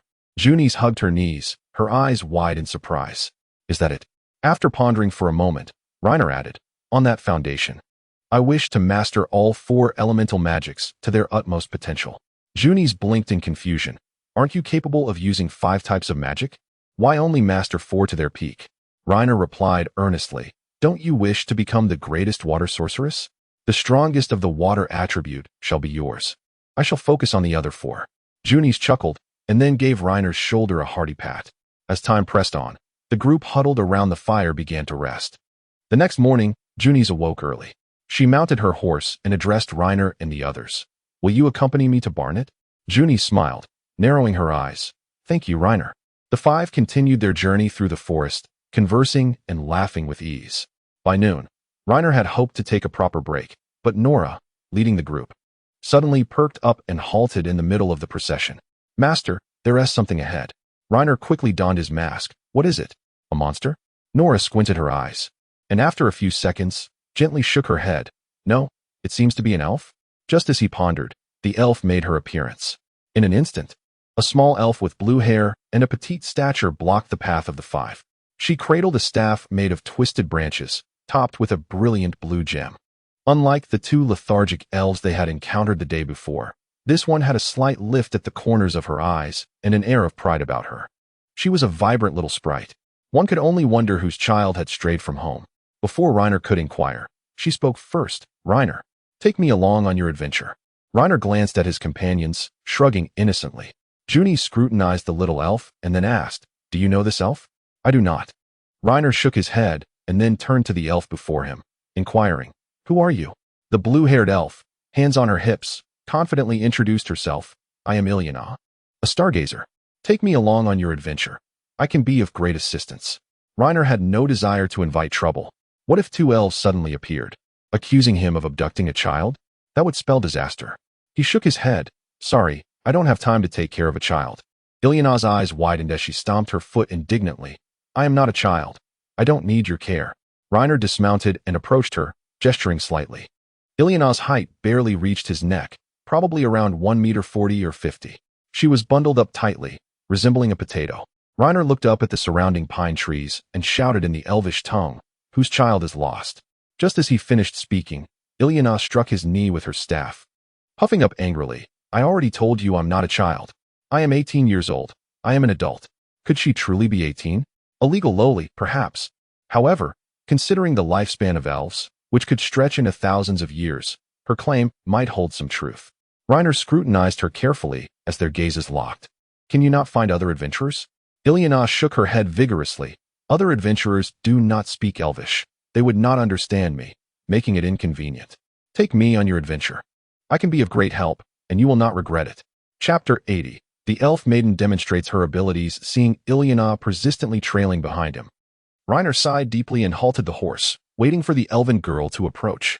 Once she was beside him, he reached out and pulled her onto the horse. This scene was observed by two beast-eared girls, whose thoughts quickly drifted into Reiner's ears. Nora, it seems like the master is about to acquire a new woman. If possible, I hope it will be a little less. Martina, she acts childish. Reiner wouldn't be interested in such an ordinary girl. She must at least be as mature as Nora. It must be said that although Martina was not particularly astute, her insight was quite unique. Reiner had always favored women with more mature appearances. He typically felt no attraction towards someone like Ilyana. Noticing Reiner lost in thought, Ilyana's pointed ears perked up as she cheerfully asked, "Are you willing to take me with you?" As he had little experience with elves from this world, it might be beneficial to start with Ilyana as a point of entry. First, I need to know if you have informed your parents or friends about your desire to venture out. Ilyana nodded earnestly, of course. I received permission to go out and hone my skills. Reiner stared intently into her eyes. Sure enough, within moments, her gaze began to falter. You may go now. I have no intention of involving myself with your kind. Suddenly, Ilyana lunged at Reiner, wrapping her arms tightly around his waist. No, take me on your adventure. Reiner quickly pried her hands away. Wait, are we that familiar? Why are you hugging me? Nora's thoughts floated over again. Sigh. If only the master weren't so charming. He always seems to attract women wherever he goes. Ilyana clung even tighter. If you don't agree, I want to let go. Playing this game? Reiner immediately called for assistance. Martina. No sooner had he spoken than a strong hand yanked Ilyana away from him. Martina lifted Ilyana as if she were a chick, placing her behind herself. Ilyana looked at the two with a pout, her cherry-red lips forming a sulky expression. Reiner continued, Why do you insist on following me? My sister said the outside world is vast and fascinating. I want to explore and broaden my horizons, not remain in this wretched forest, Ilyana mumbled softly. So, she is a runaway girl. Reiner saw a reflection of Junie's in her. However, while Junie's was entirely helpless, Ilyana seemed more inclined towards adventure. If I take you along, what can you offer me? At this, Ilyana perked up. Sitting behind Martina, she waved her staff lightly. I can enchant your weapons and armor. It's very powerful and useful. Reiner's eyes lit up with interest. Could you demonstrate simply? Martina had previously mentioned her disdain for elves. Reiner addressed the others. Let us take a moment to rest here and continue our journey in the afternoon. He dismounted, setting Ilyana on the ground. As they sat together to eat, Reiner handed Martina's great sword to Ilyana. Show me your skills. Noticing Martina craning her neck to observe, Reiner added, Be careful. This sword is her lifeline. If you accidentally damage it, she will definitely be upset. Ilyana nodded. Struggling, she dragged Martina's great sword and placed it on the snow. Suddenly, she clasped her hands together and slowly closed her eyes. Soon, a melodious song emerged from her lips, yet nothing happened to the sword in the snow. Junie's approached and whispered, Is she singing? Reiner nodded. I'm not sure. This should be some kind of enchanting ritual. After several seconds, under the sunlight's refraction, the smooth blade emitted a pure glow. Reiner had seen a similar luminescence on the knight's armor during the assault against the necromancer. However, the glow emitted by the weapon enchanted by Ilyana was undeniably more radiant. Ilyana's eyes sparkled with confidence as she declared, All right, give it a try. Reiner picked up the sword and swung it through the air. Noticing no change in weight, he leaned in to inspect the blade and finally made a discovery. Due to Martina's frequent and intense use of this two-handed sword, there were several noticeable nicks on the sharp edge, yet Ilyana's enchantment had slightly smoothed them out. Is all you can do is repair our equipment? Reiner raised an eyebrow, questioning. The enchantment was not quite what he had envisioned. Ilyana, hands on her hips, replied seriously. You can try casting magic on it to see what happens. Martina immediately rushed over, taking her great sword, and began swinging it. Just hold it steady. I'll try casting water ball on the sword. Understood. Reiner lifted his staff and sent forth a water ball. The water ball, which should have hit its target, was deflected by an invisible force, crashing into a nearby pine tree. Reiner had witnessed such an effect with goblin priests and necromancers. Each time an attack was deflected, a bone on the goblin priest would shatter, while with the necromancer, he could not discern the triggering conditions due to the distance. If you enchant armor, wouldn't the wearer be immune to damage from magical attacks? Reiner's eyes gleamed with excitement. He recognized Ilyana's worth. for warriors like Martina. Although the armor provided protection against physical harm, magical attacks from monsters could easily pose a threat to her. Previously, during their escape, the necromancer had scorched half of Martina's body. Reiner reconsidered. How long might this effect last? How many magical attacks can it withstand? It depends on how long I enchant it. If it does not face any magical attacks, the enchantment will gradually dissipate within 15 days, Ilyana replied, her pointed ears twitching with pride. By bringing me along, you can enjoy free equipment enchantment services. So what do you think? Are you intrigued? Chapter 81. The elf Loli's mother Reiner observed Martina's infatuation with the great sword, and after a moment of contemplation, he addressed Ilyana. Miss Ilyana, you have been hired. Hired? A flicker of confusion crossed her eyes. Reiner elaborated. It means I am willing to travel alongside you, but in exchange, you must enchant our equipment during your leisure time. Ilyana, clutching her staff, beamed with joy. I understand. Reiner glanced around at the surrounding pines. However, you must inform your guardians of this arrangement. I wish to avoid unnecessary trouble. Ilyana pouted. I am not a child. We wouldn't want to be mistaken for child traffickers. Though reluctant, Ilyana, sensing Reiner's resolute demeanor, clasped her hands together and closed her eyes. Before long, Nora's cat ears perked up as she spoke. Master, something is approaching. No sooner had she spoken. A chill breeze swept through, revealing a white figure in the center of the snowy expanse. Another elf. She donned a thick white robe, her hair a light blue, akin to Ilyana's, and her deep-set eyes seemed capable of discerning the innermost thoughts of others. She appeared youthful, her exact age indiscernible. Ilyana dashed towards her, leaping into her embrace and whining, Mommy, I want to go on an adventure with them. Turning her head, she proudly introduced, Reiner, this is my mother, Selena, the most formidable stargazer among us. Reiner did not grasp the full meaning of her words, but noticing Selena wielding a staff as well, he speculated that a stargazer might be akin to a sorcerer among elves. As soon as Ilyana finished speaking, Selena repeated the introduction. Hello, my name is Selena. Greetings. I am Reiner, he replied. Selena seemed different from the two elves encountered the previous day. She appeared quite polite. Selena fell silent. Gazing down at Ilyana, exploring the outside world and broadening your horizons is a commendable endeavor, but I hope you will wait a while longer. No. There are few humans who speak Elvish. If I miss this opportunity, who knows how long I will have to wait? Ilyana stated earnestly, her joy reminiscent of a child eager for a spring outing. After a prolonged silence, Selena slowly responded, You may embark on your adventure once you have mastered the human tongue. Ilyana shook her head vigorously. I cannot wait. I want to go out now. Selena fell into contemplation once more, turning to Reiner. Mr. Reiner, would you be amenable to taking her along on your journey? I can offer you appropriate compensation. Reiner crossed his arms and grinned broadly. That would be most convenient. Let her assist me with enchanting my equipment as payment. With that, she turned and disappeared into the forest, her figure vanishing with the wind. To be honest, Reiner found her grand entrance and exit rather enviable. Ilyana looked up at Reiner, smiling. You're done? Then take me away. Reiner nodded. With the obstacles cleared, there was no reason to deny her company. After all, having another companion merely meant one more mouth to feed. By the way, you mentioned your mother is the most skilled stargazer. What exactly is a stargazer? Are there other professions? Indeed, my father is a blade dancer. He is agile and a resilient warrior, having slain the earth dragon that threatened our forest before I was born. Are there more? There are whisperers. They are composed individuals, adept with bows and daggers, skilled in reconnaissance and ambushes. Some races can even render themselves invisible during the day or night. Reiner pondered, recalling the green-haired elf with a bow he had encountered yesterday. She must have been a whisperer. Only 3 kinds. Ilyana nodded. Roughly, yes. If you see me accidentally trampling flowers and grass, will you be troubled? Ilyana scratched her face awkwardly. I've heard of your reputation. Some rather traditionalist kin might cause you trouble for peculiar reasons. But the youth under 500 years are usually more lenient and do not insist that humans must cherish plants. Then I am relieved. Reiner led her to sit by the campfire, producing a piece of black bread to offer her. We generally eat this. Ilyana gazed at the black bread in her hands, squeezing it firmly. Finding it as hard as a stone, she looked up at Reiner. Can this be eaten? Her eyes were fixed on Martina, who was devouring it hungrily, and she mimicked her, taking a bite from the edge of the black bread. However, her bite was too weak, resulting only in a neat row of teeth marks. If you cannot bite it, slice it thinner.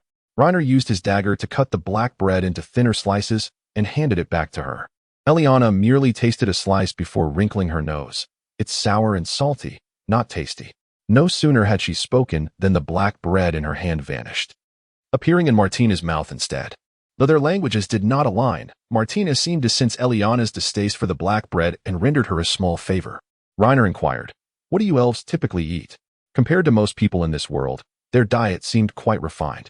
After all, impoverished peasants subsisted on wheat mush or stewed beans, hardly able to afford even black bread.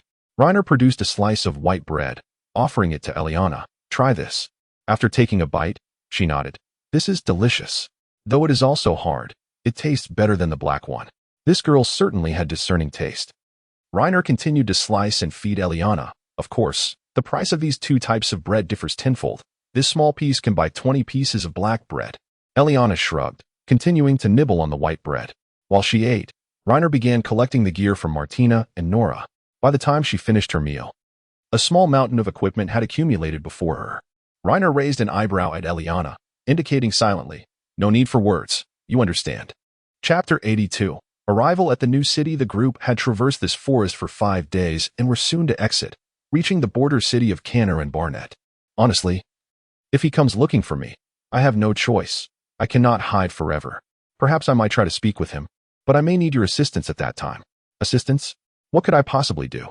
Reiner asked, puzzled. At a critical moment, Junice teased, "You will understand when the time comes." Just then, an adorable whimpering sound emanated from behind her. Eliana was tightly clinging to Junice's waist, a flicker of unease crossing her face. According to her, it was her first time leaving the forest. Eliana extended her staff, playfully poking Reiner's backside, puffing out her cheeks. "I am not a child. I won't cry." The group continued on their journey, the trees gradually becoming sparser, and they occasionally encountered hunters nearby, who seemed unfazed by the presence of outsiders. With a sudden clarity of vision, they completely emerged from the forest. Before them stood a low city wall constructed of gravel.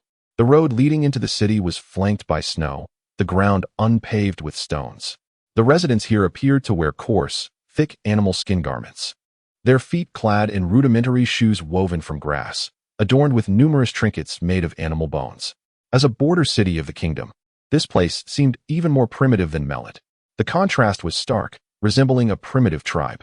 It seemed Junice was taken aback by the backwardness of the place. She squinted her eyes, clutching her staff. "Barnett is ranked 3rd in comprehensive strength among the kingdoms of this continent. Did we come to the wrong place?" Reiner unfurled the map and, after comparing several reference points, smiled in relief. "I should be in the right place. Perhaps the disparity in prosperity among the cities of this kingdom is quite pronounced. Those who are affluent are exceedingly wealthy, while the impoverished are exceptionally destitute." Junice scratched her cheek. "Let's hope that's the case." Behind her, Eliana was brimming with excitement, her eyes wide with wonder. Is this really the outside world? How fascinating.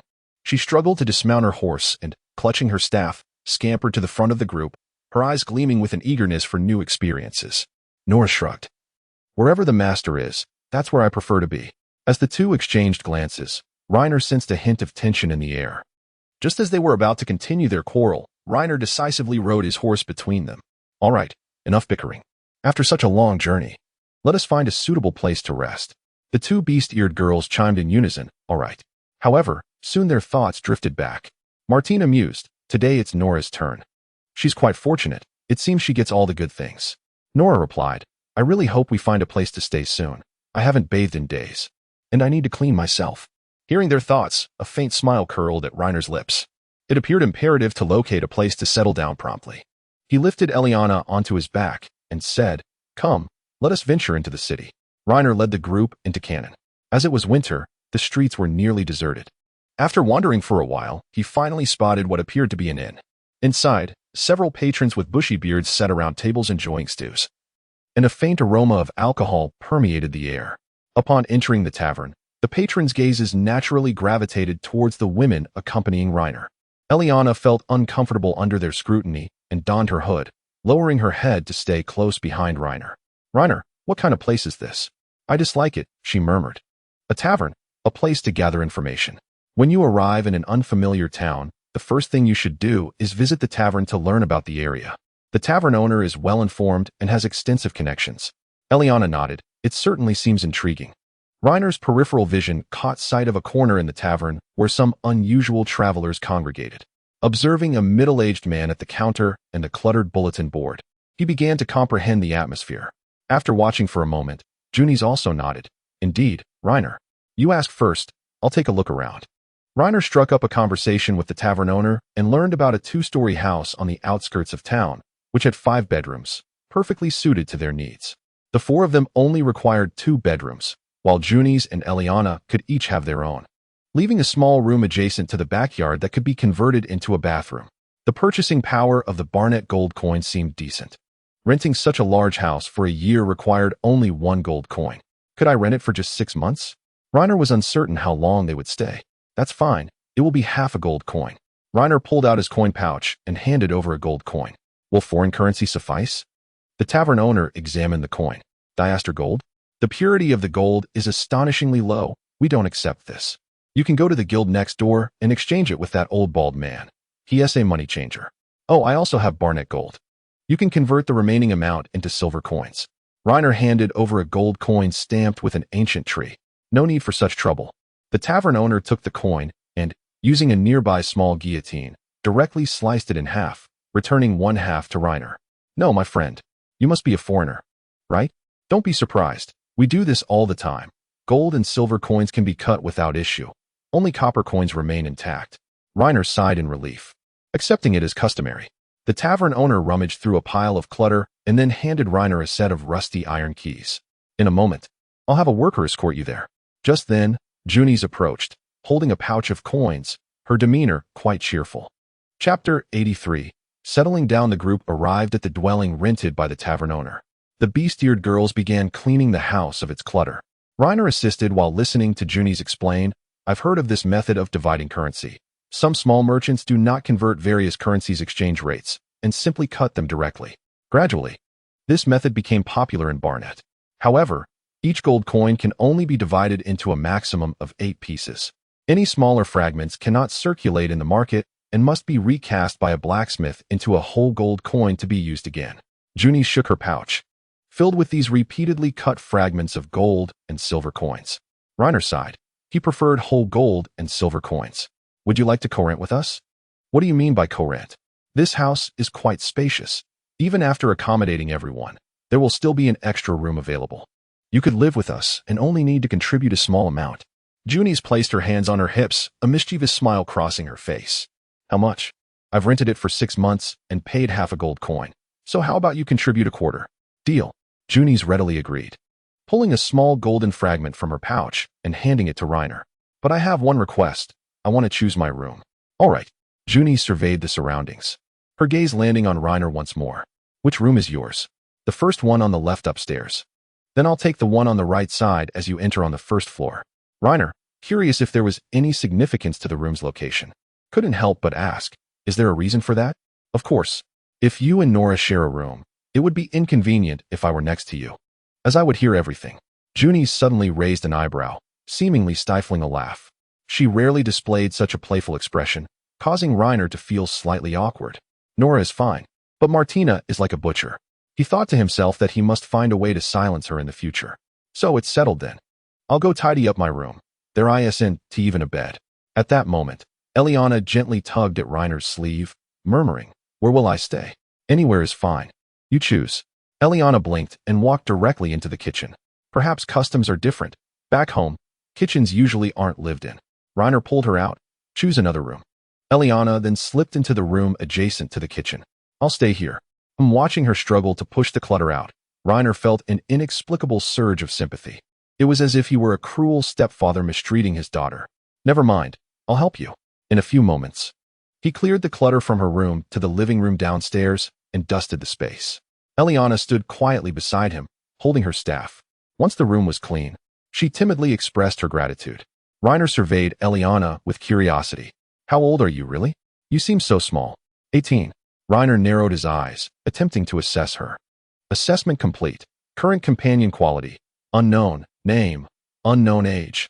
Unknown gender. Unknown race. Seeing a string of unknowns, Reiner sighed deeply. It seemed the system's attribute assessment was ineffective for species other than demihumans. He had previously attempted to assess Junies and received a similar result. It appeared that in this lifetime, his ability to assess attributes could only be utilized on demihumans. Is the outside world not quite as you imagined? It is indeed somewhat different. Ariana nodded heavily, her voice slightly altered.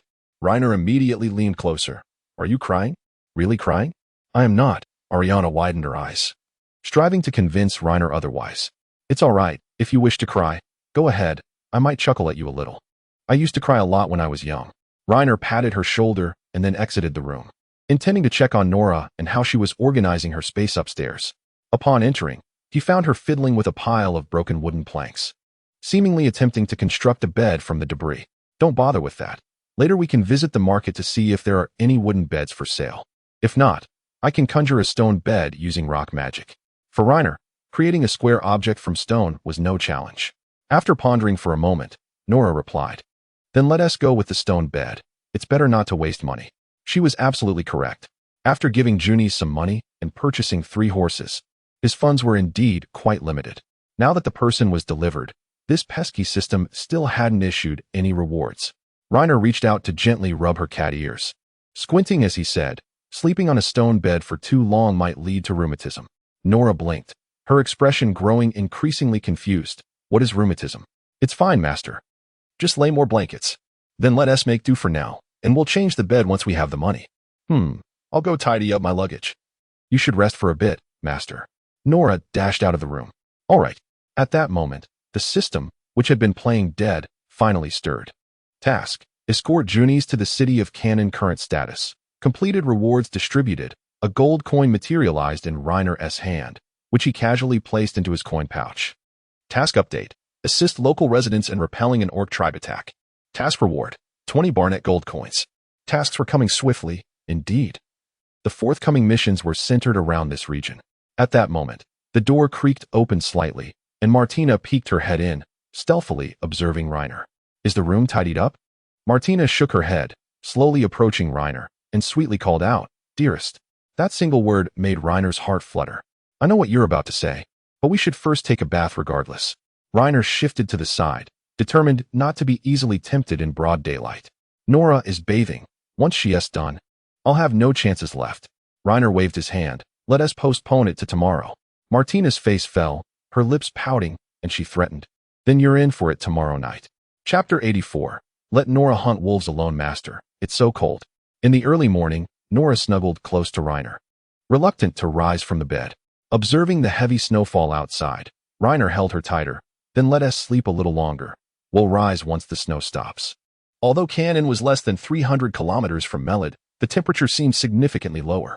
Nora shook her head, murmuring, I should get up. We need to go earn some money today. I can't hold you back. Why do you sound just like Martina? Our goal is to enjoy life while earning money.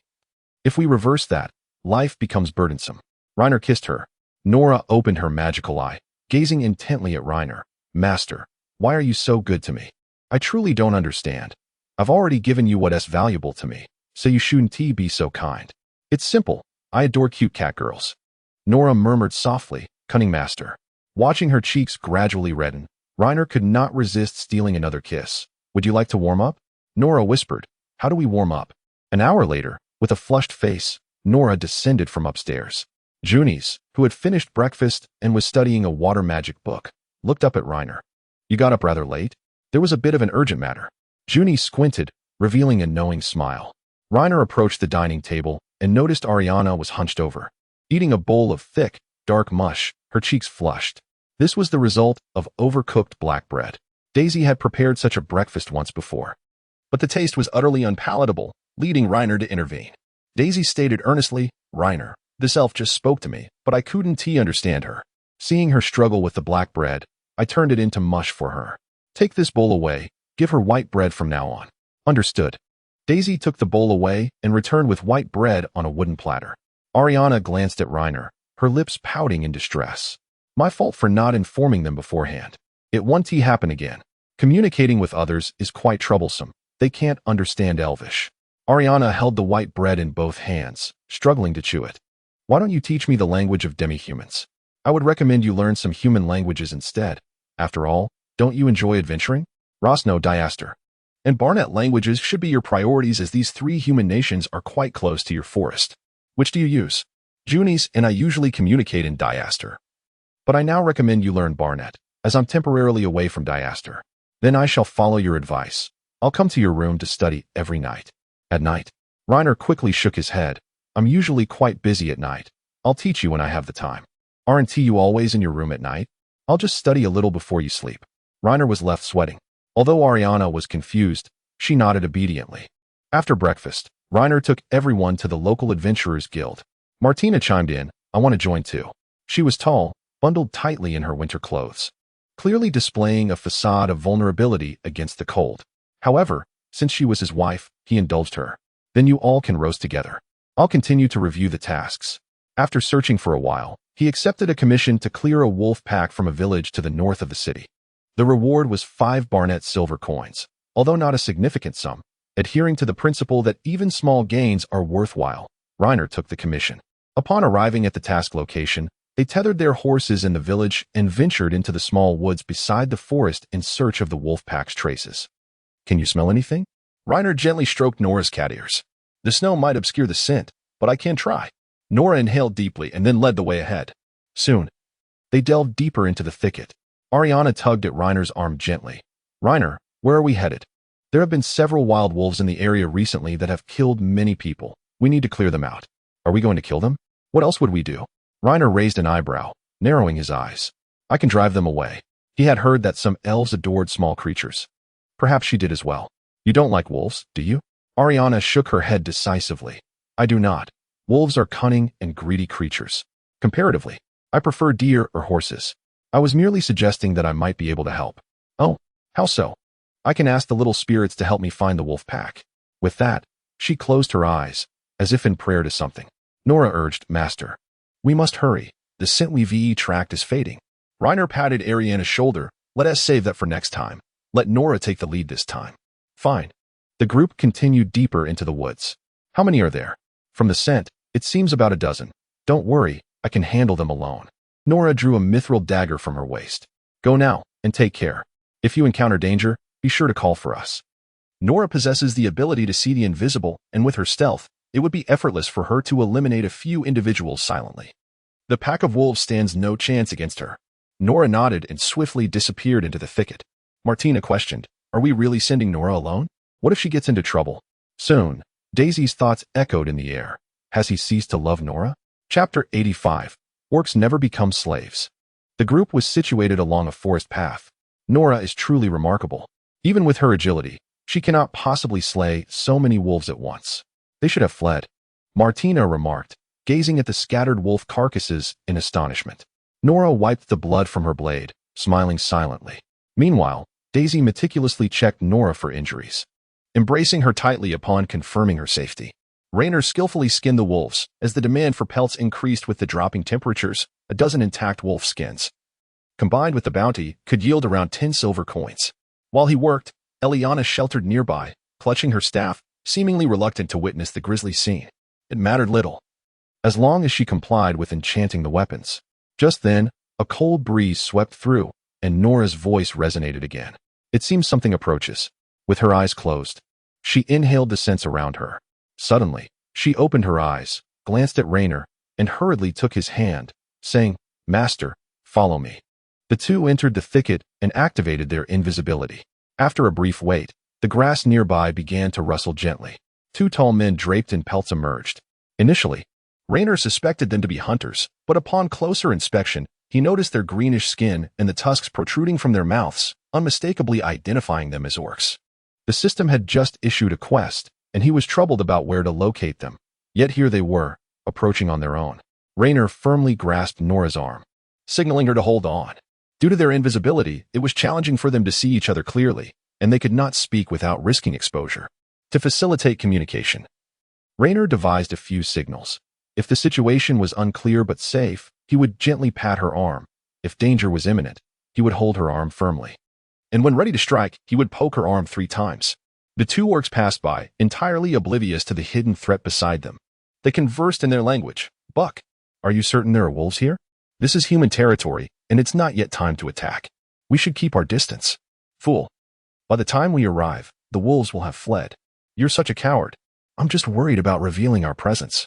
If the humans detect us early and set traps, it could spell disaster for everyone. Stop. There's someone ahead. The two orcs crouched down, scrutinizing the path before them. There are 4 humans. No, 1 human, 2 demihumans, and an elf. Buck, the orc, appeared particularly excited, widening his eyes in an attempt to see more clearly. The slightly frilier orc questioned, Where? Where's the elf? See that little one? She's the elf. I recognize the scent of elves. Buck squinted. Look at those delicate women. They make my mouth water. Buck licked his lips, exuding a greedy demeanor. The other orc cautioned, Don't say such things. I'm just concerned. What should we do? I'll follow your lead. When we get close, throw the ropes to capture 2 first, then we can deal with them one by one. That tall woman in armor is mine. You handle the little ones. If you let the human escape and lose the opportunity, I'll have my father kill you. Fine. I'm ready. Noticing that no other orcs were following, Raynor gently poked Nora 3 times before suddenly appearing behind them. Nora pierced one of the orcs in the throat, and he collapsed, struggling on the ground. Buck. He stumbled, fearfully gazing at Raynor. You despicable human. I will confess. When do you plan to attack the town? Speak, and I might spare your life. Raynor gathered wind blades at the tip of his staff. The orc was taken aback, staring at Raynor in disbelief. Humans can speak our language? His initial fear quickly vanished as he reached for a short-handled axe at his waist. Swish! Raynor swiftly severed his right arm with the wind blade. The orc fell, howling in agony, using his remaining left arm to reach for his waist. Raynor wasted no time, disarming him of the other hand. Kill me. I want to say a word. Raynor regarded him coldly. A tough nut, I must admit. A mere bandit would have already confessed. Having overheard their conversation, Raynor had expected this orc to be a coward, yet he showed no signs of submission. Noticing the orc glancing towards a stone on the ground, Raynor realized he intended to commit suicide, so without hesitation, he severed both of his legs, planning to deliver him to the local soldiers for interrogation. Come quickly. Martina charged in, carrying a dozen bloody wolf pelts. Upon seeing the orc reduced to a mere stump, she was initially taken aback, then kicked him twice. Big green beast. That's not a green beast. That's an orc, smarter and stronger than goblins. They should be quite formidable. Junie squeezed through the brush to join them. She widened her eyes. Orcs? Have you seen one before? No, I've only heard tales.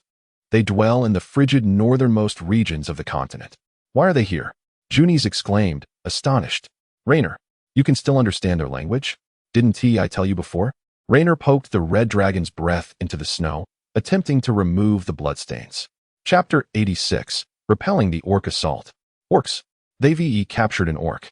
A live one. Kill that beast. His actions drew considerable attention as Raynor dragged the orc to a soldier. This is for you. They plan to attack the city. Interrogate him quickly to avoid missing the opportunity and causing irreparable damage. The soldier, wielding a long-handled axe, took the rope with a nod of gratitude. Thank you. May I ask your name? Raynor, an adventurer passing through this city. When I'm idle, I frequent the tavern. Any rewards can be relayed through the tavern keeper. The soldier nodded blankly. Having earned a tidy sum today, Raynor intended to visit the Adventurer's Guild to exchange his earnings before stopping by the tavern for a delightful meal. He had truly accomplished something significant today. Raynor couldn't resist kissing Nora's cheek. At that moment, Eliana tugged at Raynor's sleeve, speaking earnestly. Raynor, they just mentioned a plan to attack the town? Yes, why? We must remain vigilant. If the orcs realize their companions are missing, they may strike early. Really? In recent years, orcs have attacked us several times, but after suffering heavy losses, they've refrained from provoking us again, so I know.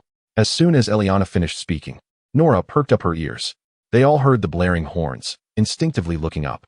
Fiery stones rained from the sky, hurtling towards the town. Eliana raised her staff, and a brilliant blue defensive barrier rapidly unfolded with an intricate magical array. The colossal boulders crashed down upon the town, causing the ground to tremble incessantly. The makeshift walls, constructed from rubble, proved utterly inadequate, yielding to the assault and creating a substantial breach with but a few strikes. In an instant, anguished cries filled the air. The protective barrier conjured by Eliana was struck by the falling stones, transforming the fiery debris into dust that rained upon several individuals. Though her shield flickered momentarily, it remained intact as Eliana gritted her teeth and persevered. Fortunately, the rain of stones had ceased.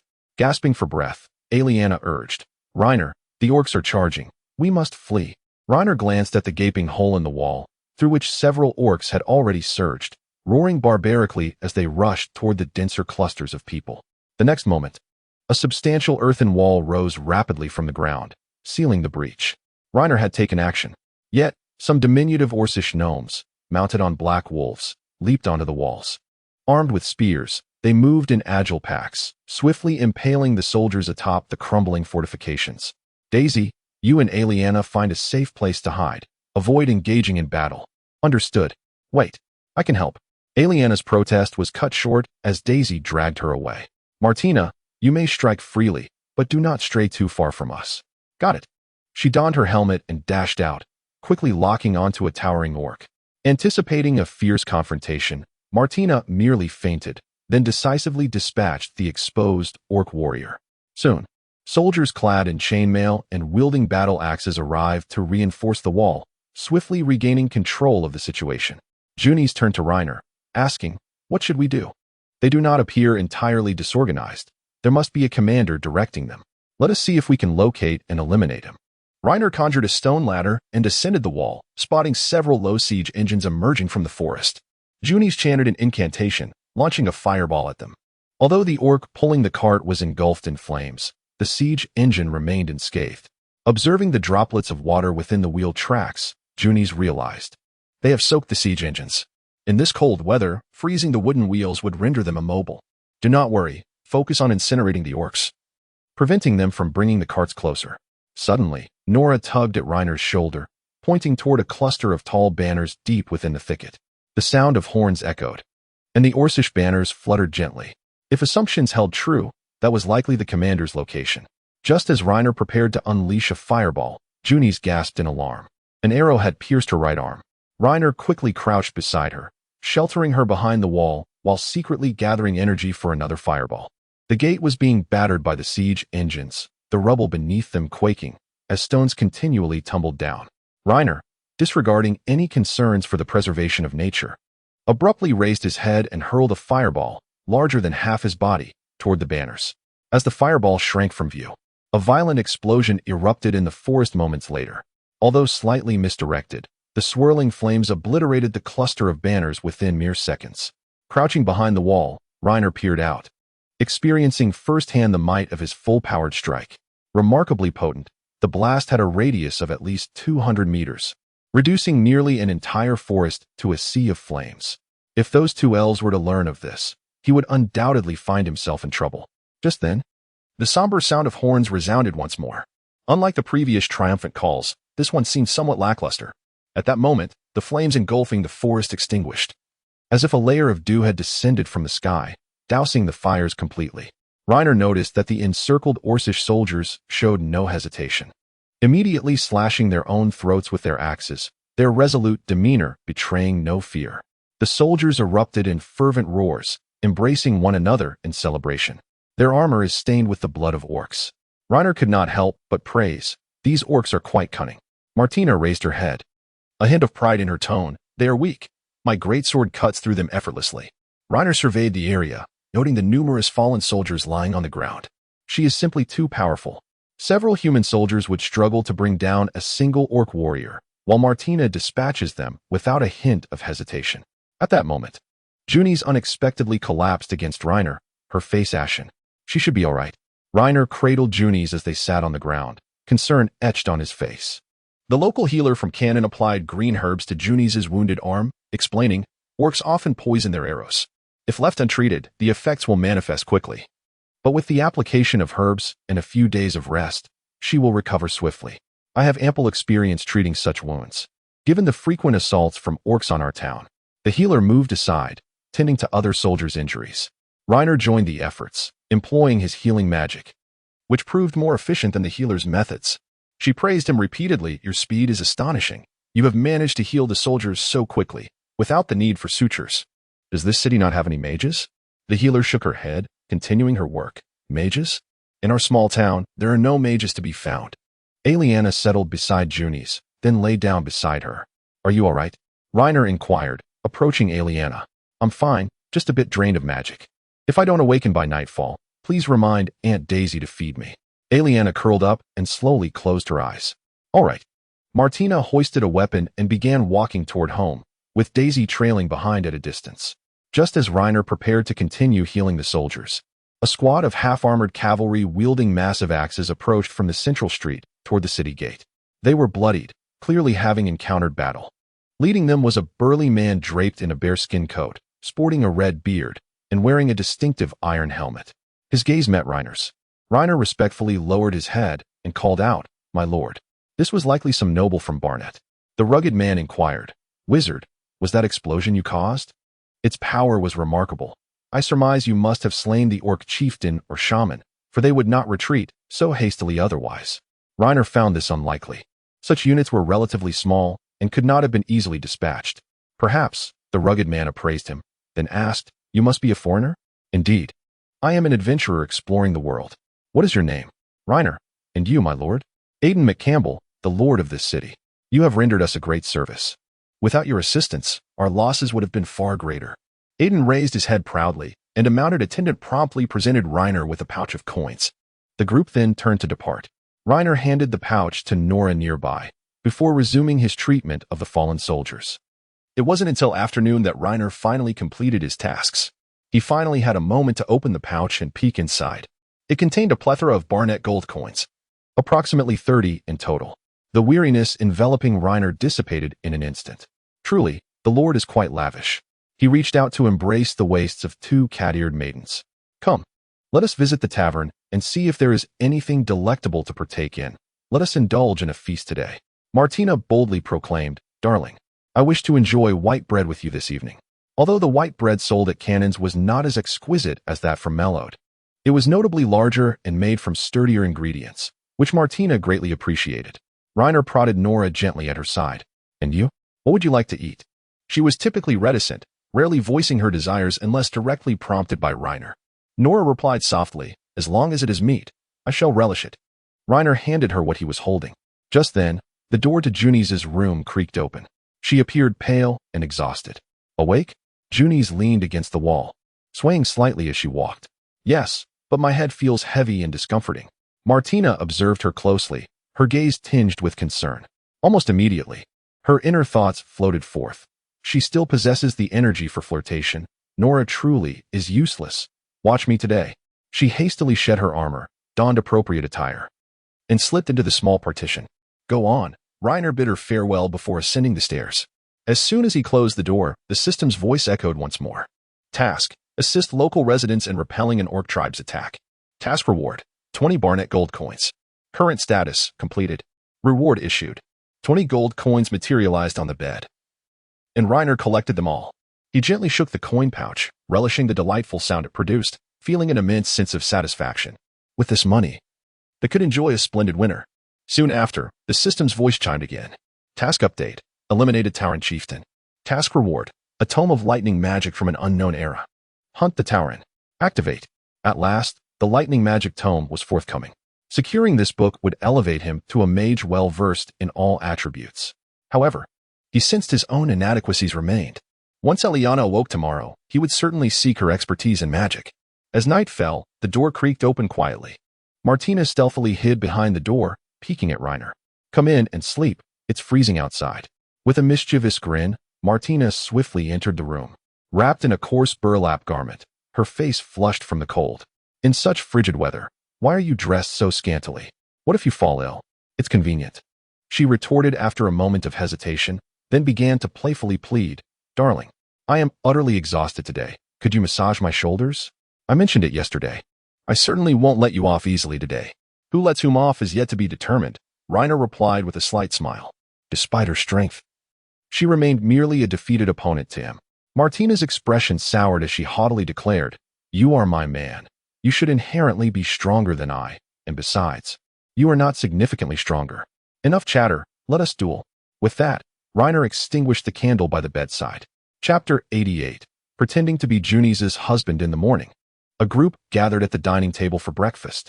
Eliana gazed at the oversized white bread on her plate, taking a few bites before pausing, seemingly lacking appetite. After a moment of contemplation, she spoke. "Reiner, I desire those small white breads. This one is not to my liking. The discerning palate of a child. This large white bread was merely coarser and less creamy, with little difference in taste. Upon hearing this, Reiner promptly retrieved the jam purchased the previous day from the kitchen. Scooping a spoonful and spreading it on the bread, Eliana's eyes sparkled, nearly drooling at the aroma. Why didn't you bring this out sooner? It smells delightful. Reiner offered the jam to the others for tasting. Eliana took a delicate bite, and the light in her eyes faded as she frowned. It's quite sour. Unlike what I expected. Reiner looked to Nora and Martina, who were enjoying their meals heartily. Junies and Daisy also seemed to relish the bread. I believe I spotted honey near the bakery yesterday. I shall procure some, or perhaps seek the local physician for sugar. Eliana nodded gently. That would be most kind of you. Just as the group was savoring their meal, the sound of hooves echoed from outside, followed by a knock at the door. Nora's ears perked up as she raised her head to sniff the air, declaring, "It is the night from last time. They have pursued us." Junies momentarily froze. Quickly realizing whom Nora referred to, Reiner inquired, "Would you like to hide?" "No, it's futile. After you repelled the orc attack yesterday, rumors about you are surely rampant here. It wouldn't take much inquiry to discover my presence," Junies replied, shaking her head, then finishing the last bite of her bread. "Very well," Reiner said as he rose to open the door. Standing outside was indeed Yule, his armor soiled and caked with mud, clearly having endured considerable hardship on his journey. His two attendants contrasted starkly with his calm demeanor, their faces bearing signs of displeasure. One of them was entirely covered in mud, his hair matted. This was likely the follower Nora had mentioned. Yule spoke slowly. "Reiner, you have truly led us in circles. Had I not sensed something amiss, I might have ended up in Niaces." It was clearly a case of him being too slow to react. The common folks' opinions of Mellowed were overwhelmingly positive. It was hard to believe there would be such a stark contrast when Yule himself came seeking. Upon reflection, it was evident. Reiner took a step back and asked, "It's cold outside. Would you care to come in and sit?" Without hesitation, Yule entered the room and made a beeline for Junies at the dining table. Their eyes locked. The long-separated siblings greeted each other without the warmth Reiner had anticipated. Their calmness almost unsettling. "The family needs you now," Junies remarked, her expression as stoic as ever. Suddenly, she cast a glance at Reiner, and an ominous premonition washed over him. Junies unexpectedly linked her arm with his and addressed Yule. "This is my husband, Reiner. He is knowledgeable and exceptionally gifted. One day he shall become the most renowned mage on this continent." Just as anticipated. Yet, to play along with Junies' improvisation, he maintained a facade of affection. Smiling broadly, two voices echoed in unison in Reiner's mind. "Nora. Indeed, she is the master's woman, yet she is unlike the others. I can accept this." "Martina, what? So quickly ensnared? I do not wish to wait 3 days for my turn." Reiner resolved to explain to them later. This was merely an impromptu act by Junies. Yule's lips twitched slightly as he coldly remarked, "You are beginning to learn the art of deceit."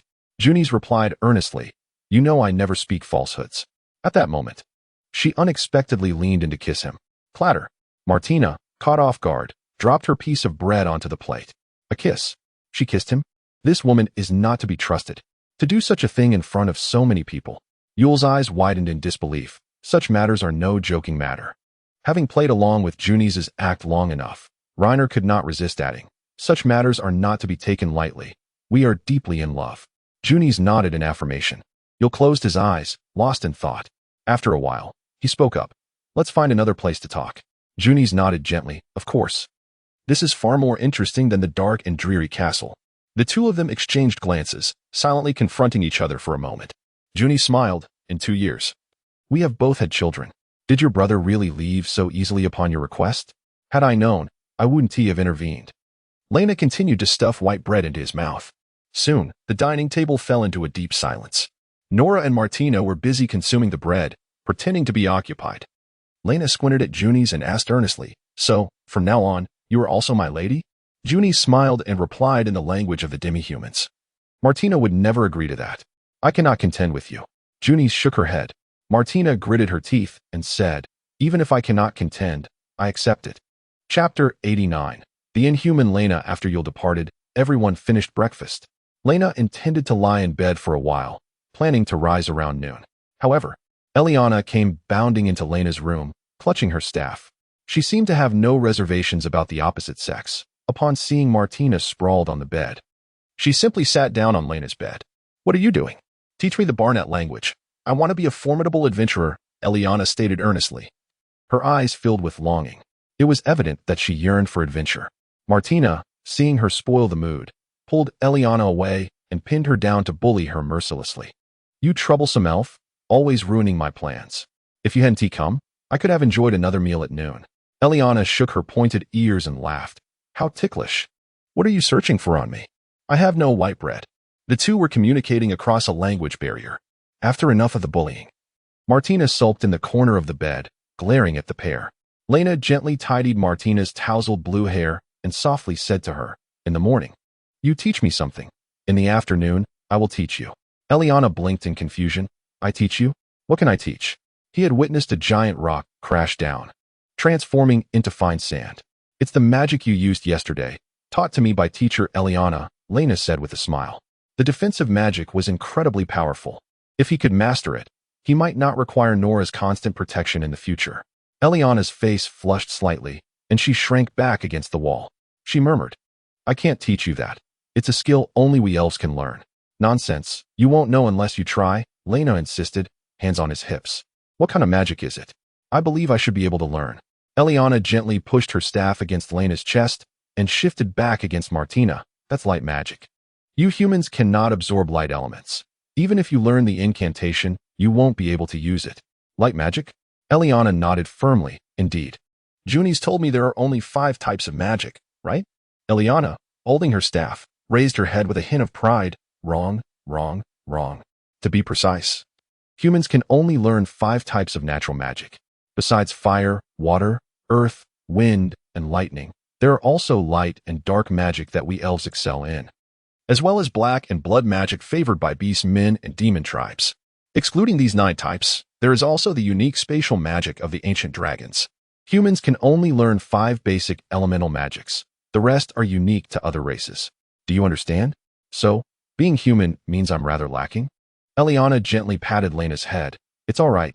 Lena, you are already quite impressive. I've never met a human who knows so many languages. Lena sighed. After pondering for a moment, he raised an eyebrow and asked, how about you let me try? Eliana squinted, teasing. Aren't you giving up? Of course not. Such powerful magic is not something I wish to abandon. Can you help me awaken it? Eliana seemed somewhat speechless. Awaken?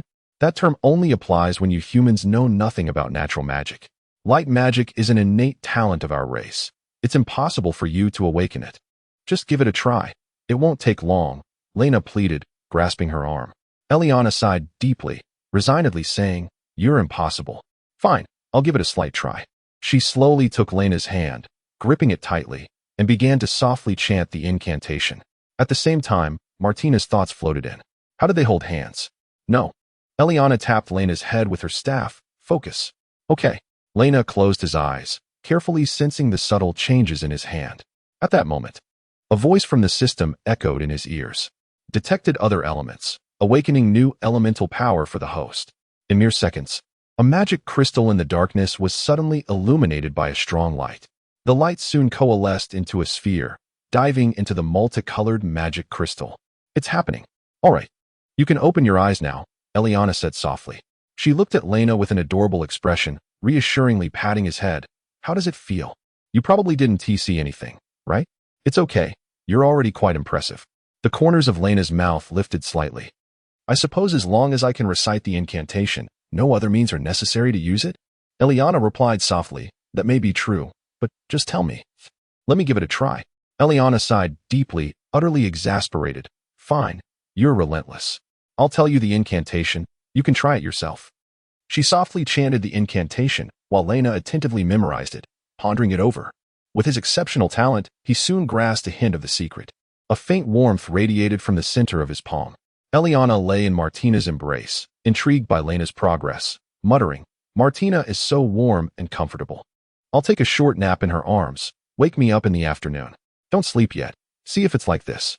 Lena chanted the incantation, and a magic array quickly formed in his hand. Instantly, a brilliant blue shield enveloped him completely. Eliana's eyes widened in astonishment. She rubbed them repeatedly to confirm she wasn't seeing things before finally exclaiming in awe. Hey, Lena, was that how it's done? Eliana was left speechless, her mind completely blank. Suddenly, Lena shivered. He felt as if something was watching him. After a moment, Eliana finally spoke. Lena, you must not be human, right? Chapter 90. The Lord's brother Lena ventured to an open area outside the city, practicing the magic he had just learned with Juni's. The defensive effect was astonishingly effective. Juni's fireballs would explode instantly upon hitting the barrier, while Lena remained unscathed behind it.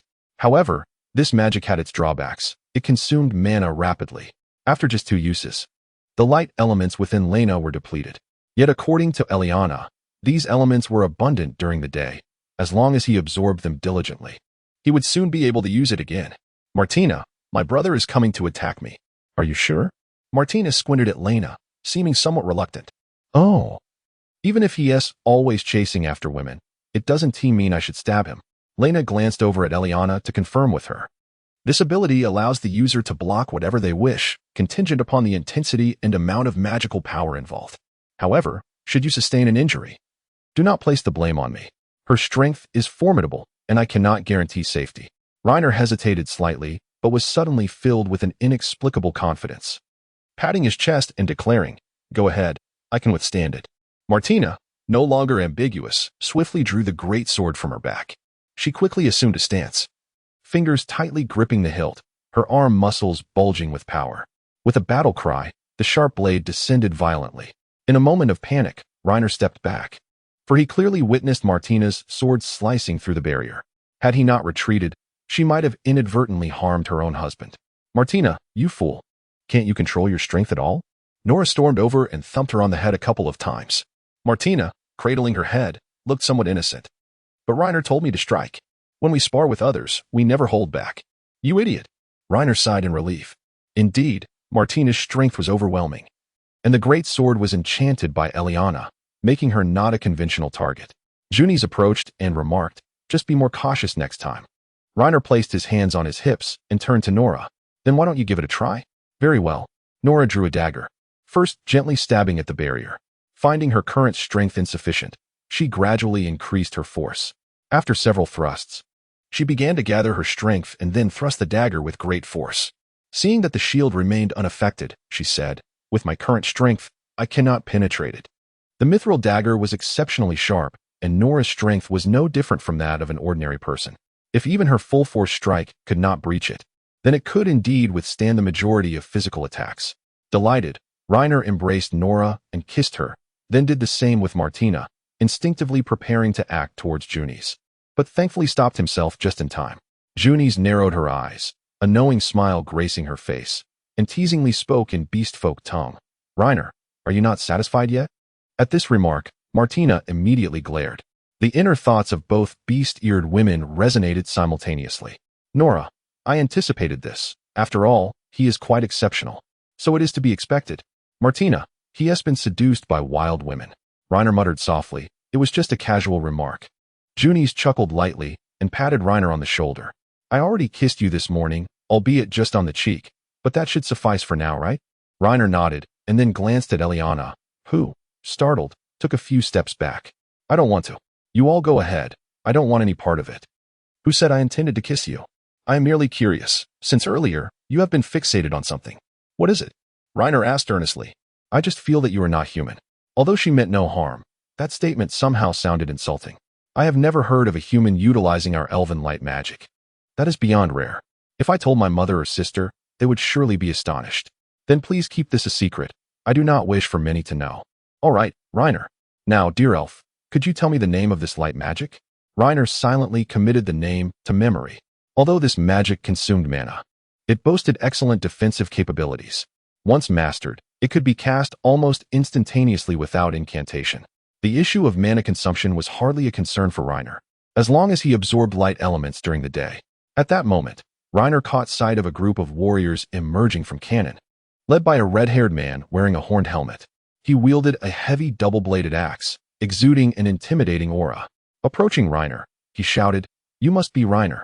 As he spoke, the air filled with a pungent onion scent. "I am Reiner. May I ask who you are?" "Connor McCampbell. You met my brother yesterday. I witnessed your bravery firsthand." "So, he is the Lord's brother." Reiner observed the dozen warriors following him and asked, "What brings you to seek me, my lord?" "We have located the position of the orc tribe. They must pay for what they did yesterday." I lost dozens of brothers. Connor pointed at the warriors behind him, proclaiming loudly, "These are Cannon's mightiest warriors. Yet, even with their support, I still need your assistance." There were at least 300 orcs responsible for the attack on the town. With just this handful, aren't we merely walking into a trap? Reiner shook his head. My lord, we are too few. It would be a case of losing more than we gain. That is why I need your aid. You can unleash a powerful spell upon their tribe, and then we will flee. Connor laughed heartily. Reiner fell into deep thought. To be honest, he was not in need of money at the moment, with nearly 60 gold coins, and at the current rate of expenses. He could support a family for a year or two without purchasing equipment. However, if he wished to establish long-term development, the assistance of these nobles would be essential. Consider it a personal favor to expand his network. Chapter 91. The Assault on the Orc Tribe.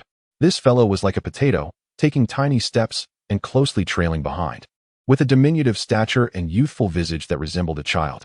This was her first venture into adventure, and she was merrily humming a tune, occasionally bouncing about inexplicably. It was hard to believe she was already 18, as she clearly appeared to be a mere child. Eliana's gaze rose, locking eyes with Reiner. What are you staring at? Eliana puffed out her cheeks, angrily poking Reiner's waist with her staff. You are the potato here. That is certainly something you would say, he retorted. Ultimately, she saw through his jest. If she were as foolish as Martina, she might have taken it at face value. Reiner advised, I suggest you drink more milk. I won't. Drinking it will help you grow taller and develop a more feminine charm. Then others won't see you as a child anymore. Eliana seemed intrigued. Really? Of course. When have I ever lied to you? Starting the day after tomorrow, I will buy you a cup of milk every morning, but in exchange, you must teach me the magic of your elven kin. This radiant barrier was indeed incredibly useful, and Eliana might possess even more potent spells hidden within her. He needed to take advantage of her current curiosity about the outside world and glean as much knowledge as possible. Just as Reiner was lost in thought, Eliana suddenly extended her staff and lightly prodded his waist twice. Her cheeks flushed, her face radiating innocence. She stammered, Do I not have any feminine charm? No doubt about it. You have none at all. Reiner ruffled her hair. You are just a child. Why would you need feminine charm? Reiner, Eliana exclaimed in exasperation, raising her staff as if to strike him. Reiner quickened his pace, keeping close to Connor. My lord, what are your plans? Connor looked puzzled. Plans? Naturally. We shall harass the orc tribe, making them pay for their actions yesterday. What are the specific steps? For instance, from where should we infiltrate? How do we retreat after achieving our goals? And how should we deal with unforeseen circumstances? Connor shrugged. No further details. If we're discovered, we fight. If we cannot win, we retreat. After a moment, he asked, Does Lord Aiden know about this? Of course, I spoke to him about it yesterday, and he approved. Connor nodded affirmatively. Reiner fell into thought. My lord, may I see the map? I wish to see where the orc tribe resides, or perhaps I can offer some better suggestions, Laner whispered. Of course. Connor handed over a leather map. Laner unfurled it, scrutinizing the details. The map was centered around Cannon, meticulously marking the surrounding landscape. The forest to the south, home to Eliana, was denoted as the territory of the elves, while the vast forest to the north was indicated as the domain of the orcs. Specific coordinates of the tribes were marked with small black dots. Why are there so many orc tribes in this forest? Connor shook his head. In recent years, it has grown increasingly cold, prompting orcs to migrate southward from the northern realms. Initially, this forest had only 1 or 2 orc tribes, but now there are at least a dozen. Revenge must have a target. Which tribe shall we exact it upon? Connor pointed to a black dot near the forest's edge. This one, the Black Wolf clan, is responsible for the attack on our town. They are the largest orc tribe in this region. Laner scratched his cheek. To deploy around 300 orc warriors in a single attack suggests their actual population is likely around 3,000. And we are but 20. What do you think? Any good suggestions? If things went awry, he intended to flee with the women. Connor nodded in agreement. They were currently only about 10 kilometers from the orc tribe, a relatively short distance. Before Laner could speak, Connor interjected, No need. We have scouts ahead. Very well, Laner shrugged.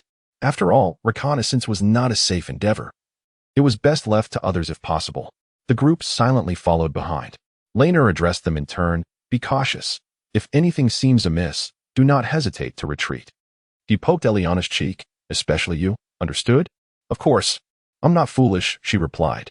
As they advanced, Laner spotted the corpse of a male orc lying amidst the underbrush. The gaping wound on its shoulder was gruesome, nearly cleaved in two, with blood still emanating a faint warmth. It was evident that the scouts had been responsible. Unlike scouts from other nations who favored light weapons like daggers, the scouts of Barnet appeared to prefer heavier and more potent arms, charging through the woods wielding double-headed axes. Impressive, Laner remarked. Behind him, Martina scoffed. What's so remarkable? I could achieve the same result. Laner was momentarily taken aback. He had just spoken in the dialect of Diaster. You can understand me? A little, she replied. After living together for so long and hearing you chatter with Junies, I've picked up on the general meaning. This horsewoman was no fool. Excellent, keep it up. Learning a new language is always beneficial, Laner said gently, playfully pinching her ear. Put on your helmet. We may encounter danger ahead. He was smeared with the blood of orcs as he whispered to Connor. After a brief conversation, he signaled for the others to hide in the thicket to the left of the path. Chapter 92. A successful assault. The group stealthily maneuvered through the underbrush, with scouts eliminating numerous patrolling orc warriors, carelessly discarding the bodies into the thicket. Laner observed that these Barnet warriors seemed somewhat different from ordinary folk. Their movements were swift and powerful, each appearing capable of standing alone in battle. When they encountered patrolling orcs, they showed no hesitation, launching into attacks without regard for the odds. Typically, it took several soldiers to bring down a single orc warrior. Yet this band of fur-clad barbarians could easily slay a robust orc in a surprise assault. They are formidable, Laner conceded. Connor proudly declared, of course. They are the 15 mightiest warriors of Canaan. Slaying these orcs is mere child's play. As they pressed onward, Laner sensed the number of patrolling orc warriors increasing, while the nearby thickets for concealment dwindled. The area around them was littered with stumps from felled trees. We've arrived, Connor adjusted his horned hat, his gaze sharpening as he peered deeper into the woods. Following his line of sight, Laner spotted groups of orcs on patrol. Occasionally, he caught sight of robust female orcs carrying wooden buckets, transporting ice toward the tribe. Their settlement resembled a series of bunker-like structures surrounded by wooden spikes. The orc tribe was sizable, having nearly deforested the surrounding area to gather timber for their fortifications. In the distance, a cadre of muscular male orcs wielded axes, relentlessly chopping down trees. Any elf who cherished nature would likely find this scene maddening. Do not be angered. We shall avenge the trees soon, Laner softly reassured. Connor crouched low, peering outside before stating, there are too many patrolling orcs. It won't be long until we are discovered. You only need to cast a spell once, and we shall flee. Before Connor could finish, a chorus of orc roars erupted behind them. Clearly, the bodies they had left behind had been discovered by the patrolling orc warriors. The orcs rallied together, stirring the tribe into a frenzy as nearby sentinels rushed toward the source of the commotion. One orc, passing by the thicket, caught a glimpse of Laner and his group. Although Nora swiftly hurled a throwing knife that pierced its throat, the commotion drew the attention of the other orcs. Humans are here. Everyone, come quickly. Kill them. Do not let them escape. Connor gripped his double-headed axe as orcs swarmed around them. Damn it. Faster than I anticipated. Laner, hurry. We will cover you. The barbarian warriors formed a protective circle around Laner. Laner raised his staff, a brilliant golden fireball slowly coalescing at its tip. Junies and Martina joined the fray. As Laner continued to compress his magic into the fireball, Eliana unexpectedly began chanting while clutching the staff. In an instant, the surrounding pine trees appeared to come alive, swaying incessantly. Their bark cracked, and slender arms emerged, followed by roots transforming into legs that lifted from the ground. Towering treants, each step causing the earth to tremble, paused momentarily before launching an assault on the surrounding orcs. Their coarse and sturdy arms easily pierced through orc warriors, lifting them and hurling them aside. The pressure on the barbarian fighters was significantly alleviated. Connor gazed up at the treants, murmuring, "What are these creatures?" Laner had no time for detailed explanations. He glanced at the fireball, now shimmering a deep purple blue, and shouted, "We must retreat." He extended his staff, directing the fireball towards the orc tribe. With a thunderous roar, a wave of heat surged toward them. The group watched in awe as the fiery vortex rampaged through the tribe. The orcs, too, felt an unexpected warmth amidst the winter chill. Approximately a quarter of the bunkers were completely engulfed in flames. They had succeeded. Let us retreat. Connor swung his battle axe, carving a bloody path with the assistance of Martina and the treant. Reiner glanced around, relieved to see his wives still by his side, and hastily pulled them along to escape. Ilyana commanded the treant to provide cover, and then, clutching her staff, swiftly followed Reiner. She resembled a mischievous child, unable to contain her excitement and laughter. The group ran for what felt like an eternity before finally breaking free from the orc-infested woods. Reiner was filled with trepidation, fearing he might inadvertently lose any of his wives. Junis, panting and clutching her staff, exclaimed, "I thought we were done for. All I could see were orcs." It terrified me. Yet, the seasoned Nora and Martina remained unruffled, showing no signs of fatigue. Nora remarked, "Had I been the one to scout, I would have eliminated the orcs and concealed myself, ensuring I wouldn't be discovered so easily." Martina added, "Even if I were alone, I would have led Reiner to safety." Reiner wiped the cold sweat from his brow, vowing not to engage in such reckless escapades again. Ilyana stood proudly, her spirits evidently high. "What do you think? Wasn't I particularly useful just now? Aren't these treants impressive? Humph, you should first master the radiant barrier before boasting. I saw you struggle with your incantations several times just now." Ilyana narrowed her eyes. It was merely a matter of inexperience and the urgency of their escape. Fortunately, Martina had managed to knock away the nearby orc with her shield. Connor counted their numbers, his furrowed brow gradually relaxing. With excitement, he embraced Reiner, shouting, "Not a single brother was left behind. This victory is unprecedented, given how perilous the situation was. Let us head to the tavern for a celebratory drink. Today, I'm treating." Chapter 93, Drinking with Connor Roy. "We're out of ale. Bring 2 more barrels." Connor bellowed from atop a chair, holding a wooden cup aloft towards the tavern keeper. The warriors filled the tavern with raucous laughter and cheers, gathering to sing and wrestle, their joy palpable. Amidst the revelry, Reiner felt somewhat out of place, wedged among them. Yet, in an effort to not dampen the mood, he occasionally joined in their cheers and raised his cup in camaraderie. The beer was robust in flavor, with a bittersweet tang, occasionally containing gritty impurities reminiscent of wood shavings. For Reiner, a college student who seldom indulged in alcohol, the brew was less than palatable. Moreover, its high alcohol content quickly set his head spinning and warmed his body. This boisterous group seemed solely focused on drinking, consuming the ale without any accompanying snacks, pouring it down their throats without hesitation. Junis, swaying slightly, draped her arm over Reiner's shoulder and playfully shoved her cup towards his face, insisting, "Reiner, drink up. Why have you stopped? This ale is delicious." It was evident she was intoxicated, her tolerance clearly lacking. "You should pace yourself. You're already quite tipsy." Reiner gently took her cup and set it down on the table. The town was particularly safe, and one of them needed to remain vigilant. Junis, undeterred, lifted her cup once more and took another hearty swig. Reiner sighed and ordered a few servings of stewed beans for Martina and Nora to enjoy. Martina seemed intrigued by the ale. "Reiner, what is that yellow liquid? It smells delightful, with a hint of wheat." "It's beer.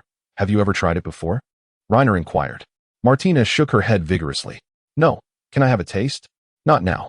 I'll buy a barrel for home next time, and we can enjoy it then." He worried that Martina might become unruly if she drank too much. Given her strength and stature, if she were to lose control, it would take several people to restrain her. Better to be cautious. Reiner turned to the composed Nora. "If you're interested, you can have a sip." Nora took a sip from Reiner's cup, savoring the flavor. Before Reiner could speak, Martina eagerly asked, "So, how is it?" Her anticipation only heightened. "Darling, I want to drink too. Just one sip." Martina clung to Reiner's arm, her expression reminiscent of a child yearning for candy. Unable to refuse her, Reiner handed her the cup. Martina peered into it, suddenly sporting a mischievous grin. "Hee, I'm going to drink it all."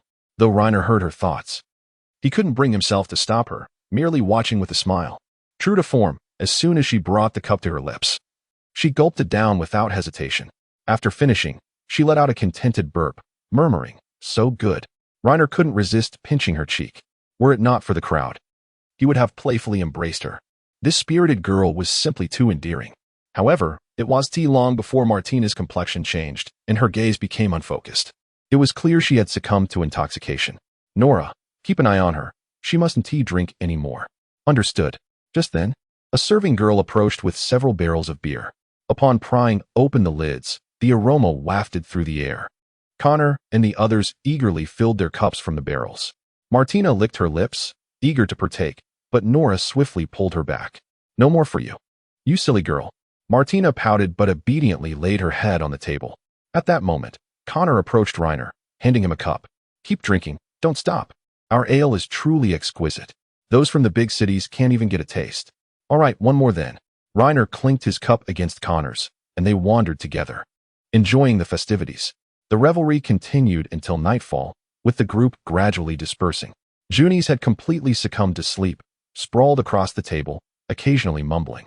A tipsy Connor clung to Reiner, refusing to let him leave. Don't go. I'll take you somewhere wonderful to spend the night. You're going to love it. He shouted exuberantly. Fine, wherever you go, I'll follow, Reiner replied, leaving the tavern and stepping into the chilly night air. Martina, carrying the unconscious Junies, and Nora followed suit. Connor led the group into a narrow alleyway, eventually arriving at a dimly lit back street. Though the street was narrow, it thrived with activity, bustling with men and women. Initially, Reiner was puzzled about their destination until he caught sight of the women on either side, clad in thick furs and heavily made up. Every girl from Canon is full of charm. Choose a few you fancy, and let us have some fun. This isn't quite my style, Reiner replied, feeling no appetite at the sight of the women. You're still young. Wait until you reach my age, then you'll understand. Women are like fine wine. They only get better with age. With that, Connor entered a nearby establishment, where a robust woman, resembling a tank, greeted him. I thought you'd forgotten about me. It's been ages since you last visited. Though her physique was imposing, her gaze held a certain allure. Her eyes soon shifted to Reiner, sending a shiver down his spine. Connor waved his hand dismissively, mumbling, Take good care of him. You'll be well compensated in the morning. Behind them, both Martina and Nora shared their silent thoughts. Martina mused, We mustn't let him get involved with such women. Am I not better than them? Nora, I don't want the master to go in. Reiner quickly waved his hand. I never said I wanted to go in. They cannot compare to my fragrant, soft wife. These plump women do not meet my aesthetic standards. Next time, perhaps ugh. Upon seeing him retch, Reiner quickly stepped back, exchanged a brief farewell, and departed the back street with a few companions. Chapter 94. A gentle trap, why do you walk so unsteadily? Seeing Martina stumble ahead, Reiner steadied her by the shoulder. This fellow truly has a poor tolerance for alcohol. Just one cup, and she was like this. Reiner had consumed far more than she had, yet felt only a slight dizziness, still able to walk in a straight line. As the wind blew, I felt as though my body was floating. Noticing she was about to fall, Reiner hurriedly caught her. Never mind. I will carry Junies. Just don't fall. He took Junies onto his back. Although she appeared slender, she was surprisingly heavy. Though he had never inquired about her weight, carrying her made him estimate she was around 120 pounds. At that moment, Junies suddenly stirred, slowly opening her eyes. Reiner? It's me. Junies' lips curled into a slight smile, followed by an adorably silly giggle. Why are you grinning? When Connor asked if we wanted to go to the tavern for drinks, you agreed so readily. I thought you were quite the drinker, yet after just 2 cups, you collapsed. Reiner couldn't help but tease. What if you got drunk and someone took advantage of you? Junies murmured softly. Aren't you here? Reiner could feel her warm breath against the back of his neck. Junies soon drifted back to sleep, resting her head on his shoulder and mumbling in her dreams. Just then, Nora's thoughts floated into Reiner's ears. How intimate they are, both so close. Reiner turned to see Nora's gaze meet his. Why don't you carry Junies? I'm a bit tired. Nora maneuvered Martina aside, maintaining her distance from Reiner. No, the master can carry her. It's bound to happen sooner or later. Nonsense. We are merely friends. Believe it or not, Martina once considered you a friend, yet look how that turned out. Nora sighed, seemingly understanding. After all, the master is a capable male, and I comprehend. Reiner felt a pang of sorrow. You speak foolishly. I do not. Nora inched closer to Reiner, suddenly elbowing him and whispering, It shouldn't take long before there are more than just 2 of us, right? That's mere speculation. You are being ridiculous. Reiner countered. Nora fell silent, but her worries lingered in Reiner's ears. She seemed concerned about being abandoned. Do not fret. You are my woman. Regardless, I will never forsake you. I wish to have children with you and spend a lifetime together. Reiner extended his neck and kissed Nora. She shyly turned away, then gently nodded. Upon returning home, Eliana rushed over. With her soft fists, she pounded on Reiner. How could you leave me at home? I detest you. I will never play with you again. Adults drink. What business does a child have meddling? I am not a child. Eliana was nearly fuming, and as she grabbed a staff from the shelf, she threatened. If you call me a child again, I will fight you. Seeing that she genuinely seemed angry, Reiner quickly shut his mouth. He then carried Junies into the room, laid her on the bed, removed her shoes and outer cloak, and carefully tucked her under the covers. After completing these tasks, Reiner intended to leave, but heard Junie's mumbling in her half-asleep state. He decisively squatted by the bed, leaning in to listen. "Reiner, what are you mumbling about?" "I'm here." Junie sleepily reached out her arms and gently hugged Reiner's neck. "Don't go. Stay with me." Her brow furrowed slightly, and her lips twitched, revealing her discomfort. Reiner conjured a fireball in one hand and a water ball in the other, heating the water and pouring it into a wooden cup, feeding it to Junie's bit by bit. "If you feel unwell, drink some warm water." Junie's curled up like a small animal, snuggling against Reiner while occasionally making soft sounds. After a while, she seemed to feel much better and lay back down, falling asleep. Just as Reiner turned to leave, his clothing was suddenly tugged. "What is it?" "Stay with me," Reiner teased. "In this situation, you drunk and I drunk. Aren't you afraid I might do something inappropriate?" Junie's mumbled incoherently. "You are my husband. Have you not drunk too much?" Reiner lifted her eyelids, noticing she was rolling her eyes, clearly unconscious. Yet Junie's kept murmuring, "Do you wish for it to end here? I was not lying this morning. I have indeed developed feelings for you. You have no idea how helpless I felt alone in the forest when you happened to appear." "Reiner, you truly are a slow-witted man. Is this really happening? Are you confessing under the influence of alcohol?" Reiner poked her cheek. "I hadn't intended to tell you." Junie's voice grew faint, until Reiner could no longer discern her words. Suddenly, she struggled to sit up, gripping Reiner's shoulders tightly. Then, she unexpectedly leaned in, clumsily kissing him. Oh no, the stench of alcohol. Just as Reiner savored her sweetness, an odd noise emerged, followed by an unpleasant taste in his mouth. "Oh no, ugh." She erupted like a fountain, spewing a mixture of porridge. Nora and Martina rushed over, and upon witnessing the scene, they screamed in unison. "Junies, I hate you." After breakfast, Reiner addressed Junies, who was seated at the table reading. She held her staff and questioned with some confusion. "What's wrong? Do you remember what happened last night?" "I don't recall. My head still hurts. I should have known better than to drink so much." Junies rested her forehead on her hand and took a sip of water, only remembering she had been drinking. "And then nothing else." Reiner remarked with a hint of grievance. "You vomited." Junies chuckled. "No wonder the bedding has been changed. There's a faint sour smell in the room. I truly apologize for the trouble." She narrowed her eyes, a slight smile on her lips. "I didn't vomit on you, did I?" Reiner, feeling wronged, replied, "I will not forgive you." "Wait, I'm sorry. Where are the dirty clothes? I will help you wash them." Junies appeared genuinely remorseful. "I didn't get vomit on my clothes." Junies looked even more puzzled. "Then where did it go?" "In my mouth." Chapter 95, The Female Orc. "I have a question. How on earth did I vomit in your mouth? Did I force your mouth open and just let it out?" Junies blinked, clearly troubled by this question all morning. "How I vomited in his mouth, do you know?" Nora shook her head, responding earnestly. "No, I didn't see it happen. When we arrived, you were already throwing up everywhere, and my mother took you to wash up while Martina and I helped clean up, then we went to sleep. I truly appreciate your help. I overestimated my drinking capacity. I had never had that kind of alcohol before. It tasted quite good at first. So I had a few more cups, only to discover the after effects were so intense." Martina, who had been silent, suddenly chimed in. "It's simple. It must have been the lecherous Reiner stealing a kiss, only for you to vomit all over him." As soon as she finished speaking, Nora elbowed her. However, Junies' reaction was quite calm, her mouth curving slightly. "Is what they said true? Did you take advantage of my foggy state and end up with a mouthful of vomit?" Reina shook her head and murmured softly in Junies' ear, recounting the entire sequence of events without omitting a single detail. Initially, a smile adorned Junies' face, but it soon transformed into a tempest of emotions, ultimately leaving her cheeks flushed with embarrassment. "So, are you clear now?" Reina inquired with narrowed eyes. Junies, somewhat flustered, lowered her gaze and, with a swift motion of her staff, playfully jabbed Reina. "You're talking nonsense. Those words must be fabrications of your imagination. I can't believe you would utter such shameful things. Look, you're getting defensive. That reaction is quite telling. It appears those were indeed your innermost thoughts." Despite the teasing, Reina felt a sense of satisfaction from Junies' response. "Regardless, I shall not admit it.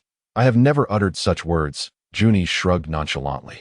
Although Reina could not hear her unspoken thoughts, the slight flush on her cheeks betrayed her true feelings. Reina patted her shoulder reassuringly. All right. I was merely boasting earlier. Let us set off. We have a small village outside the city where slimes require our attention. The reward for our efforts is a silver coin." Come on. Junis puffed her cheeks slightly and playfully kicked Reyna. Upon reaching the outskirts of the city, Junis unleashed all her pent-up frustrations upon the slimes. Fireballs erupted, obliterating them into oblivion, leaving no trace of their magical cores. Be careful. Without the slime cores, we won't earn any money. Junis placed her hands on her hips, appearing somewhat indignant. I know, you troublesome Reyna. The latter was sitting on a stump, clutching her staff while fishing. As Reyna approached, the figure beside her became immediately alert. What do you want?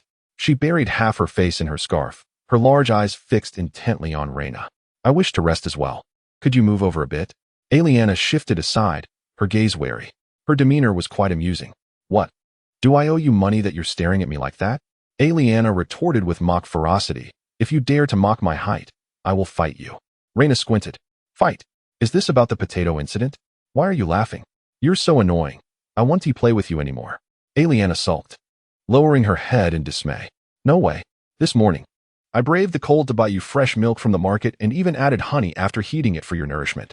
Shouldn't you uphold your end of the bargain? Aliana huffed softly and playfully punched Reyna with her tiny fist. Speak up. What do you want to learn? That magic you used yesterday that transformed the surrounding pines into trance. Aliana's eyes brightened, appearing adorably clear. That one. You can't learn it. Ordinary trance 1T heed human commands. Really? I knew you wouldn't believe me. Come here, let me demonstrate. Aliana approached a pine tree and began to chant an incantation. Soon, the tree underwent a transformation. With a tremor, its dark bark cracked, and slender arms sprouted forth. The newly formed trance stood still. Aliana communicated with it in Elvish. Extend your hand. I wish to climb. The trance knelt, offering its arm to the ground. As Aliana stepped onto it, she was effortlessly lifted. Reyna imitated her, speaking in Elvish. I wish to climb as well. In an instant, silence enveloped the air. The trance remained motionless, not acknowledging Reyna. How frustrating. What else can you teach me? Reyna yawned. Aliana stepped closer. Would you like to learn the light healing spell? It's far superior to your water healing spell. Even if a limb is severed, with sufficient healing time, it can be reattached.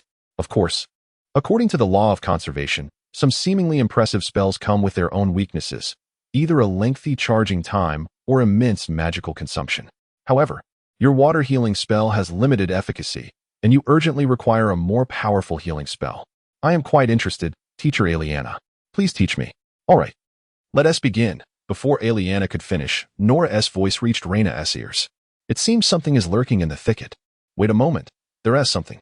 Reyna dashed over to Nora. What is going on? Have you discovered something? 7 orcs are hiding in the bushes. They appear to be observing us. In which direction? As Nora was about to respond, the distant underbrush began to rustle. A strikingly beautiful female orc emerged, her features reminiscent of a human. Martina poised her sword at her brow, ready to charge. The orc raised her hands high, pleading in broken Barnet tongue. I mean no harm. Please do not attack me. Chapter 96. The greater the mass, the greater the attraction. Seeing her attempt at the Barnet language astonished both Reyna and Junis. Upon reflection, it seemed that orcs were not as simple-minded as presumed. Learning the language of other races was entirely plausible. Reyna decided to grant her a chance. He gently patted Martina's hand, signaling her to lower her weapon. Speak. What do you seek from us? Reyna scrutinized the female orc. Unlike others, she possessed long, slender limbs that exuded an unusual elegance. Her ample bosom was quite striking, even more so than Martina's. I am indeed hungry. Look at Junis. Must you even eye the orc? Though undeniably attractive, Reyna considered her beauty slightly inferior to Nora and Martina. On a scale of 100, Nora would score 90. Martina 85, and this orc 80. If her skin were lightened and her small tusks removed, she could easily score 85. As Reyna pondered, she began to speak. I am a priestess of the Mountain Rock clan. We are enemies of the Black Wolf clan. I witnessed your valor during your battle with them yesterday, and I wish to ally with you to defeat the Black Wolf clan and drive them from this forest. Her Barnet was quite rudimentary. Reyna needed a moment to comprehend her words. Junis struggled even more, requiring additional time to grasp the meaning. Are the orcs turning against each other? I don't know. Let's observe for now. Reyna shrugged. The orc woman, perceiving their lack of reaction, fell into self-doubt, murmuring, do they not understand me? That shouldn't be the case. Reyna interjected, speak directly in Orcish. I can understand. The orc woman gasped, her eyes widening. You can speak Orcish? Indeed. What is your name? Fiona Shaha. I am a half-orc. My father is an orc and my mother a human. That is why I appear different from most orcs and can understand human language. A half-reed. No wonder she looked different from the other female orcs. She was distinctly more beautiful. My name is Reyna. Reyna introduced himself, lifting his chin slightly, then added, No more hiding. Let your companions emerge. Fiona paused briefly before calling out, Come out, everyone. As her words fell, orc warriors began to emerge from the thicket, brandishing short axes, appearing quite apprehensive. An elder orc spoke, Fiona, let us depart. Humans are treacherous and untrustworthy. Allow me to handle this. Our tribe is at a critical juncture. If we do not seek assistance, we shall face certain doom. The other orcs fell silent. According to Ilyana, orcs were predominantly in a state of hostility with humans and elves, and they would never seek human aid unless cornered. Fiona raised her hands and slowly approached Raynor, stopping just 3 meters away. You just mentioned a collaboration. What precisely does that entail? The Black Wolf clan is the most formidable clan in this forest. They are brutal and bloodthirsty, posing a great threat to both your kind and ours. I hope we can unite to drive them from this forest. Are there any additional benefits? Fiona continued. If we agree, the Mountain Rock clan will abide peacefully in this forest for the next 20 years, refraining from encroaching on your territory. Raynor looked at her, unsure of how to respond. There were only 5 of them, surely insufficient to make a difference. They needed to find Connor. He was likely indulging in the company of some woman. What of your tribe, chieftain? Perhaps we need to meet, Raynor suggested, surveying the orcs before him. Fiona sighed, a hint of sorrow in her voice. He was slain a week ago in battle against the Black Wolf clan. Now, I am the only one left with any authority. With the chieftain gone, our tribe is likely to perish, perhaps soon to dissolve and be absorbed by other orc clans. Raynor beckoned Fiona. Come with me. I will take you to someone who can help. Do not trust him. If you go to their city, it would be akin to walking to your own demise. Leaving our protection, these humans may very well betray you. They are the most cunning and treacherous. Raynor smiled faintly and replied coldly, There are 7 orcs in total, 6 of whom are guards. If I wished, I could eliminate you all in less than 30 seconds. Even escape would be futile. Fiona quickly waved her hands. We are not here to fight. I am willing to accompany you. Raynor removed his black cloak and offered it to her. Cover your face. Most humans are not particularly kind to orcs. Fiona nodded and followed Raynor away from the location. Along the way, Martina and Nora flanked her, ready to strike at the slightest hint of treachery. Yet Fiona appeared unafraid. You are quite brave, daring to engage with us and follow us into the city. I find your courage admirable. Fiona lowered her head, a glimmer of resignation in her eyes. This is my only option. I carry the future of the Mountain Rock clan upon my shoulders. I must proceed. Junies elbowed Raynor, whispering, Is she trustworthy? I am uncertain. Let Lord Connor handle the negotiations. I shall merely serve as a translator, with the black cloak concealing her and the protection of Raynor and his companions. Fiona easily blended into the city. Raynor navigated through memory to find the back street from the previous night. Connor, likely intoxicated, would probably be there, so they headed directly to find him. Raynor approached a portly woman standing by the street. Is Lord Connor still with you? I need to speak with him urgently. Chapter 97. The agreement reached. Raynor, along with Fiona, followed the woman into a spacious, lavish room. She pushed the door open and gestured inside. Upon entering, they found Connor sprawled in the center of the bed, soundly asleep, cradling a woman on either side. It was evident he had indulged thoroughly through the night, as it was approaching noon and he had yet to rise. Nora and Martina exchanged disdainful glances at the sight, perhaps sensing their presence. Connor rubbed his eyes and propped himself up, mumbling, What brings you here? Did you not claim to dislike the women here? I truly do not understand your preference for such gaunt women. Those capable of bearing children bring the most joy, he remarked, groping the women beside him. Raynor found himself at a loss for words. Their tastes differed vastly. He held no interest in such middle-aged, plump women. Moreover, Nora was not gone either. After a few months, she had developed some softness. The ideal figure was one where the right places were slender and the others fuller. Raynor shook his head, stating, I have pressing matters to discuss with you, my lord, far more important than seeking women. Important matters? Connor straightened, shaking awake the women beside him, signaling them to leave. Once they had exited, he sat up in bed. Speak. Raynor lowered Fiona's hood, revealing her green skin. Fiona slightly bowed her head, speaking humbly, Greetings, my lord. I am Fiona, the priestess of the Mountain Rock clan. I have come here to seek your assistance. Connor, now fully alert, quickly donned his attire and picked up the battle axe beside the bed, scrutinizing Fiona closely. You captured an orc? And she speaks our language. Fiona instinctively stepped back, hiding behind Raynor. She came voluntarily, wishing to form an alliance. An alliance? Pray, elaborate. Raynor recounted Fiona's request to Connor, who seemed particularly intrigued. While dressing, he remarked, the Mountain Rock clan was the most powerful orc tribe in the north 20 years ago. I did not expect them to face extinction so swiftly. How many members remain in your tribe? 1,000? 500? A flicker of sorrow crossed Fiona's eyes. She murmured, fewer by the day, which is why we seek collaboration. Connor, now fully dressed and wielding his axe, approached the two. I need to discuss this with my brother. The Black Wolf clan is indeed a dire threat, but the decision to ally is not solely mine. I shall provide you with an answer in 3 days. Find a way to contact Raynor, should there be any updates. I will seek him out. Fiona nodded in agreement. Connor then clapped Raynor on the shoulder. Join me at the tavern tonight. I shall treat you. Are you serious? No, I truly cannot drink. You all may indulge without me. Such a meager tolerance? What a pity. Raynor instructed Fiona to don her hood once more as they exited together. The group parted ways at the street corner, and Raynor escorted Fiona out of the city. Upon reaching the northern woods, 6 orc guards emerged from the thicket, their gazes fixed cautiously on Raynor. Fiona nodded, exchanged brief farewells, and turned to lead her companions away. Observing her retreating figure, Martina murmured, it seems orcs can engage in internal conflicts. How unexpected. Raynor caressed her soft cheek. This should be quite normal. Each clan has its distinct traditions and beliefs. Humans are no different, with wars occasionally erupting between nations. It is even more common among these orcs. From Connor's reaction, it appears that the Mountain Rock clan has not previously attacked humans. If we can collaborate to eliminate the belligerent Black Wolf clan, it would indeed be a beneficial outcome. Junies nodded in agreement. Raynor poked Ilyana beside him. She raised an eyebrow. What is it? Has this orc clan ever launched an attack against your kin, the elves? Ariana fell into contemplation, shaking her head after a brief moment of reflection. No, it is primarily the Black Wolf clan. Aside from them, no one else dares to provoke our kind. Raynor shrugged, continuing to slay slimes in the vicinity. On the morning of the 3rd day, a knock resounded at Raynor's door.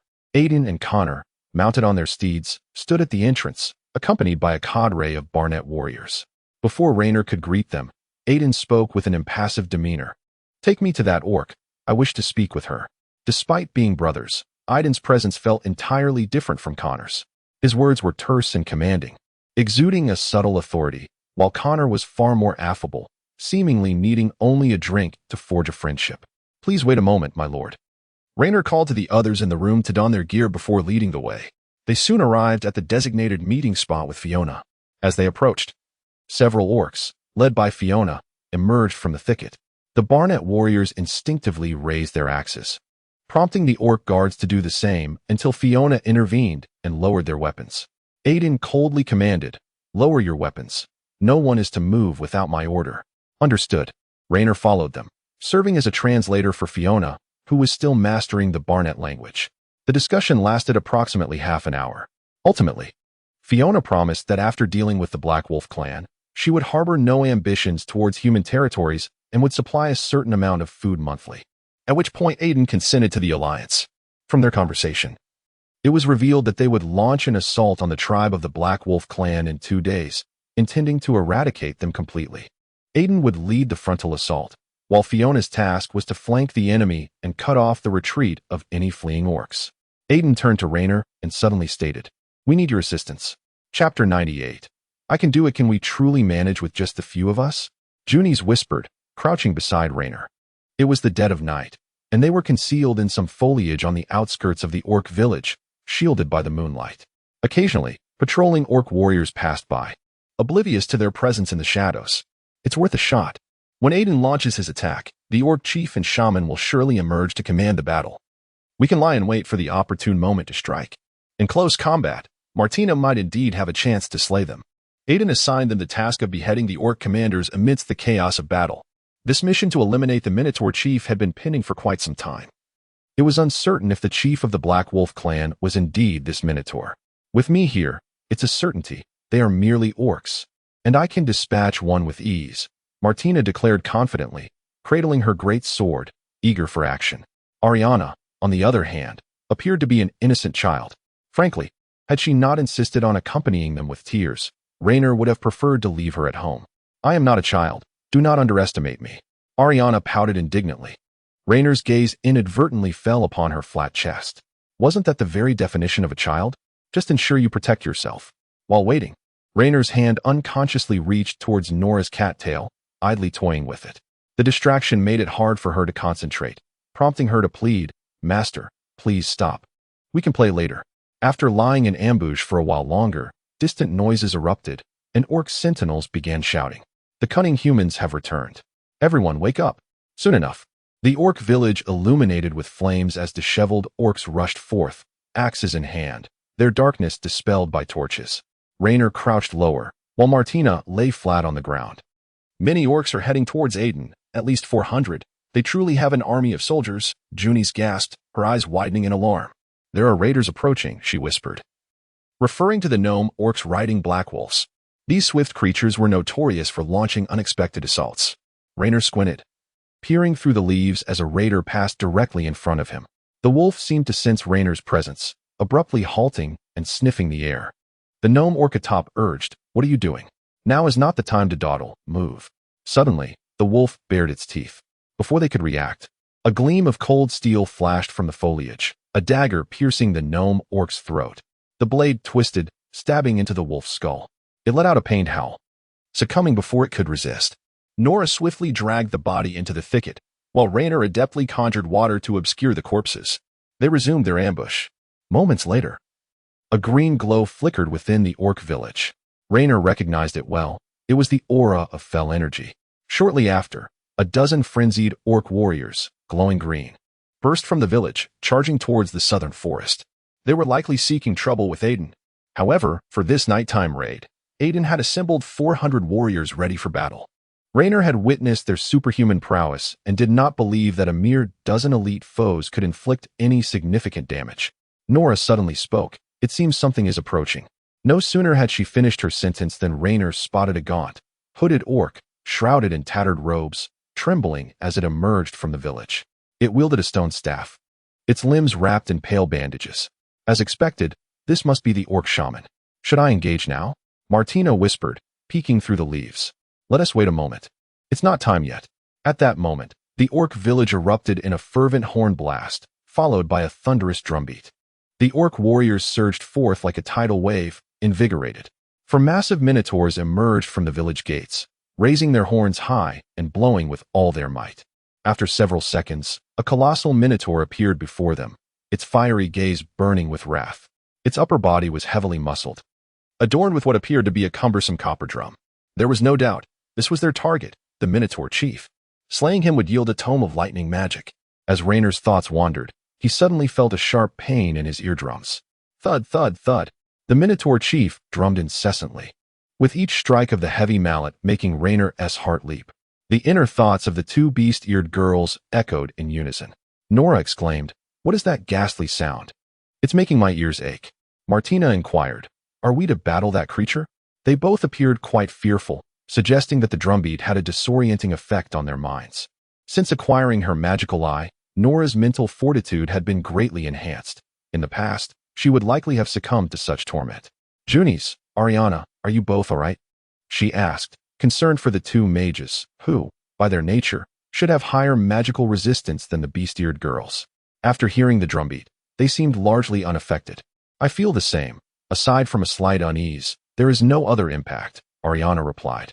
As the orcs drew nearer, Rainer spoke decisively. "The majority of the orcs are at the front lines. When the time comes, Martina and I will deal with the Minotaur chief. Nora, you will find a way to eliminate the orc shaman. Junis and Ariana, you may assist as needed. If possible, please help me restrain the 4 horn-blowing Minotaurs. Once Martina and I have completed our current task, we will come to assist you immediately." "All right." Rainer glanced down at Martina. The poor girl was sweating profusely, seemingly intimidated by the Minotaur chief. Rainer, in a manner akin to comforting a child, began to encourage her. "Martina, you are the finest warrior among us. To you, the Minotaur chief is but an insignificant insect. You can surely defeat it. Even if you cannot, it matters not, for I will always stand by your side." Encouraged by his words, Martina's wavering resolve solidified, and she gritted her teeth, declaring, "I can do it." Chapter 99. Defeating the Minotaur chief, Martina charged forth, shield raised, toppling the two Minotaurs in her path. With a battle cry, she swung her great sword at the Minotaur chief, but it deftly evaded her strike. At that moment, the heavy hammer transformed into a formidable weapon, striking Martina back several meters with a casual swing. Despite its massive size, the creature exhibited surprising agility.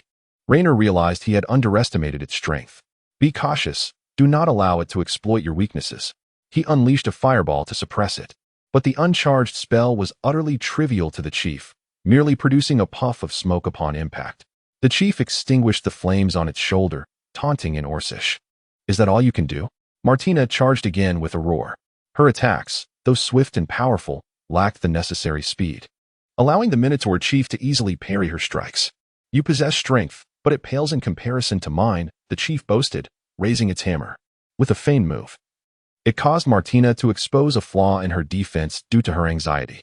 She was sent flying with a kick, rolling several times before coming to a halt against a pine tree. The chief attempted to press the attack, but was temporarily halted by a water spear shot from Juni's. "Annoying flies," it exclaimed, bending down to scoop a handful of mud, which it accurately hurled at Juni's face, interrupting her spellcasting. The surrounding pine trees came to life, their heavy bodies moving to assault the four horn-bearing Minotaur guards. While the Treants could easily overpower ordinary orc warriors, they still fell short against the robust Minotaur fighters. Fortunately, they were in the forest, allowing Eliana to summon Treants continuously. "I will assist you." The orc shaman began to chant a spell, a brilliant fireball forming at the tip of his staff. Just as he aimed at Eliana, a silver dagger pierced his chest, causing the fireball to dissipate instantly. When did, the shaman's eyes turned green. He seemed to possess a backup plan. Nora offered no chance for recovery, delivering 2 swift stabs to his heart and 1 to his head. Yet, despite this, the shaman did not perish. His body rose again in an eerily unnatural manner, only to be met by several more stabs from Nora, which finally killed him. Seeing that they had temporarily gained the upper hand, Rainer focused entirely on the Minotaur chief. Perhaps that last strike had wounded it. Seizing the opportunity while Martina engaged it, Rainer summoned a blade of wind aimed at the chief. A wind blade that could sever branches merely left a visible wound on its leg, exposing bone. The Minotaur chief staggered back, its leg injury beginning to heal gradually. A prime opportunity. Martina pursued relentlessly, charging forward, unaware that this was a trap laid by the chief. As she raised her sword, her right hand that held the weapon was struck by the hammer. Retreating to Rainer's side, she gingerly shook her injured right arm and switched to wielding the sword with her left. "I cannot defeat him," she admitted. The chief's strength and speed were clearly superior to hers. "Buy me some time." Rainer altered his strategy, beginning to attack the chief with water balls. The water balls splashing against its tough hide felt like mere tickles. Juni's understood Rainer's intent, temporarily abandoning her restraint of the Minotaurs to focus her water balls on the chief. "Be careful," Eliana shouted. The chief raised its horn high, its arm muscles tensing with power. However, this heavy blow was deflected by Rainer's radiant barrier. In the past few days, Rainer had not been idle. He practiced the radiant barrier taught by Eliana to hasten his casting speed. Now, it proved invaluable. As the Minotaur retreated, Rainer briefly charged, using a wind blade to sever its head. A thunderous crash echoed as a distant pine tree fell in response. "Martina." The Minotaur chief's gaze locked onto Rainer. "Worry about yourself first, human." A system alert resonated in his ears. "Warning, you are being targeted by the Minotaur chief." The chief's legs bulged with veins, charging at Rainer like a speeding arrow. In a critical moment, Rainer cast an earthquake spell on its path. The waterlogged mud transformed into a mire. The aggressive Minotaur chief became ensnared, struggling deeper into the muck with each attempt to escape. "You chatter too much," Rainer sighed in relief, his heart racing. The orc shaman was dead, his head severed. The remaining 3 battered Minotaurs lay on the ground. The battle appeared to be over. Yet, the Minotaur chief continued to struggle in the mire, seemingly discovering a way to extricate itself. Observing this, Rainer added more water to the mire while casting earthquake spells until the chief was ultimately engulfed by the sludge. "It is over, truly a troublesome foe." Martina limped over, wielding her great sword and scanning for the chief's presence. Frustrated, she inquired, "Where's the bull?" Rainer pointed to the mire before him, buried alive. Martina grimaced and plopped down onto the ground to rest. Junies, Eliana, how are you two faring? Quite well, Junies replied, washing the mud from her face. Me too, Eliana said, approaching with her staff. Raynor turned his attention to the orc settlement. A group of orcs, their arms adorned with ochre cloth, rushed in. They were the orcs of the Rock Clan. This area would soon become their territory. At that moment, a familiar voice called out from behind, Raynor, have you defeated their chief? It was Connor, accompanied by several warriors, all drenched in orc blood, clearly having endured a fierce battle. Yes, it took considerable effort. He was quite formidable, Raynor admitted, taking a deep breath. It was the first time he had seen Martina at a disadvantage in close combat. And you handled it. Just as I believed you would, Connor nodded, laughing heartily. How are things on your end? The Black Wolf clan should have crumbled by now. The men fell in battle, leaving only women and children in their tribe. He clapped Raynor on the shoulder. Leave the rest to my brother. Let us go drink. At that moment, Martina's inner voice reached Raynor's ears. How weak I am, unable to defeat even this guy. I must find a way to grow stronger. She was deep in thought. Chapter 100. A tailored spell for Martina. As Raynor opened his eyes, he realized the person lying beside him had changed. Now, the woman at his side was Nora. Oh well, it is all the same.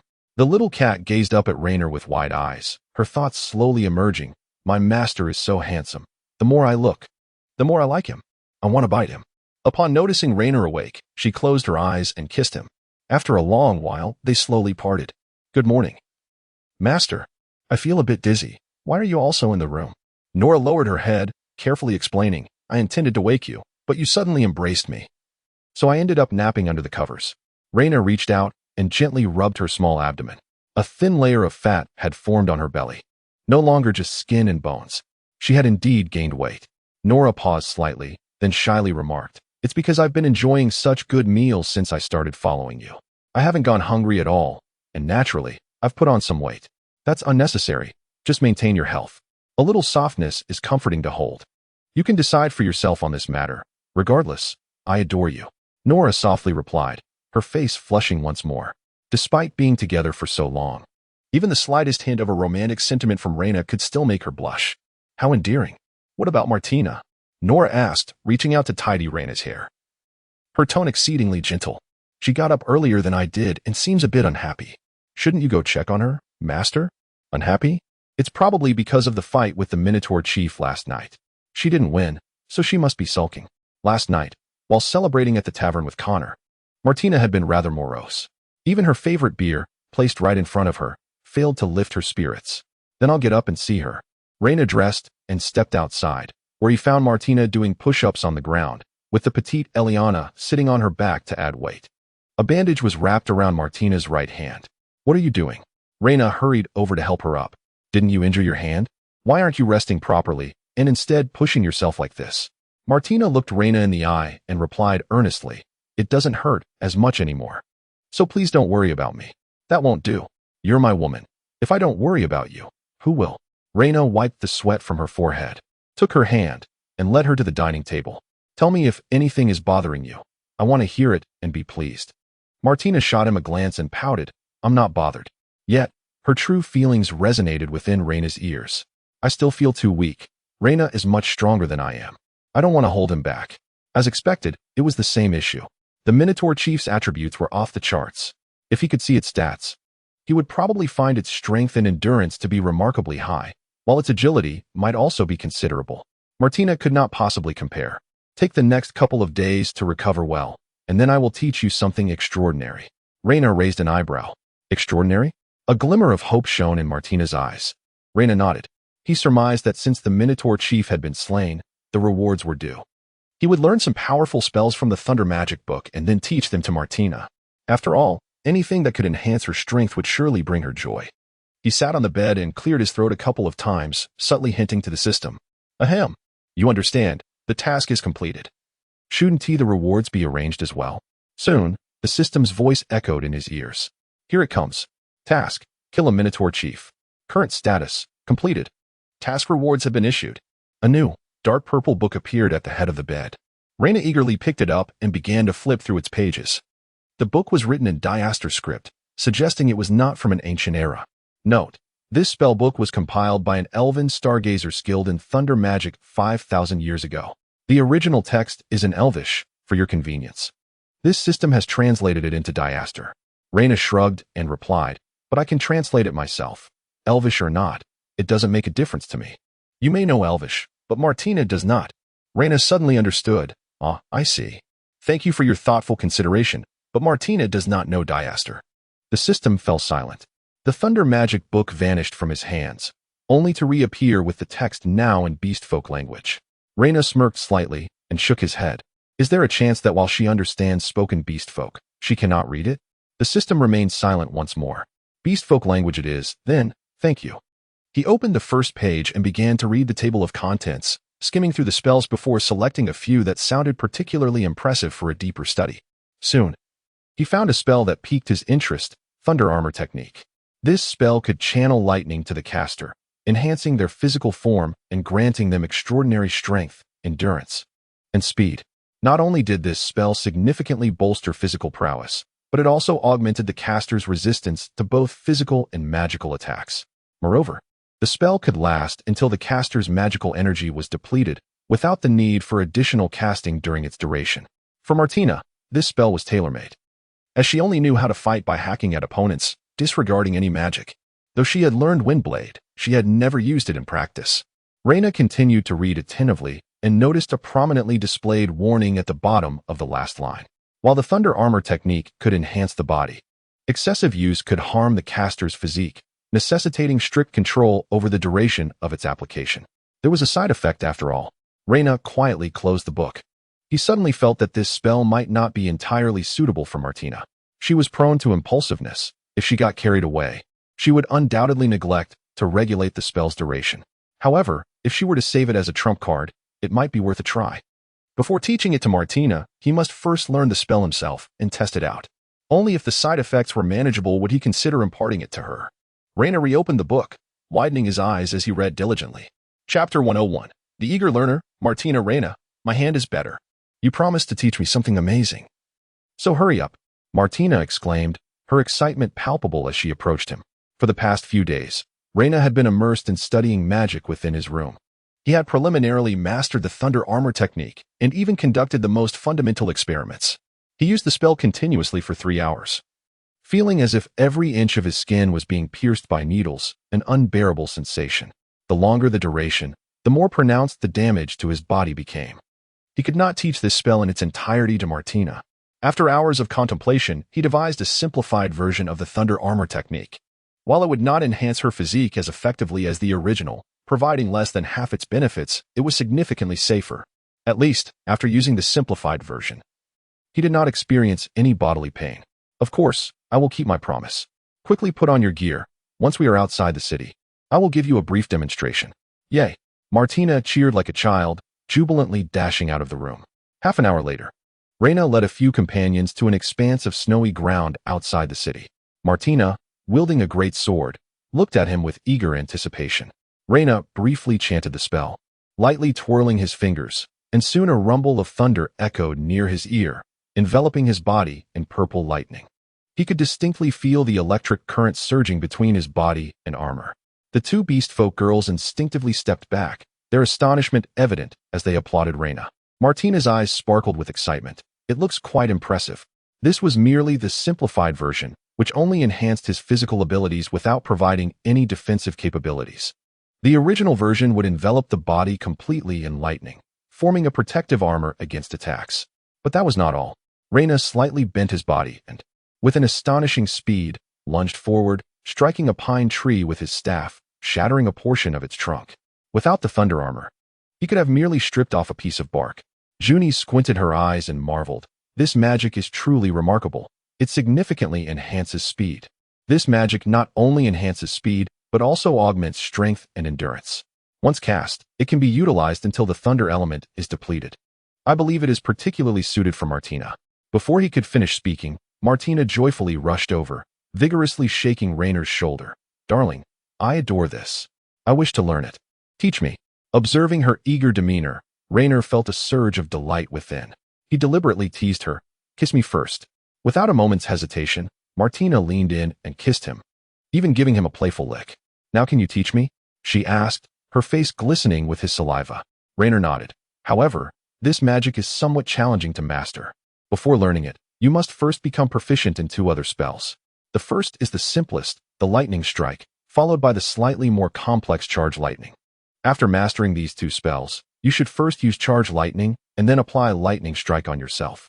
The lightning will be stored in a unique form within the caster's body, continuously stimulating the muscles to provide enhancement effects.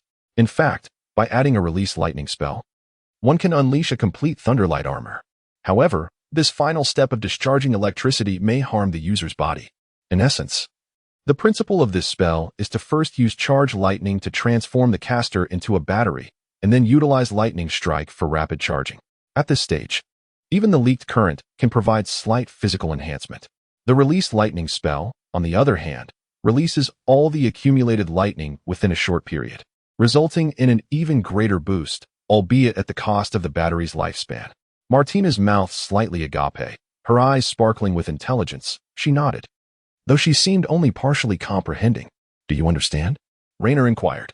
Martina shook her head. No, but it sounds impressive. Rainer remained silent. As long as he taught her the incantations, that would suffice. Come over and remember the incantations. Learn lightning strike first, then charge lightning. And simply reverse the order of these 2 spells when using them. All right, Martina replied, blinking earnestly. Rainer shared the incantations with her, allowing her to explore on her own. After a while, she asked, what is the name of this magic? Rainer smiled faintly, the complete thunderlight armor technique. Is there an incomplete version? Martina blinked her large eyes. Her innocent expression was truly endearing. Rainer kissed her cheek and continued to tease. Of course, the incomplete version is not impressive, so I won't teach you that. Fine, I shall continue my exploration then. Martina lifted her chin, chanting the incantation repeatedly to the nearby pine tree. Rainer, meanwhile, sat beside Eliana to rest. He had been contemplating this magic for the past couple of days without much rest, and now that he relaxed, he felt drowsy. Eliana complained, Rainer, stop leaning on me, you're so heavy. Don't be so stingy. I've been busy lately and still manage to bring you milk every day. You haven't taught me the healing light spell yet. Now that there's nothing else to do, I can teach you. No, I'm really tired now. I want to rest a bit. Let me lean on you. Absolutely not. Rainer suddenly felt a chill. He instinctively glanced at Nora. The little cat was amusing herself, squatting in the snow, drawing with a twig. Rainer surveyed his surroundings, only to be startled by Junies, who had silently approached him. When did you come over? Junies smiled enigmatically, sitting down beside them. The already small stump was now crowded. What are you doing? Your smile is quite unsettling. Junies patted Rainer's shoulder. Teasing, you're quite the flirt. Are you planning to make a move on the little sprite? Rainer shook his head decisively. No, I would never harm a child. You can't be so sure. Besides, isn't the little sprite already an adult? Are you questioning my taste? No sooner had Rainer spoken than the bushes in front of them began to rustle. A green-skinned orc emerged. The group instinctively raised their weapons. Just then, a familiar figure stepped out from the foliage. It was Fiona. Several orcs carrying wooden crates squeezed out from the thicket, waiting for Martina to clear a path. Chapter 102. A conversation with Fiona. Lord Rainer, I happen to have a matter to discuss with you. Could you please come with me? Fiona said respectfully. Rainer nodded, greeting Nora and the others before following her. After walking a short distance, Fiona suddenly halted and bowed to Rainer. Lord Rainer, please allow me to express my gratitude. What do you thank me for? I am merely a translator, he replied. You are too modest. The chief of the Black Wolf clan is quite powerful, having slain many of my kin from the Mountain Rock clan. If it weren't for your intervention in eliminating him, we would likely have faced an even more formidable foe. Rainer remained silent, scrutinizing Fiona's expression, wondering what her true intentions were. Having relied heavily on eavesdropping to communicate with Nora and Martina, he found himself curious about Fiona's thoughts as well. You must have more to say than just thanks, he prompted. Fiona nodded earnestly and, after a moment's hesitation, continued, I wish to request your assistance. Assistance? Indeed. You are the most formidable human I have encountered thus far, and I hope to gain your support. I aim to unify the orc tribes within this forest.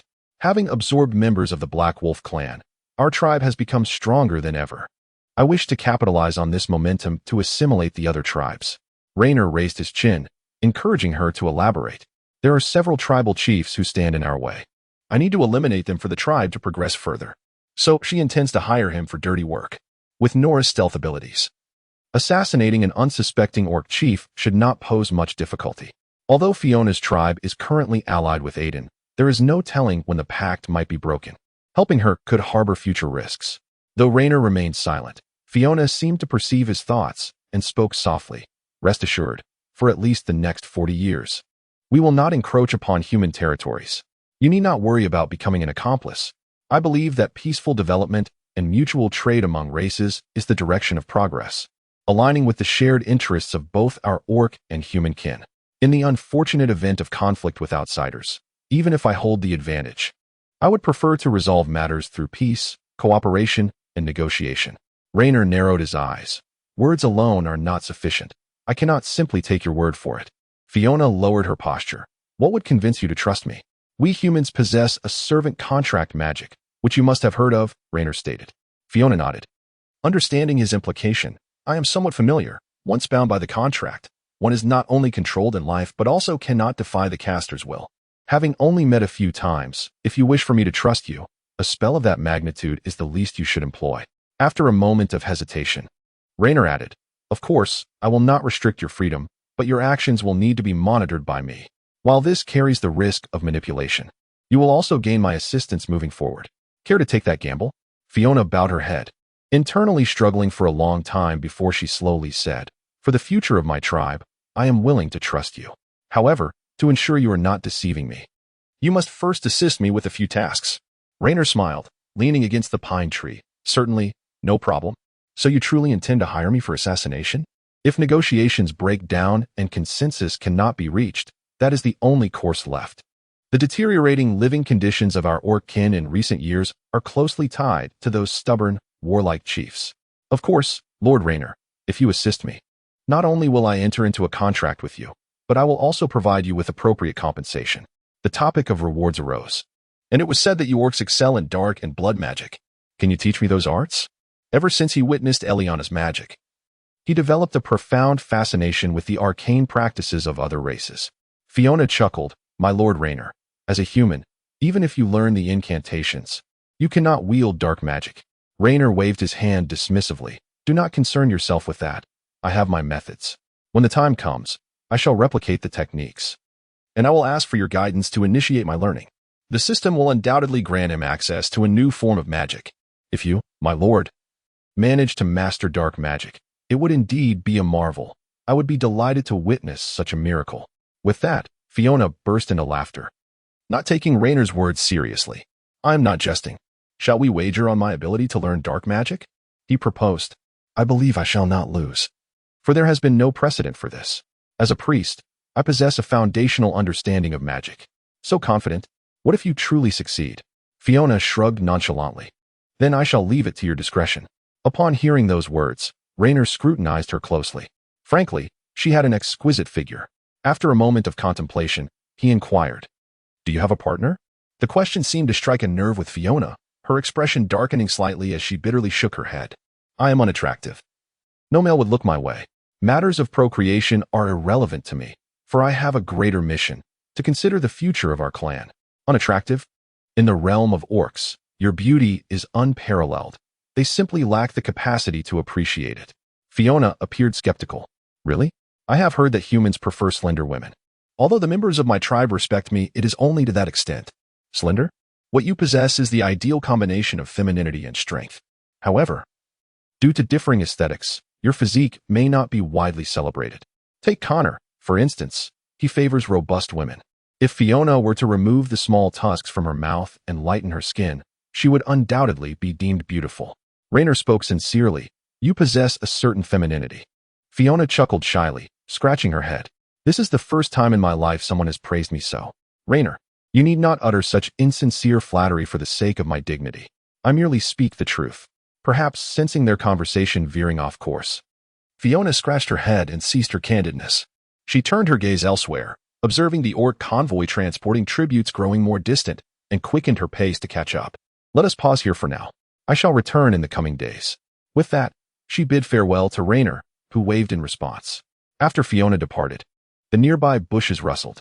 Nora poked her head out, two golden leaves adorning her hair. Why did you follow? Nora asked expressionlessly. I must ensure my master's safety, she replied, though her heart held a different sentiment. Her master seemed capable of devouring anything, even expressing interest in orcs, though that female orc was indeed striking. Junius, Eliana, and that female orc. Rainer removed the leaves from Nora's head and playfully ruffled her cat ears. What are you daydreaming about?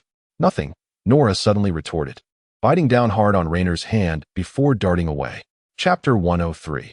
The blurred form of Martina. Why hasn't Martina come for dinner yet? Normally, she would be the first to the table when meals were served, but now even white bread could not entice her. Nora picked up a chicken leg and took a bite. She had been engrossed in studying the Thunderlight armor forging technique for several days, clearly consumed by her desire to grow stronger. While Rainer also cherished magic, he had not reached her level of obsession. I'll go upstairs and fetch her, Daisy said.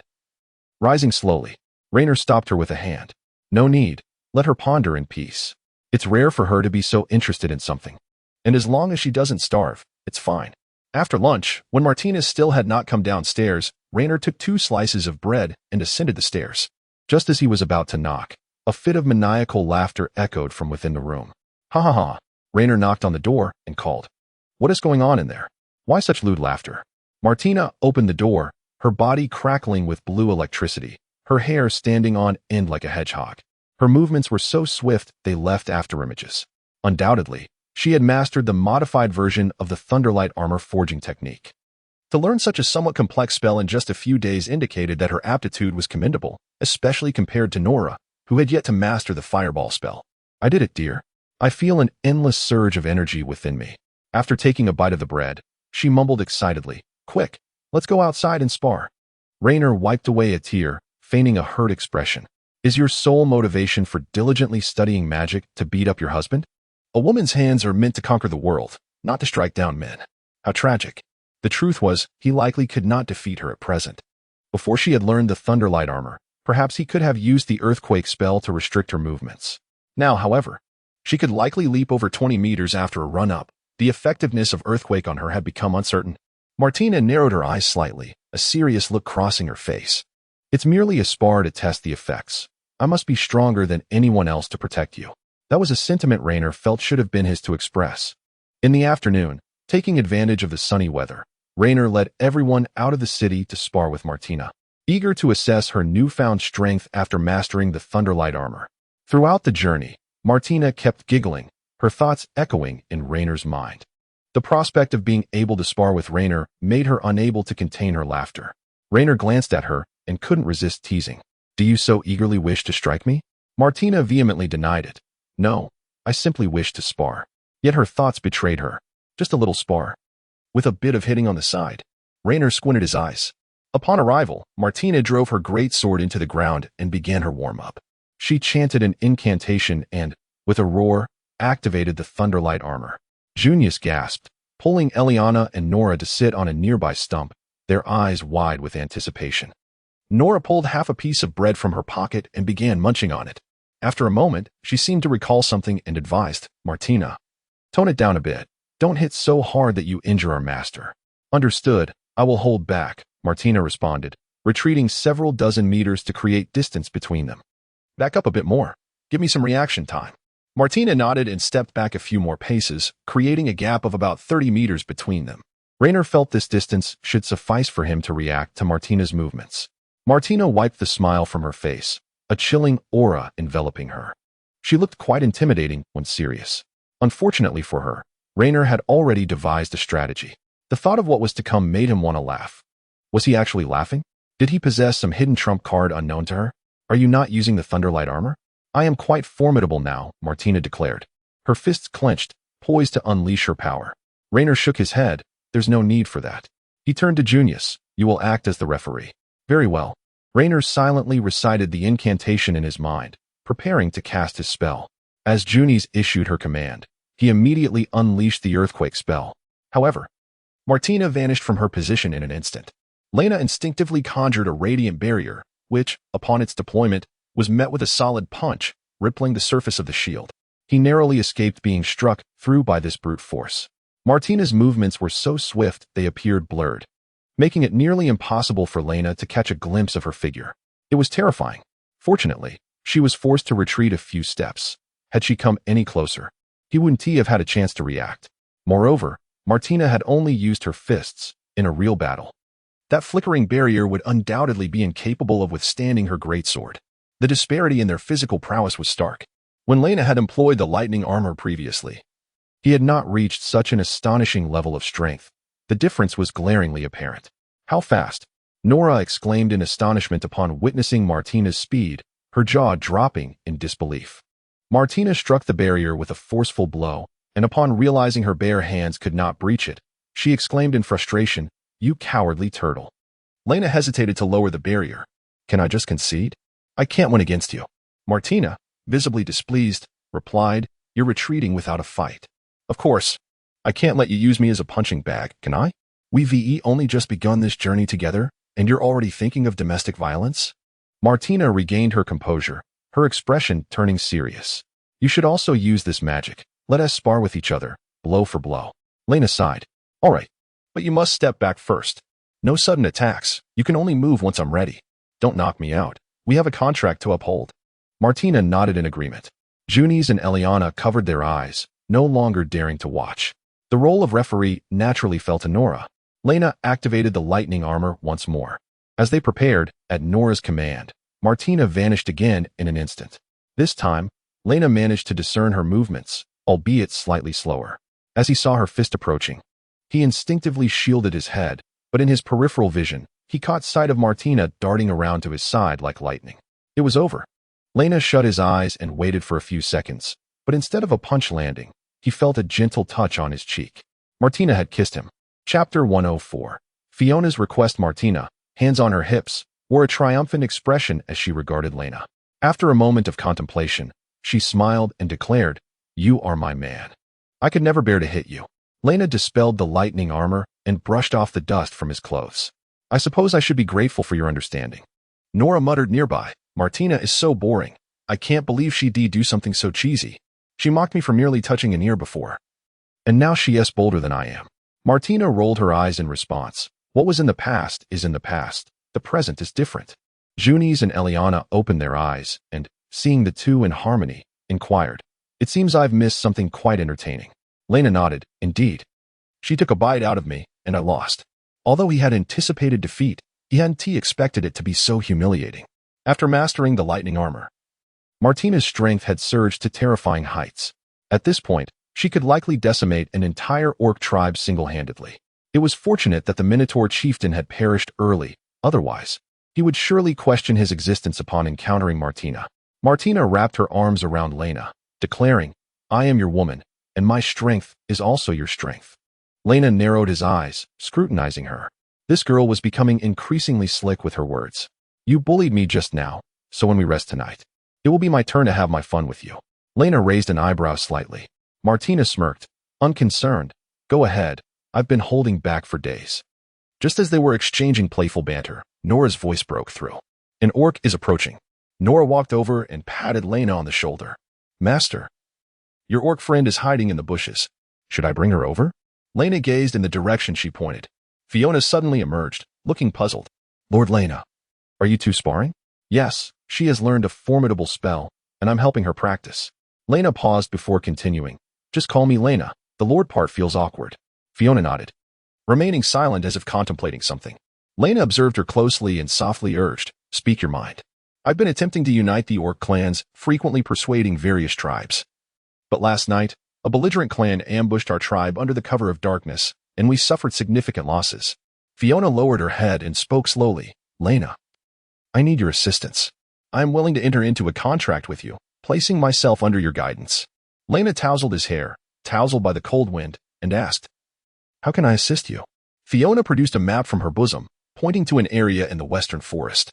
After a moment of silence, she quietly said, "The Lion Claw clan. Their tribal banner features a tawny lion, and they possess considerable strength.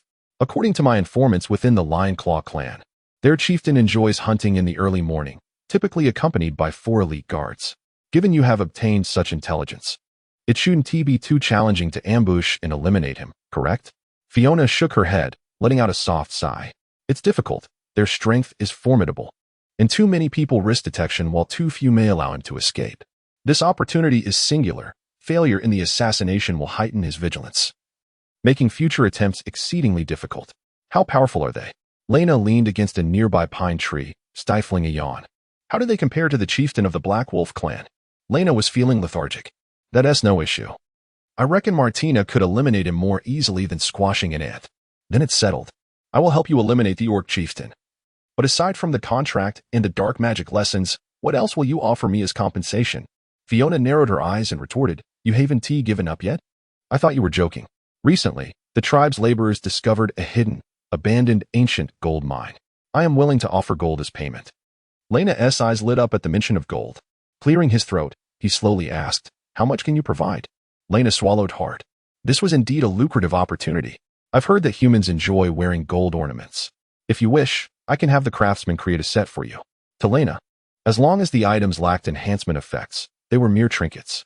Furthermore, wearing excessive jewelry could easily attract thieves. Junice had previously favored covering the gemstone atop her staff with black cloth for this very reason. Forget about the ornaments. I'll take 70 gold coins the size of Barney's. The remaining gold can serve as payment for hiring you as my dark magic tutor. Lena held up 2 fingers. Fiona let out a sigh.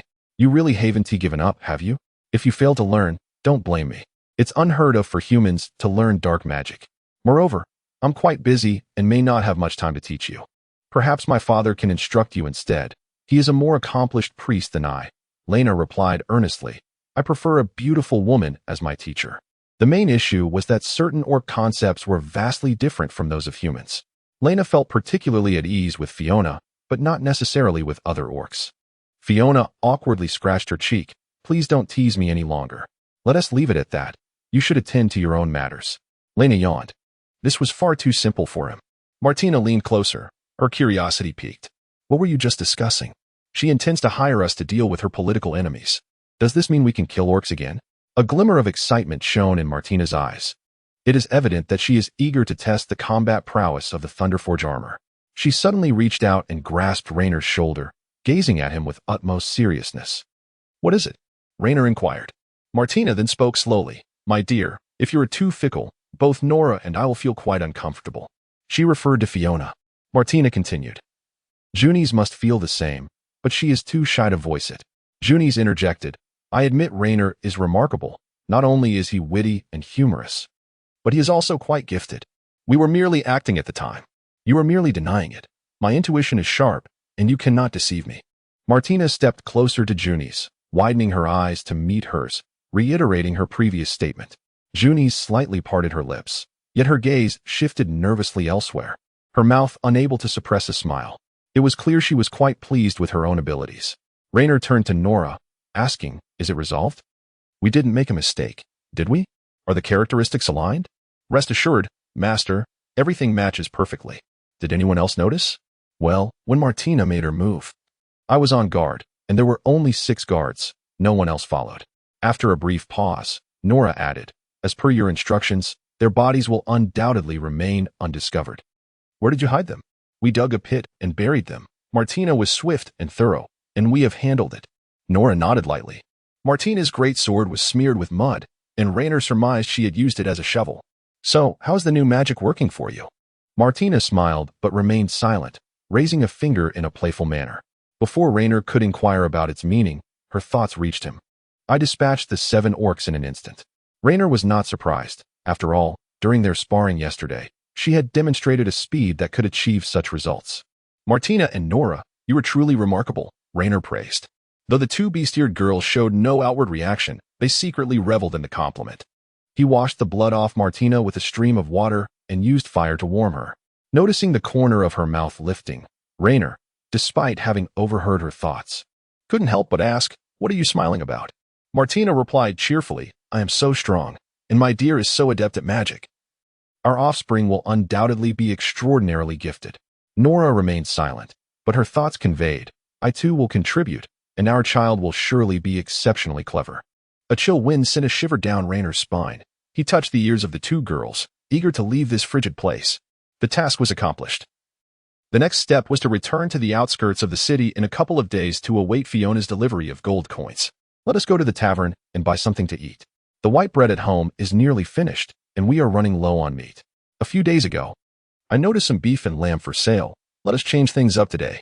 Nearby, Eliana chimed in. Rainer, we are out of honey at home. Buy some honey. Rainer paused momentarily. He had just been speaking in the demi-human tongue with Nora and Martina, yet she was able to understand. You can understand the demi-human language? Eliana nodded. After living together for a while, I have picked up some meanings. You often mention white bread and jam at the dining table, and over time, I have come to grasp certain words. Just now, you mentioned white bread and chicken, and I noticed the white bread in the kitchen is almost gone. So I could infer your meaning. Though this little elf resembled a potato, there was no doubt she possessed a keen intellect. As winter set in, bees had nearly ceased honey production, causing the price of honey at the apothecary to soar. However, considering Eliana could be deemed a half-mentor, purchasing honey was a necessity. Understood, Rainer said, patting her head. The group arrived at the tavern, where Junies led Nora and the others to shop for food while Rainer approached the notice board in a corner. The number of posted quests had increased significantly. All neatly stacked yellow papers. Rainer flipped through several sheets, noticing many tasks had already expired. After some inquiry, he learned that the abundance of tasks was due to the scarcity of local adventurers, resulting in a perpetual demand that exceeded supply. Had Rainer traversed to this world in canon, he could have amassed considerable wealth through these quests. Just as he was perusing the notices, a bald-headed man next to him handed him a quest form. What is this? Rainer first examined the reward. The compensation for this task had escalated from 5 silver coins to 1 gold coin, yet no one was willing to accept it. The request came from a group of market merchants whose destination was Melod and Diaster. They had been waiting for nearly a week, and if no adventurers took the quest, they would have to seek assistance from the Lord. To Melod, huh? I've traveled that route. It is indeed perilous, requiring passage through a complex forest and occasionally encountering highwaymen. Rainer accepted the quest form and gently shook it. Is it because the difficulty is too high that no one is willing to take it? That's part of it, primarily. There are just too few adventurers here, only about a dozen in total. I've been to Diaster, where their adventurers far outnumber ours. Rainer rubbed his chin, deep in thought. Suddenly, an excellent idea for making money struck him. Capitalist mode activated. He had 55 Barnet gold coins remaining. Once Fiona delivered the money, he would have an even larger sum. If he used this money to purchase slaves, provided them with brief training, and then sent them to undertake quests, he thought it might be prudent to invest a little to test the waters. I will take this quest, Rainer declared, rolling the notice and tucking it into his pocket. The bald-headed man nodded. This is a good opportunity. Junies had finished buying food and was now approaching Rainer. Still looking at quests? Rainer leaned closer, whispering mysteriously in her ear. I have discovered a business opportunity. A business opportunity? Are you about to start making money? Rainer nodded. Of course. Who would not want more coins in their pockets? Noticing the 2 beast-eared girls engaging in playful banter, Rainer suggested, shall we take a stroll through the slave market here? Nora and Martina chimed in unison. Sure. At the very least, we won't go hungry. In this world, which is often harsh to demi-humans, this was indeed a rare stroke of good fortune. Rainer's expression turned serious as he said earnestly, moreover, I want you to understand that I will only purchase those slaves with considerable potential. I won't acquire just any slave. I will not invest my emotions in them as I do with you. The 2 beast-eared girls were momentarily taken aback. Nora asked, will they have enough to eat? Basic needs such as food, warmth, and a place to sleep will be met. I will ensure that. Nora and Martina exchanged smiles, saying in unison, that's already very good. Thank you, Master. Chapter 106. Signing a contract with Fiona. Rainer stood in a corner of the slave market with the others, and within less than half a minute, he felt an overwhelming desire to leave. The market was not only small, but the number of slaves for sale was also limited, with the majority being human, followed by orcs, and there were only a few demi-humans. The weather was cold, yet their clothing was quite scant. The slave traders, fearing they would freeze to death, had gathered them around a bonfire for warmth. Rainer had no desire to purchase other types of slaves, after all. Doing so would render his slave appraisal system and thought-reading abilities utterly ineffective. He would only buy high-quality demi-human slaves. Rainer approached and inquired, are these the only demi-human slaves available? Rainer was momentarily taken aback, as this delved into areas of his ignorance. And what of these humans? How did they come to be enslaved? Some were bandits, while others were captives taken in battle. The trader pointed to a woman sitting in the corner, and there were also those who, burdened by debt, were sold into servitude. Rainer sighed. It seemed that to acquire slaves, one must venture southward. Coincidentally, he had just accepted a commission to escort a merchant. Lowering his gaze, he observed several listless demi-human slaves, and employed a technique of appraisal. To his dismay, he discovered they were all inferior slaves, hardly worth purchasing, far below standard. Nora gently poked Reiner's shoulder, her face alight with anticipation. "Shall we buy some, master?" "No. There is nothing of worth here," Reiner replied with a shake of his head. "Very well," Nora said, somewhat dejected. The following day, he returned to the outskirts of the city, eager to see if Fiona would appear. Fortunately, after a brief wait, Fiona emerged from the thicket. "Reiner, you are quite prompt," she remarked, her expression a blend of gratitude and concern. An orc placed a heavy bag before Reiner. Upon opening it, he found it filled with shimmering gold coins, each adorned with the intricate design of ancient trees. Judging by their appearance, they were undoubtedly genuine Barnet gold coins. Where did this money come from? After they had moved a distance away, Fiona cautiously glanced at Reiner and softly said, "Let us go. I will fulfill my promise and establish a contract with you. I hope we can collaborate more in the future." Reiner nodded, lifting the bag and handing it to Martina behind him. "You have made considerable sacrifices for your tribe." "It's nothing. Sacrificing myself is a small price to pay. As long as our beast kin can grow strong, I am content," Fiona replied, lowering her head. To avoid unnecessary trouble, Reiner draped his dark cloak over Fiona. She began to speak. "In truth, as long as the city guards see that the orc is me, they typically won't stop me. Lord Aiden has already made arrangements with them. I prefer to avoid drawing attention, so it's better to disguise myself. As far as I know, even though you have allied, the common folk here still harbor some prejudices against you." Fiona nodded. "That is true. I will heed your advice." After entering the city, they headed straight for the slave market. Reiner caught a slave trader and, after briefly explaining the situation, led him to a small room. "Just my arm will suffice." Reiner unfastened his thick woolen garment and extended his arm. Now, he was about to add a fourth mark. After a moment of contemplation, Reiner gestured, "Please step outside for a moment. It will be quick." He turned to her and asked, "Where would you like the mark?" "Choose a discreet spot. Otherwise, if your tribesmen discover it, it could cause quite a stir." Fiona thought for a moment, her face slightly flushed. "Please don't misunderstand. Is it possible for your woman to assist me in this? It would be inconvenient for you to do so." After a brief wait, Reiner heard Fiona's startled cry. Turning around, he saw her becoming weak and limp, while Nora helped her adjust her clothing. Ilyana approached, clutching her staff, her gaze fixed on Reiner's muscular form. "What? Are you interested in me?" Reiner teased. Ilyana shook her head, then inquired, "No, I'm merely curious about the patterns on your arm. These are contract marks. I must stamp one for every slave I purchase, serving as a means of control." Ilyana extended her cold fingers to poke at the contract mark on Reiner's arm. Just then, the system's voice chimed in his ear. "Detected other elements, awakening new elemental powers for the host. Congratulations. The host has unlocked the right to utilize dark elements." Reiner hummed happily. One more magical attribute he could wield. His eyes gleamed with excitement. "So, you can also wield this power?" "Typically, the cost of stamping a contract is around a silver coin. If I can learn to harness magic, I could save some money." "Indeed, and the incantations are quite simple. It's just unfortunate that you cannot utilize dark magic." A cold breeze enveloped him, causing Reiner to shiver. He wrapped his clothing tighter around himself, dismissing her words. "Anything is possible. Just teach me."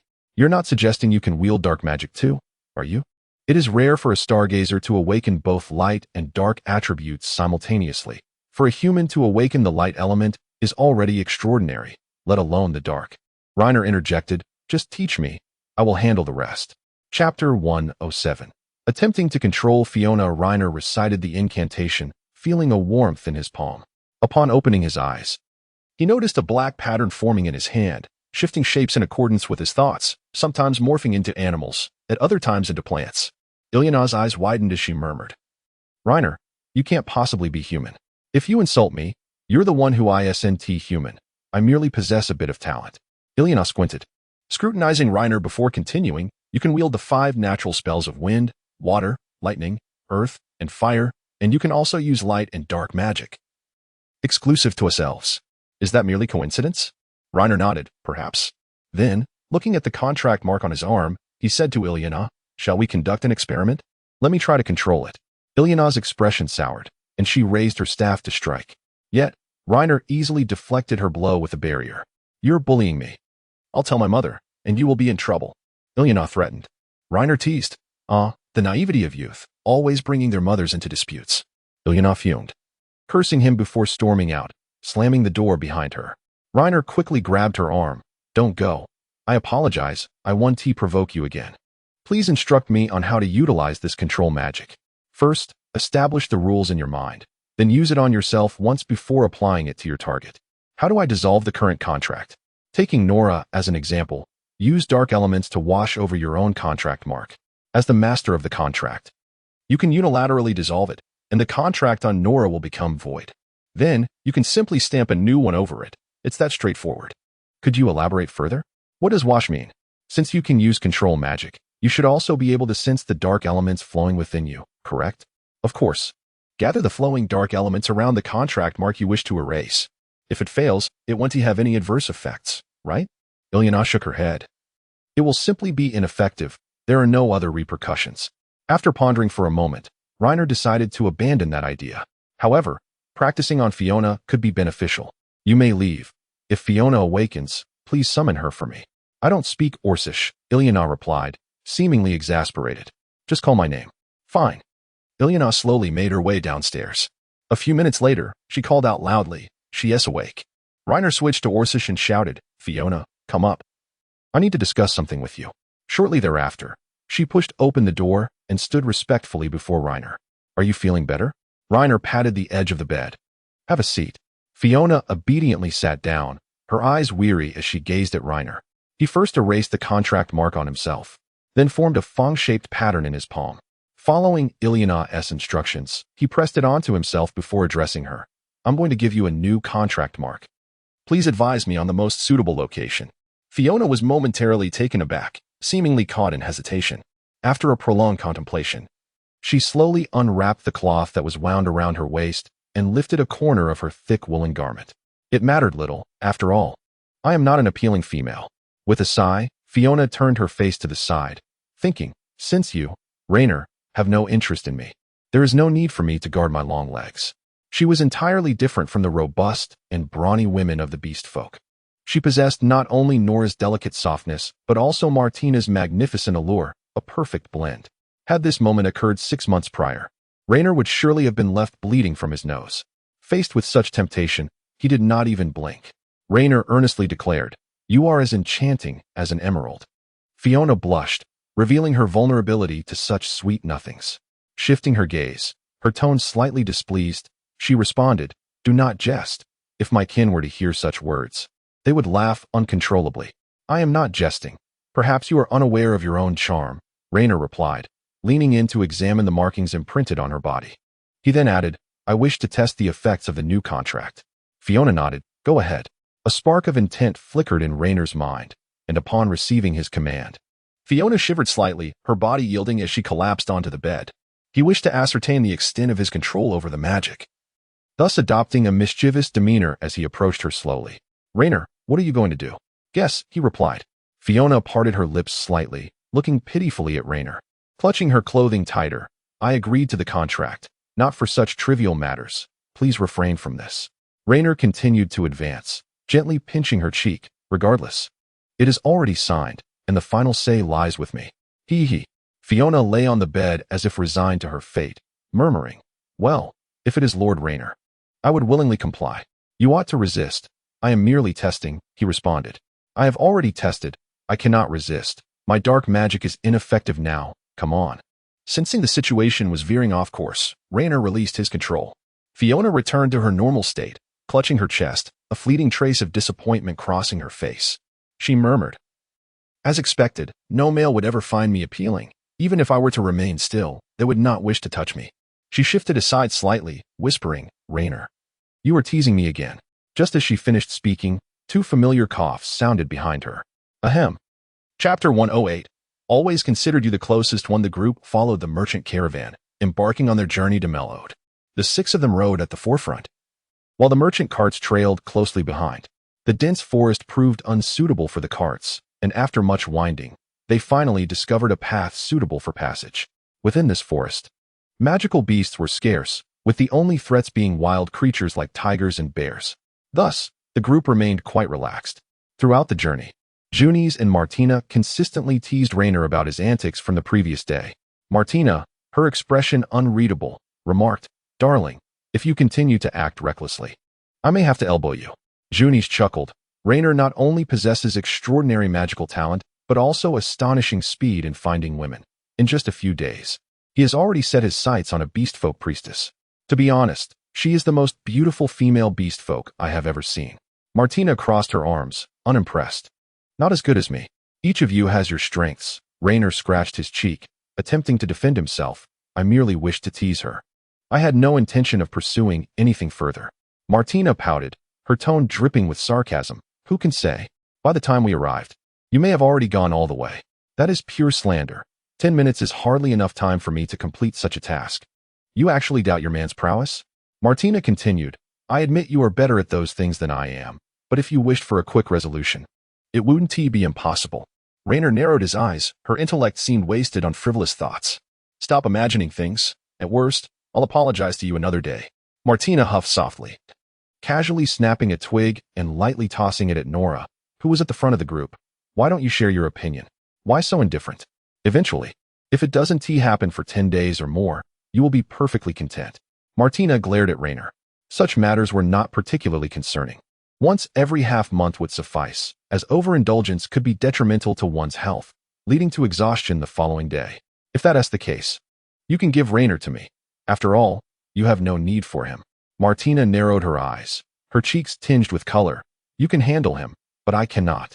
If Rainer doesn't hold me, I can't sleep. Nora chuckled softly. Although she said nothing, internally, she was amused. Who was it that once mocked me? Now it seems they have become a different person, casting aside their previous words. I want to relinquish him to you. Confirming her suspicions, Nora shook her head. No. Winter is too cold. I wish to sleep nestled against my master. Let me have him in the summer then. No way, Martina. You are truly bothersome. Nora waved her hand, refusing to continue the exchange. Rainer discreetly observed the two women, a smile playing at the corners of his mouth. At that moment, he felt the arm wrapped around his waist loosen. Rainer quickly caught the falling Eliana. Eliana, with half her face obscured by a scarf, squinted her eyes, appearing drowsy. I just get sleepy when I have nothing to do. Her lethargic demeanor was quite endearing. The outside world is fascinating. I enjoy adventuring with you all. Don't you miss your mother? A little. Eliana squinted, scrutinizing Rainer before slowly speaking. Are you trying to get rid of me because I eat too much? If my mother misses me, she will come to see me, so don't worry. Rainer scratched his cheek, refraining from further persuasion. The group rode through the forest for 5 days. As dusk fell, Rainer led the caravan to a clearing to rest, planning to continue their journey at dawn. This open space happened to be the same place where Rainer had found Junis. He gathered some branches and stones to make a campfire. They sat around the fire, nibbling on white bread. Junis surveyed her surroundings, seemingly deep in thought. Rainer glanced at her, puzzled. What is the matter? Do you remember this place? Rainer nodded, spreading honey on his bread. Of course, an old trant guided me here, and that is how I found you. I could only survive on wild grass every day. Had you not come to find me, I might have starved to death in the forest. Junis lowered her gaze to the bread, then asked, So, why did you come looking for me back then? She set the bread down and stared directly into Rainer's eyes. So, you were genuinely worried about me? It would be impossible to claim he wasn't concerned. After all, they were friends, and she was also his first mentor in magic. Junis smiled up. Making friends was indeed the right choice. However, time flies. A month has passed in the blink of an eye. She seemed to imply something more. After finishing their meal, the night deepened. Martina, while acting coy, snuggled into Rainer's embrace. Darling, let us sleep together. You all rest. Nora will switch with me in the second half of the night. Thank you for your hard work. Rainer leaned against a tree, gently stroking Martina's ears. The sounds of their snores mingled in the air. Just then, Junis stealthily approached Rainer. Aren't you going to sleep? Not tired yet. I can keep you company during the night watch. She sat beside him, hugging her knees, gazing at the sleeping Martina, and softly remarked, She looks very happy. Her thoughts are rather simple. As long as there is food and fun, she finds joy. Suddenly, Junis interrupted him. Rainer, what exactly is the nature of our relationship? It was evident that she had pondered this question for quite some time. What a peculiar inquiry. Junis's face flushed as she continued. Our relationship oscillates between closeness and distance. At times, you seem very intimate with me, yet at others, you withdraw. I no longer wish to guess. I seek clarity. That is merely your illusion, Rainer replied. Junis was taken aback for a moment, then managed a wry smile. Perhaps you are right. You treat them all the same way. It seems I have been overly sentimental. Reiner corrected her. What I mean is, I have always considered you my closest companion.